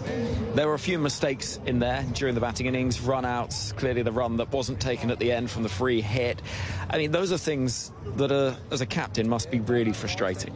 Yeah, I guess so. It's always easy to look on from the outside and judge that when there's no balls and bowlers changing and stuff like that, yeah, things can be hard to read. But yeah, a little bit of an error, but yeah, just trying to find ways to think really clearly and communicate when we're under that sort of pressure. But I thought Amy did a brilliant job to even get us close. Let's take the positives, particularly with the bowling performance. It feels as though you've made some little dents in the armour of this Australian batting lineup. Oh, certainly. I think we bowled brilliantly to bring it back. We were a little bit loose up front and gave them a few mini four balls, but I thought the way we fought back was outstanding. Sophie in particular and a few of their batters we've managed to keep quiet, which is a really good thing and a real positive that we can take from this game. Some will say, oh, 4-0 down in the series. I know England have come back before. It's very hard to come back here. What's your message? Oh, keep believing. We're so close. We're so close to winning things. We just need to do a few things better. We feel like it's in our control a little bit. But yeah, we just need to go back to the way we want to play, be brave and keep believing that we're good enough. Thank you very much. Cheers, Heather. There we go, Heather Knight on the boundary edge. And before that, Elise Perry. Thank you very much to Henry Moran. Great to hear the reactions from both players after Australia's 21-run victory over England. Matt Clinch alongside Michelle Goszko and Sarah Elliott for another 4 minutes or so. So just some rapid-fire reactions after what Gozzy was such a chaotic finish and another enthralling battle in a low-scoring run chase. I'm a little bit lost for words, actually. I can't believe what we just witnessed here. Sometimes the lower-scoring games are the better ones, and it was all on the line there for England.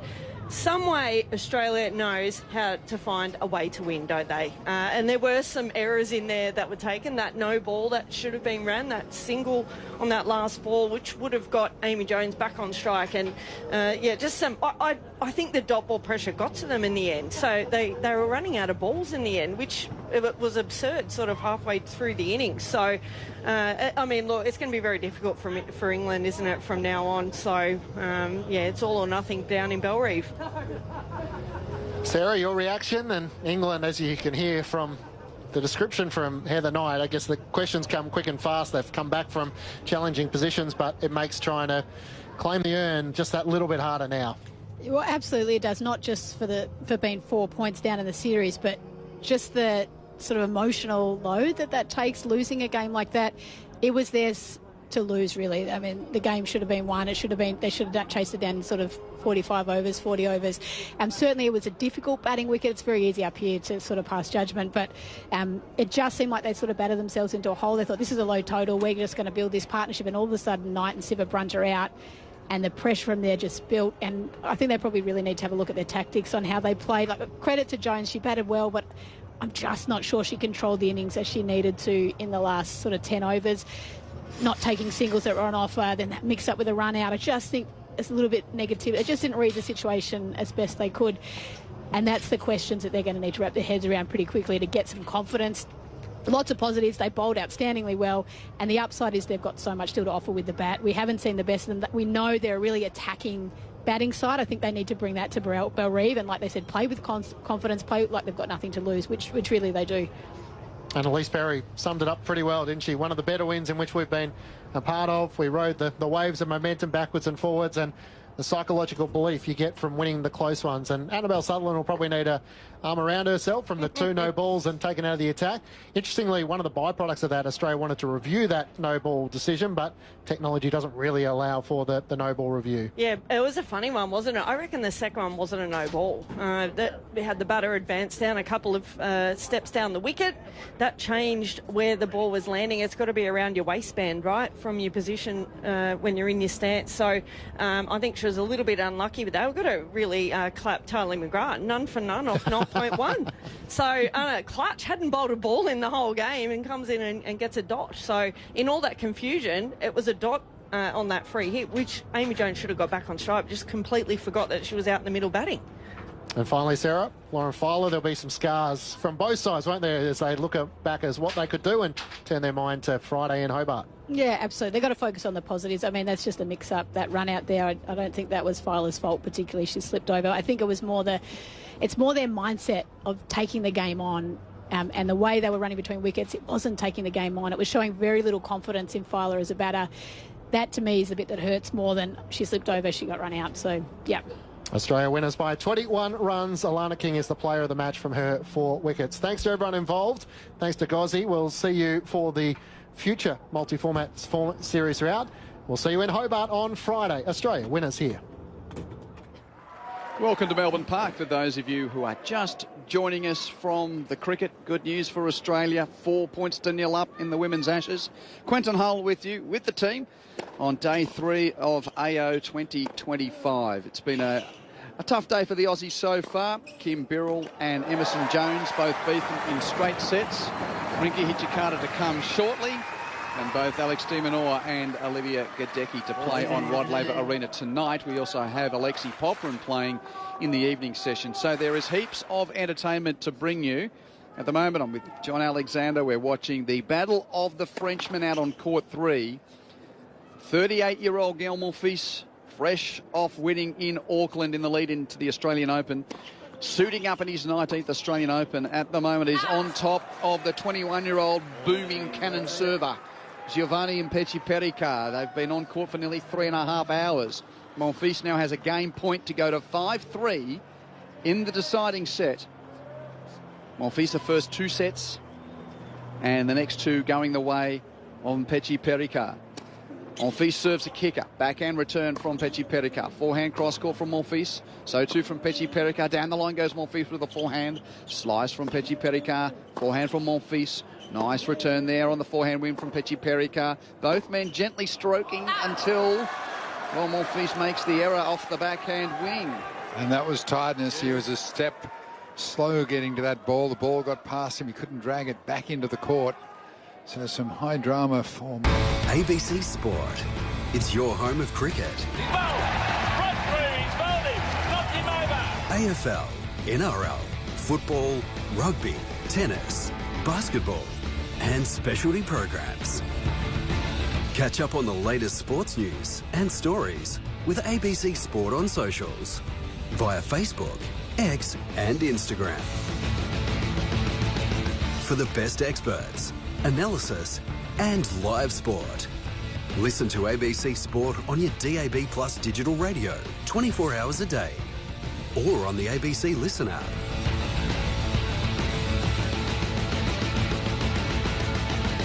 ABC Sport. ABC Sport. Your live sport will return soon. ABC Sport. It's your home of cricket. AFL, NRL, football, rugby, tennis, basketball, and specialty programs. Catch up on the latest sports news and stories with ABC Sport on socials via Facebook, X, and Instagram. For the best experts, analysis, and live sport. Listen to ABC Sport on your DAB Plus digital radio 24 hours a day or on the ABC Listen app.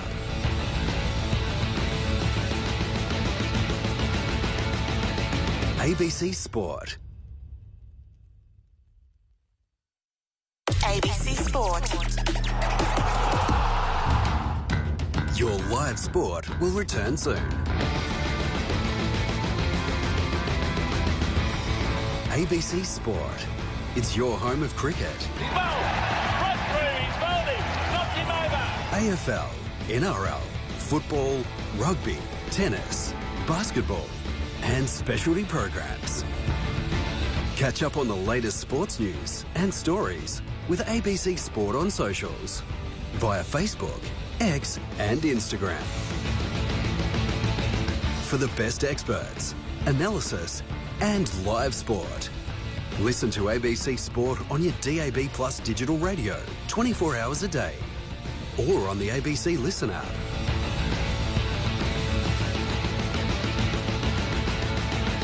ABC Sport. ABC Sport. Your live sport will return soon.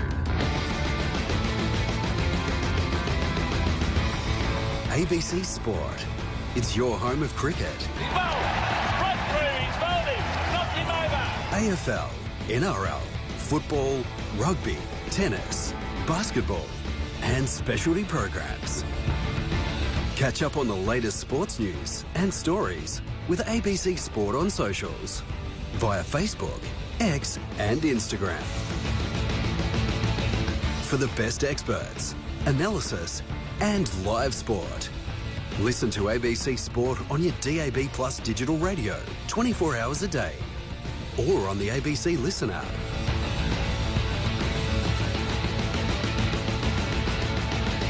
ABC Sport. ABC Sport. Your live sport will return soon. ABC Sport. It's your home of cricket. AFL, NRL, football, rugby, tennis, basketball and specialty programs. Catch up on the latest sports news and stories with ABC Sport on socials via Facebook, X and Instagram. For the best experts, analysis and live sport. Listen to ABC Sport on your DAB Plus digital radio 24 hours a day or on the ABC Listen app.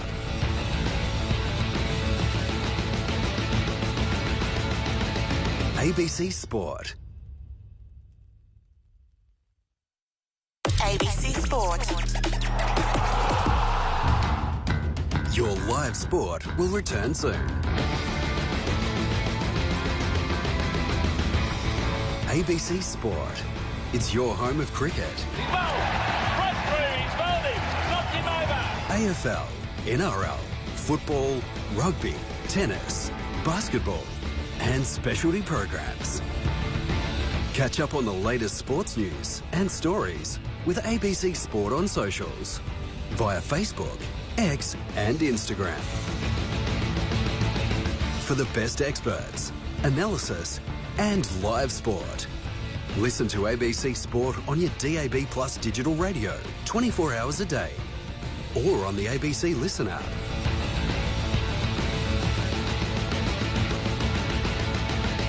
ABC Sport.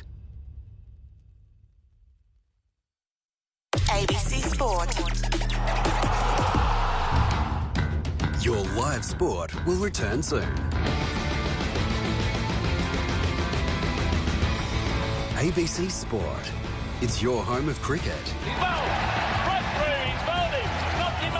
AFL, NRL, football, rugby, tennis, basketball and specialty programs.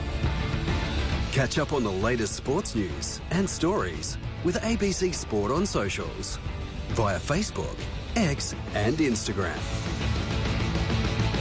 For the best experts, analysis and live sport. Listen to ABC Sport on your DAB Plus digital radio 24 hours a day or on the ABC Listen app.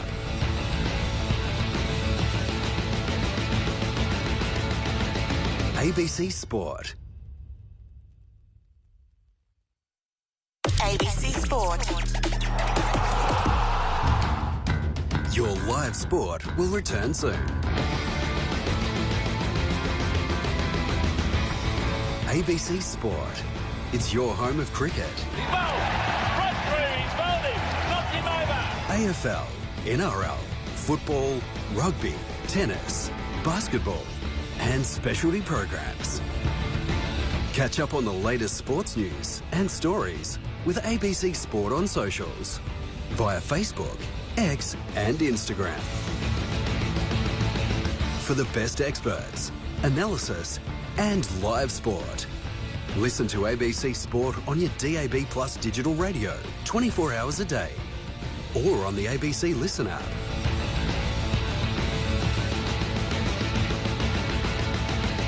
ABC Sport. ABC Sport.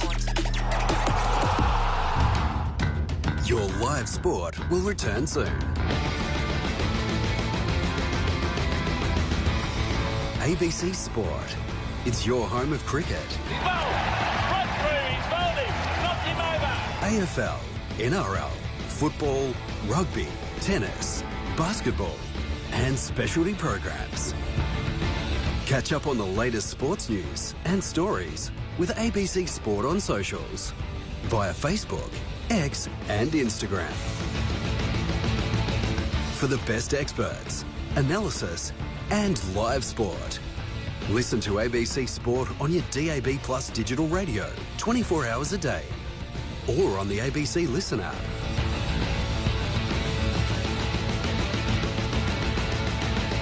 ABC Sport. ABC Sport. Your live sport will return soon. ABC Sport. It's your home of cricket. AFL, NRL, football, rugby, tennis, basketball, and specialty programs. Catch up on the latest sports news and stories with ABC Sport on socials via Facebook, X and Instagram. For the best experts, analysis and live sport. Listen to ABC Sport on your DAB Plus digital radio 24 hours a day or on the ABC Listen app.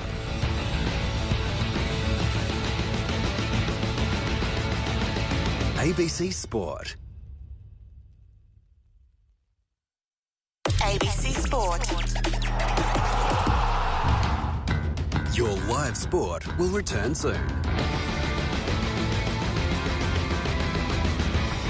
ABC Sport. It's your home of cricket. AFL, NRL, football, rugby, tennis, basketball, and specialty programs. Catch up on the latest sports news and stories with ABC Sport on socials via Facebook, X and Instagram. For the best experts, analysis and live sport. Listen to ABC Sport on your DAB Plus digital radio 24 hours a day or on the ABC Listen app.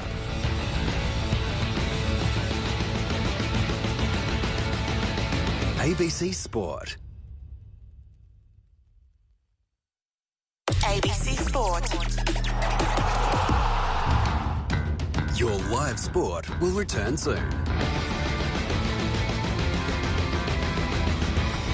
ABC Sport. It's your home of cricket.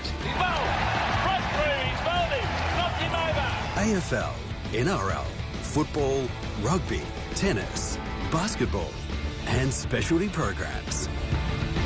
Catch up on the latest sports news and stories with ABC Sport on socials via Facebook, X and Instagram.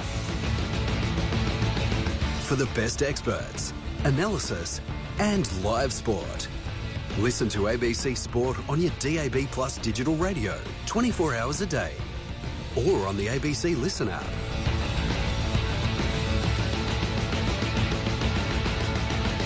ABC Sport. ABC Sport. Your live sport will return soon. ABC Sport. It's your home of cricket. AFL, NRL, football, rugby, tennis, basketball, and specialty programs. Catch up on the latest sports news and stories with ABC Sport on socials via Facebook, X and Instagram. For the best experts, analysis and live sport. Listen to ABC Sport on your DAB Plus digital radio 24 hours a day or on the ABC Listen app.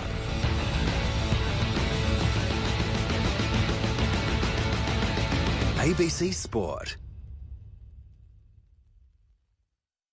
ABC Sport. Your live sport will return soon. ABC Sport. It's your home of cricket. AFL, NRL, football, rugby, tennis, basketball, and specialty programs. Catch up on the latest sports news and stories with ABC Sport on socials via Facebook, X and Instagram. For the best experts, analysis and live sport. Listen to ABC Sport on your DAB Plus digital radio 24 hours a day or on the ABC Listen app.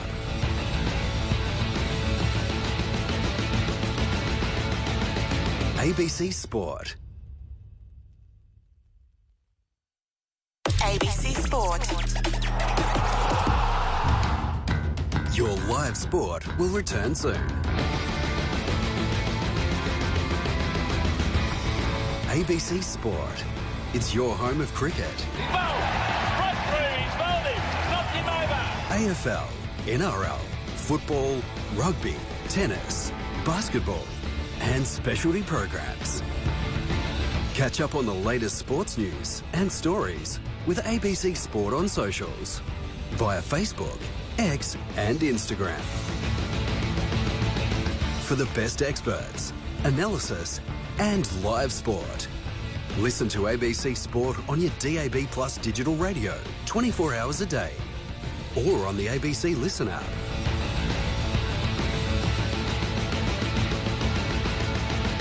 ABC Sport. ABC Sport.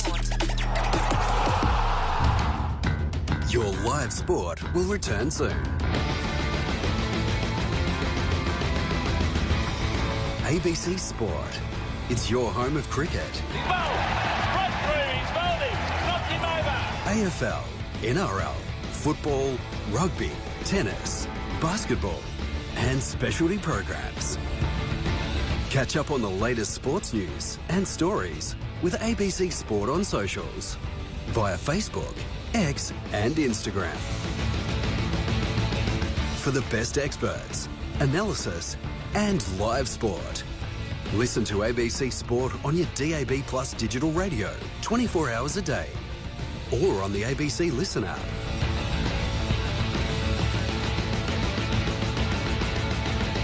ABC Sport. ABC Sport. Your live sport will return soon. ABC Sport. It's your home of cricket. AFL, NRL, football, rugby, tennis, basketball, and specialty programs. Catch up on the latest sports news and stories with ABC Sport on socials via Facebook, X and Instagram. For the best experts, analysis and live sport. Listen to ABC Sport on your DAB Plus digital radio 24 hours a day or on the ABC Listen app.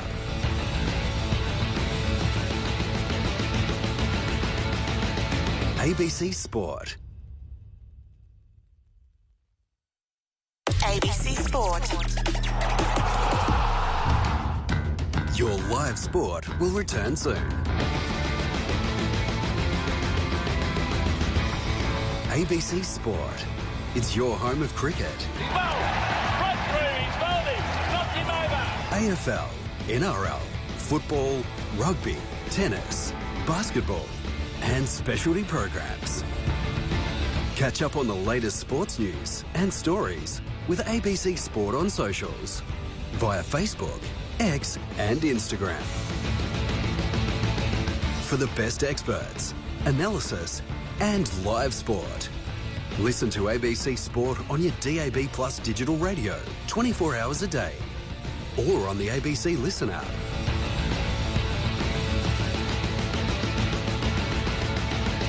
ABC Sport.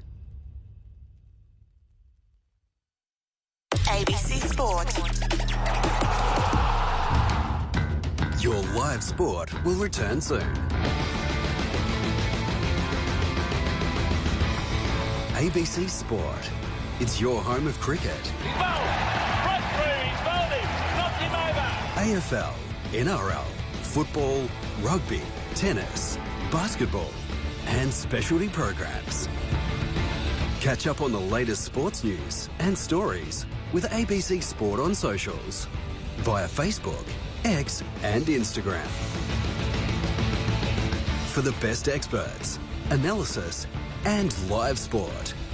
Listen to ABC Sport on your DAB Plus digital radio 24 hours a day or on the ABC Listen app.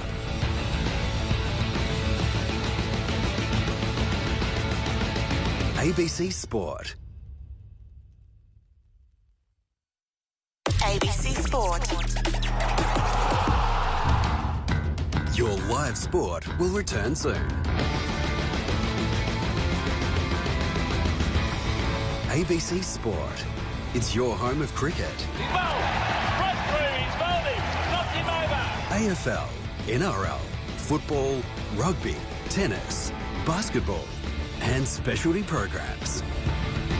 Catch up on the latest sports news and stories with ABC Sport on socials via Facebook, X and Instagram. For the best experts, analysis and live sport. Listen to ABC Sport on your DAB Plus digital radio 24 hours a day or on the ABC Listen app.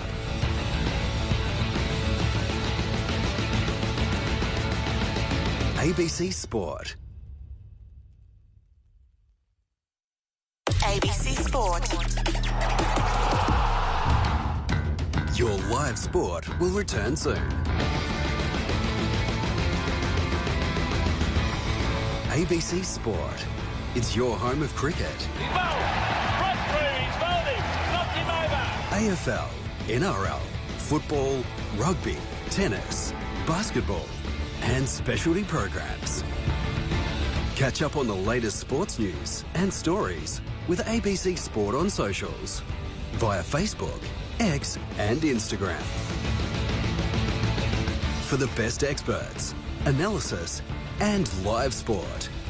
Listen to ABC Sport on your DAB Plus digital radio 24 hours a day or on the ABC Listen app.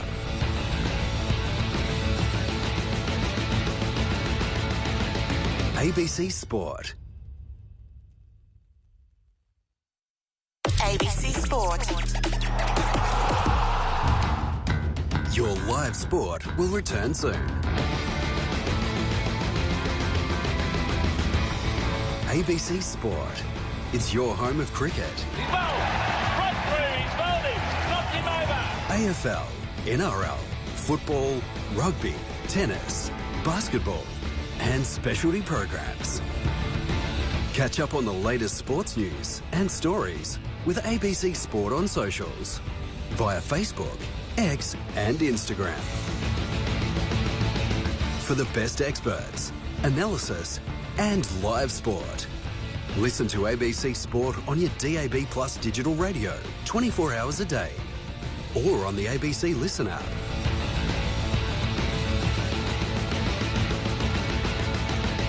ABC Sport. ABC Sport.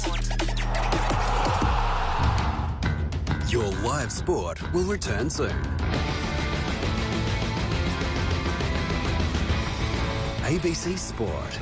It's your home of cricket. AFL, NRL, football, rugby, tennis, basketball and specialty programs.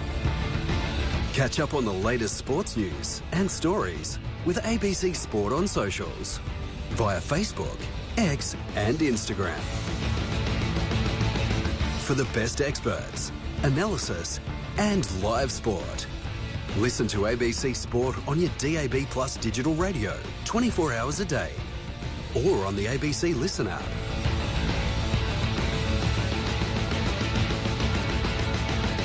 ABC Sport.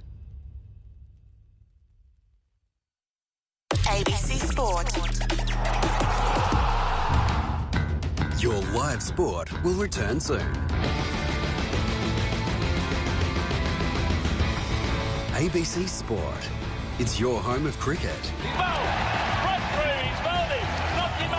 AFL, NRL, football, rugby, tennis, basketball and specialty programs. Catch up on the latest sports news and stories with ABC Sport on socials via Facebook, X and Instagram. For the best experts, analysis and live sport. Listen to ABC Sport on your DAB Plus digital radio 24 hours a day or on the ABC Listen app.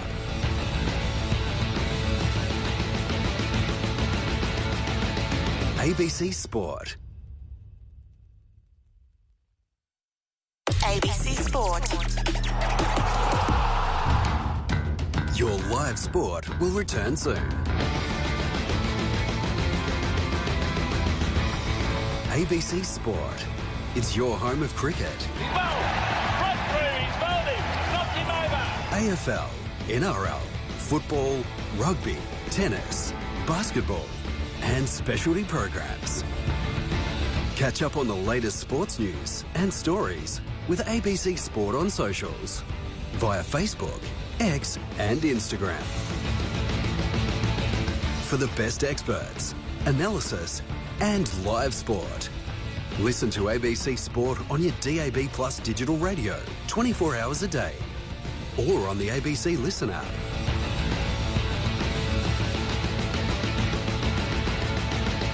ABC Sport. ABC Sport. Your live sport will return soon. ABC Sport. It's your home of cricket. AFL, NRL, football, rugby, tennis, basketball and specialty programs. Catch up on the latest sports news and stories with ABC Sport on socials via Facebook, X and Instagram. For the best experts, analysis and live sport. Listen to ABC Sport on your DAB Plus digital radio 24 hours a day or on the ABC Listen app.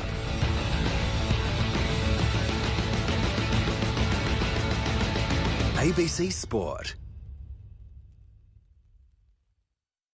ABC Sport. Your live sport will return soon. ABC Sport. It's your home of cricket. AFL, NRL, football, rugby, tennis, basketball and specialty programs.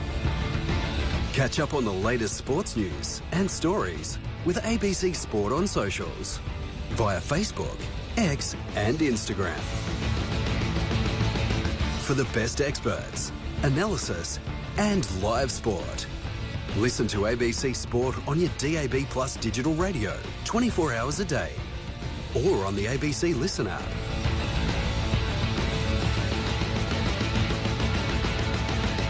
ABC Sport.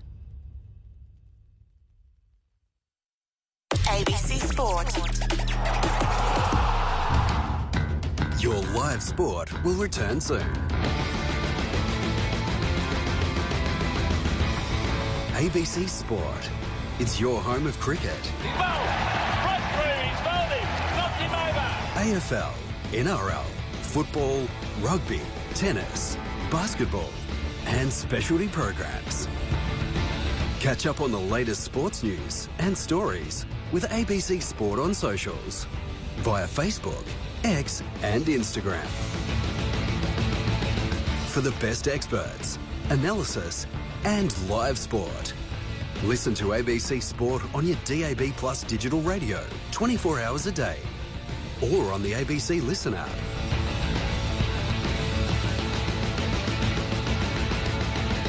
ABC Sport. ABC Sport. Your live sport will return soon. ABC Sport. It's your home of cricket. AFL, NRL, football, rugby, tennis, basketball and specialty programs. Catch up on the latest sports news and stories with ABC Sport on socials via Facebook, X and Instagram. For the best experts, analysis and live sport. Listen to ABC Sport on your DAB Plus digital radio 24 hours a day or on the ABC Listen app.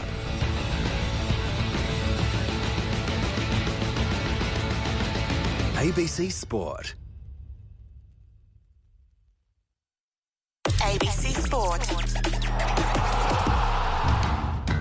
Your live sport will return soon. ABC Sport. It's your home of cricket. AFL, NRL, football, rugby, tennis, basketball, and specialty programs. Catch up on the latest sports news and stories with ABC Sport on socials via Facebook, X and Instagram. For the best experts, analysis and live sport. Listen to ABC Sport on your DAB Plus digital radio 24 hours a day or on the ABC Listen app.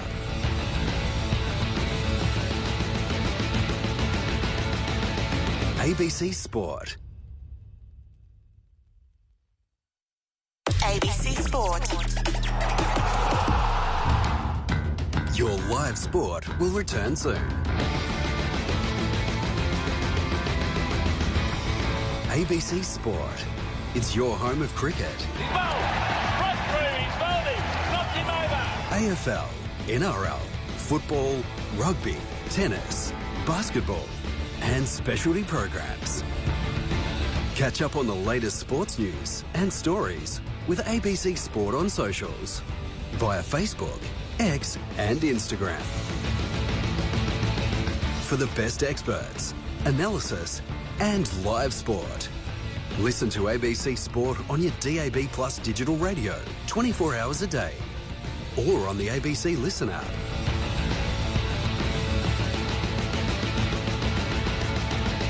ABC Sport. ABC Sport. Your live sport will return soon. ABC Sport. It's your home of cricket.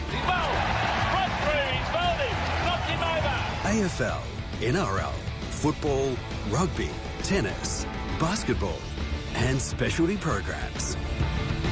Catch up on the latest sports news and stories with ABC Sport on socials via Facebook, X and Instagram. For the best experts, analysis and live sport. Listen to ABC Sport on your DAB Plus digital radio 24 hours a day or on the ABC Listen app.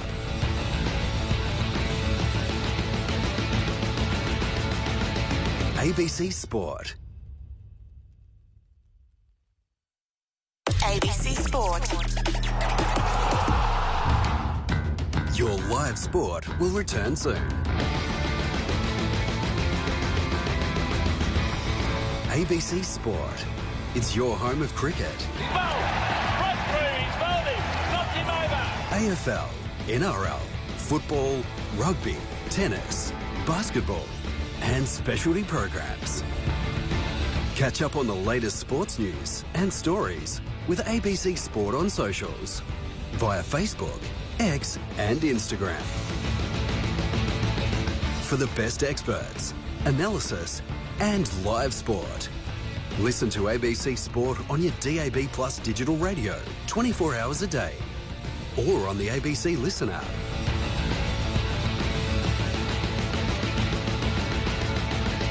ABC Sport. ABC Sport. Your live sport will return soon. ABC Sport. It's your home of cricket. AFL, NRL, football, rugby, tennis, basketball, and specialty programs. Catch up on the latest sports news and stories with ABC Sport on socials via Facebook, X and Instagram. For the best experts, analysis and live sport. Listen to ABC Sport on your DAB Plus digital radio 24 hours a day or on the ABC Listen app.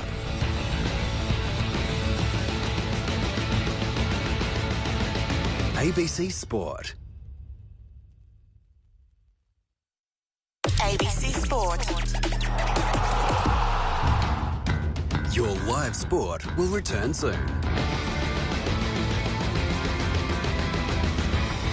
ABC Sport. It's your home of cricket. AFL, NRL, football, rugby, tennis, basketball, and specialty programs. Catch up on the latest sports news and stories with ABC Sport on socials via Facebook, X and Instagram. For the best experts, analysis and live sport. Listen to ABC Sport on your DAB Plus digital radio 24 hours a day or on the ABC Listen app.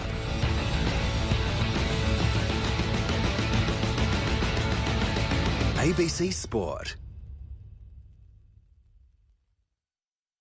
ABC Sport.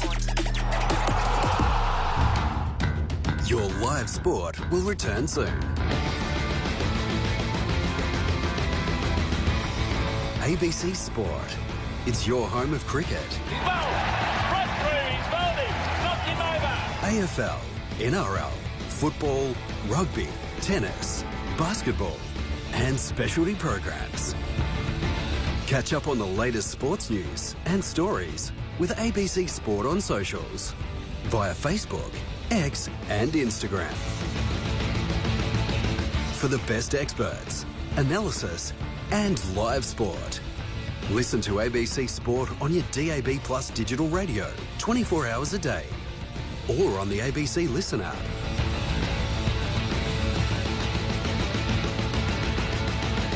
ABC Sport. ABC Sport. Your live sport will return soon. ABC Sport. It's your home of cricket. AFL, NRL, football, rugby, tennis, basketball, and specialty programs. Catch up on the latest sports news and stories with ABC Sport on socials via Facebook, X and Instagram. For the best experts, analysis and live sport. Listen to ABC Sport on your DAB Plus digital radio 24 hours a day or on the ABC Listen app.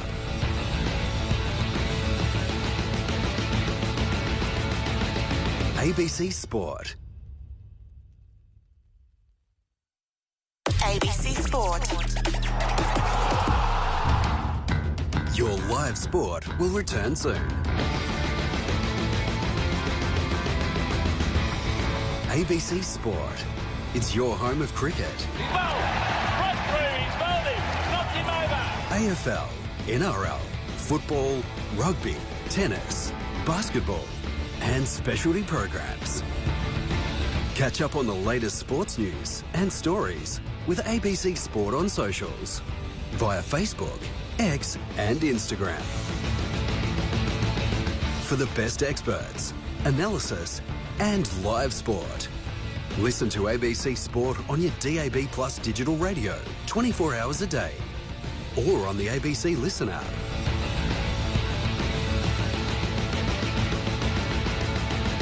ABC Sport.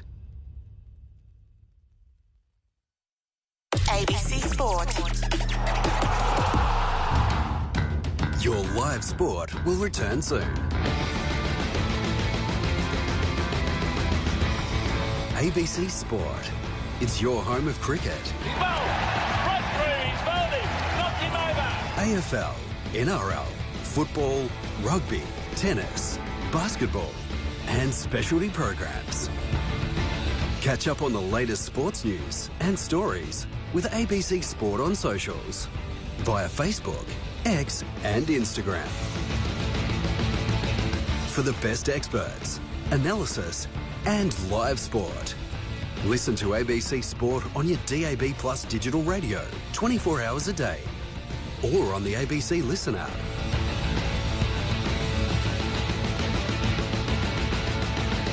ABC Sport. ABC Sport. Your live sport will return soon. ABC Sport. It's your home of cricket. AFL, NRL, football, rugby, tennis, basketball, and specialty programs. Catch up on the latest sports news and stories with ABC Sport on socials via Facebook, X and Instagram. For the best experts, analysis and live sport. Listen to ABC Sport on your DAB Plus digital radio 24 hours a day or on the ABC Listen app.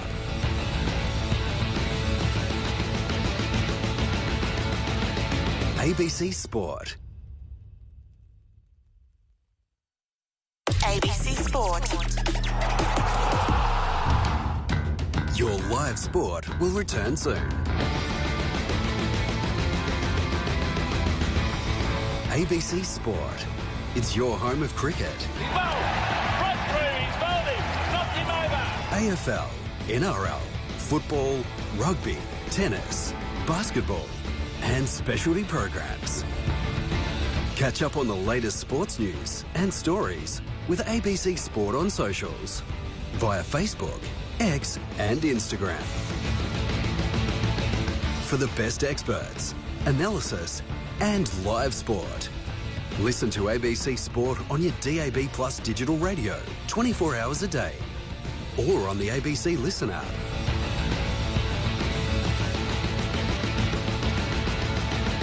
ABC Sport. ABC Sport. Your live sport will return soon. ABC Sport. It's your home of cricket. AFL, NRL, football, rugby, tennis, basketball, and specialty programs. Catch up on the latest sports news and stories with ABC Sport on socials via Facebook, X and Instagram. For the best experts, analysis and live sport. Listen to ABC Sport on your DAB Plus digital radio 24 hours a day or on the ABC Listen app.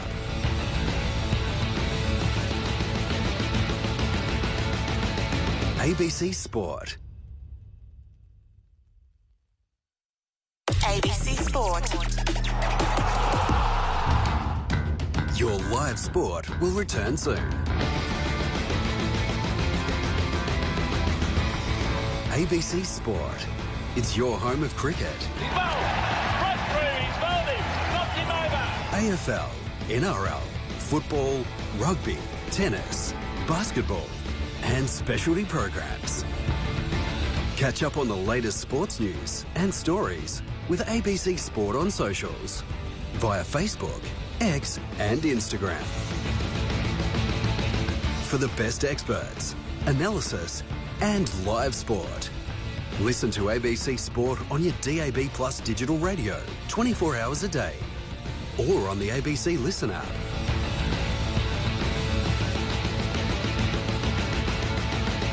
ABC Sport. ABC Sport. Your live sport will return soon. ABC Sport. It's your home of cricket. AFL, NRL, football, rugby, tennis, basketball, and specialty programs. Catch up on the latest sports news and stories with ABC Sport on socials via Facebook, X and Instagram. For the best experts, analysis and live sport. Listen to ABC Sport on your DAB Plus digital radio 24 hours a day or on the ABC Listen app.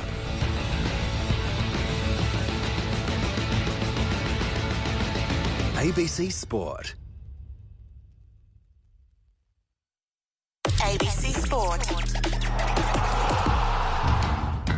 Your live sport will return soon.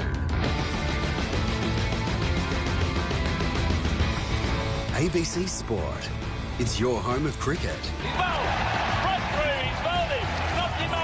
AFL, NRL, football, rugby, tennis, basketball, and specialty programs. Catch up on the latest sports news and stories with ABC Sport on socials via Facebook, X and Instagram. For the best experts, analysis and live sport. Listen to ABC Sport on your DAB Plus digital radio 24 hours a day or on the ABC Listen app.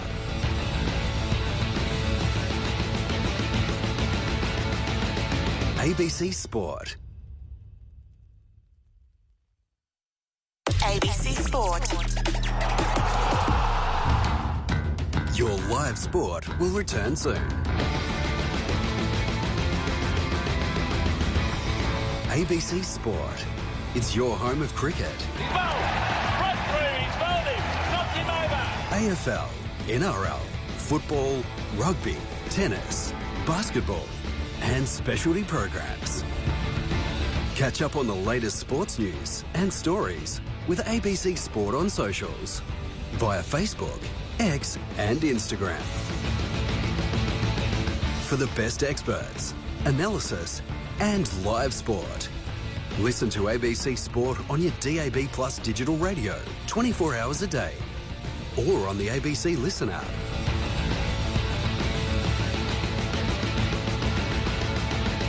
ABC Sport. ABC Sport. Your live sport will return soon. ABC Sport. It's your home of cricket. AFL, NRL, football, rugby, tennis, basketball, and specialty programs. Catch up on the latest sports news and stories with ABC Sport on socials via Facebook, X and Instagram. For the best experts, analysis and live sport. Listen to ABC Sport on your DAB Plus digital radio 24 hours a day or on the ABC Listen app.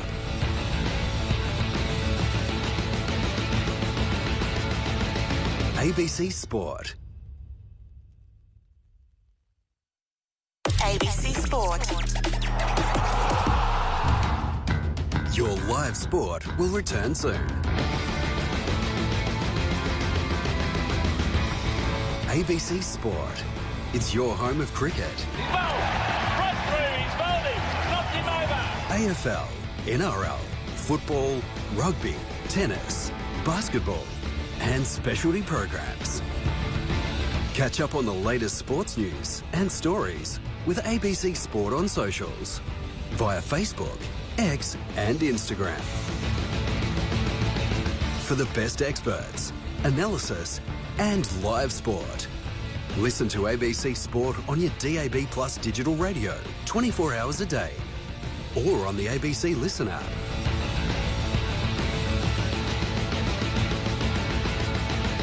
ABC Sport. ABC Sport. Your live sport will return soon. ABC Sport. It's your home of cricket.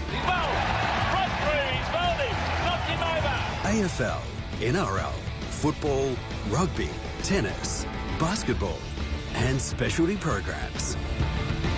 Catch up on the latest sports news and stories with ABC Sport on socials via Facebook, X and Instagram.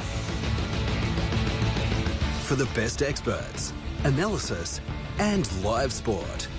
Listen to ABC Sport on your DAB Plus digital radio 24 hours a day or on the ABC Listen app.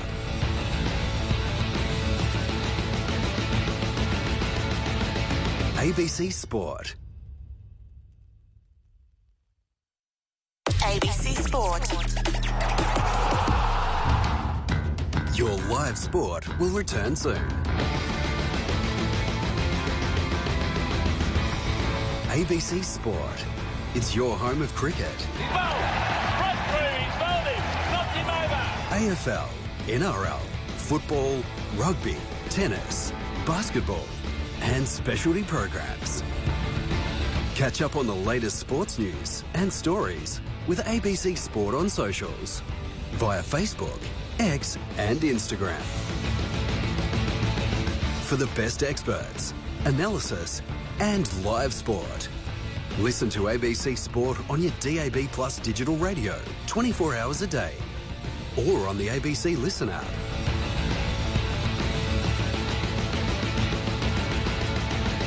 ABC Sport. ABC Sport.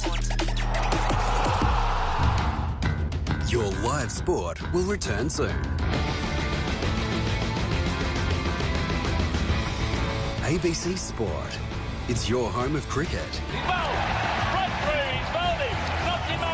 AFL, NRL, football, rugby, tennis, basketball, and specialty programs. Catch up on the latest sports news and stories with ABC Sport on socials via Facebook, X and Instagram. For the best experts, analysis and live sport.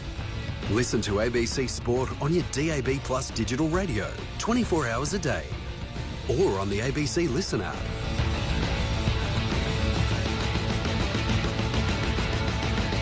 ABC Sport.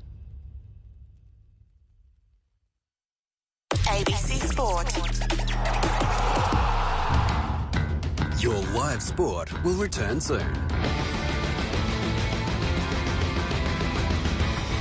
ABC Sport. It's your home of cricket. AFL, NRL, football, rugby, tennis, basketball, and specialty programs. Catch up on the latest sports news and stories with ABC Sport on socials via Facebook, X and Instagram. For the best experts, analysis and live sport. Listen to ABC Sport on your DAB Plus digital radio 24 hours a day or on the ABC Listen app.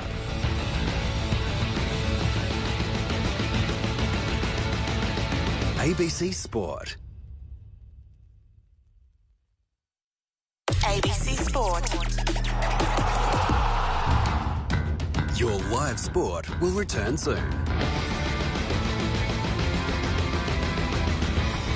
ABC Sport. It's your home of cricket.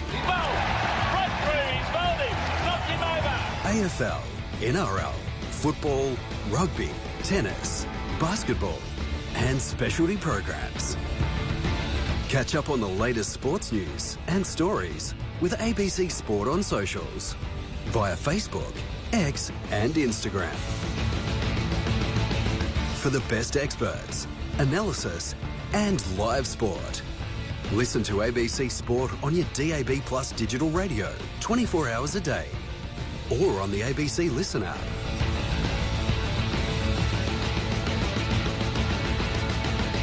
ABC Sport.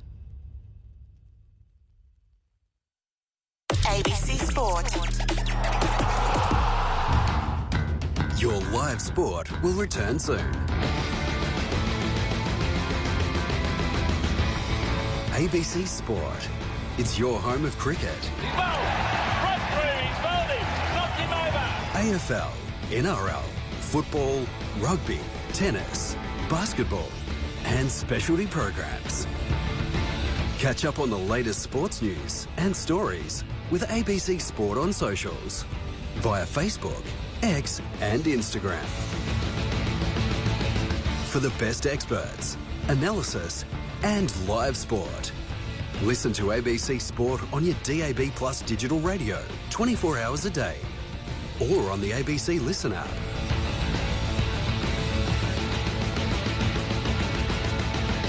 ABC Sport.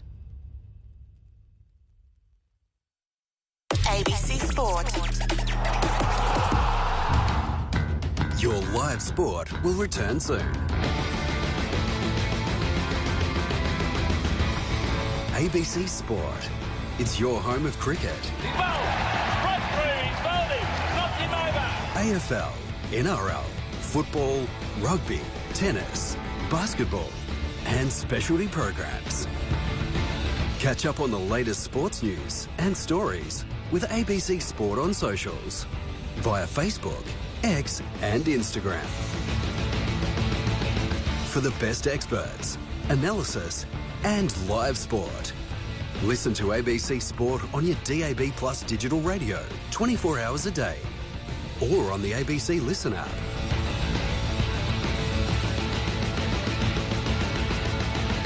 ABC Sport.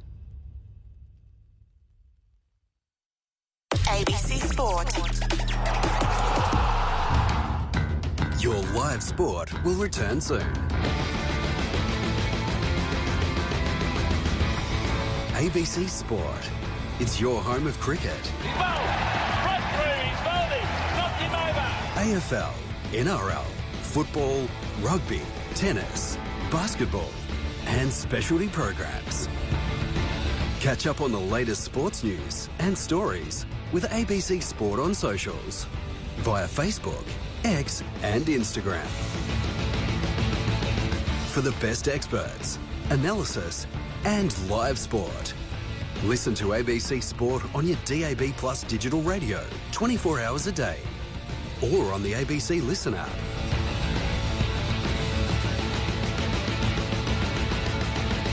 ABC Sport. ABC Sport. Your live sport will return soon. ABC Sport. It's your home of cricket. AFL, NRL, football, rugby, tennis, basketball, and specialty programs. Catch up on the latest sports news and stories with ABC Sport on socials via Facebook, X and Instagram.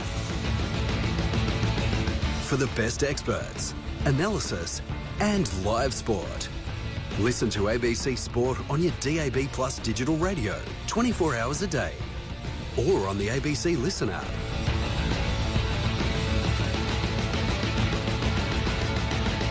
ABC Sport.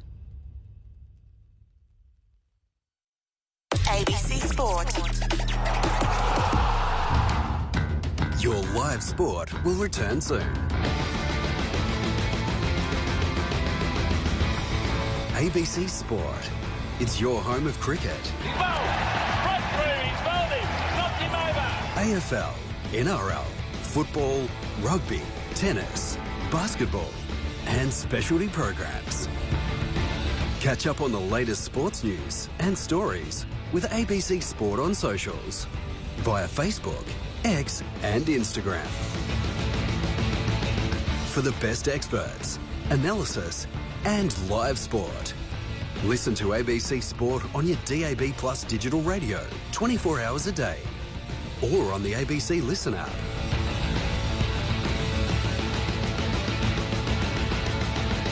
ABC Sport.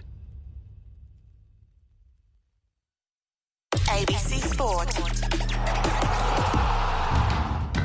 Your live sport will return soon. ABC Sport. It's your home of cricket. AFL, NRL, football, rugby, tennis, basketball, and specialty programs. Catch up on the latest sports news and stories with ABC Sport on socials via Facebook, X and Instagram.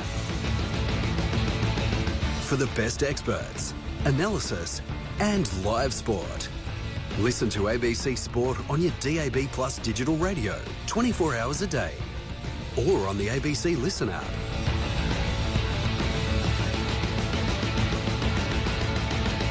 ABC Sport. ABC Sport. Your live sport will return soon. ABC Sport. It's your home of cricket. AFL, NRL, football, rugby, tennis, basketball and specialty programs. Catch up on the latest sports news and stories with ABC Sport on socials via Facebook, X and Instagram. For the best experts, analysis and live sport. Listen to ABC Sport on your DAB Plus digital radio 24 hours a day or on the ABC Listen app.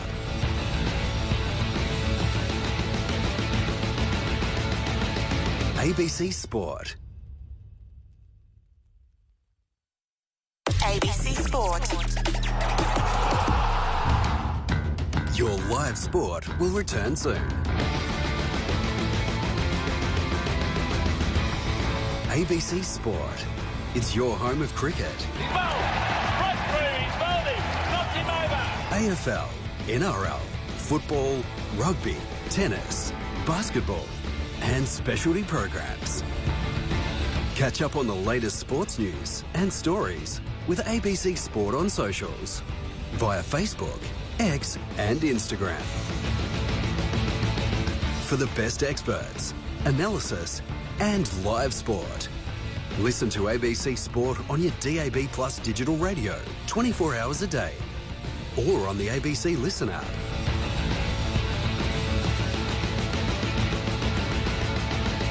ABC Sport. ABC Sport. Your live sport will return soon. ABC Sport. It's your home of cricket. AFL, NRL, football, rugby, tennis, basketball and specialty programs. Catch up on the latest sports news and stories with ABC Sport on socials via Facebook, X and Instagram. For the best experts, analysis and live sport. Listen to ABC Sport on your DAB Plus digital radio 24 hours a day or on the ABC Listen app.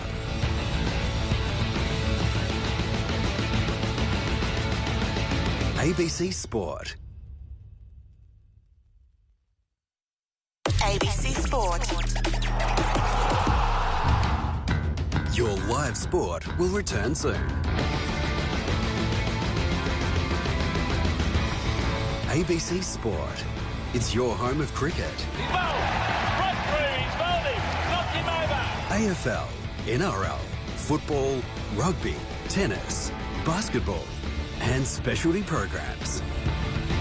Catch up on the latest sports news and stories with ABC Sport on socials via Facebook, X and Instagram. For the best experts, analysis and live sport. Listen to ABC Sport on your DAB Plus digital radio 24 hours a day or on the ABC Listen app.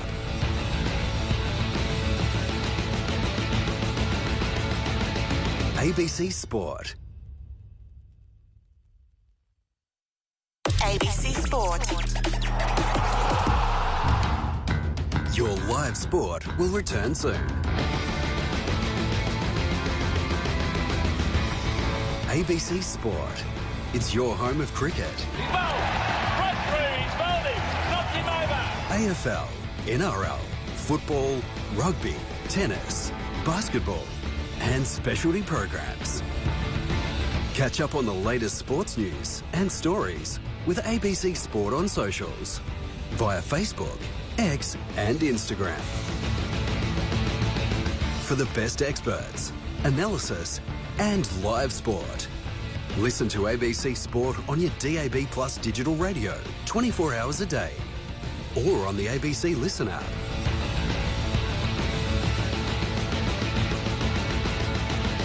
ABC Sport.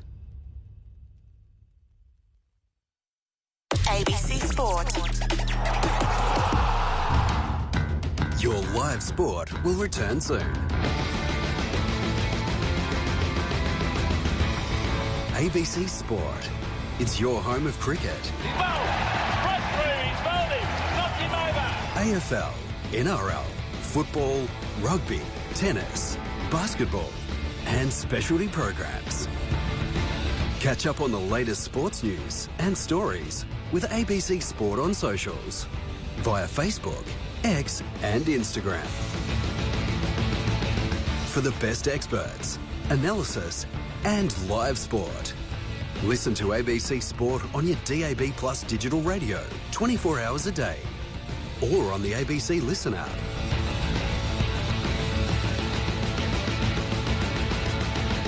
ABC Sport.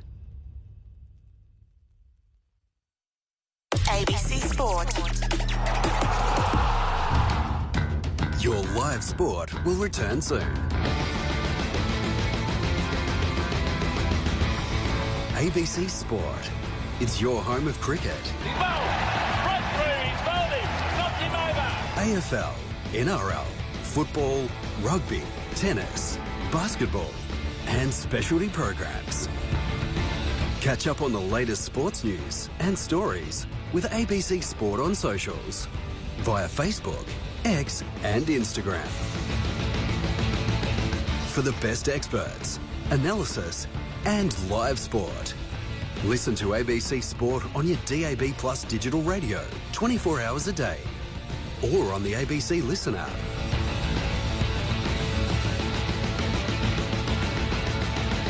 ABC Sport. ABC Sport. Your live sport will return soon. ABC Sport. It's your home of cricket. AFL, NRL, football, rugby, tennis, basketball and specialty programs. Catch up on the latest sports news and stories with ABC Sport on socials via Facebook, X and Instagram. For the best experts, analysis and live sport. Listen to ABC Sport on your DAB Plus digital radio 24 hours a day or on the ABC Listen app.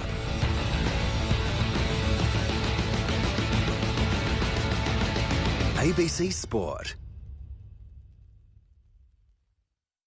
ABC Sport. Your live sport will return soon. ABC Sport. It's your home of cricket. AFL, NRL, football, rugby, tennis, basketball and specialty programs. Catch up on the latest sports news and stories with ABC Sport on socials via Facebook, X and Instagram. For the best experts, analysis and live sport. Listen to ABC Sport on your DAB Plus digital radio 24 hours a day or on the ABC Listen app.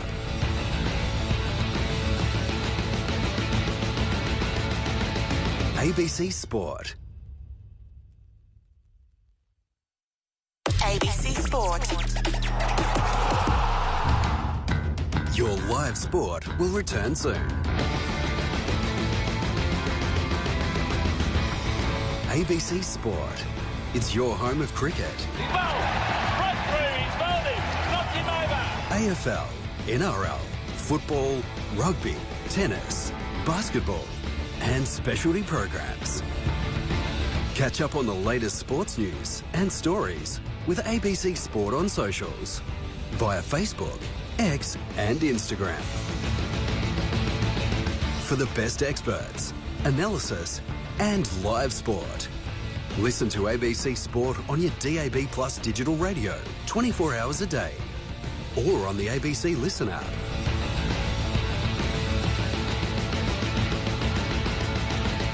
ABC Sport. ABC Sport.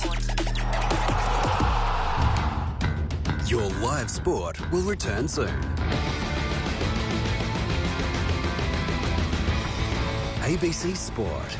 It's your home of cricket. AFL, NRL, football, rugby, tennis, basketball and specialty programs. Catch up on the latest sports news and stories with ABC Sport on socials via Facebook, X and Instagram. For the best experts, analysis and live sport. Listen to ABC Sport on your DAB Plus digital radio 24 hours a day or on the ABC Listen app.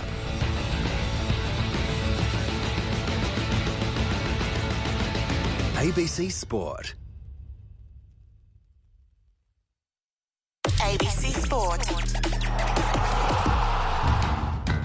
Your live sport will return soon.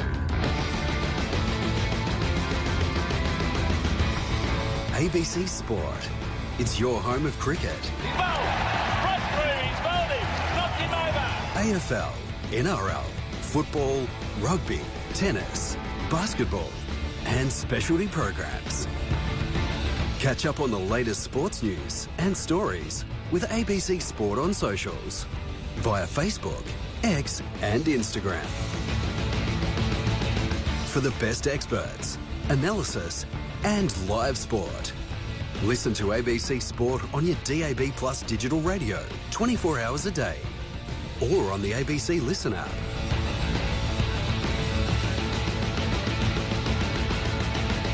ABC Sport. ABC Sport. Your live sport will return soon. ABC Sport. It's your home of cricket. AFL, NRL, football, rugby, tennis, basketball and specialty programs. Catch up on the latest sports news and stories with ABC Sport on socials via Facebook, X and Instagram. For the best experts, analysis and live sport. Listen to ABC Sport on your DAB Plus digital radio 24 hours a day or on the ABC Listen app.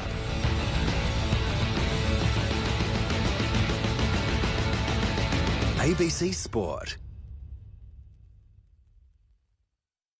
ABC Sport.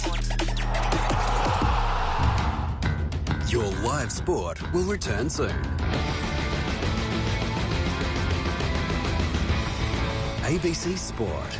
It's your home of cricket. AFL, NRL, football, rugby, tennis, basketball and specialty programs. Catch up on the latest sports news and stories with ABC Sport on socials via Facebook, X and Instagram. For the best experts, analysis and live sport. Listen to ABC Sport on your DAB Plus digital radio 24 hours a day or on the ABC Listen app.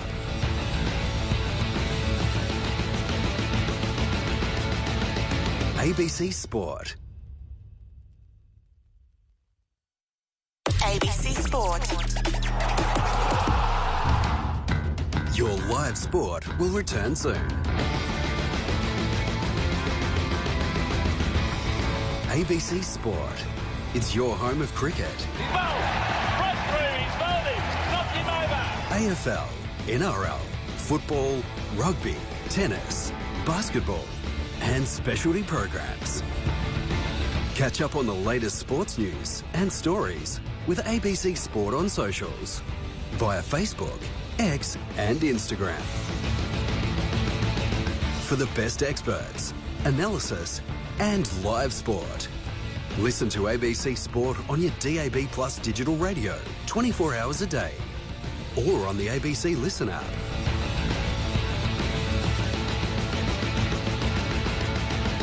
ABC Sport. ABC Sport. Your live sport will return soon. ABC Sport. It's your home of cricket. AFL, NRL, football, rugby, tennis, basketball and specialty programs. Catch up on the latest sports news and stories with ABC Sport on socials via Facebook, X and Instagram. For the best experts, analysis and live sport. Listen to ABC Sport on your DAB Plus digital radio 24 hours a day or on the ABC Listen app.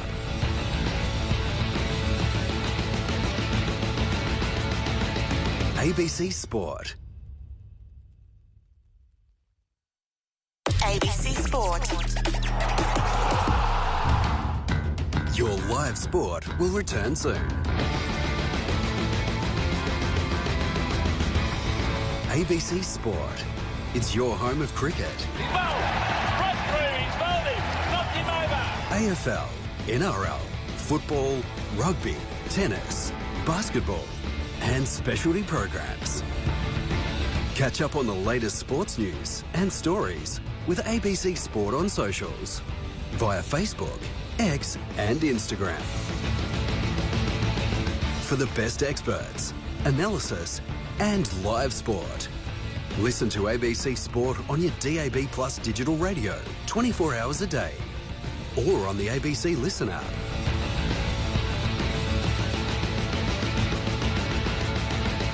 ABC Sport.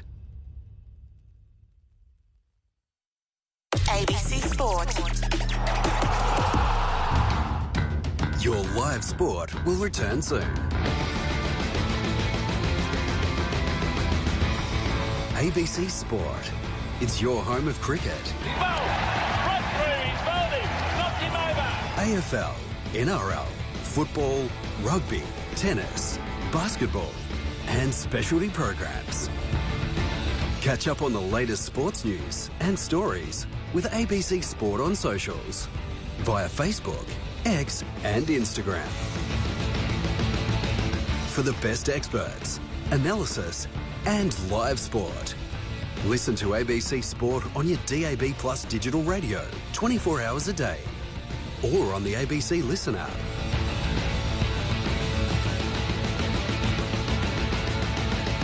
ABC Sport. ABC Sport. Your live sport will return soon. ABC Sport. It's your home of cricket. AFL, NRL, football, rugby, tennis, basketball and specialty programs. Catch up on the latest sports news and stories with ABC Sport on socials via Facebook, X and Instagram. For the best experts, analysis and live sport. Listen to ABC Sport on your DAB Plus digital radio 24 hours a day or on the ABC Listen app.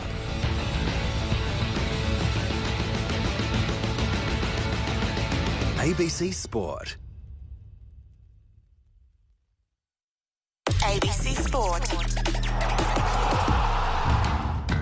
Your live sport will return soon. ABC Sport. It's your home of cricket. AFL, NRL, football, rugby, tennis, basketball and specialty programs. Catch up on the latest sports news and stories with ABC Sport on socials via Facebook, X and Instagram. For the best experts, analysis and live sport. Listen to ABC Sport on your DAB Plus digital radio 24 hours a day or on the ABC Listen app.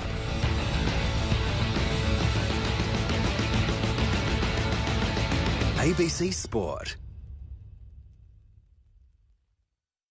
ABC Sport. Your live sport will return soon. ABC Sport. It's your home of cricket. AFL, NRL, football, rugby, tennis, basketball and specialty programs. Catch up on the latest sports news and stories with ABC Sport on socials via Facebook, X and Instagram. For the best experts, analysis and live sport. Listen to ABC Sport on your DAB Plus digital radio 24 hours a day or on the ABC Listen app.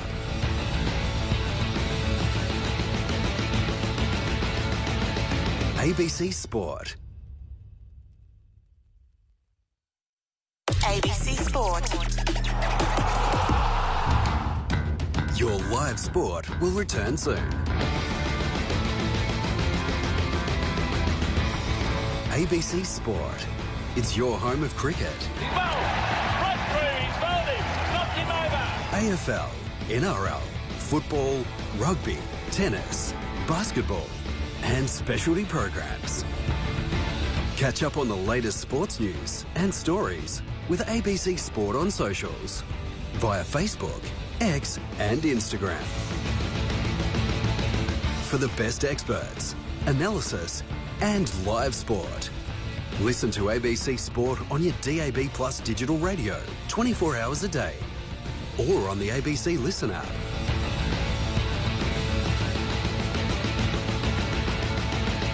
ABC Sport. ABC Sport.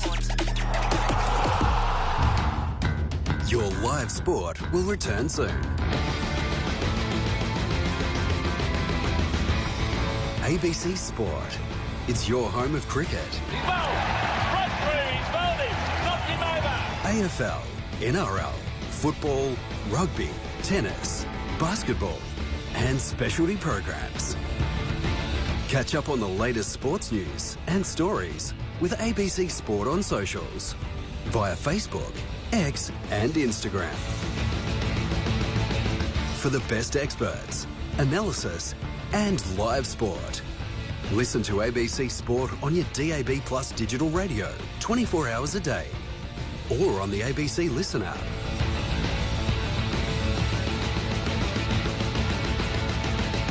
ABC Sport. ABC Sport. Your live sport will return soon. ABC Sport. It's your home of cricket. AFL, NRL, football, rugby, tennis, basketball and specialty programs. Catch up on the latest sports news and stories with ABC Sport on socials via Facebook, X and Instagram. For the best experts, analysis and live sport. Listen to ABC Sport on your DAB Plus digital radio 24 hours a day or on the ABC Listen app.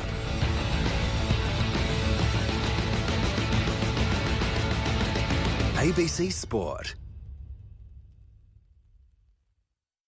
ABC Sport. Your live sport will return soon. ABC Sport. It's your home of cricket. AFL, NRL, football, rugby, tennis, basketball and specialty programs. Catch up on the latest sports news and stories with ABC Sport on socials via Facebook, X and Instagram. For the best experts, analysis and live sport. Listen to ABC Sport on your DAB Plus digital radio 24 hours a day or on the ABC Listen app.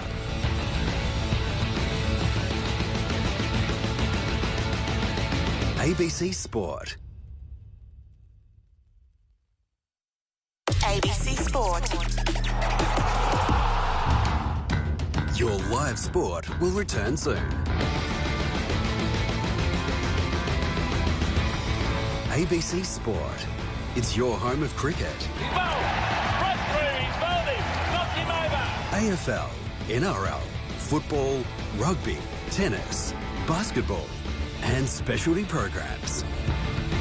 Catch up on the latest sports news and stories with ABC Sport on socials via Facebook, X and Instagram. For the best experts, analysis and live sport. Listen to ABC Sport on your DAB Plus digital radio 24 hours a day or on the ABC Listen app.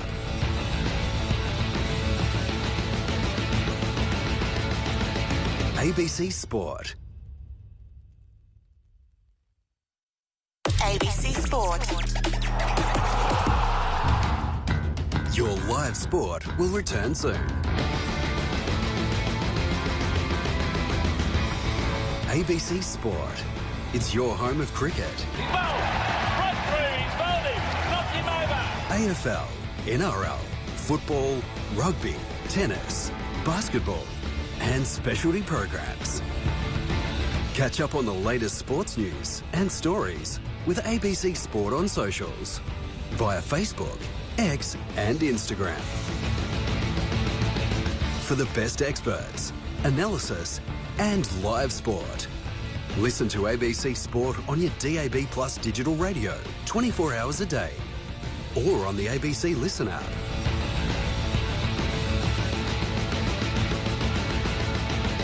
ABC Sport. ABC Sport. Your live sport will return soon. ABC Sport. It's your home of cricket. AFL, NRL, football, rugby, tennis, basketball and specialty programs. Catch up on the latest sports news and stories with ABC Sport on socials via Facebook, X and Instagram. For the best experts, analysis and live sport. Listen to ABC Sport on your DAB Plus digital radio 24 hours a day or on the ABC Listen app.